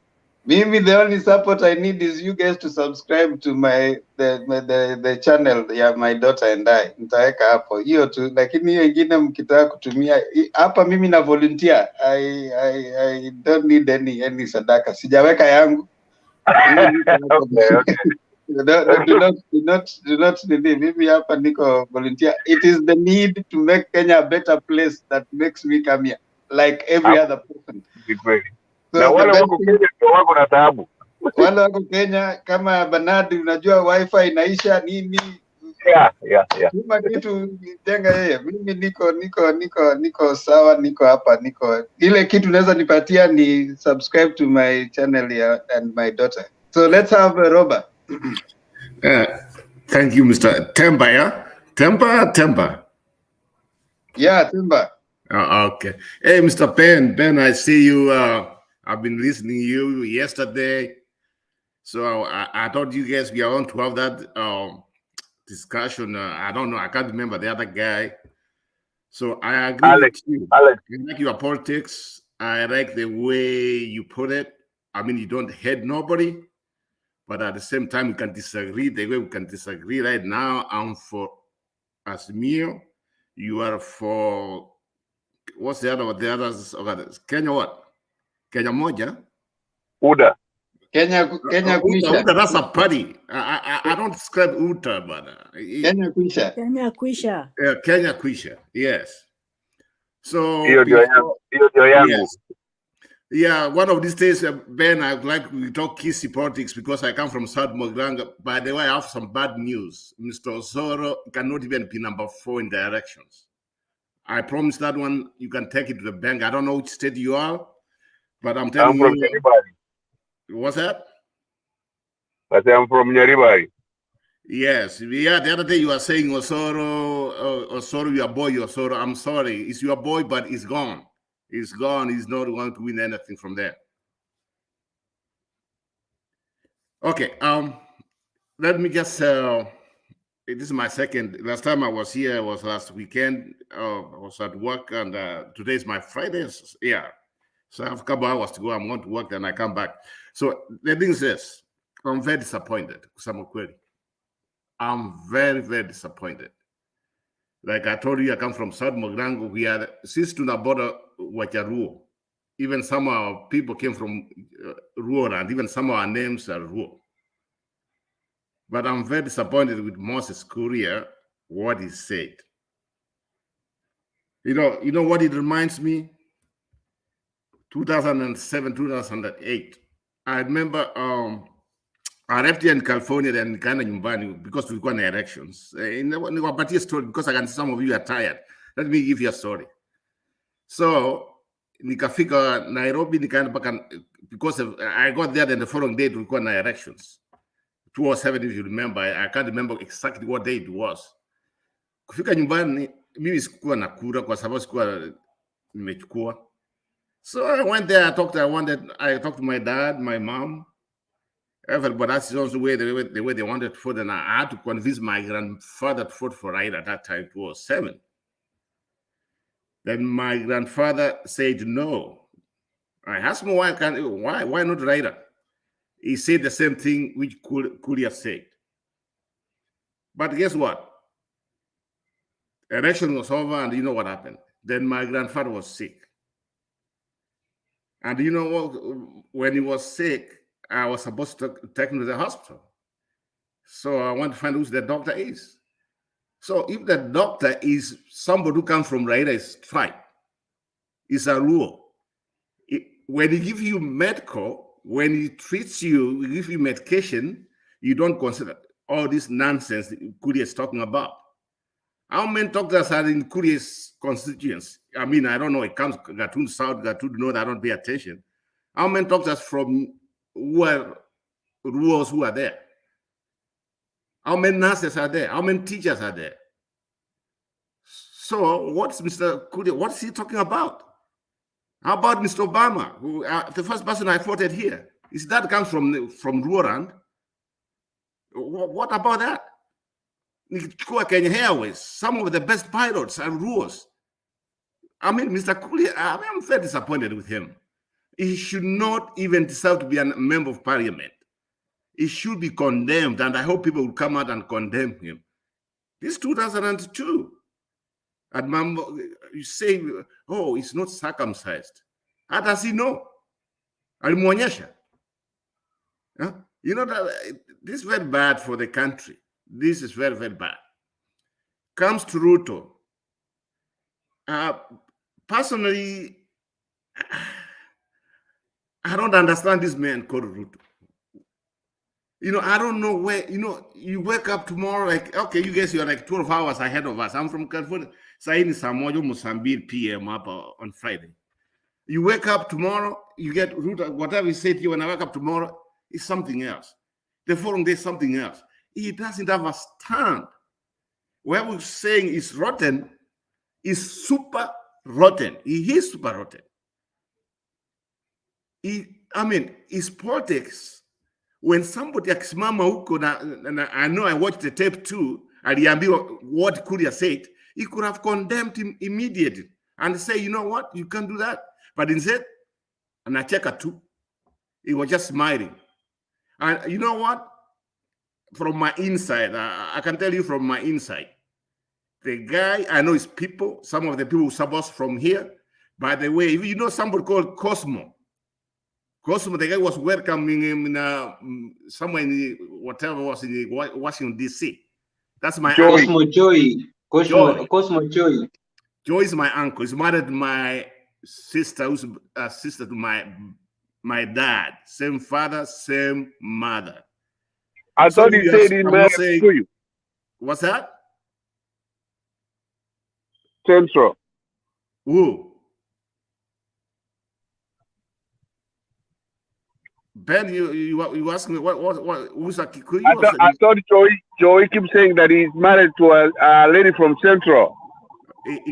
He has more than one wife. His first wife is my aunt. His first wife is my aunt, who's my aunt. Okay. We went to school with. I'm telling you that. Okay. I come from South Mogrango. His first wife is from South Mogrango. And he comes from Mubas. So I know, Mr. Joe, if you see someone like the deputy president of Kenya, his advisors are people like Choi. We are dead. He's my uncle, but we are dead, if that's the case. I know some of these people from here, and someone can tell me I'm not scared of him. I mean, 2007 in Kisuma, I was escorted from, I'm not scared of him. He's a loser. Tribute President Ruto is a loser. He even doesn't know he's associated with. I mean, you can't have these people who are surrounding you. Most of them, at least someone has a case. I've been watching all these things. When they came here, some of the people who attended his meetings and other things, I know, Mr. Nyagaka, you might not like it. I don't know whether you were there or not. But that man is surrounded with crooks. And when he came to the US, I thought some of the people who are surrounded, and some of the people, I know some of them from California here, they are people I cannot say they are crooks. I mean, Tibu, president of Kenya, he should do better than what we expect from him. On top of that, this is what I expect. I was watching Raila, I mean, I might go out of the topic. I mean, it's in the UK or whatever it is. Presidential. He looks nice, the way he answers questions. But when it comes to Mr. Ruto, he has a problem. The man, I'm telling you this, in Kisii, we have all these days. I want you to write down. Mr. Ruto cannot even get in Kisii. He cannot get even 5,000 votes. Get it from me. The same thing from Nyamira. He will not get more than even 8,000 votes. That one's guaranteed. What happened is, and we know it, and somebody brought it yesterday, Ruto has been fighting our people for a long time. They have tried to change their politics in Kisii for a long time. But you know what? We Kisii, if you realize, we don't have a leader who say, oh, they say Matiang is a leader. I don't like Matiang, to tell you the truth. I don't like him, even though he's supporting Raila, I don't care. I don't like him, the way he does things. He thinks he's a spokesman for Kisii. We don't have no spokesman. That's the truth. And I like it.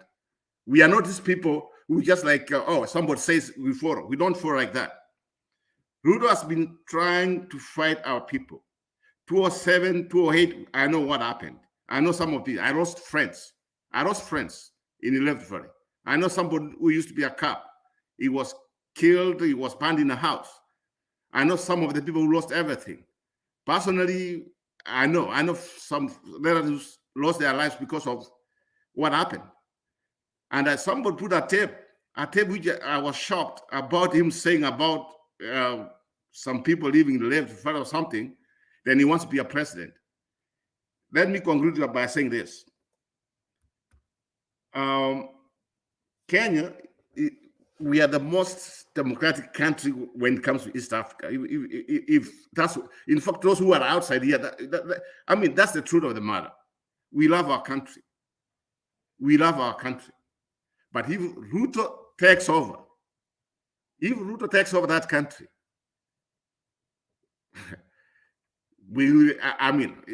it's just, we are not dead. I can just say we are not dead. That man, he doesn't have humility. He has no character to be a president. He doesn't have that. Even if somebody say he's a future president, he's not even a future president. I personally, if he takes over, I'm ready. I don't know what I want to do. We will fight him. We will fight him until it's democracy, yes. But sometimes democracy can be very, very bad. Democracy sometimes can be very, very bad. Like what happened here in the USA with Trump. But if Ruto wins, Mr. Ben, we will fight him. We will fight him to hell. And I promise you that. If you want to find out how we do it, it's not like we want to start war. No. He will not be able to govern the country. And that's a guarantee. And that's a guarantee. Until he behaves. I'm out. You have a right. Yeah, any question, Mr. You can ask me a question, Mr. Nyagaka, if you want to. No. Robert, you don't like everyone. Whom do you like? In terms of what? Okay. Yes. You've told us only the people you don't like. You don't like Cosmo Choi. You don't like Matiang'i. You don't like, so who do you like? Oh, me? You can't tell you, yes, the people I like. He likes Baba. You can't be so negative. Raila is my president. I can tell you that. He likes Raila. Yes, I like Raila. I like the people right now. The people surrounding him. Joe is corrupt too. Let's not just forget about it.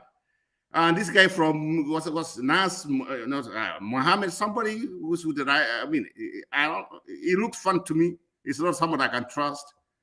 The only people he also associated with this guy, the governor from Kisii, is a corrupt man too. Okay, I mean, the people I like, Peter Kennedy has a history, a bad history too. Probably some insurance. I was reading some stories. I mean, Orengo is somebody I've never heard about him when it comes to corruption. To tell you the truth, I hate whoever who's corrupt. I hate corrupt people. That's why I hate Mr. Ruto. He's corrupt, and that one is a fact. He's corrupt. He knows that. I hate Waiguru. That's somebody who's supposed to be in chair. Okay? I hate this guy with the former governor of, now is in Waititu or somebody like that. The big guy. Yeah. I hate him. I hate, like I told Moses Kuria, because of his politics. The people I like this guy from Narok, the senator from Narok. I like his politics. The Damo Lekina. Yes, I like his politics. Another person I hate is somebody from Kakamega, with Senator Marara, somebody like that. That man, he should not even, Malala. let him go to hell.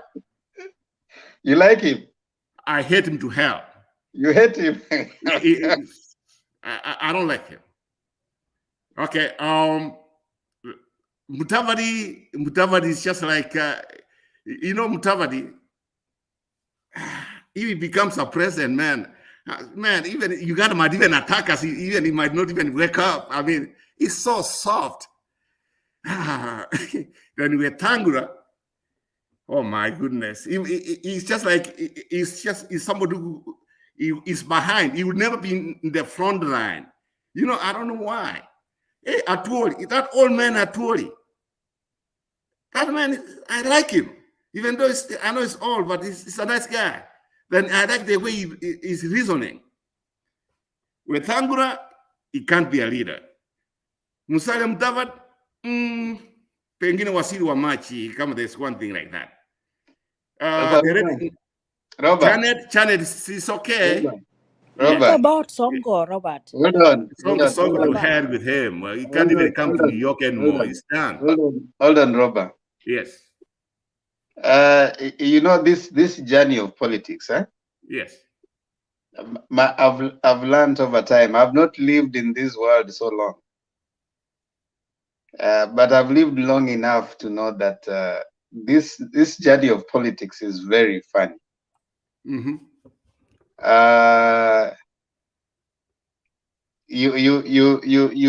You don't hate people, because all politicians, all they care about is interests. And you don't love a politician. You agree with their views and disagree with their views. You don't need to be emotionally attached to a politician. And that's why I would never pay. So when you say you hate is too strong. No. Can I put it? Let me just say, when I mean hate, I don't mean I want to kill somebody. Hold on, I hate them to hell. No. Hold on. Hate is too strong, because all these people are Kenyans, huh? They're Kenyans, but they're crooks. Some of them, they're just. Do you know, my friend? Let me tell you something. Calm down, years in this country. Learn to listen. Let me just before you proceed. No, just listen. From where they were, just see me also. I'll be sitting in Kisii, enjoying my things and all this time. Some of these people the people messed our country to hell. Some of us will not be here where we are. Just like the way I'm working for people here instead of just working back home. I hear you. This is very bad. I'm frustrated. Do you know how many times I watch you guys? I just feel like I want to be at home too. I want to be at home. Do you know we are going to lose generation, more especially from Kisii? Do you know how people will be lost? They will be lost some years to come. Do you know how many people have come here? Let me give you an example. Our generation is going to be lost here in the US.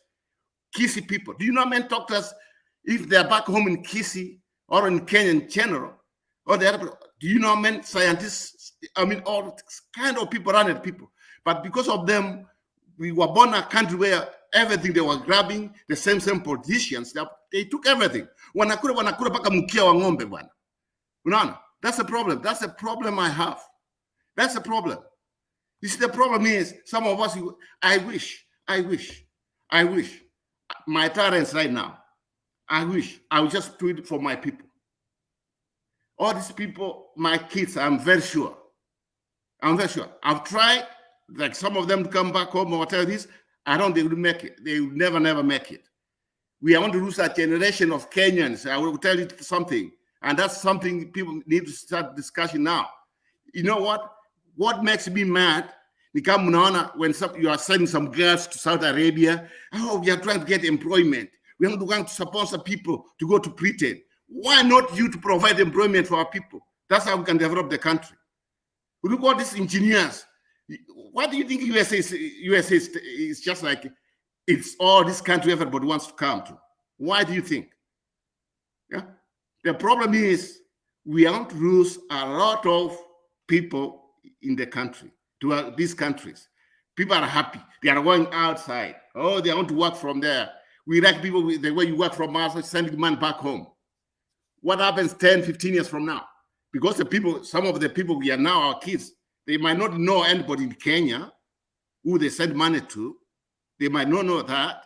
We have lost doctors who have been lost here, engineers who have been lost here, some good nurses who have been lost here, and all these good-minded people. Because our country, Kenya, politicians from Uhuru Kenyatta, his own father, to freaking Moi, Kamwai Kibaki, at least he tried a little bit, when with Papa, they messed up our country. That's a fact. Right now, I wish somebody can tell me, you know what? You want to exchange here, kazi yako ufanyie Kenya, you move from US tomorrow. Mina panda na narudi. That's how much I hate being outside my country. Because I don't have no choice. I don't have no choice. And that's why I said, you know what? Whenever I see people like Ruto and other people, even Oru family, let's be the truth be told. Okay? Ile shamba wako nayo hapa ni kubwa sana bana. Some of those things. Let's be the truth be told. Okay? Yeah, we have to be sober-minded. We can't be a country where the politicians accept tunafuata. Hapana, when I see some people there, some of them sometimes bwana hii accident, they way wanafuata hata kadi milioni leo the president. Some people might be hit with the car. Toka hiyo mambo ya kufuata ati sasa kwa sababu Ruto amesema wakati jini wote wanafuata Ruto. Sisi wakisi wote tufuata nani? Sasa tuna Kikuyu wote wafuate Uhuru Kenyatta. Wajaruo wafuate Raila. Hiyo ndio politics mimi spendi. Kusema kweli, I'm Raila for Raila, but I don't like the politics hii mambo ya the way it is. I can just call it, they're all tribal leaders. That's the truth of the matter. And just from there, you can know who I am. Ruto is a tribal leader. Uhuru is a tribal leader. Kalonzo is a tribal leader. Papa is a tribal leader. That's a fact. Without their tribes, they could not be who they are. Okay? So that's why you have to see people like that who come from Kisi. As hatuna hiyo ya karibu alishindwa asubuhi na ndege saka alienda nyumbani. Okay, we don't like that. And that's the politics we don't want hii mambo ya kusema so why okay, nilikuwa nawaangalia hapa last week bwana. Mnakuwa na Kalonzo. What's ati anakuja na 2 point something Kalonzo, kwani Kalonzo hako na kura moja bwana. Hako na kura moja. So let us change our country where when we fought to piga kura tunapiga according sera za mtu. What is he offering? Not hii mambo ya tribal. It's locked in Nyanza. Okay, I want to vote for Raila. Okay, that's a fact. Okay, because you can afford me that nitakuja ni vote, I want to do that. But I was convinced until when this guy came to US, he came to US and that's when I got out of, I didn't want to vote for him. And that's what I think. Robert. Yes. Yeah, I've had you. I still submit. You know the fact that sometimes we have twisted the debate of and we have tried to make it look like it is so bad to belong to a tribe when you're in Kenya and be a leader. In Kenya, it might be you belong to an ethnic community and politics is organized around ethnic communities. In the US, the politics is organized around race, right? And yes or no? In other places, that's why you find maybe the whites are gonna be probably voting pro certain person. The blacks are gonna be voting certain person. Hispanics are gonna be voting a certain way. Politics is organized, number one, the person is socialized in different ways. The fact that you become a leader does not make you stop coming from the ethnic tribe you come from. It doesn't stop you come from the socialization, the primary socialization where you come from. So I think I know I'm taking a lot of time. I think I disagree I mean, with you. time. I'm just trying to make a point so that we don't lose it, and we don't take the negative ethnicity to become our bone of contention to try and decriminalize our political organization. I do believe it's important for us to appreciate the tribes that we come from because our tribes have a strength. Our tribes, can I answer your question there? We Can I answer listen. your question? You don't listen. Go ahead, my friend. And you don't listen to respond. Listen to at least we understand each other. I've gave you time. You talked. And I'm just trying to debunk the idea. And of course, many of us talking about tribes and stuff have focused on the negative application of tribe, such that we have even made it hard for people. You make it look like it's criminal to be a Luo, it's criminal to be a Kikuyu, it's criminal to be... I didn't say that. No. What I said was, these people think that, just like because they come from a certain... may I ask you a question? If that's not the case, why are we talking from morning to evening? Mount Kenya, Mount Kenya, Mount Kenya. People like Waiguru, first place belongs to Kikuyu. Why Mount Kenya, Mount Kenya? Why can't we just say, you know what? Let everybody go and campaign in our country. We don't know who's going to win or whatever it is. We are based on tribal, and that's what you know what?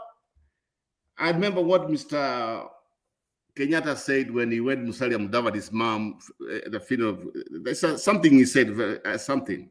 He said, it's time for another tribe to do what? To produce a president in Kenya. And the people cheered and people stood up and people liked it. I see the other way around. Okay, I see the other way around.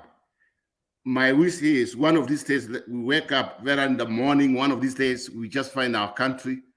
We don't vote according to a tribe where you come from. And that's why I'll give you one example. Look at the pattern since multi-party system, how some communities are voting. I give you one community in Kisi, Nyamira. Tell me how they fought. We don't. What do you think they say? They keep on going there to campaign. Why do you think they go there to campaign? And they call it, that's a swing. I want everybody to be a swing. I don't want people like, that one's locked. That one's locked because of my tribe. No. I want a place where when we go to vote, we are just open-minded people, not tribal. Okay? Right now, I can tell you, Raila is going to get 9-something of rural force, 9-something, maybe 9.9%. Okay? Then from there, what happens? Some other places. Yeah? Ruto, he only had a door where he campaigned. He has never gone back there because it's guaranteed. That's the kind of politics we want to end. That's the way I see it. For me, I just want to see a country where even a small tribe, being a Maasai, a Teso, okay, even somebody very, very small, he can campaign because of who he is, not where he comes from. Yeah, that's the way I say it. I want to be like, okay, Tanzania is not a democratic country the way compared to Kenya, I can tell you that. But the way they fought is, they don't have any member to connive with tribal banner. You know, that's very bad. That's what I want to see. That's the only thing I can get from Tanzania, and nothing else. The way they fought, they don't fight because of a tribe where you come from, but that's the way we are doing it. So my thing is this: I wish something like Mr. Kuria could have gone to Kisii and understand what he said. What he said. I wish he could have done it like a place like that. Okay. Yes. Thank you very much. I'll see you tomorrow. I want to let it rest there because I think you are not willing to listen, and I think there's no need of us progressing it further. Now, I want us to. Mwambie hivi bwana Temba. But he mentioned my name all the time. No. Just forget it. Forget it. He's made his point. I think. It's okay. It's okay, Maggie. We don't have to progress every debate. Let's let it rest.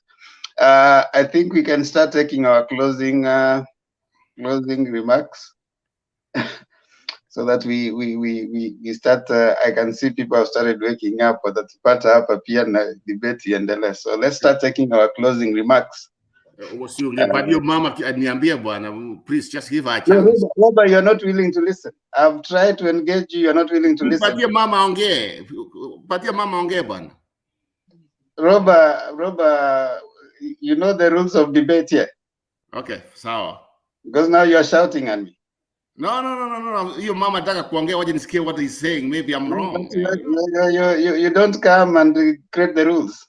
Okay. Your mama ongea, please. Robert. You don't come create the rules. I've tried engaging you. You refuse to listen to me. You just want to. You think you have the only view that is okay and that is right. You don't want to engage. I think we just let it rest. That's okay. And we don't have to hold the same view, but uko sawa. I mean, in your own view, uko sawa. So let's move on. I want us to start taking our closing remarks. And I'll start with the person who has just come right now. Richard, umekuja tukiendelea kumaliza, sijui kama ulikuwa hapa kitambo. Were you here, Richard?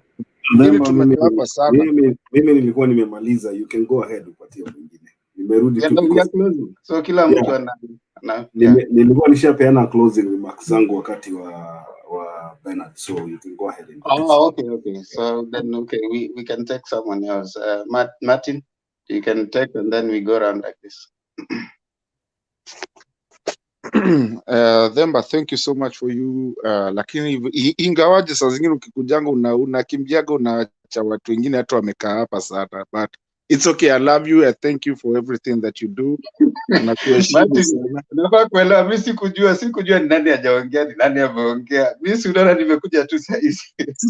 Jana ulinifanya tu hivyo tu, alafu ukanitoa hata sikusema. Mimi sitoangi watu, Martin.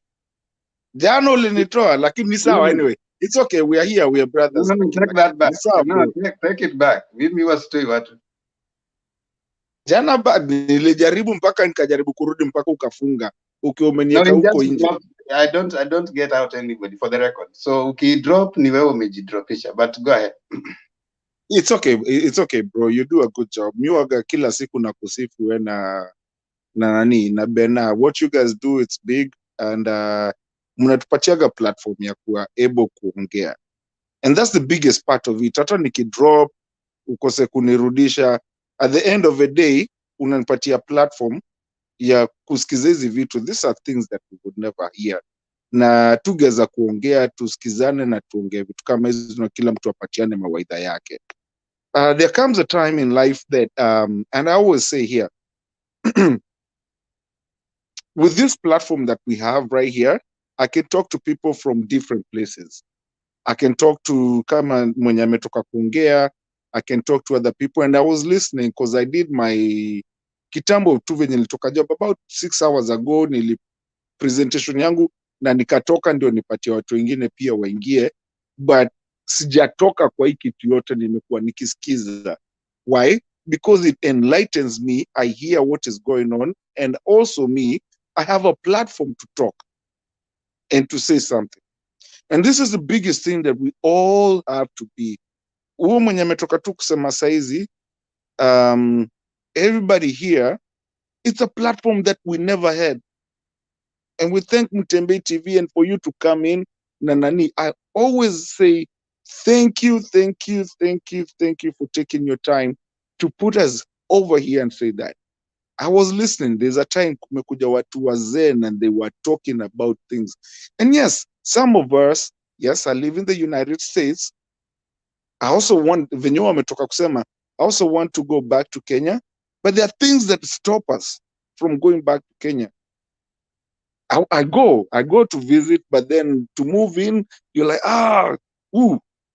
And today, I was, Themba, sorry, okuwa hapa, but about six hours ago, I said something about, I have six friends of mine, wako kwa cemetery hapa. I go to see them, na kila kitu. Our politics in Kenya need to change. And sometimes, and I always say, here in the United States, and everybody, najua sisi wengine tuko hapo kwa sababu usiku, most of us are either in the United States or in diaspora, or na mwenye ako Kenya, thank you for staying up this late or waking up this early. You have people dying here in the United States because they don't want to come home, because they're not sure of what the kind of political, social, economic thing is going out there. And we have to change that, especially this kind of politics. I swear to God, I can tell you the truth. Saizi, hakuna mtu hapa mwenye ashaishi United States. Mi at least mi utembea na kuja na rudi. Hakuna mtu hapa anaweza niambia ashaenda kwa rally ya any politician mwenye amechaguliwa huko. Governor, sijui nini, you don't know, ni signboards tu zinawekwa, and then talk on the social media, and then huko ndo mtapata, ni hata ujui jamaa anakaaje ama nini. We need to change our system and our political system and our campaigning kind of way. Hii kitu ya kutusiana, boss, tumechoka. Hautashinda ukitusi Raila ndio watu utapata mileage, ama ukitusi Uhuru ndio utapata mileage. We need to move to a different kind of way. Now, talking about your private parts and whatever, what are you?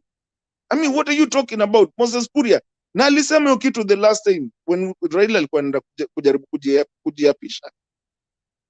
Akaenda akasema huko sijui ati tutakuwa sijui na sijui doctors wanakuja sijui ati ya circumcision sijui nini, so tumebuki kiwanja nini. You know, this kind of backward kind of way of thinking is the most stupidest thing, and that's why us in Africa we still remain to be backward because of a serious politician. Na unapata mtu anaenda kupigia mtu kura kama hiyo, na mtoto wako mdogo. Me, I have a 3-year-old kid. Hata haezi ongea kitu kama hiyo. Kwanza akiongea kitu kama hiyo unamwambia what are you talking about? Unataka kumchapa. And then mtu mzima huko anaenda anaongea vitu kama hizo. Guys, there comes a time and we're in the right way. We're in the right path. Uhuru, I always say, I was not a big fan of Uhuru. Sikuwa nampendaga sana. But me, I came to Kenya and I saw it, and I'm ready to come back for good. Because I saw the infrastructure yenye sikuwa nimeona ile kitu walikuwa wameona. And you know, they always say, only a stupid man does not change their mind. This thing of fighting, guys, we are grown-ups. And the reason we are even here in Mutembei TV, na 2007 tukienda kukatana huko, which I voted in 2007, nilikuwa Kenya. Tukienda kukatana, hatukuwa na Mutembei TV where we can sit here, talk with someone from Canada, talk with someone from Kenya, talk with someone from Kisii, talk with someone from UK, hata dini. You know, someone the other day asked me a very good question. Akaniambia, if you were living in Ukraine, then what? And I always say, Tom Mboya started this thing. Most of us, we are educated. We are engineers. We are doctors. Tom Mboya had a vision. Send people out and people are coming in. Hata saizi mkisema Ledama Ondekina, mkiongea Uhuru, mkiongea Raila, mkiongea nani, wote ni watu wengi walitoka huko nje wako na first world country, how things are done, and now they come back and they start being real, showing people how it's been done. Not saying that wenye wakutoka ni wajinga or whatever, but also accept the things of the people that went out there and saw how things are done peacefully. Na si kushikana mapanga na kufanya nini. We as Kenyans, I don't care if you are Kikuyu, you are whatever. And I always say it here. Themba, you're my brother. Nikikuja, I mean, wherever you are. Mimi, I don't care. Hata ukipigia UDA, nipigia nani, I don't care. Lakini as we sit down as brothers, we all want to be progressive in this one country that we all live together. We were about to separate last time ya kwa sijui ati Republic whatever of Kenya and Kenya. Tulikuwa tunataka tufunge Central ikaivi. But again, hao ni mabrother wetu. So we need to really stay here. Ndio maana saa zingine I get very frustrated nikikuja nisikie sijui tribe. I don't care. Nataka kwenda Kisumu when I go, nataka kwenda kule naenda, sijali. But we have to really start being progressive to a point where these guys, what they are trying to do right now, na ile kitu imefanyika. And anyone, najua wengi wenyu hapa hivi mmekaa first world country.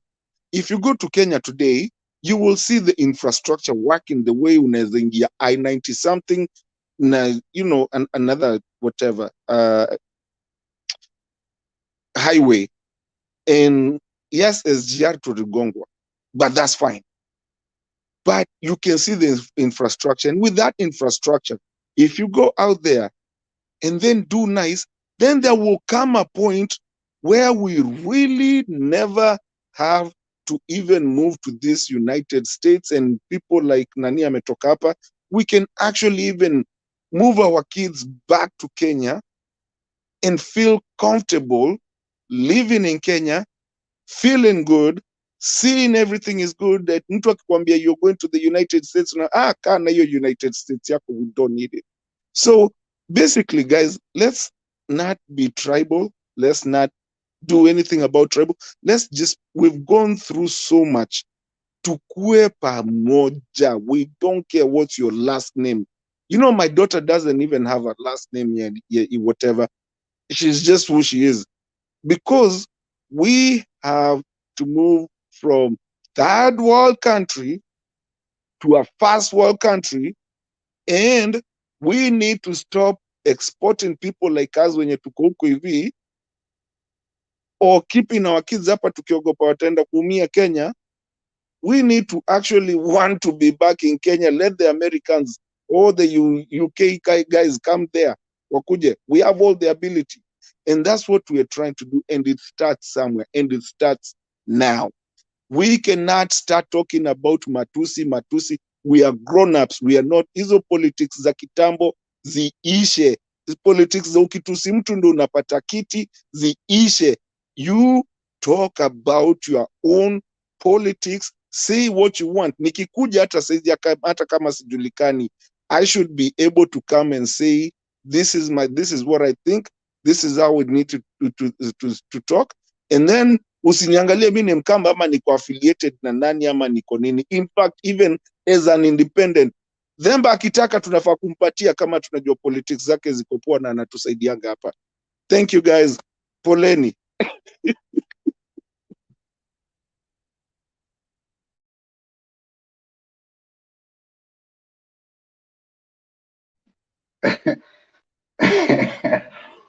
Hey, watu kwa comment mko na fujo badala mfocus. Kuna jamaa ana use wisdom hapa anaitwa Martin. Nyinyi hamtaki kusikiza mato mnapiga tu.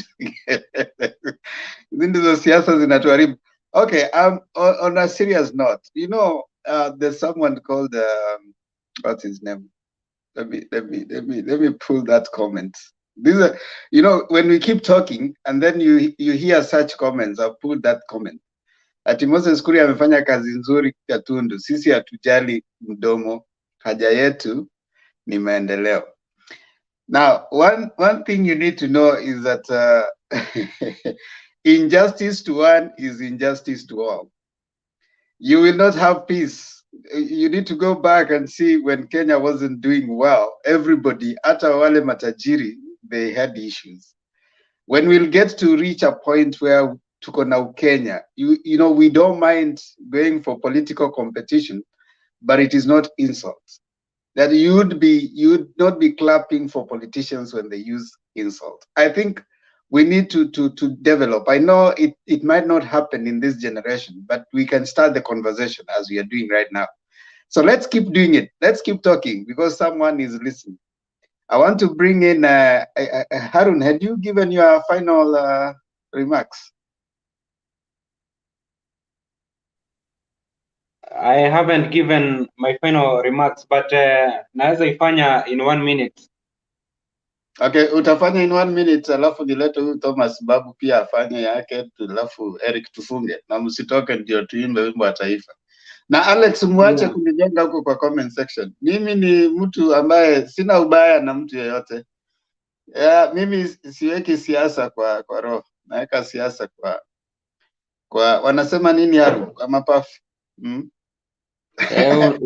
Unaweka kwa lungs, ukipumua basi inatoka. Hata Ruto, I don't hate him. I don't hate the politicians. They're all Kenyans. I have not reached a point where I hate. I agree with policies. I disagree with policies, and I comment on policies. I don't hate no one. I have no reason to hate anybody. I have a reason to disagree with what they do that affect certain areas of our lives, and I do disagree categorically with any politician who is using insults. I disagree with them because, again, they reflect who we are as a people. Politicians, when you see them behaving in a certain way, it's a reflection of the population. They tell us what we want to hear. If you go back to Moses Kuria, 2013, 2017, when he was saying those insults, people were clapping. So it shows that as Kenyans, we haven't developed and moved to a point where we can tolerate each other. And therefore, they are a reflection. They are a reflection of, we get the leaders that we are. So when we move to a point where we want to get better leaders, it will come from us because those are our sons, our children, our fathers, our brothers, they are from the society. So we can shape, we can get better leaders. We can vote. You cannot get better if you don't vote better. You have to vote better. And then that's the thing about democracy. They say that democracy is the worst form of government, save for all the rest. So if we are going to still vote for them, we are still going to get those bad leaders because it means we are bad. If someone can come, and imagine this guy coming here on social media and who is here right now, it means that he's someone who is young, probably educated, but he's saying he doesn't mind the insults from Moses Kuria. You know, if such a person, you want to rely on him to change a generation, he's not going to hold his leader accountable. He's not going to tell his leader that you don't need to insult other people. We can still understand you. So it means that Moses Kuria will keep using bad language in his way he's mobilizing his people. So these are the people we need to start having a conversation around. We need to create a generation of our people who will stop and tell the leader, if Themba talks bad, you tell him, hey, Themba, that's not right. You don't speak like that. Yes, we like you, but stop talking like that. Stop talking against Mato like that, you know? I mean, we need to have that sense of accountability, that we can hold our leaders accountable. But for as long as Moses Kuria is talking and people are clapping and someone comes and posts here that I don't mind how Moses Kuria talks about someone else, as long as he brings development to me, then we are yet to reach there. But there's hope. At least we are having a conversation. Yes, Harun. Yeah, yes, thank you Mr. Themba. Mimi ningesema namna hii, wacha ni hope kuwa baba atakapochukua uongozi August 9, hawa ndugu zetu these thugs, bandits na gangsters ambao wamekuwa wakiiba pesa zetu, time has come. In fact, sheria ichukue mkondo wake so that in fact resources zetu zisije zikawa zinaingia kwa mfuko yao kiholela holela, so that in fact industries zikuwe build, alafu our expertise au mandugu zetu ambao tumeexport kwenda ng'ambo, whereby in fact wana work so tirelessly, wanaweza kuwa imported back home, alafu zile skills ambazo wamepata kupokea tuzitumie for the development of our beautiful country Kenya. Thank you so much. Back to you, Mr. Themba. Thank you, Aaron. Eric? Is Eric on? Okay, I gotta get you out if you're not on. Then Thomas Babu, I give you some few minutes so that tumalize. Okay, nashukuru sana kwa kunipatia hii nafasi ambayo na mimi nichangie kidogo tu, ingawaje niko kazini, niko kwa barabara. Ile tu kitu ningependelea ni kuwapongeza sana nyinyi wale wote mko kwa hii mchakato, na sana ile siasa mnaendesha hapa, siasa ambayo ni ya kuchenga, sio ile ya kupomoa. Na hivyo ndio natakana tuendeleshe vile tulikuwa tunasikia Moi anasema siasa mzuri maisha mazuri. Kwa hivyo nafikiria hata ile mchakato tuko nao, mchakato mzuri ni ule ambao utachenga na mchakato mbaya ni ule ambao utapomoa. Kwa hivyo tukiona kitu kama Moses Kuria mimi naona is a Trojan horse. Yeye ako pale kwa upande ya Ruto na ni kura anachengea baba. Vile anaendelea kupomoa, vile anaendelea kuongea matope huko, hiyo itafanya watu wa mountain wakasirike zaidi.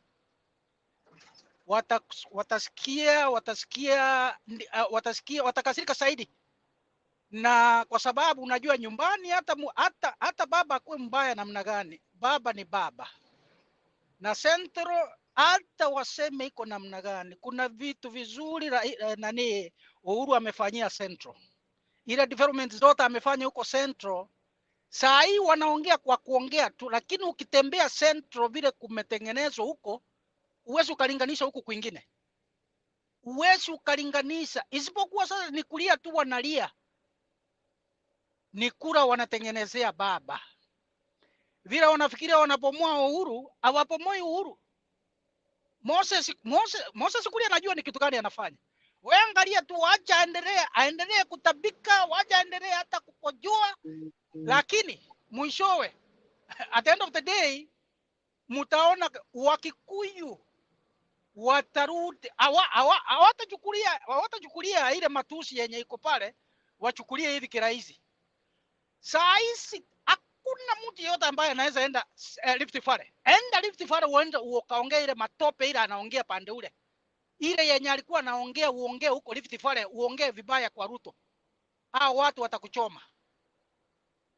Ama wao unaweza fikiria ile mkifikiria ile matusi anaongea, kama ingelikuwa ni pande ya Nyanza huko Ujaruoni, angeongea ile matope anaongea namna ile? Kila mahali, kila mtu, kila kabila iko na kingpin yao. na kingpin wa Central ni Uhuru. Wapende wasipende, ni yeye atapakia kuwa ni yeye. Kwa hivyo mimi vile Moses anaendelea kuongea, mimi namshukuru sababu Izira ni kura anaendelea kutengenezea baba, na hiyo tunamwambia aendelee tu sababu you cannot change huyo nani Moses umbadilishe leo akuwe venye atakuwa, lakini wacha yeye aendelee na hiyo mdomo, wacha afungue hiyo mdomo kabisa. Hiyo mdomo utasaidia baba. Kitu kingine ambacho nimeshangaa kusikia leo ni kwamba eti kuna huyu mwanaume anaitwa Moses Cosmas Choi, eti ni advisor wa Ruto hapa USA. Huyu mwanaume huyu ambaye tulikuwa nakaa na yeye hapa New Jersey. Alitoroka hapa New Jersey, alitoroka bibi and akaenda huko North Carolina. Lakini ukisikia ile vitu anaongeanga, ile matusi anaongeanga kwa channel yake ile ya YouTube, uwezi ukafumilia. Hata mimi hata kufungulia namna hii, nilifungulia tu siku moja tu nikasikia ile kutapika na ile matusi, ile mambo anaongea mbaya, hata uwezi ukafumilia hata ukasikize. Eti yeye ndiye anakuja kwa advice hapa nini deputy president. Mungu amsaidie. Mungu asaidie huyo deputy president kama Cosmas huyu mwenye Mungu amsaidie. Lingine ni ile kusema kwamba wacha siasa iendelee, wacha baba atarudi. Niliangalia videos zake huko Uingereza, wanaendelea kukutana na Wakenya huko na kuwaelimisha na kuwaambia ile manifesto yake ya chama chake cha Azimio, vile wenye wanataka watakuja kufanyia wa Kenya, na hiyo ni vizuri zaidi. Na kampeni vile nilikuwa naangalia leo, nilikuwa naona kampeni inaendelea. Baba yuko lakini kampeni inaendelea. Niliona Uhuru leo anaendeleza kampeni kabisa na watu wanamsikiza. Anaendeleza vizuri pole, lakini watu wanamsikiza. Na Nairobi mwenye ura anasema eti Nairobi ni battleground. Huyu anajidanganya. Nairobi ni ya baba. Nairobi ni ya baba. Otherwise, kwa sababu ya muda niko kwa barabara, mimi nawapongeza, ninaendelea kusikiza mpaka mtafunga hapa, ndio na mimi sign off. Asante sana. Thank you very much. Okay, thank you so much, Thomas. Really appreciate your comments, and indeed, it's always a pleasure having all of us here. Like we say every day, let's keep talking, because when we stop talking, we start fighting. We don't want to fight, so let's keep talking. I want to acknowledge some of you who have joined us on the comment section. Alex Isoe, watu kwa ground wako noma, Juliana, Princess, munahama huku juu mnaenda kwa ground. Juliana, asante sana. Asanteni sana kwa kunitetea hapo. Alex akinigonga mnasimama na mimi, asanteni. Julia, asante. Princess Zemi, asante sana. Wino Rapemo, good morning team. Mmeshaamka tayari watu wa Kenya. Sarah, Sarah, I hope you're well. Asante sana, good to see you. Princess Diana, lama. Nimeshukuru sana. No, sadaka mnatuma kwa namba ya Bernard. Mimi sitaki sadaka. Tumieni Bernard sadaka, namba yake iko hapo juu. Mimi sitaki sadaka. I want to request you guys, kama wale mmesha subscribe, nimefurahi sana, mmetusaidia. Tumebakisha watu wawili tufike 500. Subscribe to the Themba and Lulu show. That is my daughter and I. That's our show. So if you can go there to the Themba and Lulu show, kindly subscribe and get us to the magic number 500, and then tupeleke 1000. I mean, mnaendelea kusubscribe na fry, lakini Bernard mtolee sadaka, nimeweka hapo namba yake iko hapo. So if you want to appreciate him, amekuwa na shida kidogo ya wifi na nini, mnajua hizi vitu. Just appreciate and encourage Bernard. I mean, ukitolea mtu nini kidogo si mbaya. I mean, $10 if you're niwamtumie ka $10, $20, itamsaidia kuweka wifi akae hapa tuendelee na debate. So yangu haiko hapo. So don't say what? Tushacheza kaa sisi. Good, chezeni kama nyinyi wasee, nyinyi ni watu wanoma sana. Namba iko hapo, so it's Bernard. Mimi nina volunteer kila siku, tutakuwa hapa mnatuona tunapiga domo. Lakini if you wanna help me, I come as a package together with my daughter. So enda pale kwa comment section ya video yangu na my daughter, the Themba and Duli Show on YouTube. Like it, share, ita watu wenyu wote tufikishe hata 1000. Kabisa pale utakuwa umenisaidia sana. But more than that, kindly subscribe to Motembei Forum. This is a very engaging platform where we talk about leadership and governance in Kenya. And people are learning.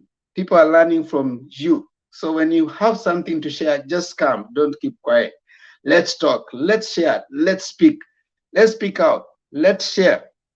You only need 4 things to come here: a working gadget, connection, something to share, and a willingness to learn. We learn from each other. Like I always say, there's no monopoly of knowledge. So everybody has something to teach someone else, and you only stop learning when you die. And I say this every time, and Alex doesn't like me much for that. I say, it is Socrates that says that cursed be the day that you learn nothing. Now let this day not be the day that is cursed.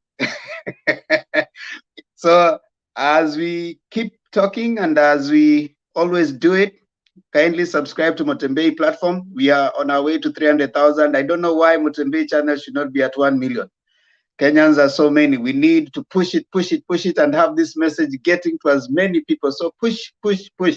Let's have this much more for the information. Thank you for the Palendis, Harun, M.R., Martin Deto, Thomas Babu, and Richard. Now, this is how we always close it. We say that we like Tuwena Ukenya, and there are some symbols of national unity.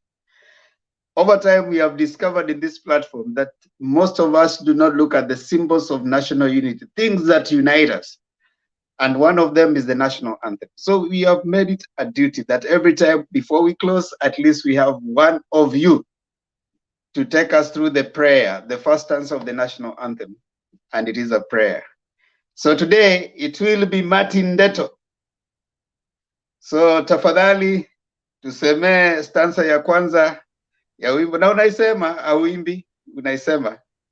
I knew utanichagua. For some good reason, I just knew. E Mungu Baba. Oh, whoa. E Mungu Baba, nguvu yetu. Ilete baraka. E Mungu, wait. Oh God of all our creation. Boss, kumbe hii kuishi Amerika inaweza kuwa noma hivi. Ni kwa Kiswahili, Martin. Ni kwa Kiswahili. Tunasema kwamba mnasema mko na, you know, there's this thing I find as we talk so passionately about Kenya, but now when it comes to the most basic thing, wait. When it comes to no, you're not singing. You're not singing. You're saying. Okay. Yeah. Ewe Mungu nguvu yetu. Lete baraka. Whoa. Now, okay, hold it right there. Just mute. Let's have Richard. Richard is a new one here. So let's. Okay, I need to go back and look at that thing. Yeah. Just mute. Let's. Hata Juliana amekushangaa. Oh my goodness, Martin, is that bad? Okay, let's have Richard. Okay, stanza ya kwanza inasema Mungu nguvu yetu, lete baraka kwetu, haki iwe ngao na mlinzi, na tukae na ndugu, amani na uhuru, raha tupate na ustawi. Amen. Beautiful. Now, that is what we want every single day and every single Kenyan. You know, if we are going to make Kenya, we have to know what makes us Kenya. What does it make us Kenya? One of the things that make us and unites us as Kenyans is our national anthem. The symbols of national unity. We need to respect them. We need to internalize them. And so we will be remembering ya kwamba huyu jamaa hata kama tuko na mawazo tofauti ni ndugu yangu. Na ako na haki kama mimi. So we will continuously, haki iwe ngao na mlinzi, haki. So it is everybody's right. Justice be your shield, justice be your shield and defender. That even if I differ with you, I may not agree with you, but I will defend your right to express yourself. We don't have to agree all the time. Sasa hapo tunataka tujaribu kuleta Ukenya kwa kila mmoja wetu. And that is the journey we are having. And we believe that we are doing a little part in this platform. Yes, Martin, before we go, yeah. Yeah, before you close, I want to apologize to all the Kenyans that sikuipata vizuri and maybe kukaa mbali for a while. Ndio maana tunataka mjenge Kenya, turudi na tusi. It's so embarrassing for me. I really apologize. Na vinyi naongeanga matope hapa naongea ni kama najua Kenya. I really apologize to all the Kenyans watching, not watching, and everything. Next time, nikiwa na ability ya kuapa at the last people like we are, I promise to God, itakuwa. I was a scout in Kenya. I knew all these things, but it's been 17 years now. I just want to apologize because yenyewe, that's not good. Poleni sana kwa Kenya. Haya, inshallah. Wewe enda. Sara nimekusalimia bana. Mbona sasa tena mnaanza kunipiga mawe? Sara nilikusalimia Sara, isiwe issue. Kesho tena nitakusalimia na kesho kutwa tuwekea salamu zote na Martin ame apologize. So everybody, all of you, go learn the national anthem. It's one of our symbols of national unity. Is what makes us be together. See you later today at 9. God bless you. We are out. Thank you.